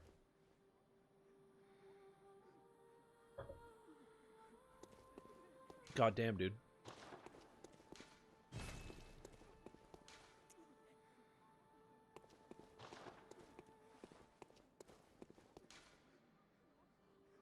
Where am I supposed to go?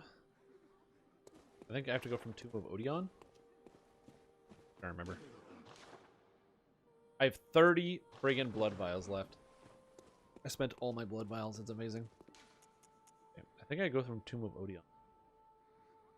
Nighttime, so I can go down to the forest. I'm gonna go from the Grand Cathedral. Because I remember there's another hallway with some stupid hunters. There's a door I never learned how to open.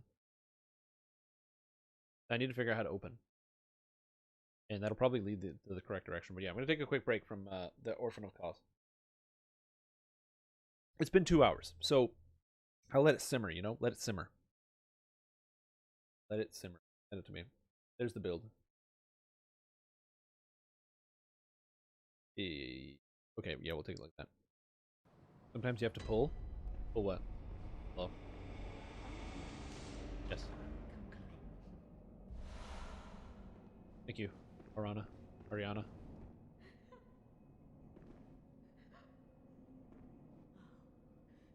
Yeah, she's all upset. I forgot about that. Okay, so you go... Wait, I didn't go here. I went to the Grand Cathedral. Is that the Grand Cathedral? Yeah, I forgot. I can see their eyeballs that they have on their things.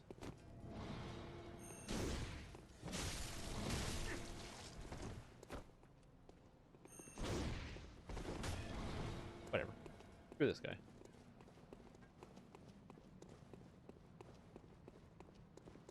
Screw this guy.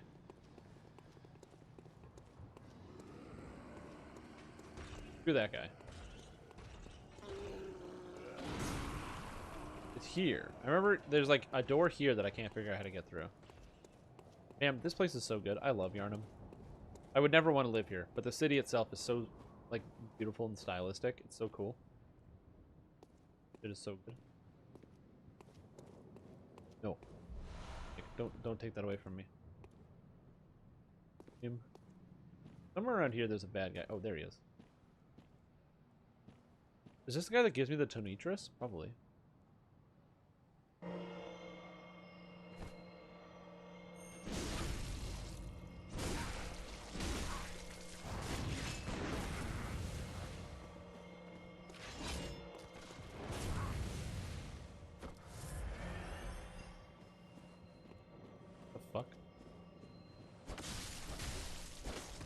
Guys fucking stealth here?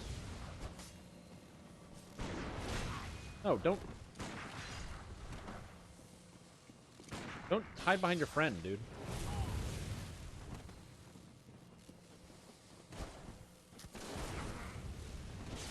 Just trying to get to him. I can't get to him. He's hiding behind the other guy. This is so dumb. Wait, what?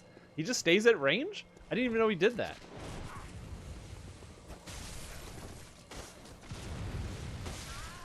Like a true hunter.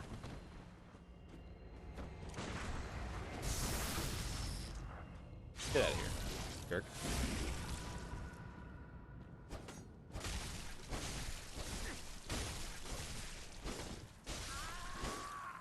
Oh yes, that's good. Now he slides out of there. Give me your resources. Gold paper. Perfect. A new parry king in the making? I mean, I can parry no problem. I'm pretty good at parrying, okay?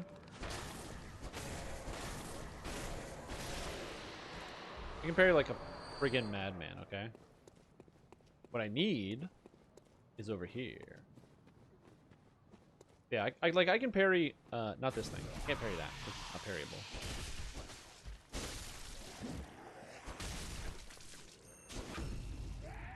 I can do that. Wow. Here we go.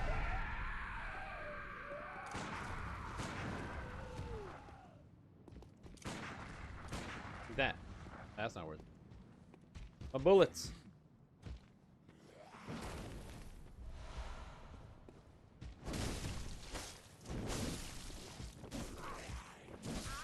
Wait, what? Hit me with this bag and killed me? I can't even get down this damn staircase.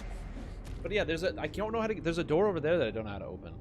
And I think that goes somewhere. I missed 5 bosses in the base game. So, and I don't know where they were because I went literally everywhere. There's actually a point where I didn't know where to go, and I went through the entire game a second time trying to figure out where to go. And there's a door over there I don't know how to open. And I'm hoping I'll be able to figure it out.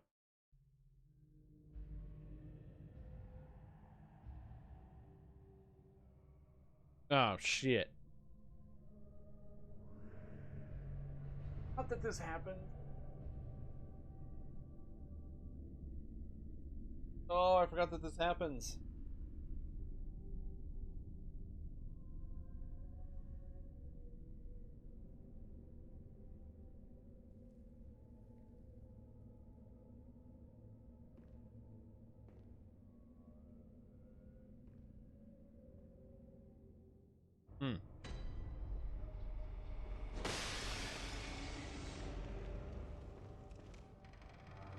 Oh, I like that I can just open the door. Gargoyle, the Unseen Village. Ta-da. Items over here. TV question, does everyone go Alira for the bandit reward? Unless you're playing non-crit. Non-crit doesn't go Alira. So like burning builds don't go Alira. Like anything that's a dot. What was a cutscene about? Oh, they dragged me. The monster that attacked me has a big body bag, and he put me in his body bag, I guess. It dragged me over here.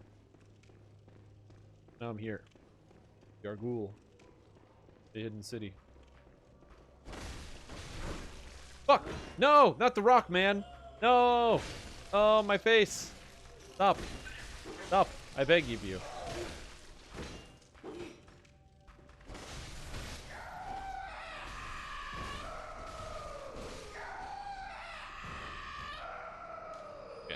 Oh, I'm at max storage of pebbles.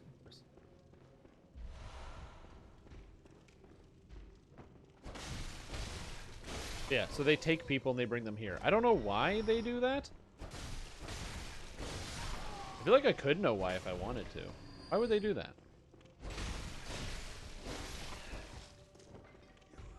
Maybe these guys are designed to kidnap people for some, like, ulterior motive.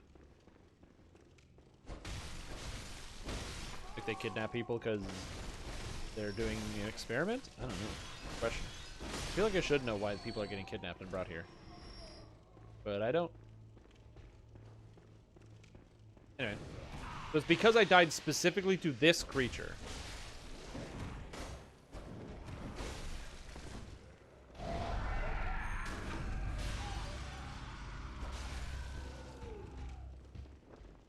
The problem with these is they have a phase like that he's got right now where he literally goes Super Saiyan. They do a shit load of damage. They're one of the hardest hitting monsters in the whole game. I'm not making that up either. You have to be really careful of these because they hit exceedingly hard. Even though they're like pretty early in the game, they pretty much one-shot you. He's a snatcher, wants to cure the infected ones. I don't think this dude wants to cure anything. Be real.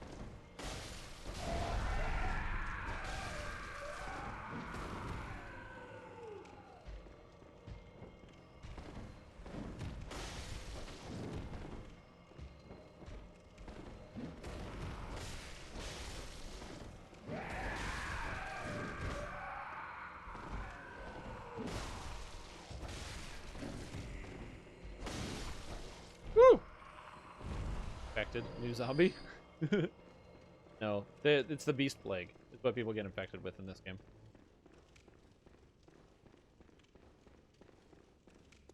Oh, is that Dark Beast Parl? Oh, shit. I didn't realize I was here already. Well, I guess I'm fighting another boss. Oh, jeez.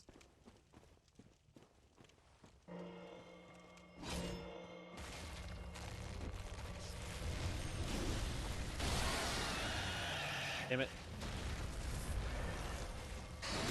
I straight up don't remember anything about Dark Beast Parl.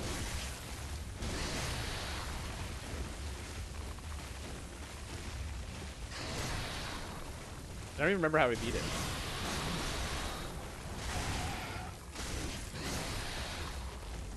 seems to work.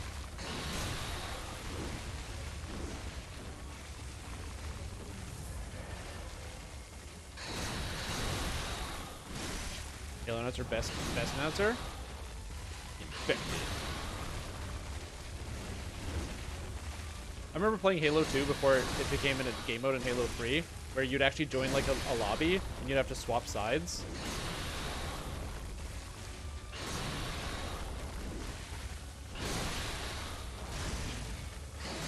Can hit me, Parl, can ya? Oh, maybe you can. I don't know how far away you have to get for that, but apparently far away is the answer.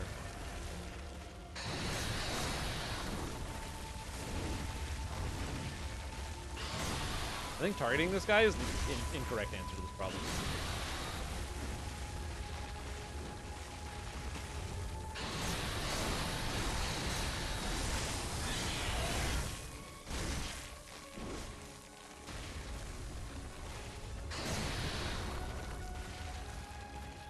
She loves hairier than you remember? That's funny. Oh, nice slide. Come on, Pearl. Oh, no. Fuck that noise. Now he's electrified? Electrified. Okay. Is he like a fucking Pokemon now?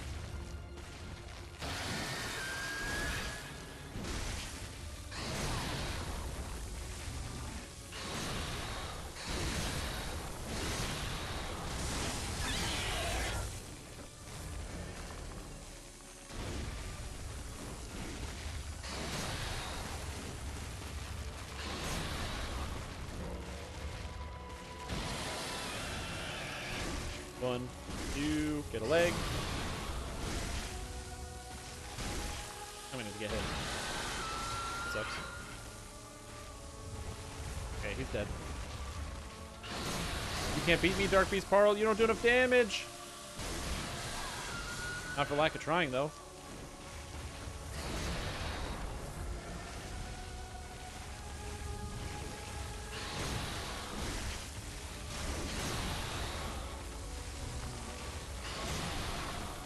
Let me move.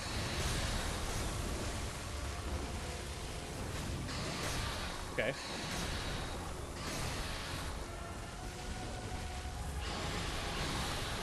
What? Let me move. What is this? He's literally knocking me around. Like I'm riding on top of his body. Ooh, okay. I can't even move. I beat this boss the first time. What the fuck?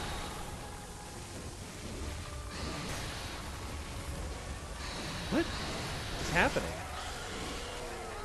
Go away. What was that? He was literally knocking me around. Like I was riding on top of one of his hands as he was moving. What a guy. Give me that bonfire. Piece of crap. I think I can open this door now.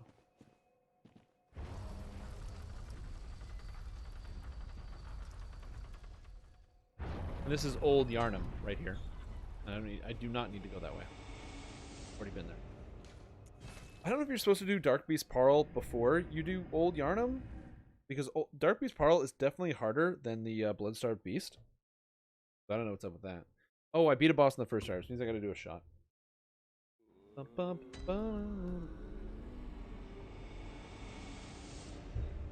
Cheers, everybody.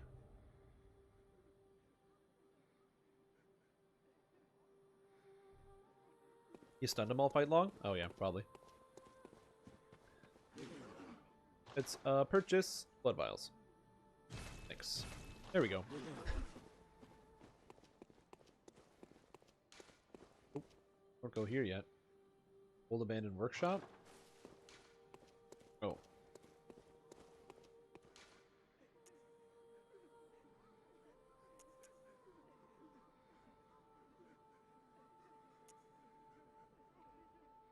I don't know. I have to use washroom. I'll be right back. I thought I was going to the Grand Cathedral.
Okay.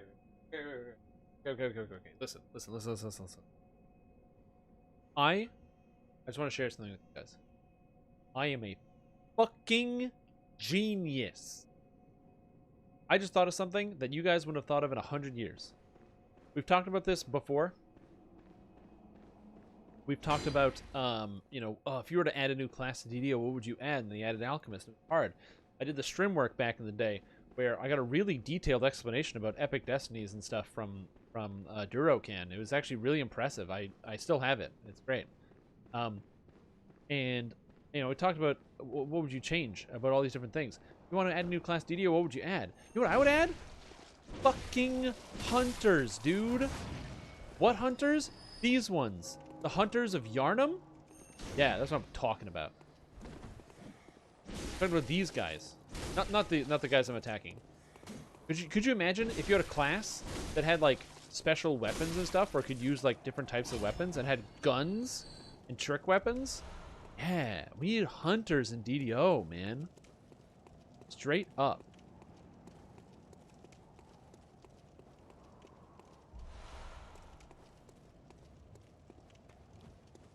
I mean, who wouldn't play that?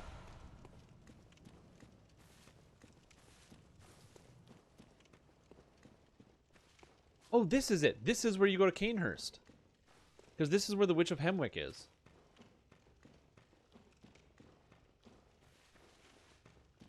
Yes.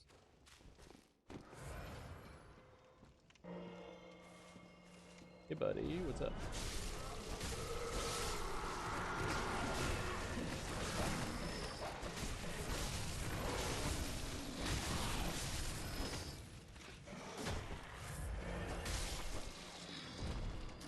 Fuck you. I'm faster than you. Ooh.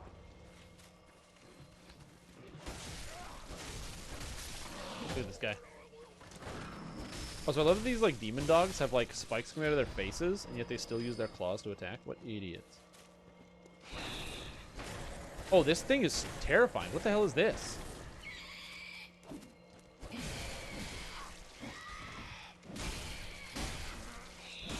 Okay. Okay. He just kept attacking like 6 times in a row? Oh, it's good. Anyway, but yeah. Hunters. Give me hunters in DDO. We need a new class? I want a hunter class. Like, it's not ranger, because it's like a hunter of beasts. I don't know how you incorporate the trick weapons in.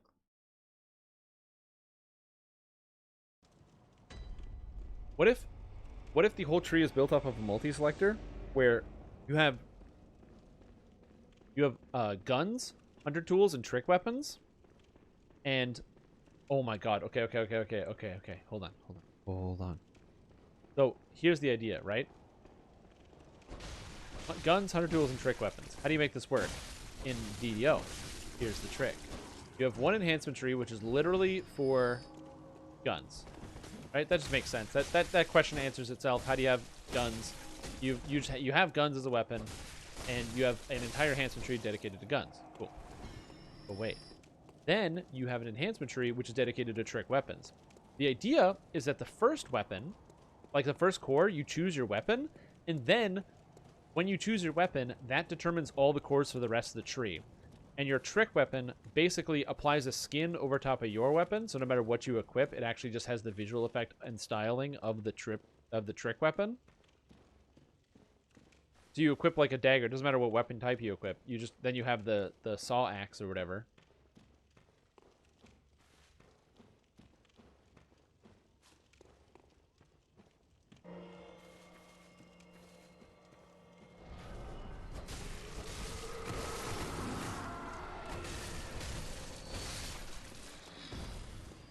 There he is. And he's got my souls too, that piece of shit. Completed. Also, Faded X. Hey, what's up? Strim T. Hamson? Hamson? Strim T. Hansen? Or wait, are you saying I'm like Chris Hansen? Because if you are, I'll take it. Chris Hansen's great.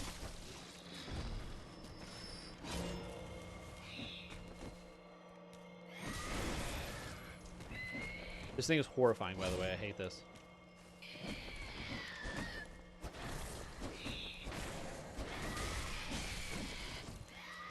also don't know why he's using his other arm. Also, CEO of Lame just gifted a sub out to Dusa TV. Welcome to the stream team, Dusa TV, and CEO of Lame, who, by the way, if you haven't checked, you now have a sub because you got hit in the last round of randomly gifted subs.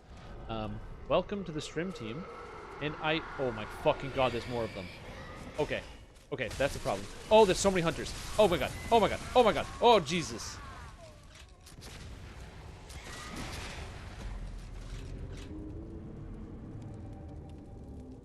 Game is hard, dude. Yeah.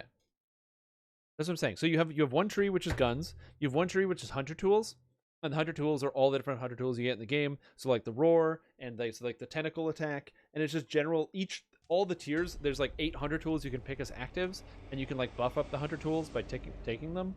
And then you have the trick weapons, which is based on your like weapon attacks. So you get Ludwig's Holy Blade, or you can get the Tenitris, or you get whatever. That shit's amazing. Quest completed. Dude, and then CEO of Lame gifted out another sub to G Deezy 275. Welcome to the stream team, G Deezy. Hope you're having a fantastic day. And CEO of Lame, dude, that is so insanely kind of you, man. I really appreciate that. 2 subs, 1 day. Is there anything you can't do? Oh, fuck. This guy's gonna kill me, straight up. By straight up, I mean I gotta heal. Oh, he killed me already.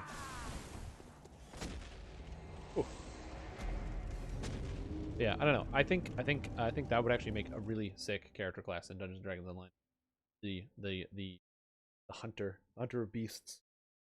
They'd have to obviously do a combination with Miyazaki. But yeah. But I guarantee you, I could probably, I think if I pitch this idea to some of the devs, they'd definitely be on board, except for the fact that they don't own the intellectual property and they'd never be able to get the license for it. But they'd be so down to make it. They just need to call it something else, like Hunter of extra beings, or they could just call it Hunter of Beyond, and then literally just rip all the ideas. No, that's copyright infringement or something. I don't know how that works.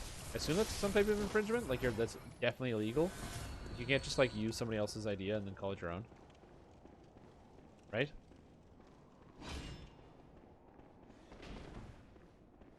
Also, I hate how their attacks cause frenzy. Very annoying.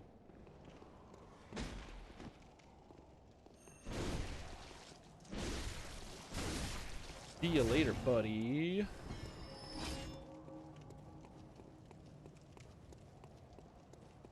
Yeah. Wait, is it Strim T. Hamson or Strim Thamson? I'm Strim Thom. Strim Tom? Strim. Oh, I've had a lot to drink. I just realized I didn't eat breakfast, lunch, or dinner today. I had 2 Oreo cookies. Instead, I had 2 cups of coffee with Bailey's, and then I've been drinking a bunch of tequila and this Coke with rum. Oh, that's not good. I want flask of Deathward for... Okay, so just bear in mind, displacement is 30 seconds on a cooldown of 5 minutes. Bad. You want freedom of movement or Deathward, and more often than not, you want Deathward. Because freedom of movement is like annoying where you're like, ah, but you can sometimes get out of it, and you're all cool. Death Ward is you die. Because freedom of movement doesn't stop damage. Death Ward stops you from taking damage. Because it makes you immune to certain damage effects.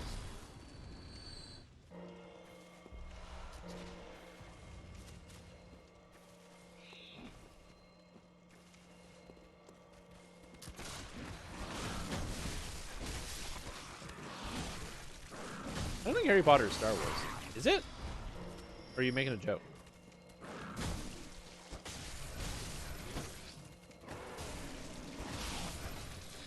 Oh man, could you imagine if we got... Well, you could never get the Star Wars license because EA is very upset the fact that Anthem didn't become successful. So funny story. If Anthem had been successful, by the way, Star Wars The Old Republic would have been canceled. But because Anthem bombed so fucking hard, EA canceled Star Wars The Old Republic. But because Anthem bombed so hard, they had to uncancel it. And they pulled it out of, like, they pulled it back into development. How amazing is that? The friggin' Anthem bombed so hard that it actually, like, redeveloped an entire video game. So if Anthem had done even a little bit better,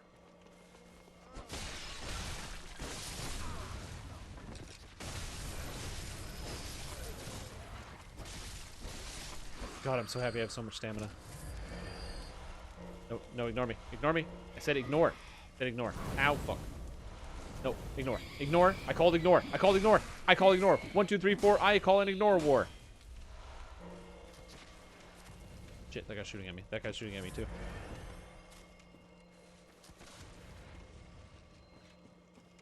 Oh shit. Too many gravestones here. This. Bullets. Yeah, so, because I remember my brother, he was really big into Star Wars The Old Republic. Oh shit, I gotta go. I must leave. When they pull out swords, I don't give a shit. Oh, that's the Witches of Hemwick, baby. That's the Witches of Hemwick, baby! Go, go, go, go, go. Okay. Shh, don't worry about it. Don't worry about a thing. Door's gonna open. Beautiful.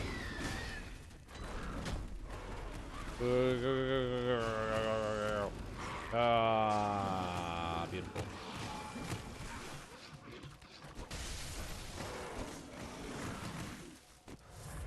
Anyway,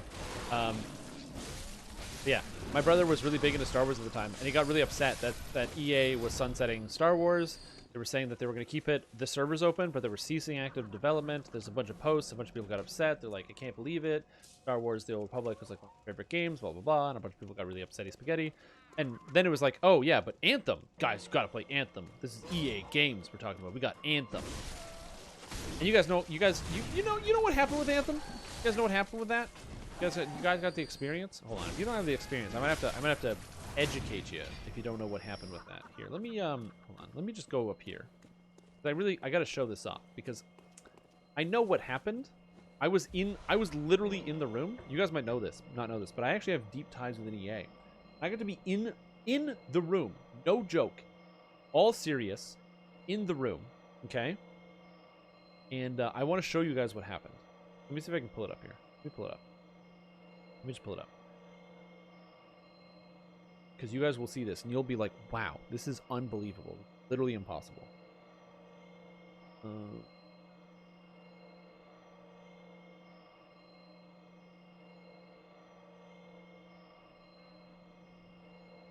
This is it. Okay, so I'm gonna pull this up here. This is what literally what happened, so you guys can see, so you can know. Okay, so you'll be like, wow, I can't believe that this is what happened. Amazing. Check this out. Boom. I gotta move my face. This is what happened. Well, new BioWare does whatever EA tells them to do. So, EA wanted something to compete with Destiny, so they said, BioWare, you guys make good shooters, right? And they were like, no, we don't make good shooters. And they're like, yeah, okay, no problem. BioWare, you need to make... Oh, we're doing Inferno. I didn't say that, but we're doing Inferno. Like, okay, BioWare, you make good shooters. Go make good shooters. And they're like, no, we don't make good shooters. That's not what our company does. That is not our mission statement. And they're like, no problem. We're going to get some good shooters out of BioWare. Awesome. Make Anthem. Yeah, true story. That's me paraphrasing a little. I was paraphrasing a little. But that's basically what happened. Is they were like, hey, you know, BioWare, can you guys make shooter games? And they're like, yeah, I mean, kinda. We made Mass Effect. They're like, yeah, just make a shooter. But less about like the story and more about the shooting. Basically make Destiny, please.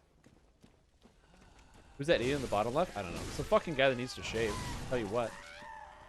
Looks absolutely disgusting.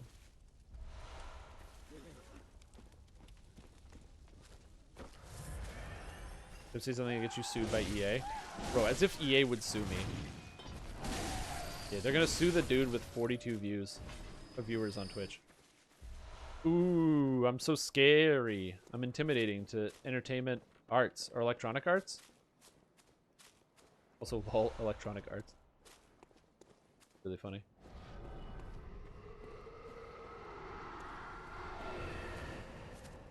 You hear that? Or is that just me? That was a crazy noise. Yeah. I didn't play Anthem, but the problem is, okay, so I'm going to be honest with you. I was kind of thinking in like October, I was like, man, you know what? I should check out Anthem because it's been a year, and that's the MMO year. Like MMOs need a fucking Witches of Hemrick, son of a bitch. Fuck, stop it. Stop. Stop. Witches. Yeah, MMOs need a year to cook. You know what I mean? Like every other genre, they're like all right, they figure it out. But MMOs literally need a calendar year to cook before they're like ready to go. Like they release the MMO, but the MMO is still in fucking beta for a year. Okay. Like I played Elder Scrolls Online. Elder Scrolls Online, in my opinion, the best MMO on the market. No joke. Best MMO on the market. Better than DDO and Lotro. I'm sorry. It's a really fucking good game. Okay. And ooh, Ogre, what up? See you later. Anyway, so that game is like pretty good. And but the thing about that game is while I think personally best MMO on the market, best MMO made by any companies, like Elder Scrolls, they knew what the fuck they were doing. Except they didn't. The first year of Elder Scrolls was awful. The balancing was horrific. The way that they made you repeat the story 3 times, awful idea. You couldn't play with whoever you wanted. The level gating of all the areas, like they just made a bunch of mistakes. 1 year after the game release, they had Tamriel 1, where they made it so that you could, like, the entire game was level agnostic. They rewrote the entire leveling code. They redid literally everything in the whole game. And to me, literally fixed it. They just fixed the whole game.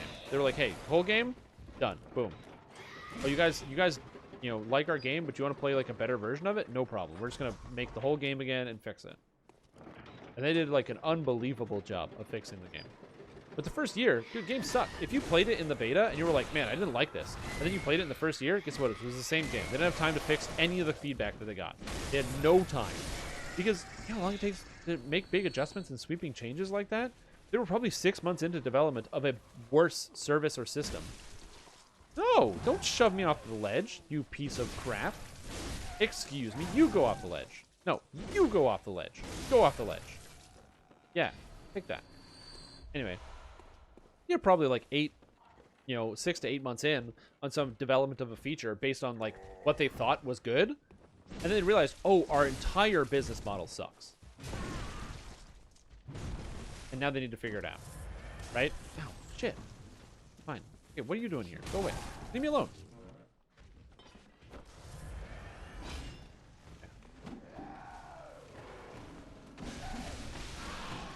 Shit.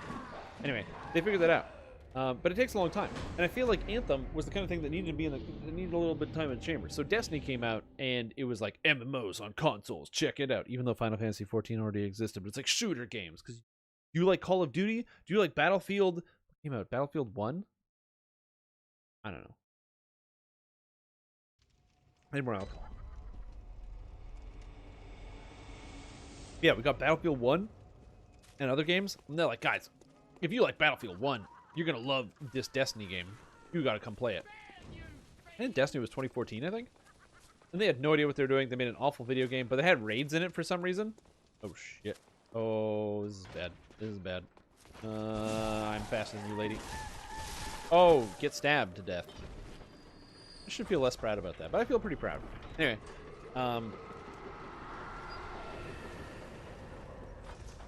oh, that's the summoning of this thing from the Witch of Hemwick.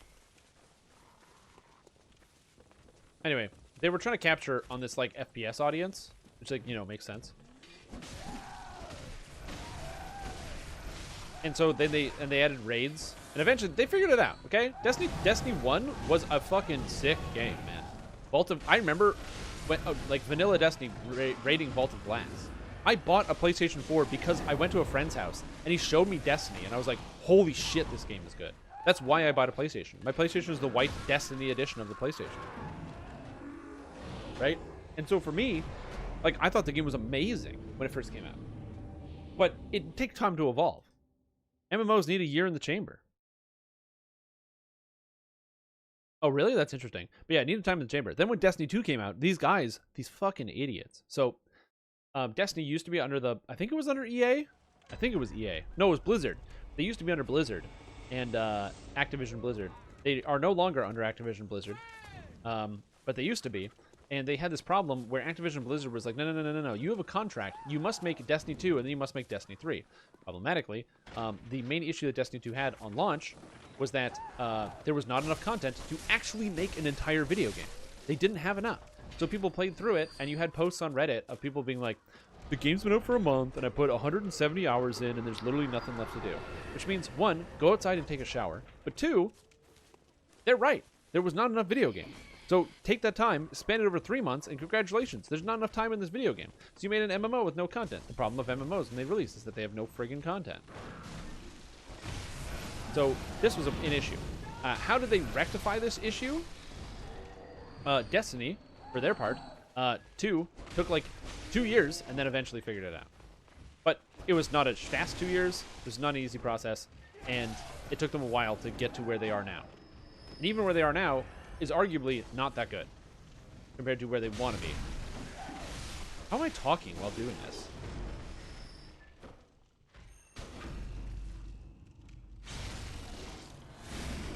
Gotcha. Bitch.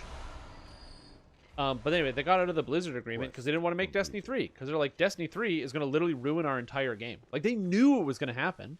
So they got out of, and I am certain that it was basically like a not a copyright, but it was an agreement basically where the Blizzard was like, you have to make Destiny 3, that's part of your contract. And they said, no, we can't. If we restart Destiny 2 a second time, people are really going to hate the game. We won't have enough content. We can't make content that fast. And they were like, no, we don't care. Just do it. So they probably argued out of their own agreement and then were able to make their own video game or whatever. And now they've said they've canceled Destiny 3 and they're just going to make Destiny 2 be the final Destiny. And they're just going to keep updating it like an MMO. But yeah. Also, this is, again, why the reason why I don't have an AMA function on here. Fuck. The reason why I don't have an AMA function is because when I'm doing Drink Souls, that's AMA. Just ask me whatever. I'll answer your questions. Roll 28 got stupid-ass dragon with way too many buffs. Try to dispel magic. Boost to effective cast roll. Roll a 4. Well, no, but if it's targeted dispel magic, don't you hit every buff? Like, if you say, I'm dispelling magic on the dragon, then doesn't it... You go through all the dragon's buffs. How many dragons does it have? Or buffs does the dragon have? Also, what spell are you dispelling off the dragon? My favorite in 3.5 in the Epic Handbook is the Force Dragon, because Force Dragons have, or get their charisma to their armor class bonus, which is sick! What's my take on Amazon's Lotro MMO? My take on Amazon's... Oh my god, I hate how scary that is. Look at this thing crawl out of the ground. Fuck me, go away. You're horrifying. Go over here, I guess. What's my take on Lotro's... Or Amazon's Lord of the Rings Amazon... yeah, whatever the heck you said. My take on it is that, one, it's being made by some Chinese company. And so you can better... You better believe that if you didn't want a gacha game, oh, guess what? You got a gacha game. You gotcha a gacha game. That's literally the best and most profitable MMO you can make. Because I don't know about you, but I've heard good things about other gacha games like this Genshin Impact. And so Amazon is a game company that wants to make a lot of money, and so they're probably going to make something that's just like Genshin Impact, but for Lord of the Rings. And that's probably what you're going to get. It's not going to be like a traditional MMO. And also, CEO of Lame, thank you so much for the support, dude. For gifting a sub out to Skypop. That is awesome. I really appreciate you doing that, and I'm so glad to have you here. And Skypop, welcome to the stream team. Fuck. And he gives me in the face of the brick. Stop bricking me, dude.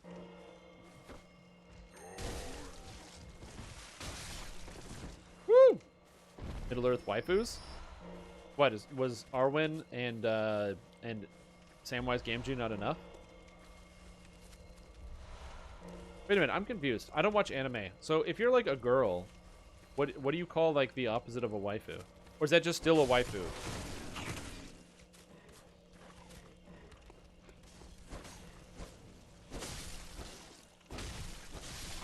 Please help me, weeaboos. Games are like, you know this thing that's a hit? Developers make a thing without realizing exactly what's happening. Exactly what's happening.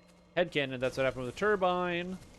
The Turbine was a game company that made MMOs. And then they were acquired by Warner Brother Games, and they were like, hey, they were like, Turbine, can you guys make mobile games? And they were like, no, we make Asheron's Call, Lord of the Rings Online, and Dungeons and Dragons Online.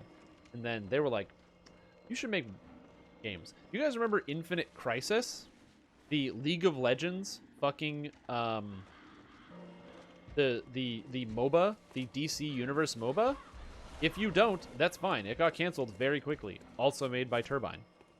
Because they took these guys that are good at making games that are literally 30 years old already, and were like, make modern games.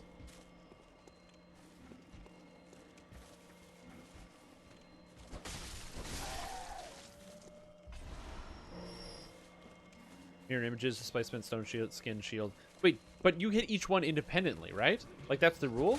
I could be wrong, but the way I remember it working is that you can cast Dispel Magic in 2 ways. You can either Dispel Magic in an area, so you Dispel Magic in like a 15-foot area or whatever, and every monster you hit, you make 1 check against 1 spell. Whatever the first spell is, you Dispel 1 spell. Or, if you target Dispel a single monster, you make a check against every spell on the list. It might be different, obviously, in, you know, because you're playing a different version of Dungeons & Dragons. You're playing Pathfinder. What's with these claw dogs? Also, Sensei. I don't think Sensei is the same thing as waifu for, like... I think that...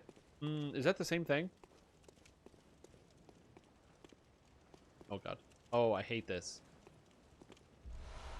Lake Rune. Okay. Better be valuable. I don't know, more dispels.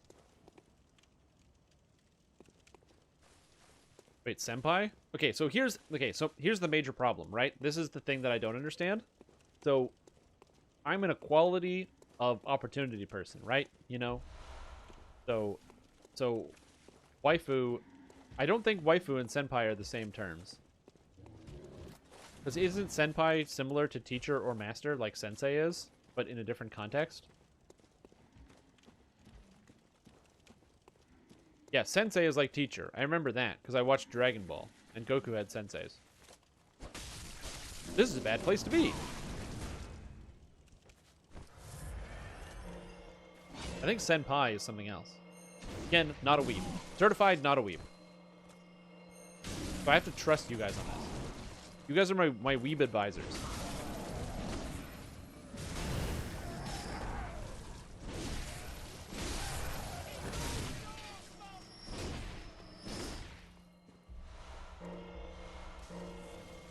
Is upperclassman who monitors an underclassman or kohai? Oh shit. Now you're adding too many words, dude.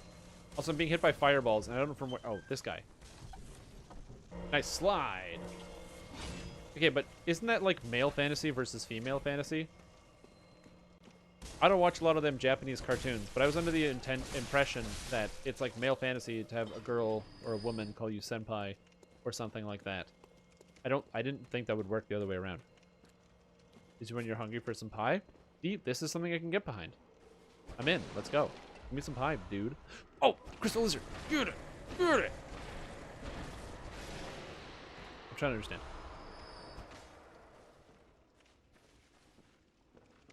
Oh, have a good night, CEO of Lame.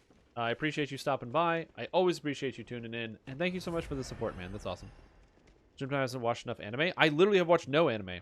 We started out talking about this because I wanted to ask the weebs in chat. I was like, weebs, help me out. Should I watch One Punch Man? And I got some answers. It wasn't the answers that I wanted, but I did get answers on whether I should watch One Punch Man or not. Which is basically, I should watch the first season of One Punch Man. Senpai? No. You get banned on Twitch for that. Where are you? Witches of Hemwick.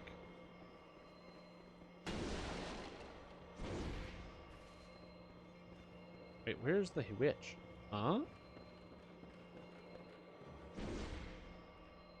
I don't have to fight that, do I?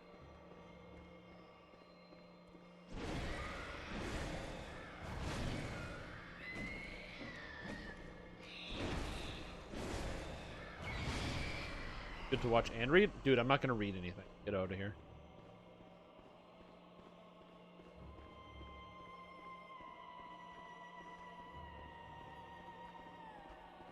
Oh, there she is.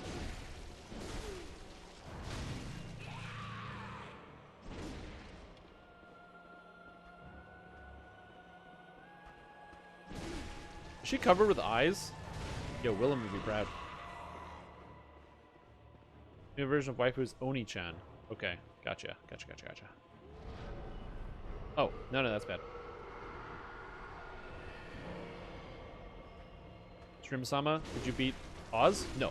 I gave up on Cause for a little bit because I died like a million fucking times. And I decided to try something else for a little bit. The Witch of Belashira, the Lord of Eyes.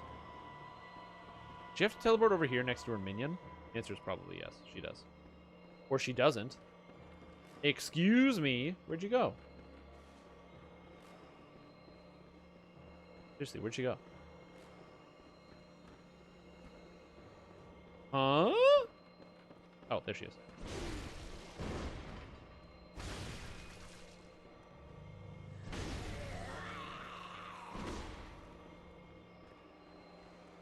Is that not the same? I don't know, guys. I'm asking for help. I am just a concerned citizen. Oh, that's Big Brother? Oh, shit. I got bamboozled. I'm sorry. This is what you get for not having enough to drink, by the way. Not me. I've had more than enough. I'm good.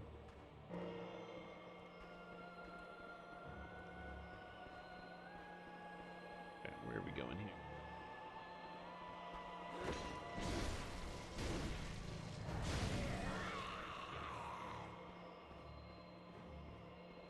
Bad anime? I thought that was regular anime. Man, there's a difference?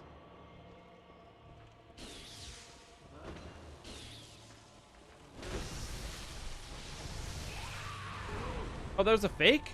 Oh, shit.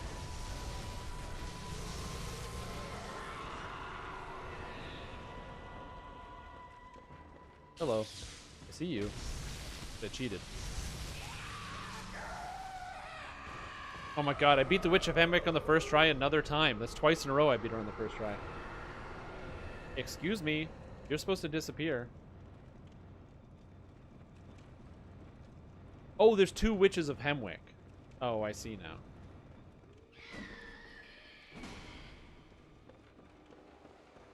There's some really creepy things that show up in semi-normal anime. Anyway, well, then again, that's the thing. That's the reason why I don't think I ever got into anime, is because I find the, like, ultra gratuitous violence of anime is very hard to look at sometimes. And so I find it just, a lot of times, just downright disturbing, so I can't watch it.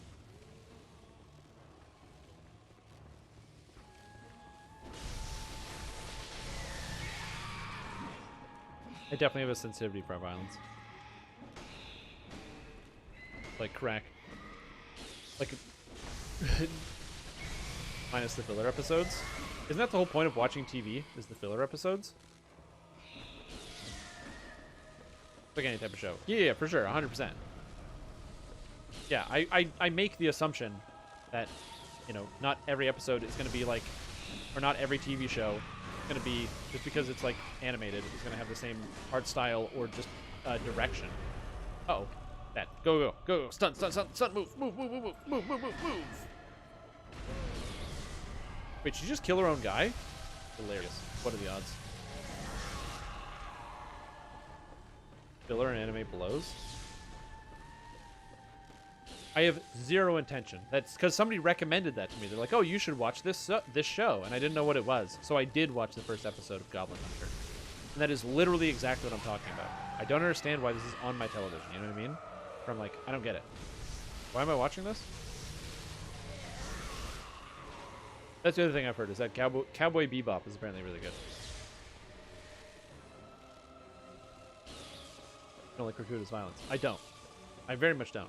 It might sound confusing, but this is because this is a cool video game with some cool shit in it. Dude, I barely even got the hit. Is this boss supposed to be hard? I don't know. I couldn't tell you. Alright, now we town. Oh, recap episodes. Oh, God. Ranma 1/2 for the creepy grandpa. Couldn't stand the character. I think I've also seen some of that show, actually, now that I think about it. Yeah, Dragon Ball Z is really funny because there's 280 episodes. And I remember instead of studying for my final exams, I watched every episode in a week. And yeah, there's way too much filler in that TV show. It's just a bunch of people screaming.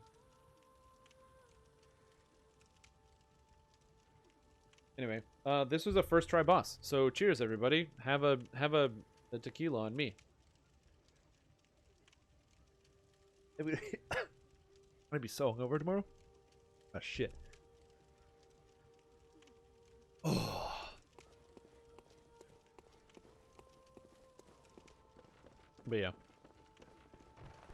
It doesn't strike me as, wait, doesn't even seem to attack you, doesn't strike me as difficult. Yeah, for sure. I don't think that boss was very hard. Oh. I'm gonna throw up soon. I literally have had nothing to eat today. I ate 3 Oreo cookies. All the food I've had today. I should have eaten dinner, but I didn't feel like it. Strength, probably? All the damage I get. Wow, I get a lot of damage from strength scaling.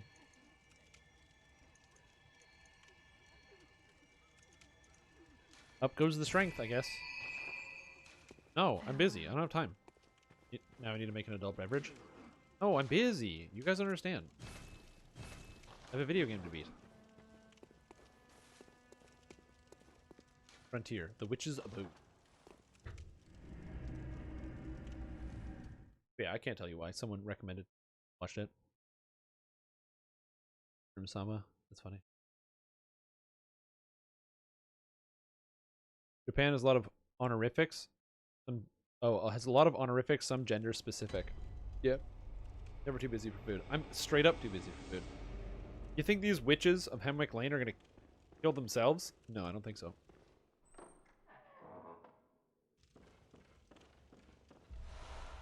Oh yes, this is where you get the thing.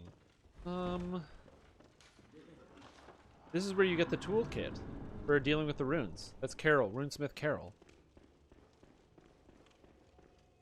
Be there after food. Nah, I'm good. I'll get food later. I'm not worried about it. I don't want to kill momentum. You know what I'm saying? Have some lasagna today. Go over and have some. Oh, sweet. Thanks. I would love to have some lasagna. I want to get an orange cat, and then I want to name it Lasagna because I love Garfield, and Garfield loves lasagna. So I wanted to combine my two loves. Thing. Okay, so this, I thought this was how you would go to that zone, Canehurst. I don't remember how I got the invitation to Canehurst. Literally no idea. Oh wait, do I have the invitation to Canehurst? No, I don't. Shit. Of what, Garfield? You talking shit about Garfield, dude?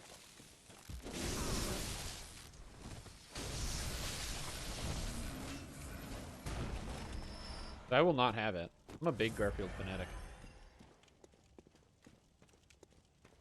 Oh, the first episode of Goblin Hunter. Never mind. I can't read chat right now, apparently.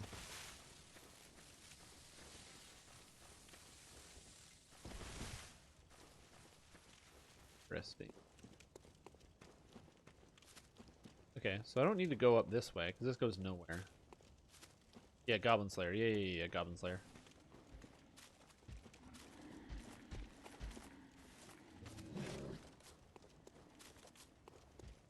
Everyone has agreed that that show has questionable value.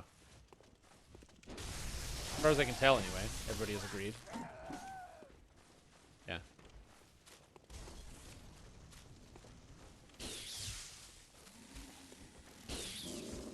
Again, I'm not entirely sure why people enjoy watching TV show or cartoons in general.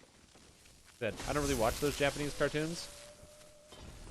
I watched, I'm trying to think of all the animes I've watched. So I watched Dragon Ball Z, but the English dub instead of the sub.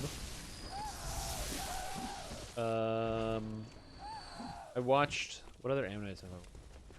I watched Full Metal Alchemist. That one was pretty fucking tight. Also very violent, but the violence was very sparse, and it was mostly used to illustrate the story. Like, the only reason why there was ever gratuitous violence is because, like, it was in service to the things that were happening on screen and within the story. It wasn't, there was never violence without needing it. I didn't watch Brotherhood, unfortunately. I watched the original. Everyone tells me Brotherhood is better, but I really liked Full Metal Alchemist. I got about halfway through Brotherhood and I got kind of bored. It's a really interesting show, but they take a different take, or there's just a different story that's told with each of the characters. I think the thing that I disliked about Brotherhood the most is that the homunculi didn't really have stories. That's the thing I disliked about when I was watching it. Fullmetal Alchemist introduces you to the homunculi and is like, oh yeah, these are literally kind of just people with their own goals and dreams and hopes, but they're monsters. And Fullmetal Alchemist Brotherhood is like, no, they're just monsters. I hate that version of storytelling. The moral ambiguity I liked a lot. Yeah, but I don't read books. I'm uneducated. I can barely play this game.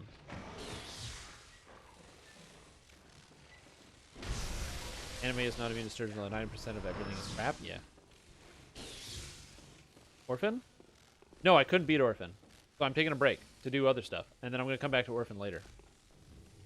And I don't know how to get to Canehurst. Dude, I thought this was how you get to Canehurst. And it's not. Shit. Yeah, I spent 2 hours on him. And I'm really plastered. So I figured, why not take a break? So I just decided to feel good. So I beat Dark Beast Parl on the first try. Oops, I guess that means I have to friggin' take a shot. Because that's the rule if I beat a boss on the first try.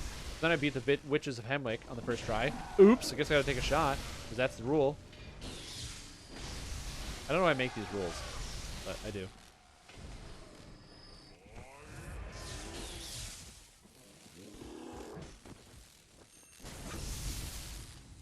Boom! Right up the butt. And a streak to beat Koss first try. No, I'm not going to beat Koss in the first try. Food. You need to have a rule that food must be eaten. Okay, so I'm not going to lie. I thought my roommate was going to cook dinner tonight. She ended up not cooking dinner.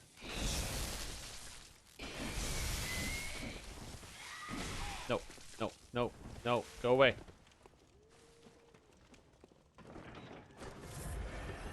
Okay.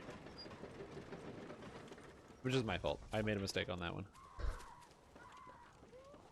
I really thought there was an invitation to freaking Canehurst in here. I don't know where the Canehurst invitation is.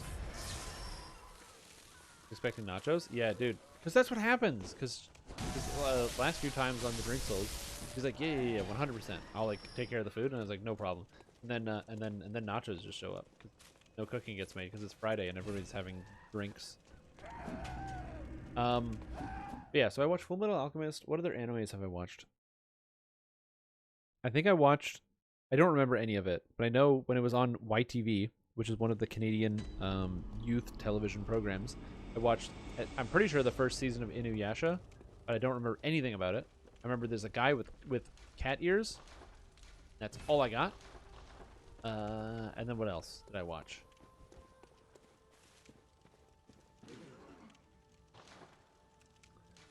There's is dog ears? Whatever. Same thing. Animal ears. Let's just say that. Okay, so let's go back to the Grand Cathedral and see what we can do here. And then there was back to the entrance of Isophagus Clinic in the Forbidden Woods. Oh, Isophagus Clinic. But I can't go to the Isophagus Clinic.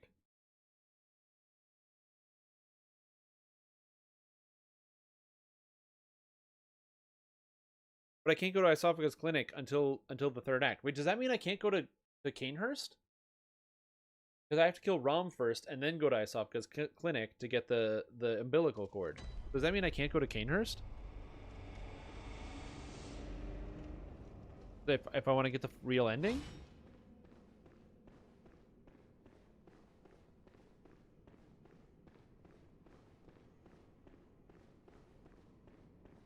Fuck, I have to do another round of this garbage? Oh my god. Ugh. I just want to go to Canehurst. I watched 2 YouTube videos that told me that Canehurst was the best part, and then I skipped over the descriptions as to why it was the best part because I wanted to go to Canehurst. And everyone was like, you didn't go to Canehurst? Bro, you gotta go to Canehurst. Yeah, no kidding, I want to go to Canehurst. Oh, I don't want to go this way. Ignore me. Ignore me. Fuck.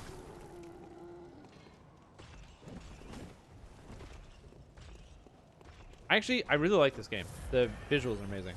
What other animes did I watch? I watched... There was a Mega Man anime. So, I didn't play the original Mega Man games because I was too young. I played the Mega Man X game. And then when I was like 12, there was a series of Mega Man games that came out that was all about like networks or something. Battle Network or whatever. I don't know. I think it was on Game Boy. Anyway, they had a TV show associated with it. I remember seeing that on TV. And I watched the TV show. But, oh, that's what it was. Is it's like the first... It's an anime. The first 2 seasons, I think, were on TV, and they were brought into English on, like, the Saturday morning cartoons and whatever. And there were 5 seasons, and the other 3 seasons weren't. So I remember watching the other 3 seasons in Japanese. One of the few times I've done that. See this. How do I open this door? I don't know how to open this door. This doesn't do anything. It's closed. There has to be something here. I think this guy just kills me. I'm gonna find out. YOLO.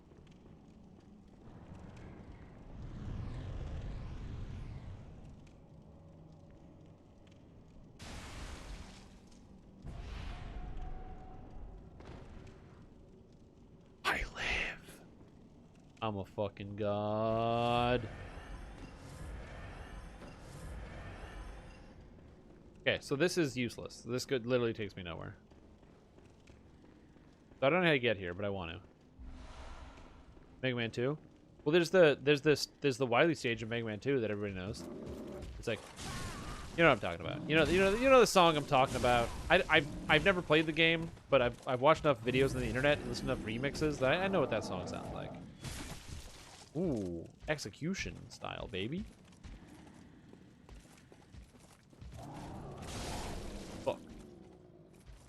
Okay, so this area is useless. Where do I have to go? So then I have to go through the other part of the game. I have to go through the... But I can't go to Iosofka's clinic yet. Isofka, whatever. I'll do that later. I will go to Isofka's clinic after I kill Rom. So I have to go through the forest to get through to Bergenworth to kill Rom, to unlock the Blood Moon, to go to Iosofka's clinic. If that sounds confusing, don't worry about it. What else did I watch? I think I've seen other animes. I just don't know. A friend of mine told me I should watch... Oh, no, I watched 3 seasons of this anime. Log Horizon? I watched 3 seasons of that, I think. It was some anime about kids being trapped in a video game. Why are there so many animes about kids being trapped in video games? Because there's like Sword Art Online. Actually, I don't know if there's that many, but there's Log Horizon and Sword Art Online. I know those 2. I didn't watch Sword Art Online. But I did watch 3 seasons of Log Horizon. No, my insight! You son of a bitch! You son of a bitch! Look at this. Whoa, 1, 2. Is that all you're gonna take? Well, guess what? I'm gonna take your life then. You piece of garbage. Burn. Ignite. Ignite. Give me my insight back. Son of a gun. Yeah, there's a lot. I think that's it. I think that's all the anime I've watched. I didn't watch Sword Art Online. I don't know what it's about. Oh, and the dot hack. Wasn't there a video game of that? How do you say that? Is it pronounced dot hack?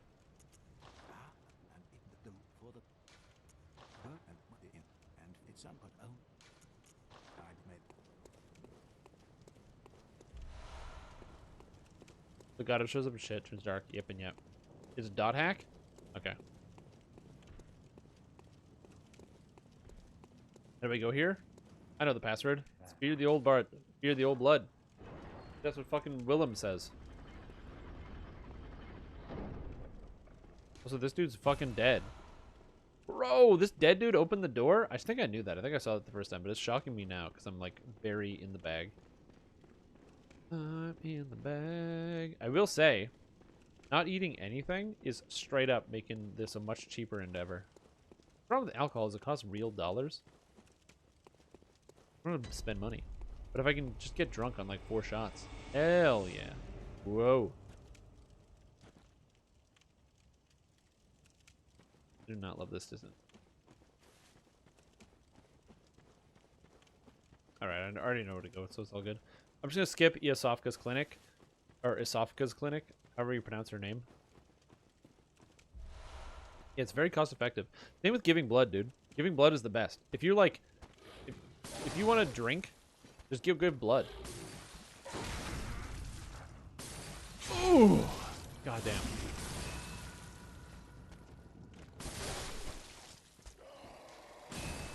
Pebbles.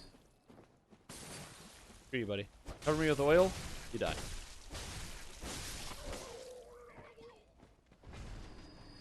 Yosefka. Yosefka's clinic. I am sick. What do I do? Head to Yosefka clinic. Have arm chop off. Save money. On eBay, got banned.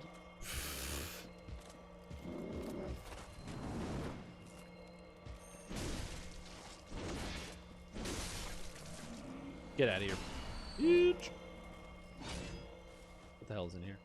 What's this? 2 items? Madman's knowledge? Ooh, insight. A bad blood gemstone? Yeah, straight up. Why not? Okay, why not? Hey, think about it like this. People need blood, right? You get into a car accident. Boom, you need blood. They take the blood from you. You don't get paid. I usually trade my blood for Oreo cookies and a coffee. But guess what? Because the pandemic is going on, they say they can't serve coffee.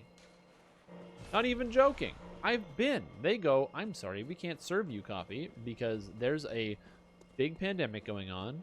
So we have to give you Oreo cookies and goldfish crackers and no coffee.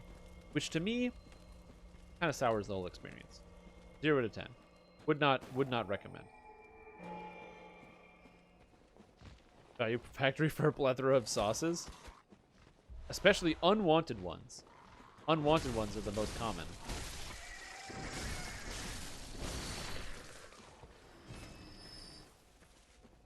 Yeah, I don't know. I don't hate, I would definitely take recommendations. If you guys were like, oh, you gotta watch this anime or whatever, I definitely take some.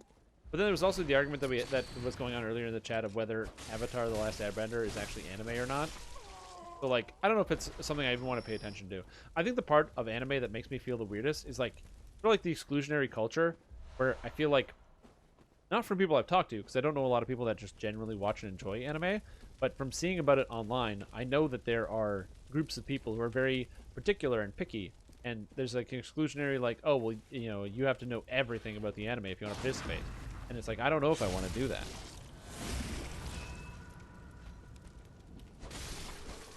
Oh, a bag of coffee beans. There's a good idea. I can't grind them, but I could just eat them, right? That's the same thing?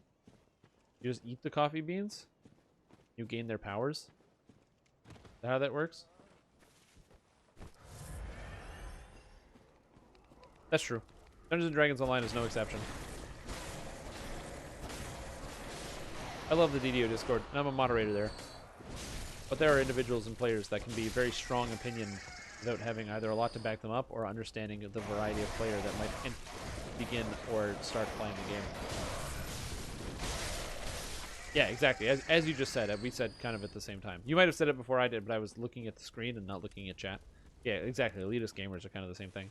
It's the same thing. You're going to find elitists in any individual chunk of culture. Purists or whatever. Also, my guy is so covered in blood at this point because I haven't camped. I haven't gone to town. I don't remember this. That's why. That's why I don't remember this. I didn't come this way.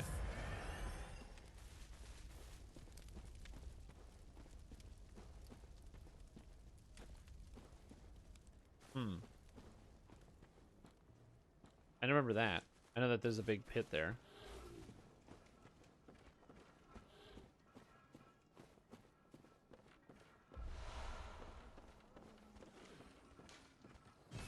Shit. How do I open that from that side?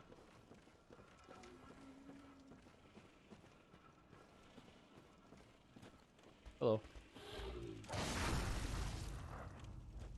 But yeah, when it comes to like anime or any other type of thing, I don't know. I don't have a lot of experience with it. I will say that the problem with being very singularly expertised in a subject like Dungeons & Dragons Online, I feel like I've excluded myself from other forms of media. Not for good reasons, just because, I guess. Not intentionally. I just, you know, I was like, oh man, why would I play other games when I could just play DDO? Why would I watch TV when I could just play DDO? And it ends up causing the problem of, like, you know, Like that media drought where I only know about the one kind of media. I only know about the one specific experience. Not watching or paying attention to a whole lot. That's why, as I've gotten older, I've wanted to branch out a little bit more. Whether it's learning about, you know, anime or whatever it is.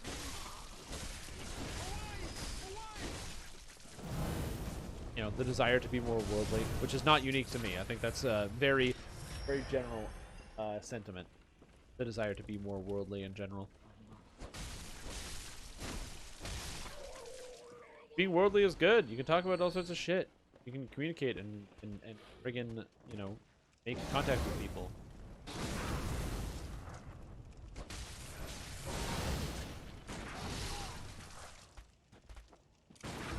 Go away.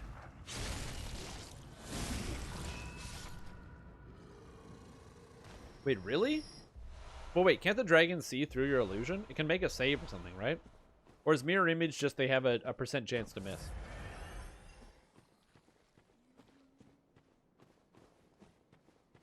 Wait, does that mean it bit your face off as in you're dead? Or it bit your face off as in it did a bunch of damage and you're still alive? Oh, the old school animes? Yeah. I mean, there's nothing wrong with liking older media. Not all newer media that comes out is going to be like, you know, genre defining or amazing. A lot of older media is going to be like kind of whatever, or a lot of newer media. It's the same with all media. The media that we remember is the most standout portion of it that sticks in our minds. Too much damage. Mirror just give you a chance to not actually hit me. Yeah, because I remember it's like when you have a mirror image. This could be wrong, but I remember having mirror image spell. And you have like 5 mirror images, so whenever they roll like a d6. And if they roll 1, then they hit you, but if they don't, they hit one of your mirror images, and it goes away, because they know that that one's like not the right one.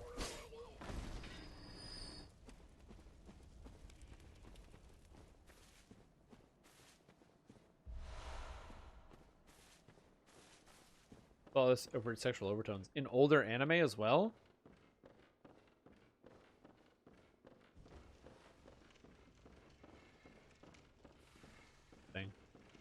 As I mentioned before, I don't know much about anime, newer or older, so I can't really speak on one or the other about the actual intonation or sexual overtones.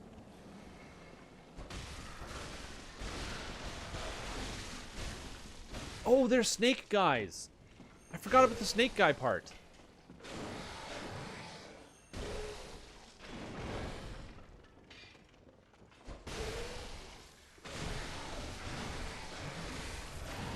This is not a joke, by the way. These snake guys hurt.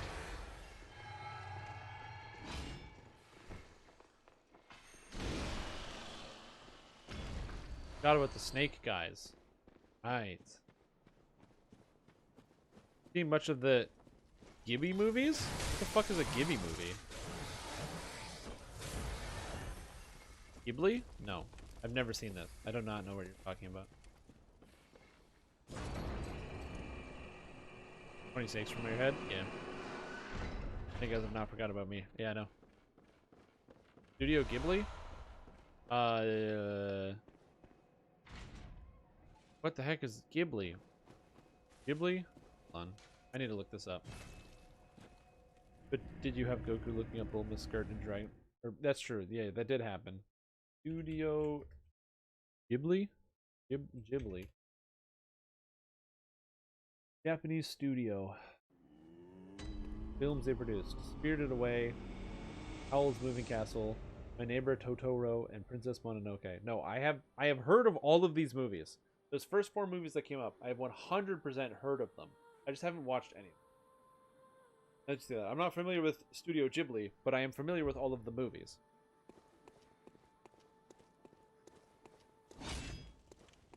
Yeah, that makes sense.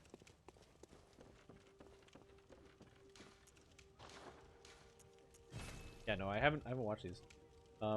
Maybe I should. Is that the recommendation?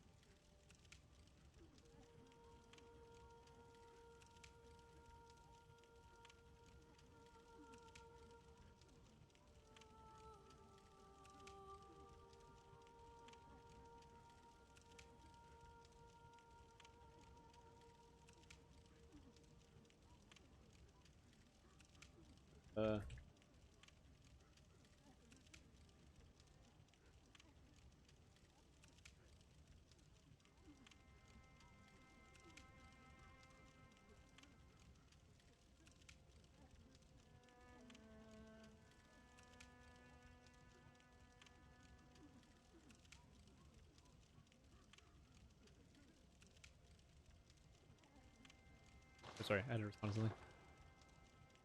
Lots of good pseudoscience, sci-fi, weird world nonsense. Okay, perfect. Pseudo-science, or pseudo-sci-fi, weird world nonsense is exactly what I like to hear. Okay. I'm very close to getting to the sections I need to get to in this game. No. Forbidden Woods. But yeah, I haven't watched those kids movies, but totally worth watching as adults. Are they not like exceptionally? As long as they're not exceptionally violent, I think that's fine. My worry is the exceptional violent. When people get like ripped apart and there's gore everywhere, I just can't handle it. I really find it disturbing. Like that's the sort of thing that gives me straight up nightmares. It bugs me. I wish I was like more of a tough guy, you know? Like I'd rather watch one of those like medical shows where they just show people doing surgery. Oof.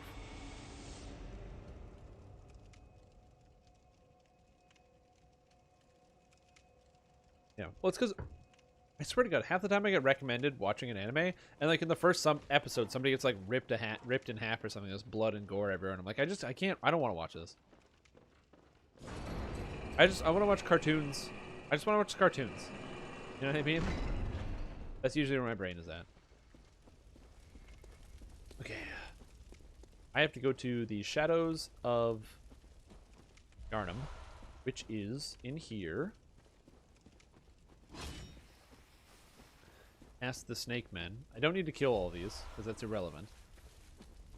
And I also don't know if there is another... There is, actually. Hold on. As I say, I don't know if there is another fast path, but there is another fast path. I just don't remember exactly where it is. I was really drunk when I did this section. Oh, giant snake heads. Yes.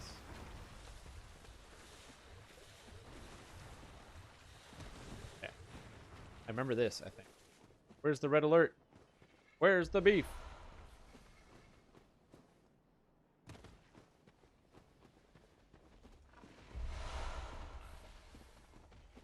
Wholesome stories about lost and worn family, but the bright child learning. I see.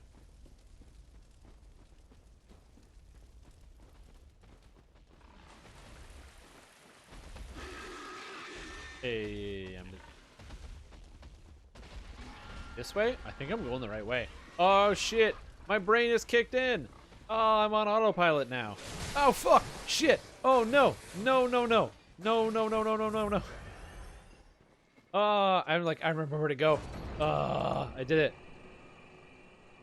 Not shocking gore. I wish I was a gargantuan hog in bug pit in the woods. Oh. No, that's not the fastest way, is it? Wait, did I really, every time to fight the Witches of Hemwick, I had to die, I'd come down here, go down 2 elevators? That doesn't sound right. That sounds right. It's fucking Dark Souls. But had a crying baby immediately after. Does Shatter Device and Perar MRR stack with the Covenant? Yes. Yes, it does. You can also apply them as a Warlock if you like. Actually, I think Shatter Device has to be a melee. But the dagger applies if you're a Warlock.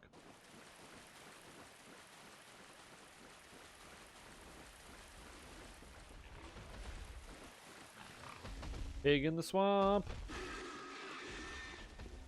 should probably kill these, huh? Anytime. The build review. Yeah. Don't worry. Don't worry. We'll get to it. How about this? I'm gonna kill the Shadows of Yharnam. Oh shit. I'm gonna kill this Shadows of Yharnam, which is not this big ass pig. I say he's a big ass pig because I assume, I mean, the pig has a fucking big ass, but yeah.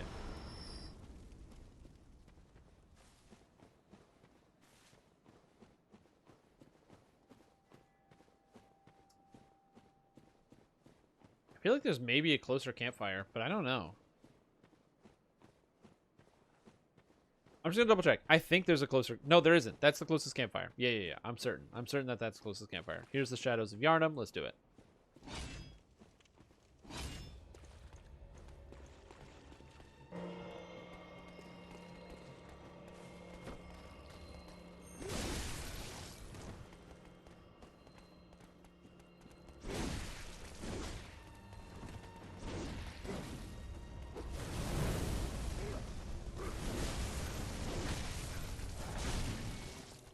I'm gonna kill this friggin' piece of crap.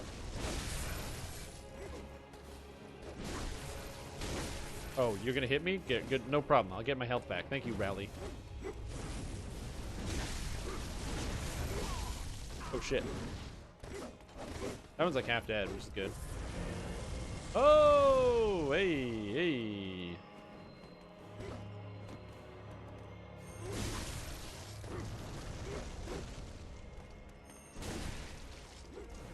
These guys have a lot of health each. They're not particularly hard, but they just have a lot of health. They don't get more challenging as you kill them either. It's literally just you have to fight all three of them. The fight gets easier as you get rid of more of them.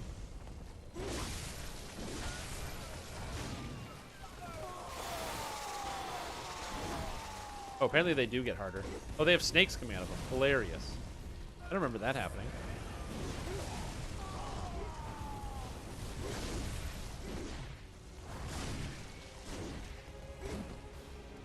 Straight up don't remember there being snakes.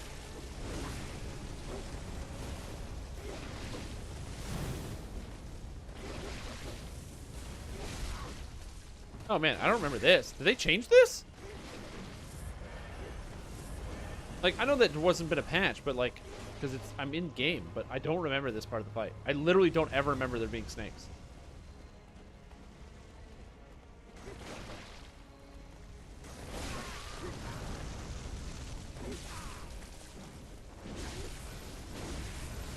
Especially not reach across the fucking screen kind.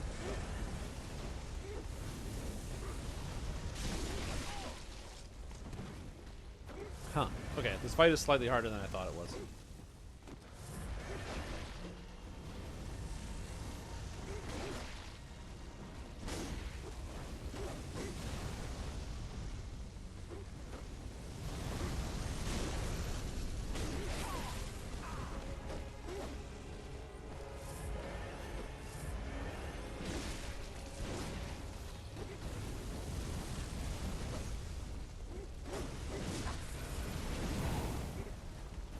I kind of just want to kill one of them.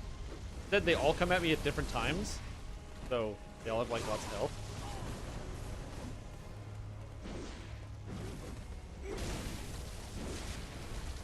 And that's the thing that bugs me is they also have like across the map range. I have to like be mindful.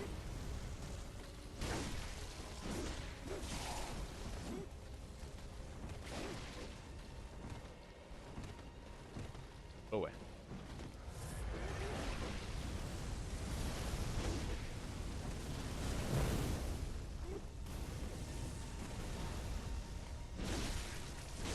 Got him.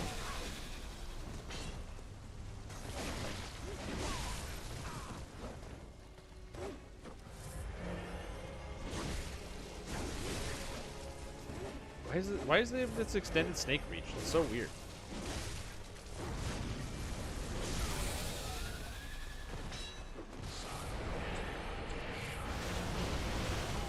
Oh! Whoa! Whoa! This did not happen the first time. This fight changes between New Game and New Game Plus. Oh my god. I had no idea how different this fight was. That's so cool. Does that mean other fights are going to be different throughout the game too? Wow. That's so sick.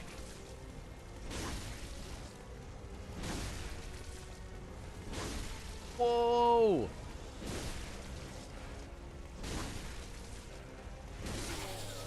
I did not realize that's how that worked. So cool. Okay, that snake attack was the coolest shit ever. Wow. 100% did not know that the fights were going to change between New Game and New Game Plus. That's so sick.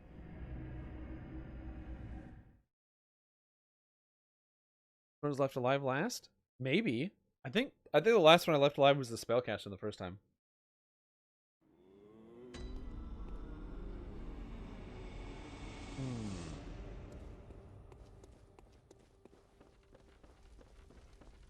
Either way, that was sick. That was such a cool boss fight.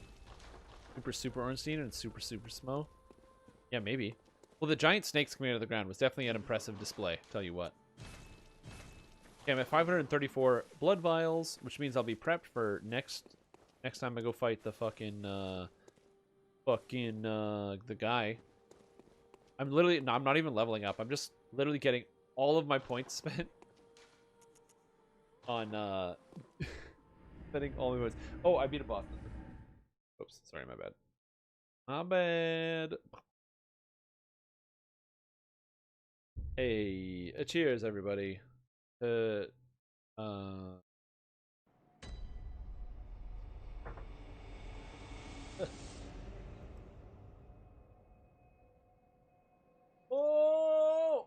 my brain on fire. One super. Salut.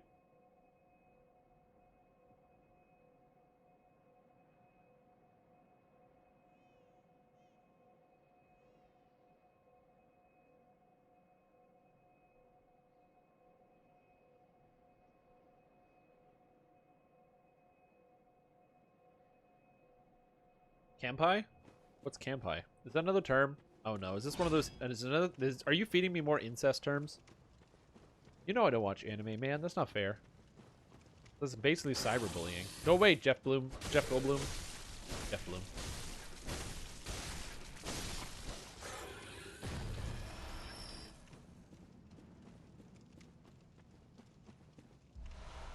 I don't want to watch those kinds of cartoons, man.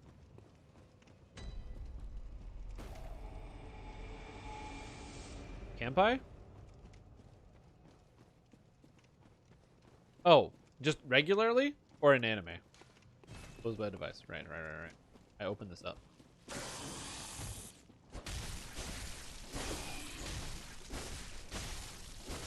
Hello, cheers.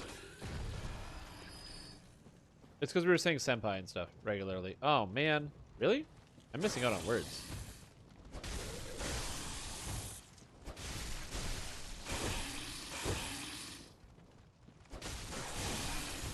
No, go away. Go away. Oh, God. Oh, it hurts. Oh, God, it hurts.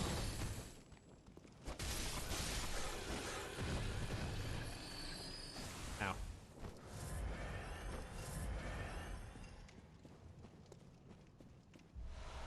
Bullets. I don't think I can shoot these guys to have any adverse effect on them. Also, I skipped the entirety of the woods. I'm just trying to get through this as fast as possible to get back to where I was. Freaking monster mash over here. Buddy, fuck. No! No! Dude, that's so bullcrap. The reason why I have a problem with this is not because they damage me, it's because they drain your insight. Which is literally a limited resource. You don't have that much insight. And you don't get it back when you kill them either. You just lose it permanently. It's so fucking bullshit. What a stupid mechanic to have in the video game. It's like all the video games that drain your stats permanently, fuck those video games. Every single video game that drains your stats permanently sucks. Just true fact. All of them. Elder Scrolls does that when you go to jail. Not in Skyrim because they don't have skills, but in Morrowind and Oblivion, the fact that when you go to jail your skills decrease permanently is such bullshit. Like there should be a penalty, but why is it a permanent? Why can't it be like you just lose all your money or you lose a resource or something? But losing your skills sucks. Like if they drained my blood echoes, I'd be fine. But instead, they don't drain blood echoes. How did it go? How did it go? They don't drain your blood echoes in this game. They drain your insight, which is a limited resource. How do you get insight? From killing bosses. So unless you're killing bosses constantly, you're missing out on permanent insight. Or you have to use items to get your insight back. That again are limited. There's no way to farm it out. You can't farm insight. I hate that shit. Don't take away my stats permanently, man.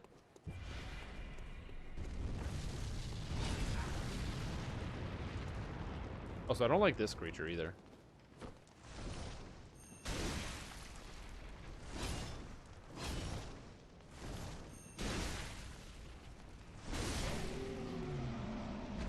Open stomach mouth. That thing. Anyway, it's dead. There's a bunch of them you have to kill inside the labyrinth. And they drop the little flowers you need. Arcane Bloom.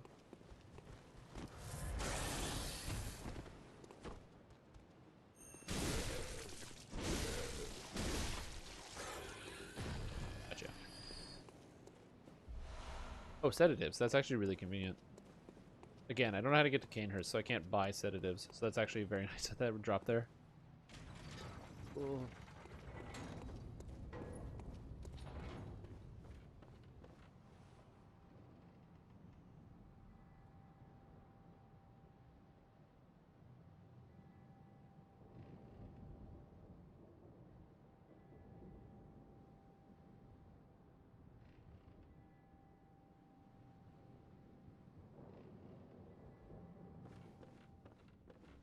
Oh, right. I forgot I got treasure.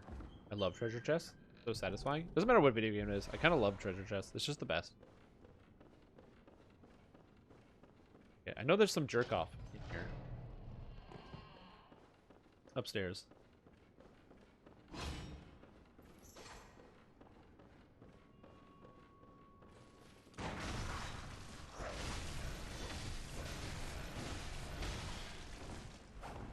He has so much health. I'm already dead? No! No! Guy's harder than those other guys.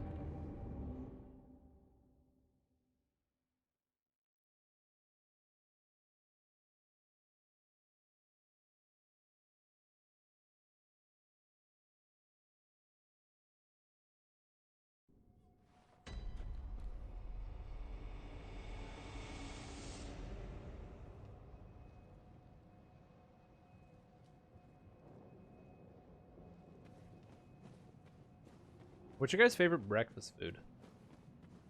Like, if you had to pick, like, a breakfast that you're like, this is, like, the best one of all of the breakfasts, which one would you pick? So, like, disregard cost, right? Because if you're talking about cost, you're like, well, probably pancakes or waffles, because they're, like, hella cheap. But if you, like, if you wake up in the morning and it's like, oh, man, I could eat this right now, what's your breakfast food of choice? Oh, geez. Why can't I do that?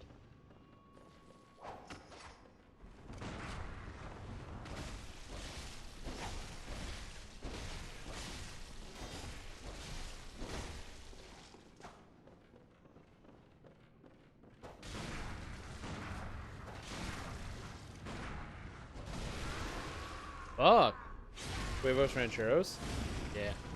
I was literally gonna say Huevos Rancheros is like so fucking good. Chocolate and whipped cream crepes? Ooh, I'm a Huevos Rancheros guy. Huevos Rancheros.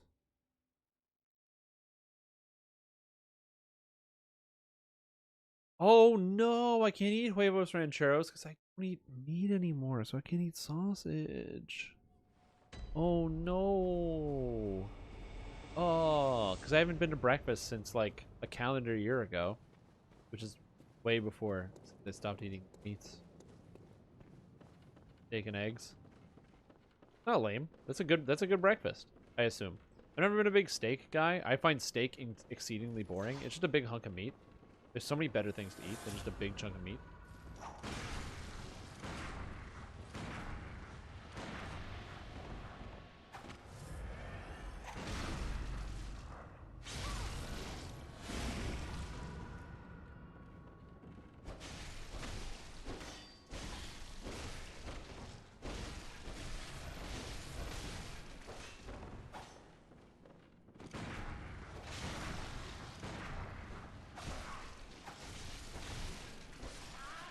Fuck me. This guy's very hard. I remember dying a bunch to this guy the first time. Yeah, steak and eggs is good. Yeah, it depends on what it is. I do like me some Huevos Rancheros. That shit's good. Eggs Benedict. Oh, dude. Hollandaise sauce is the greatest. I love Hollandaise sauce. I'm also pretty partial to breakfast Sammys. Any breakfast sandwich is pretty good. Because usually you get the toast on the side, but why not take everything on your plate and put it in between 2 slices of bread, you know?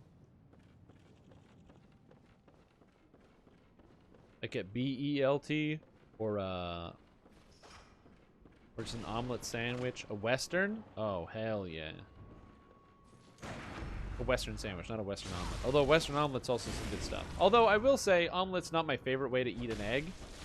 It's definitely like my least favorite way to eat an egg in terms of like, well, not my least favorite of all of the ways to eat eggs, but definitely one of my least favorite ways to enjoy eggs in general. Like if I'm choosing how to eat the egg, I don't go for the omelet, you know? There's nothing wrong with omelets. I just usually don't particularly want an omelet.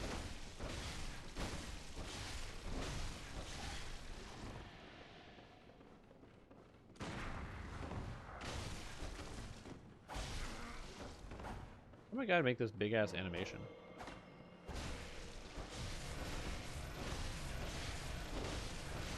Fuck you. Get some. Get out of my school. I gotta talk to Willem. Up here.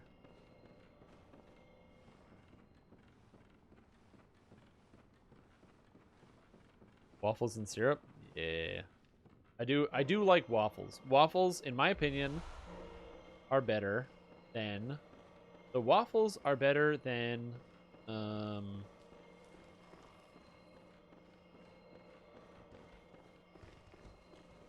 Hold on. Jeff Goldblum, go away. Bye. Waffles are definitely better than pancakes, and you cannot convince me otherwise. I'm not wrong. Waffles are straight up better than pancakes. If you think otherwise, you are wrong. I apologize. Like, the thing about pancakes is that it's really hard to screw up a pancake. So if I go to a restaurant, on average, the pancakes are probably going to be better than a waffle. That's real. But waffles, like a good waffle, is definitely better than a good pancake. Easy. The upper tier of waffle just keeps going up. Versus pancake, I find. Damien of Mensis. Or I can get who? Henrik. Wait, didn't I kill Henrik? I thought I killed Henrik. Like, I straight up killed Henrik. Because they have cubes to hold the syrup. Exactly.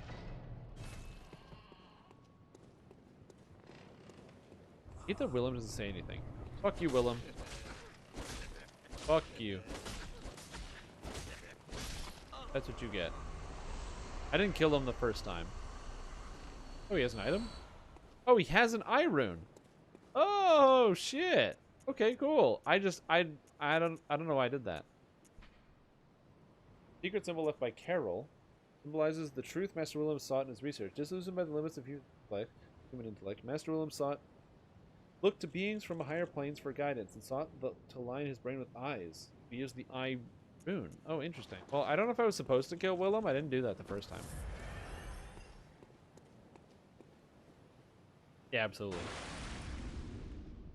Make a mini omelet, sausage, peppers, garlic, cheese, stick in tortilla with salsa, yummy.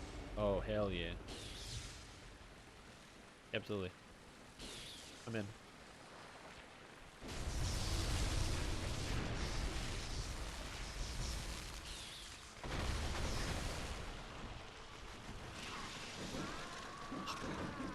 Man, I couldn't even roll dodge there. That was crazy. Okay, Béarnaise sauce?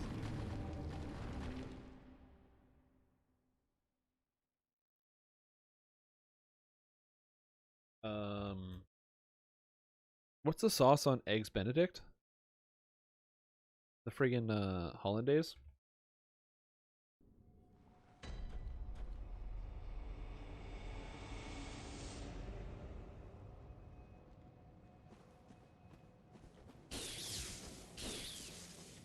Wait a minute. Now I know why I'm talking about food. It's because I gotta go eat food. Ha ha ha ha ha ha. I gotta beat Rom first. When Rom dies. Rom needs to die, though. Which shouldn't take too long. I already know how to beat this boss. It's really not that hard.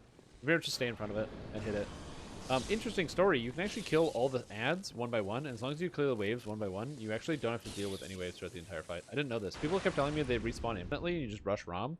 If you actually just slowly take care of all the waves of spiders, the fight's actually insanely easy.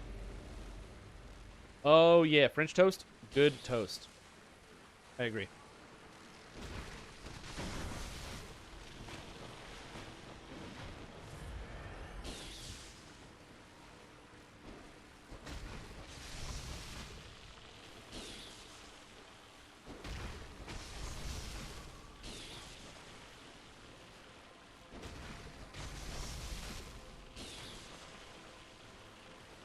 Homemade waffles? Yeah, I don't have a waffle iron.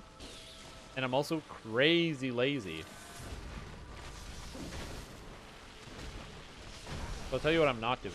Home making waffles. Love the idea. Definitely not doing that though.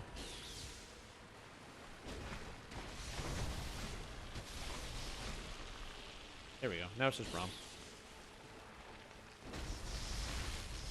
Wait, is the face not the weak part? Oh no, I'm supposed to hit the squishy body.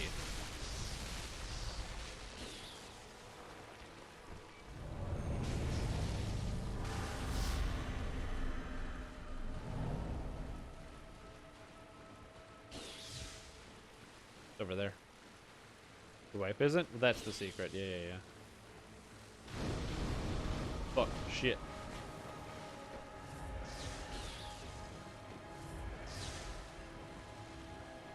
Yeah, I'm very single. If I want breakfast, I'm making breakfast.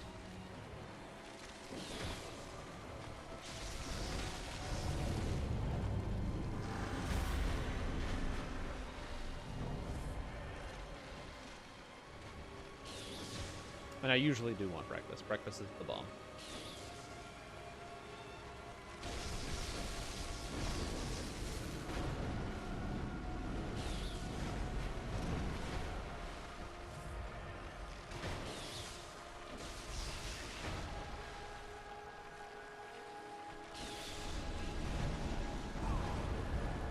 Okay.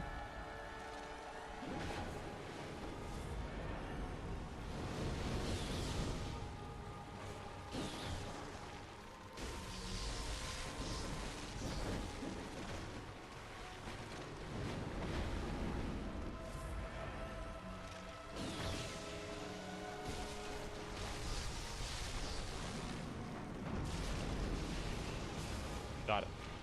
2 tries. Disheartening. Ooh. No, I'm not a Pop-Tart guy. I'm not a Pop-Tart guy. I told you about how they don't sell good Pop-Tarts in Canada. How you go to America and they got like 300 kinds of Pop-Tarts, and it's sort of like there's like the Pop-Tart aisle, but there's like all the different kinds. Like Pop-Tart flavors. I don't want Canada. Jolly Rancher Cherry, Jolly Rancher Watermelon, Unfrosted Blueberry, Chocolate Chip Cookie Dough, Vanilla Latte, Jolly Rancher Green Apple. Why are there so many Jolly Rancher flavors? What the hell is this? Chocolate Mocha?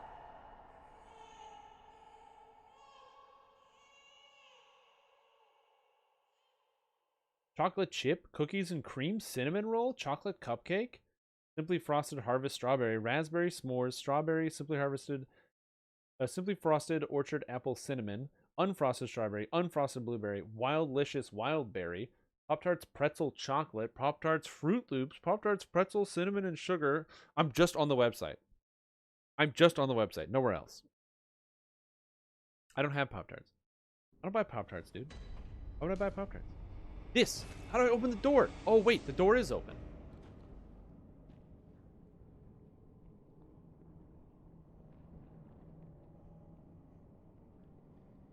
Wait, the door is open?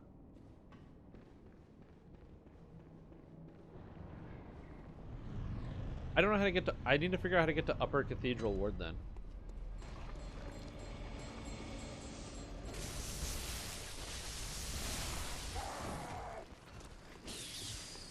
Okay, this is the Blood Moon phase. We're in the final phase of the game. So now I have to go to... Isofka's clinic? Isofka? Other way. I gotta go. To the campfire.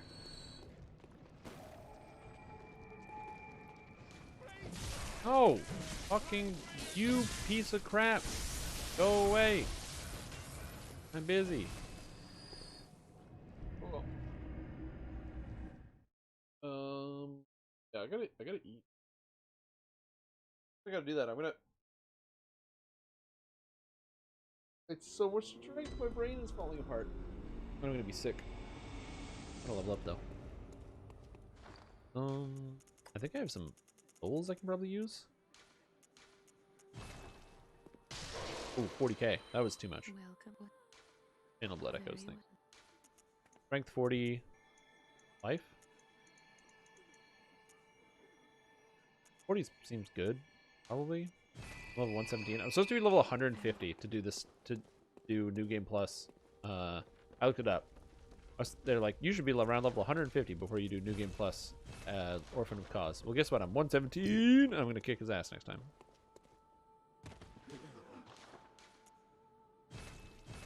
Oh, I'm capped. There we go. Bam. Bought everything. We're captain. Things. Alright. Well, thank you guys for watching. We had a fantastic time with the Drink Souls. I'm your host, Guy, who needs to eat more than once a 2 days. But it's good for me. It's good to get some food out of you and not always have food in you. You know what I'm saying? Anyways, I appreciate you all tuning in. I hope you had a good time. I will be back tomorrow with some Dungeons & Dragons Online and Lord of the Rings Online, because I'll be streaming Dungeons & Dragons in the afternoon, probably doing some raids, and then in the evening doing some more raids, because it is, what is it on Saturday? Shelob? Oh my god. Wait, did I sign up for that? Oh my god, we're doing Shelob again? Okay, well apparently I'm doing Shelob tomorrow.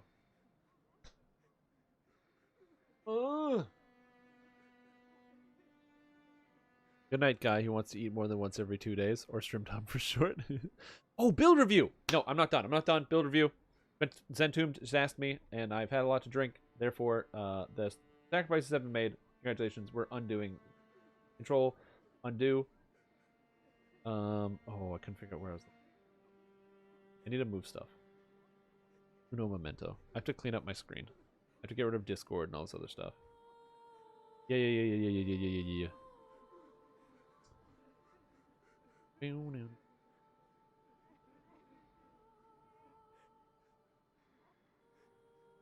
Thank you for reminding me, please. If you hadn't done that, I would have forgotten. This is the problem with having enough to drink to be unconscious. I need some more water. That's not water. This is.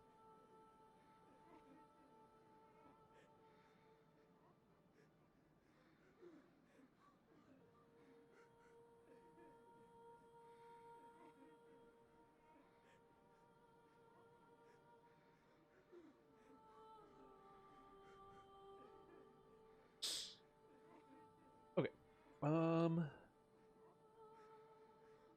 So.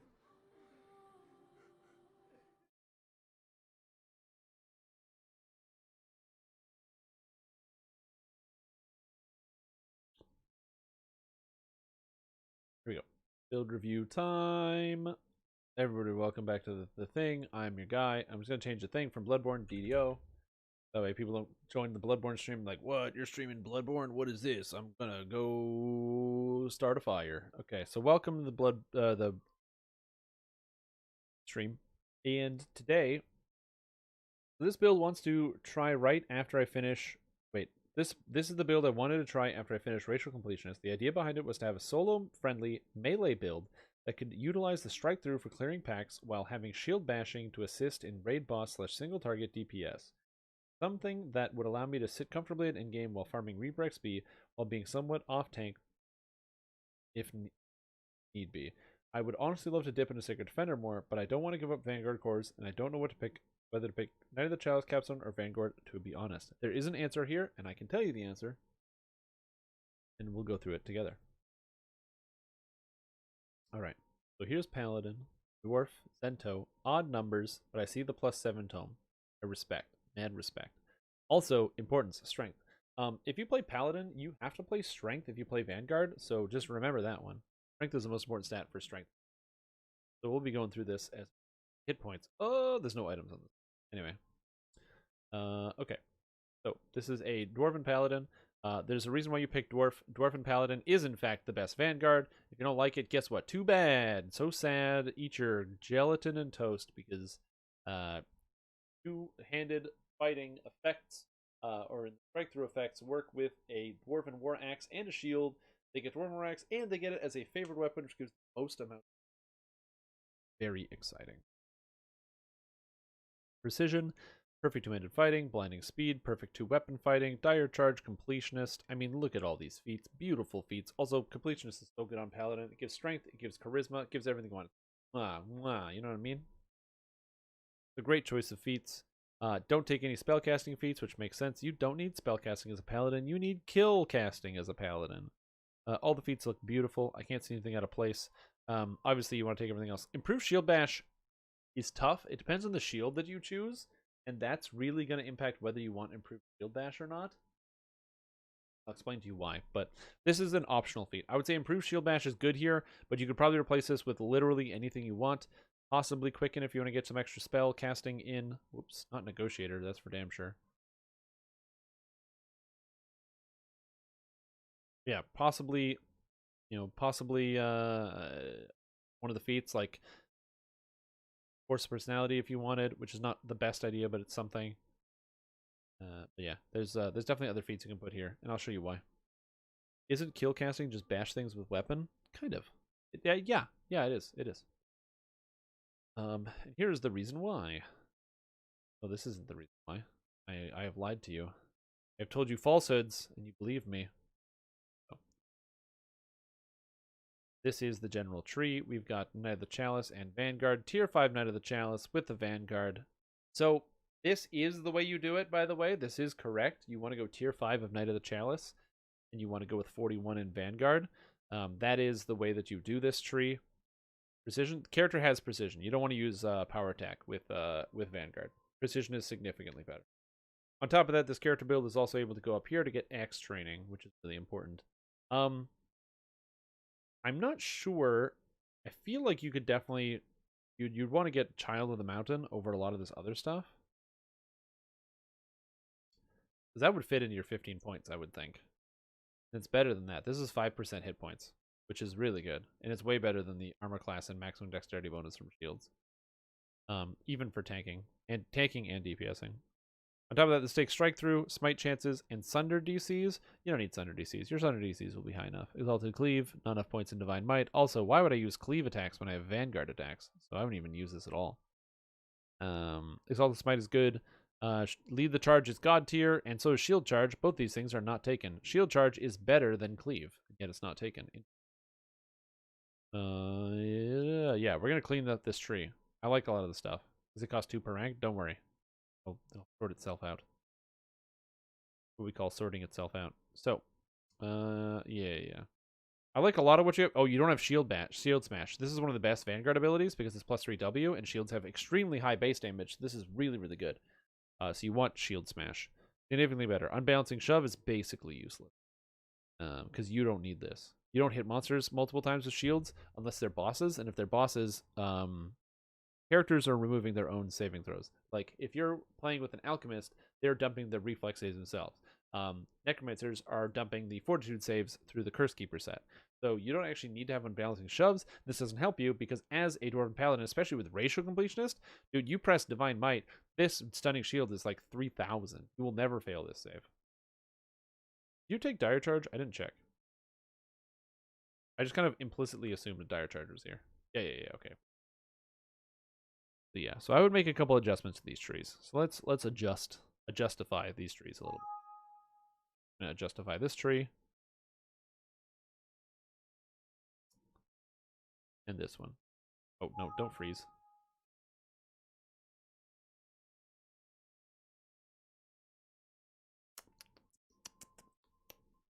Okay.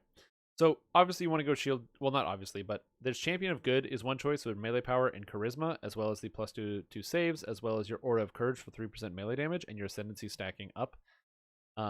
Versus Shield Champion. Now this is really tough. I think on Vanguard, it's probably better to go 41 for Knight of the Chalice. on Paladin Vanguard. And here's why.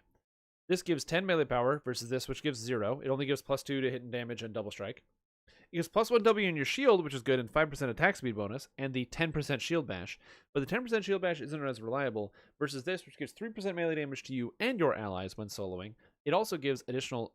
It gives an additional +2 on your Courage of Heaven, so it's +2 to hit. And it gives it increases the light damage scaling, which affects your shield as well. And you can stack your Blessed Purpose, your Ascendancy, even higher. So I think it's actually probably better to go straight up 41 Knight of the Chalice, in my personal opinion, and go 31 into Vanguard for the Vicious Shield. So you want to grab the Shield spec, you want to grab the Shield Smash, you're grabbing Shield Combat, you're grabbing this, you want to grab Stunning Shield because that's God tier, Missile Shield. Ooh, that's Missile Shield. You want a Critical Threat range. I don't like Shield Riposte. I don't even like Follow-Up, honestly. But you definitely can use Follow-Up. I find the problem is you don't take Stunning Blow, so Stunning Shield isn't active all the time. You cast this like once every 30 seconds, and it gives you a little bit of melee power. It's like kind of like an action boost, but at that point, just take the action boost. Shield Charge is amazing. You want to take Shield Charge, Strength, and Strength. Vicious Shield. This is where I would go. Armor Mastery is not that great. It sounds good on paper, but you're always going to be limited by the maximum dexterity bonus of your tower shield. And at that point, you kind of just have to forego dodge and go all in on defense. The strength is going to give you extra stats. Alternatively, instead of strength, you can go in on the action boosts. However, oftentimes paladins don't run prowess, instead running more turn-based focused abilities. So just keep that in mind. And of course, you have this Shield Charge Fatal Bulwark. The reason why I like Shield Charge is because it's +3W on your shield. Your shield is your hardest hitting attack, and it's an AoE. This is like, it's like Cleave, but better, because it moves you to a target, and it's your shield bash. So if you're in melee, you just press the button, and it does an insane amount of damage to everybody in front of you. If you're not in melee, it brings you to melee. So it's very, very happy ability. Myrmidon's Edge, not bad, but it's not as good as all this other stuff. The extra DCs, this is going to, of course, depend on your character, where your stunning DCs end up lining up. But with items, you shouldn't need the +3 DCs from this. Similarly with the Sunder DCs here.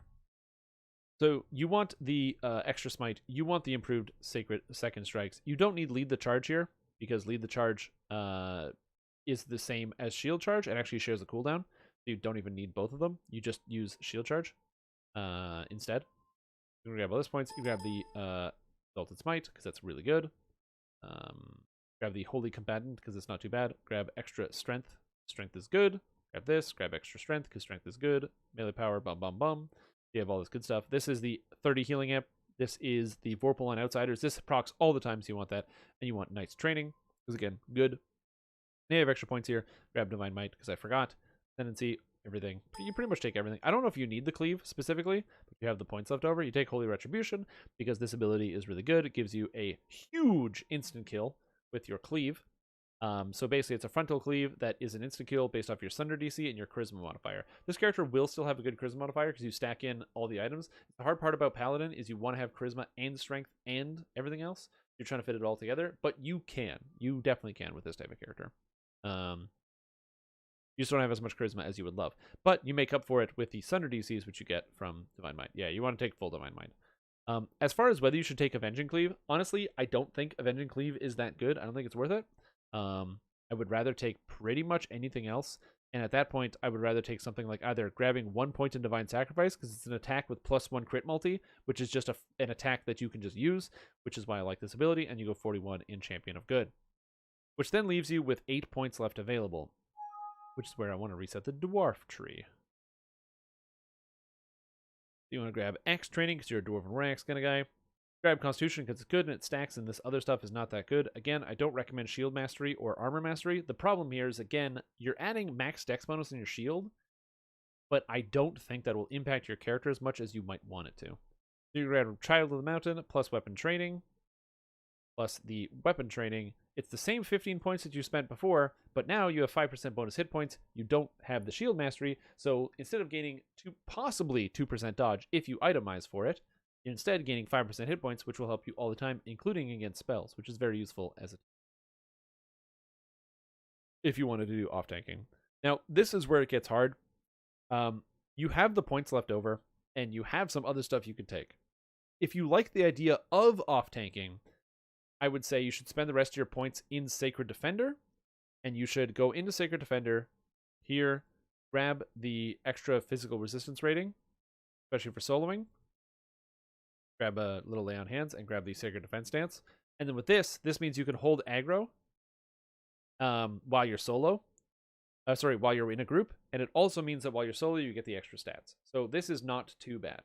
And then at that point, you can grab either extra Lay on Hands if you wanted it, or you could pick up instead +2 to saves, although you don't need +2 to saves because you're a paladin. You have infinity save.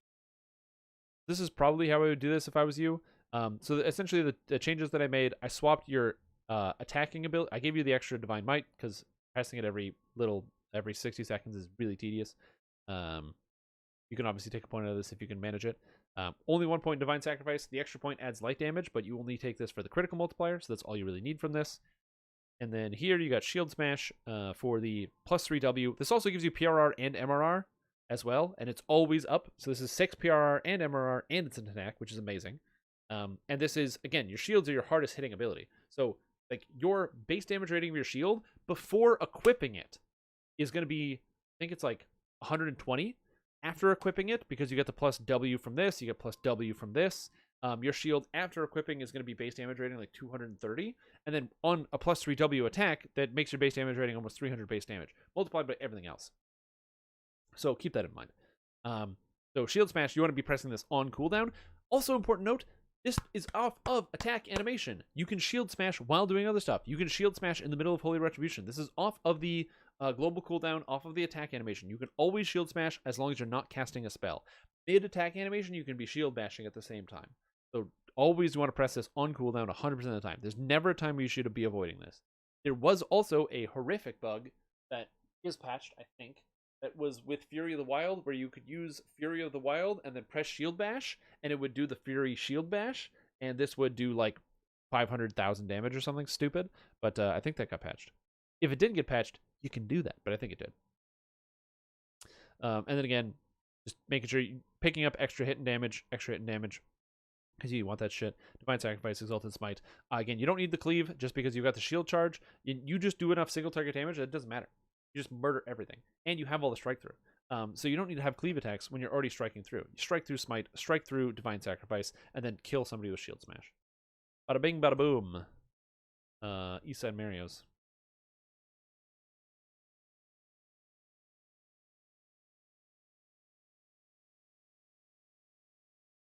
The poor Divine Crusader.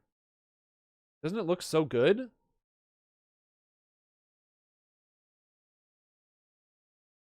Doesn't it look so good?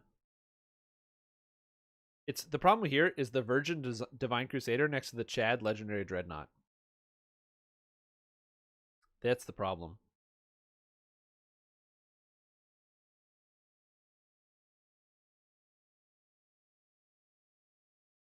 I do not know what's happening with it. But yeah, so Divine Crusader. It looks so good. Because you get melee power? No, melee power 3, melee power 3. You get 3 melee power per core. And Book of War. +1 hit and damage to your weapons and shields. That's +10 to hit, +10 to damage.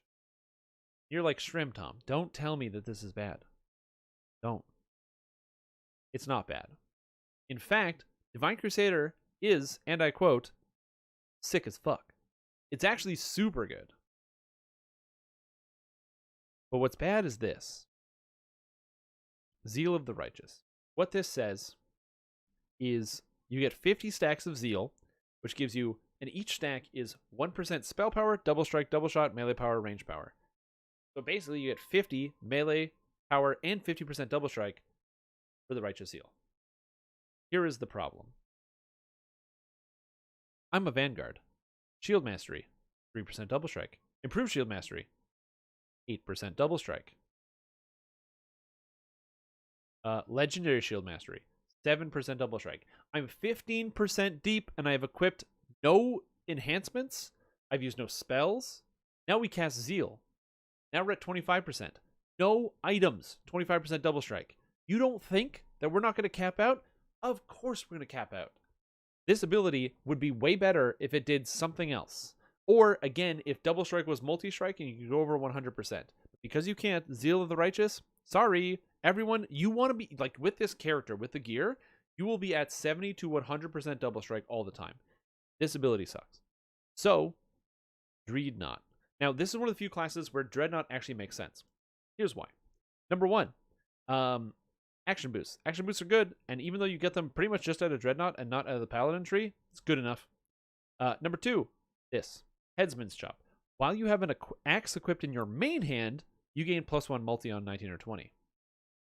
That includes the shield. So if you have an axe, which you do, a Dwarven War Axe, in your main hand, your offhand shield gets +1 multi. And your axe does. That's +2 multi. Really good. So that's kind of the way it is. That's the way it ends up going. So Dreadnought is just kind of the go-to tree. Also, Dreadnought is broken. I don't know what happened. I can't spend anything or do anything. I have 1 point to spend, and I can't adjust it. Reset? Yes.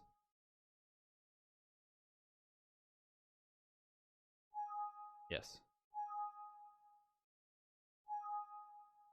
Okay, perfect. So I would use Dreadnought here. Uh-oh. Uh-oh, it's crashing! No! Yeah. So I would use Dreadnought. Action boost power. Action boost haste. So you've got your 2 action boosts here. You got it sorted out. The rest of the action boosts are bad. You don't take any of the stuff. You don't take lay waste. You don't take momentum swing. Because you ain't got no cleaves to reset it. Strength. Strength. Boom. Bing. Bang. Bong. Here are. And unfortunately, Pulverizer does not affect shields. If it did, that would be sick. And then you go here and you twist in Confront Any Foe. Oh, Act of Destiny. So now you twist in Confront Any Foe, because Confront Any Foe is God tier, and you want to use this all the time. And for your tier 1 twist, let me go. Let me go. Also, this gives you more health, because Dreadnought gives you more health. And you get more helplessness damage. And, yeah, all your stats are higher. It's just better. It's a better Destiny. For doing single target damage. Uh-oh.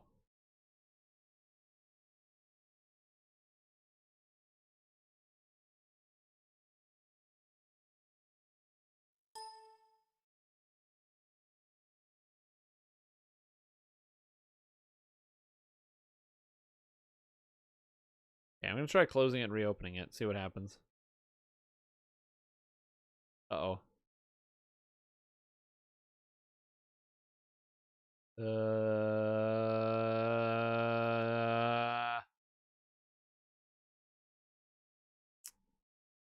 what we can get. Working. I think I actually have a Vanguard build set already. I've been thinking about this a lot.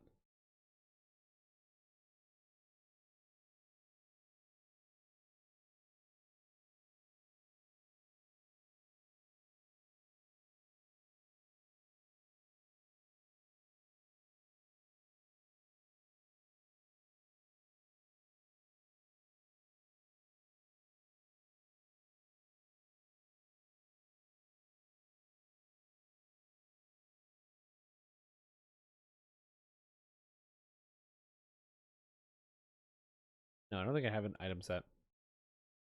Anyway, here, this is where you want to put whatever you want. It really doesn't matter. I would say probably because this affects both your weapon and your shield, which is really good. You want to be using from Grandmaster of Flowers. You want to be using Dance of Flowers, because the Dance of Flowers affects both your weapon and your shield for a lot of damage. All right, great. So there you go. So that's how you would change that. As far as the items are concerned, this is where it gets a little complicated. So for weapons, any weapon will suffice as long as it's a you know, one of them Dwarven War Axes. As long as it's a Dwarven War Axe, it's fine. But the best one is Hoarfrost. Get yourself a Hoarfrost if you can. If you can't, don't worry about it. Just get whatever you can. But Hoarfrost is the best one. Right. Actually, apparently this is nearly finished. Yeah, almost there. Fetters of Unreality. Finishing touch. Completed weapon. There we go. Beautiful Hoarfrost. That's a beautiful weapon. And as far as the rest of your gear set goes, this is where it becomes a little complicated. So you kind of need to have all of the stats. You need Charisma, you need Constitution, you need everything else. So let's make it happen. So first, the only boots that anyone should ever consider using, Deep Snow boots. Second, you need to have a shield. What shields do the best damage? Well, this is where it becomes complicated. So you've got tower shields, and all the tower shields are okay, and they even do high damage. Mirror Plate Tower Shield, Bulwark of Snow, doing D12s plus 8. But they actually standardize the damage on a lot of these shields, so you actually don't need to use a tank shield. Instead, the shield that I would probably recommend using is going to end up being... Is it Vengeful Calamity? No, Vengeful Calamity is bad. Best Defense, Crystalline Ward. No, that one's bad. No, the shield that I want to recommend isn't in here. Oh, no. No. Because the best defense is okay, but there's a better shield. Oh no, it's not in this version. Oh no. Oh god. Hold on. 1 second. Let me find it up. Whoops, that's the Pop-Tart website.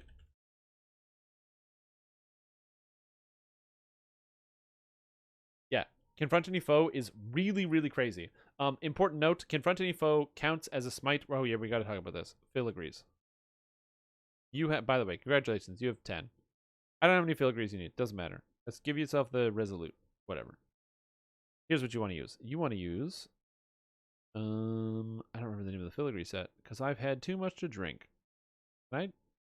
Hold on, I'm not ready for it. Give me a sec. You might be like, but Shrim Tom, what are you doing to yourself? Aren't you in pain? Don't worry about it. Alright, so you want to use Sanctified Fervor. So what, pray tell, does Sanctified Fervor do? Well, what Sanctified Fervor does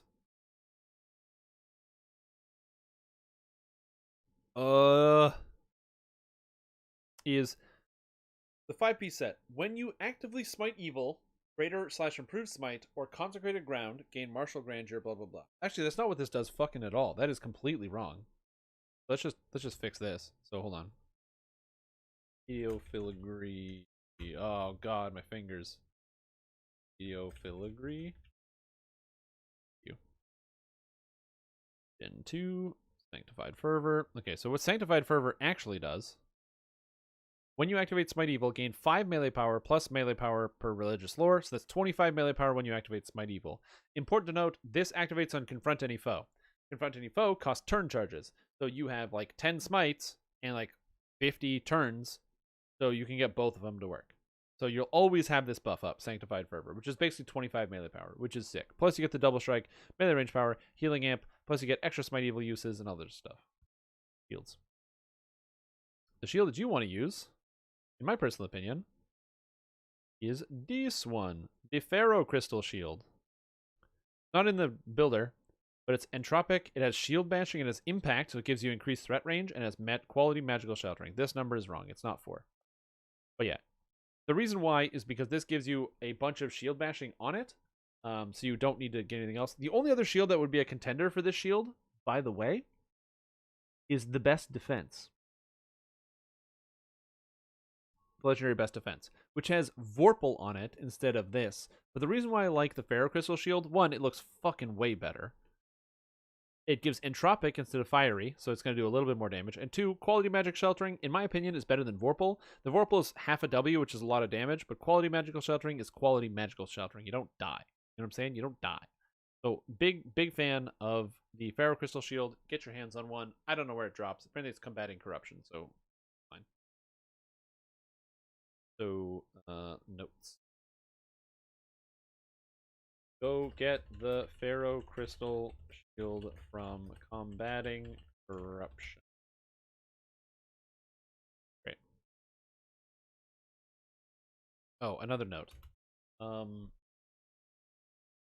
what's that paladin ability we were just talking about? Confront any foe. Procs. Sanctified Fervor, since it counts as a smite. Use it.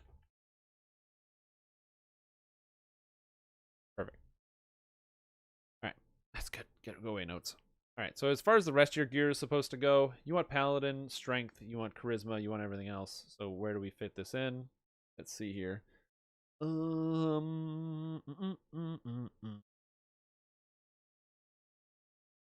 you need Charisma, you need Strength. So you're probably using Charoon.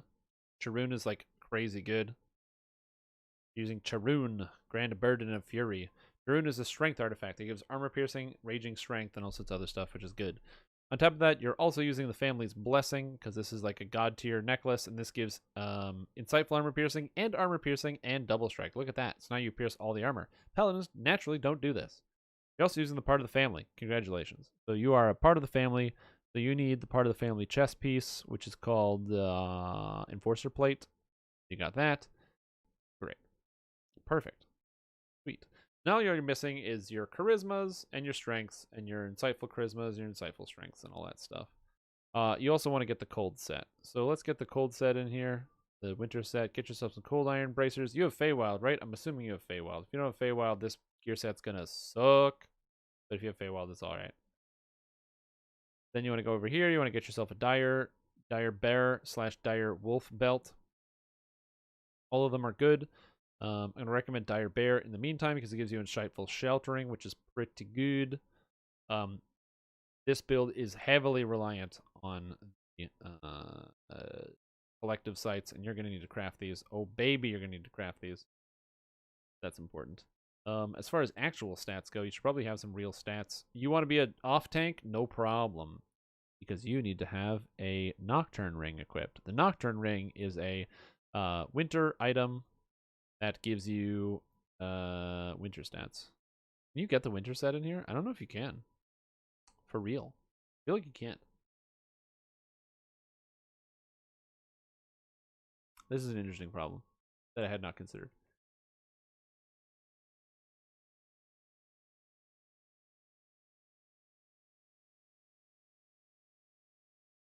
Maybe you have to change up your...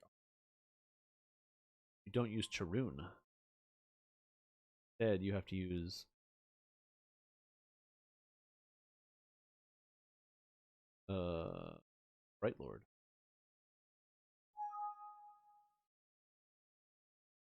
Which also gives armor piercing, so it's fine. Literally the same thing. Instead, you use the Cloak of Winter.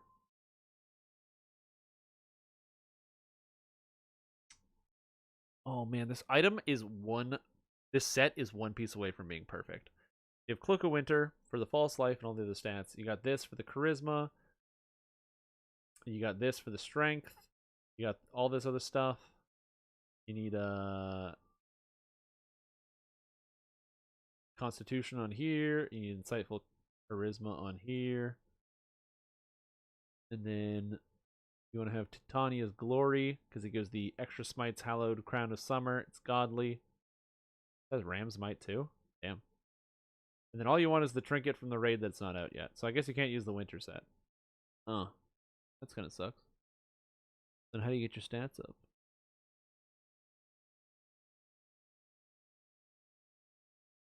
I don't know why I'm doing the items. I usually don't do the items, but I'm curious now. I'm like invested, you know what I mean?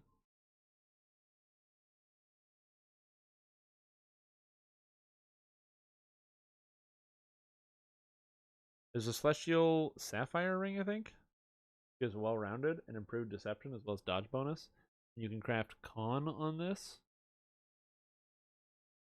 Means that you don't want Con on collective sites, then you only need Insightful Charisma, and then... Oh, this item set is all over the place now. And all of these trinkets are bad. And none of them fit. Except for the Battle-Worn Metal, which gives quality charisma, double strike, greater heroism, and action boost enhancement, which is actually amazing for this character. You have strength, and then you're missing insightful and quality strength. Alternatively, I believe Dire Wolf Belt, the Belt of the Ram, is quality strength and con 21. So you use quality strength and con 21. Means then you have strength here, so you just need insightful strength. And what items give insightful strength? Good night, Quintoxic. Have a good sleep. Insightful strength DDO. Well, none of those things right. Thank you, game, for catching up on me. Oh, the Cloak of Summer. That's Paladin. Yeah, that's what you want. You want Cloak of Summer. You don't want this Cloak of Winter thing. Yeah. So you want Cloak of Summer. That's strength and insightful strength. That's very convenient. You have the Celestial Sapphire for you have the Belt of the Ram for con, quality strength, speed, and Ram's Might. That's what I'm talking about. Tania's Glory for the extra smites. You got the quality, charisma. You have strength, insightful strength, charisma, insightful charisma. You just need a con. You have con here. Celestial Ruby Ring can be dexterity if you want. It doesn't matter. You have charisma, insightful charisma, con, insightful con, quality con, strength, insightful strength, quality strength. Oh yeah, you have 2 extra crafts actually. Oh, so you don't even need to use this ring. This ring is free. It's a free ring. Oh man. Yeah, so this ring is totally free actually. You don't even need the sapphire. You can do whatever you want. What do you do? Lionheart ring? Insightful armor piercing? No, all these stats are literally already had on other places. Damn, this paladin's stacked. Horrible item. Oh no. No. Ring of Thelis? No, that's bad. Rock slide ring?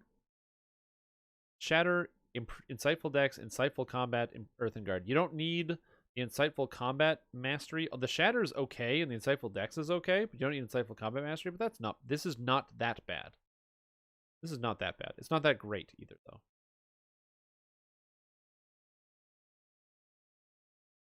Oh, this character has 3 summer items already somehow. Interesting. Oh, because Titania's Glory. So if this was a 4th item, if this was a summer ring, what's the summer ring? Not Summer's Heat. Where's the other summer ring? Is it the Ring of Chain? The Lionheart ring? Is that the summer ring? Ah, shit. The summer ring gives +5 tactical, but all these stats are already had. Oh, yeah, that doesn't fit. No, it's better to use the Rock Slide ring. This character got Shatter, this character's got Stunning, this character's got Dexterity, Insightful Dexterity, so high reflex saves. Yeah. We missed no stats. Except for...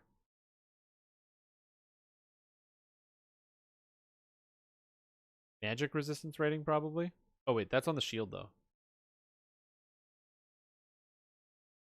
Yeah, except magic resistance rating.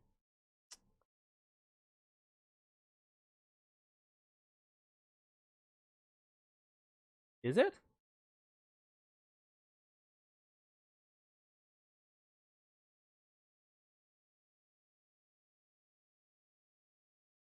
It is summer. It is. That actually gives the artifact. Yep, that's good. So that's perfect. So the Pharaoh Crystal Shield fits in here. So then the only stat this character is missing is magic resistance rating. I have no idea where to get that. Oh well. Augment.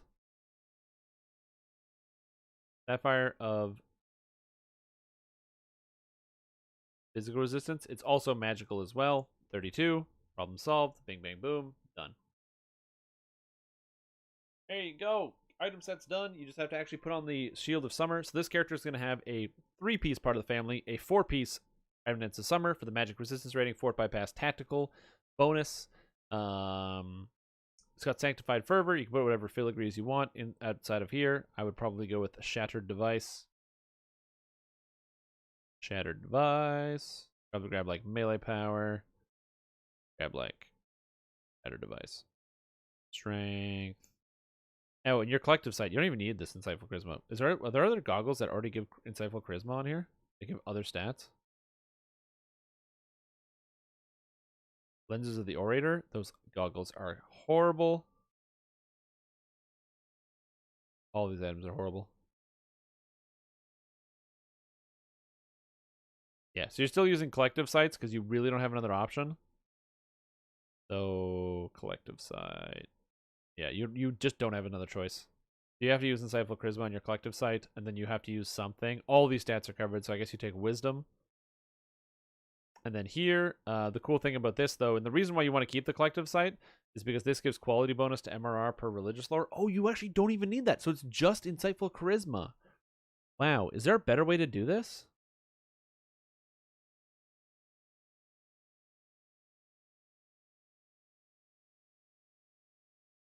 Yeah, I guess the lenses of the Orator are technically better. Except the gift sucks. Man, these goggles, this situation sucks.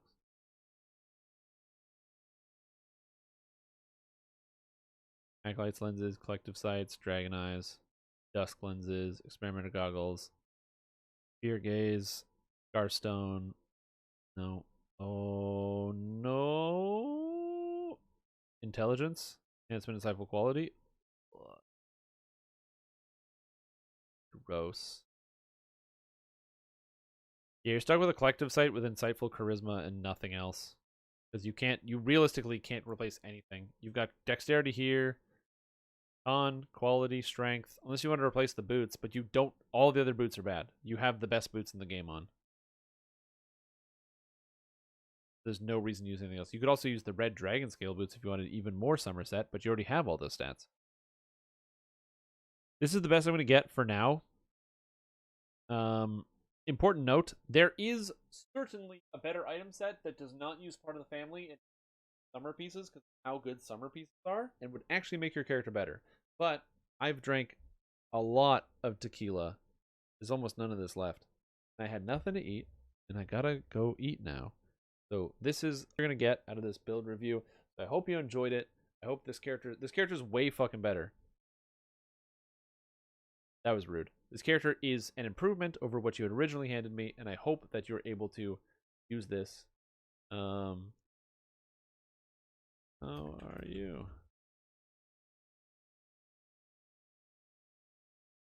I hope you're able to use this, and you've learned something from this. So if you're like, oh man, how do I use this thing? You maybe learned a little bit about it. Bookmark this section of the stream if you're like, I want to do this. Needed.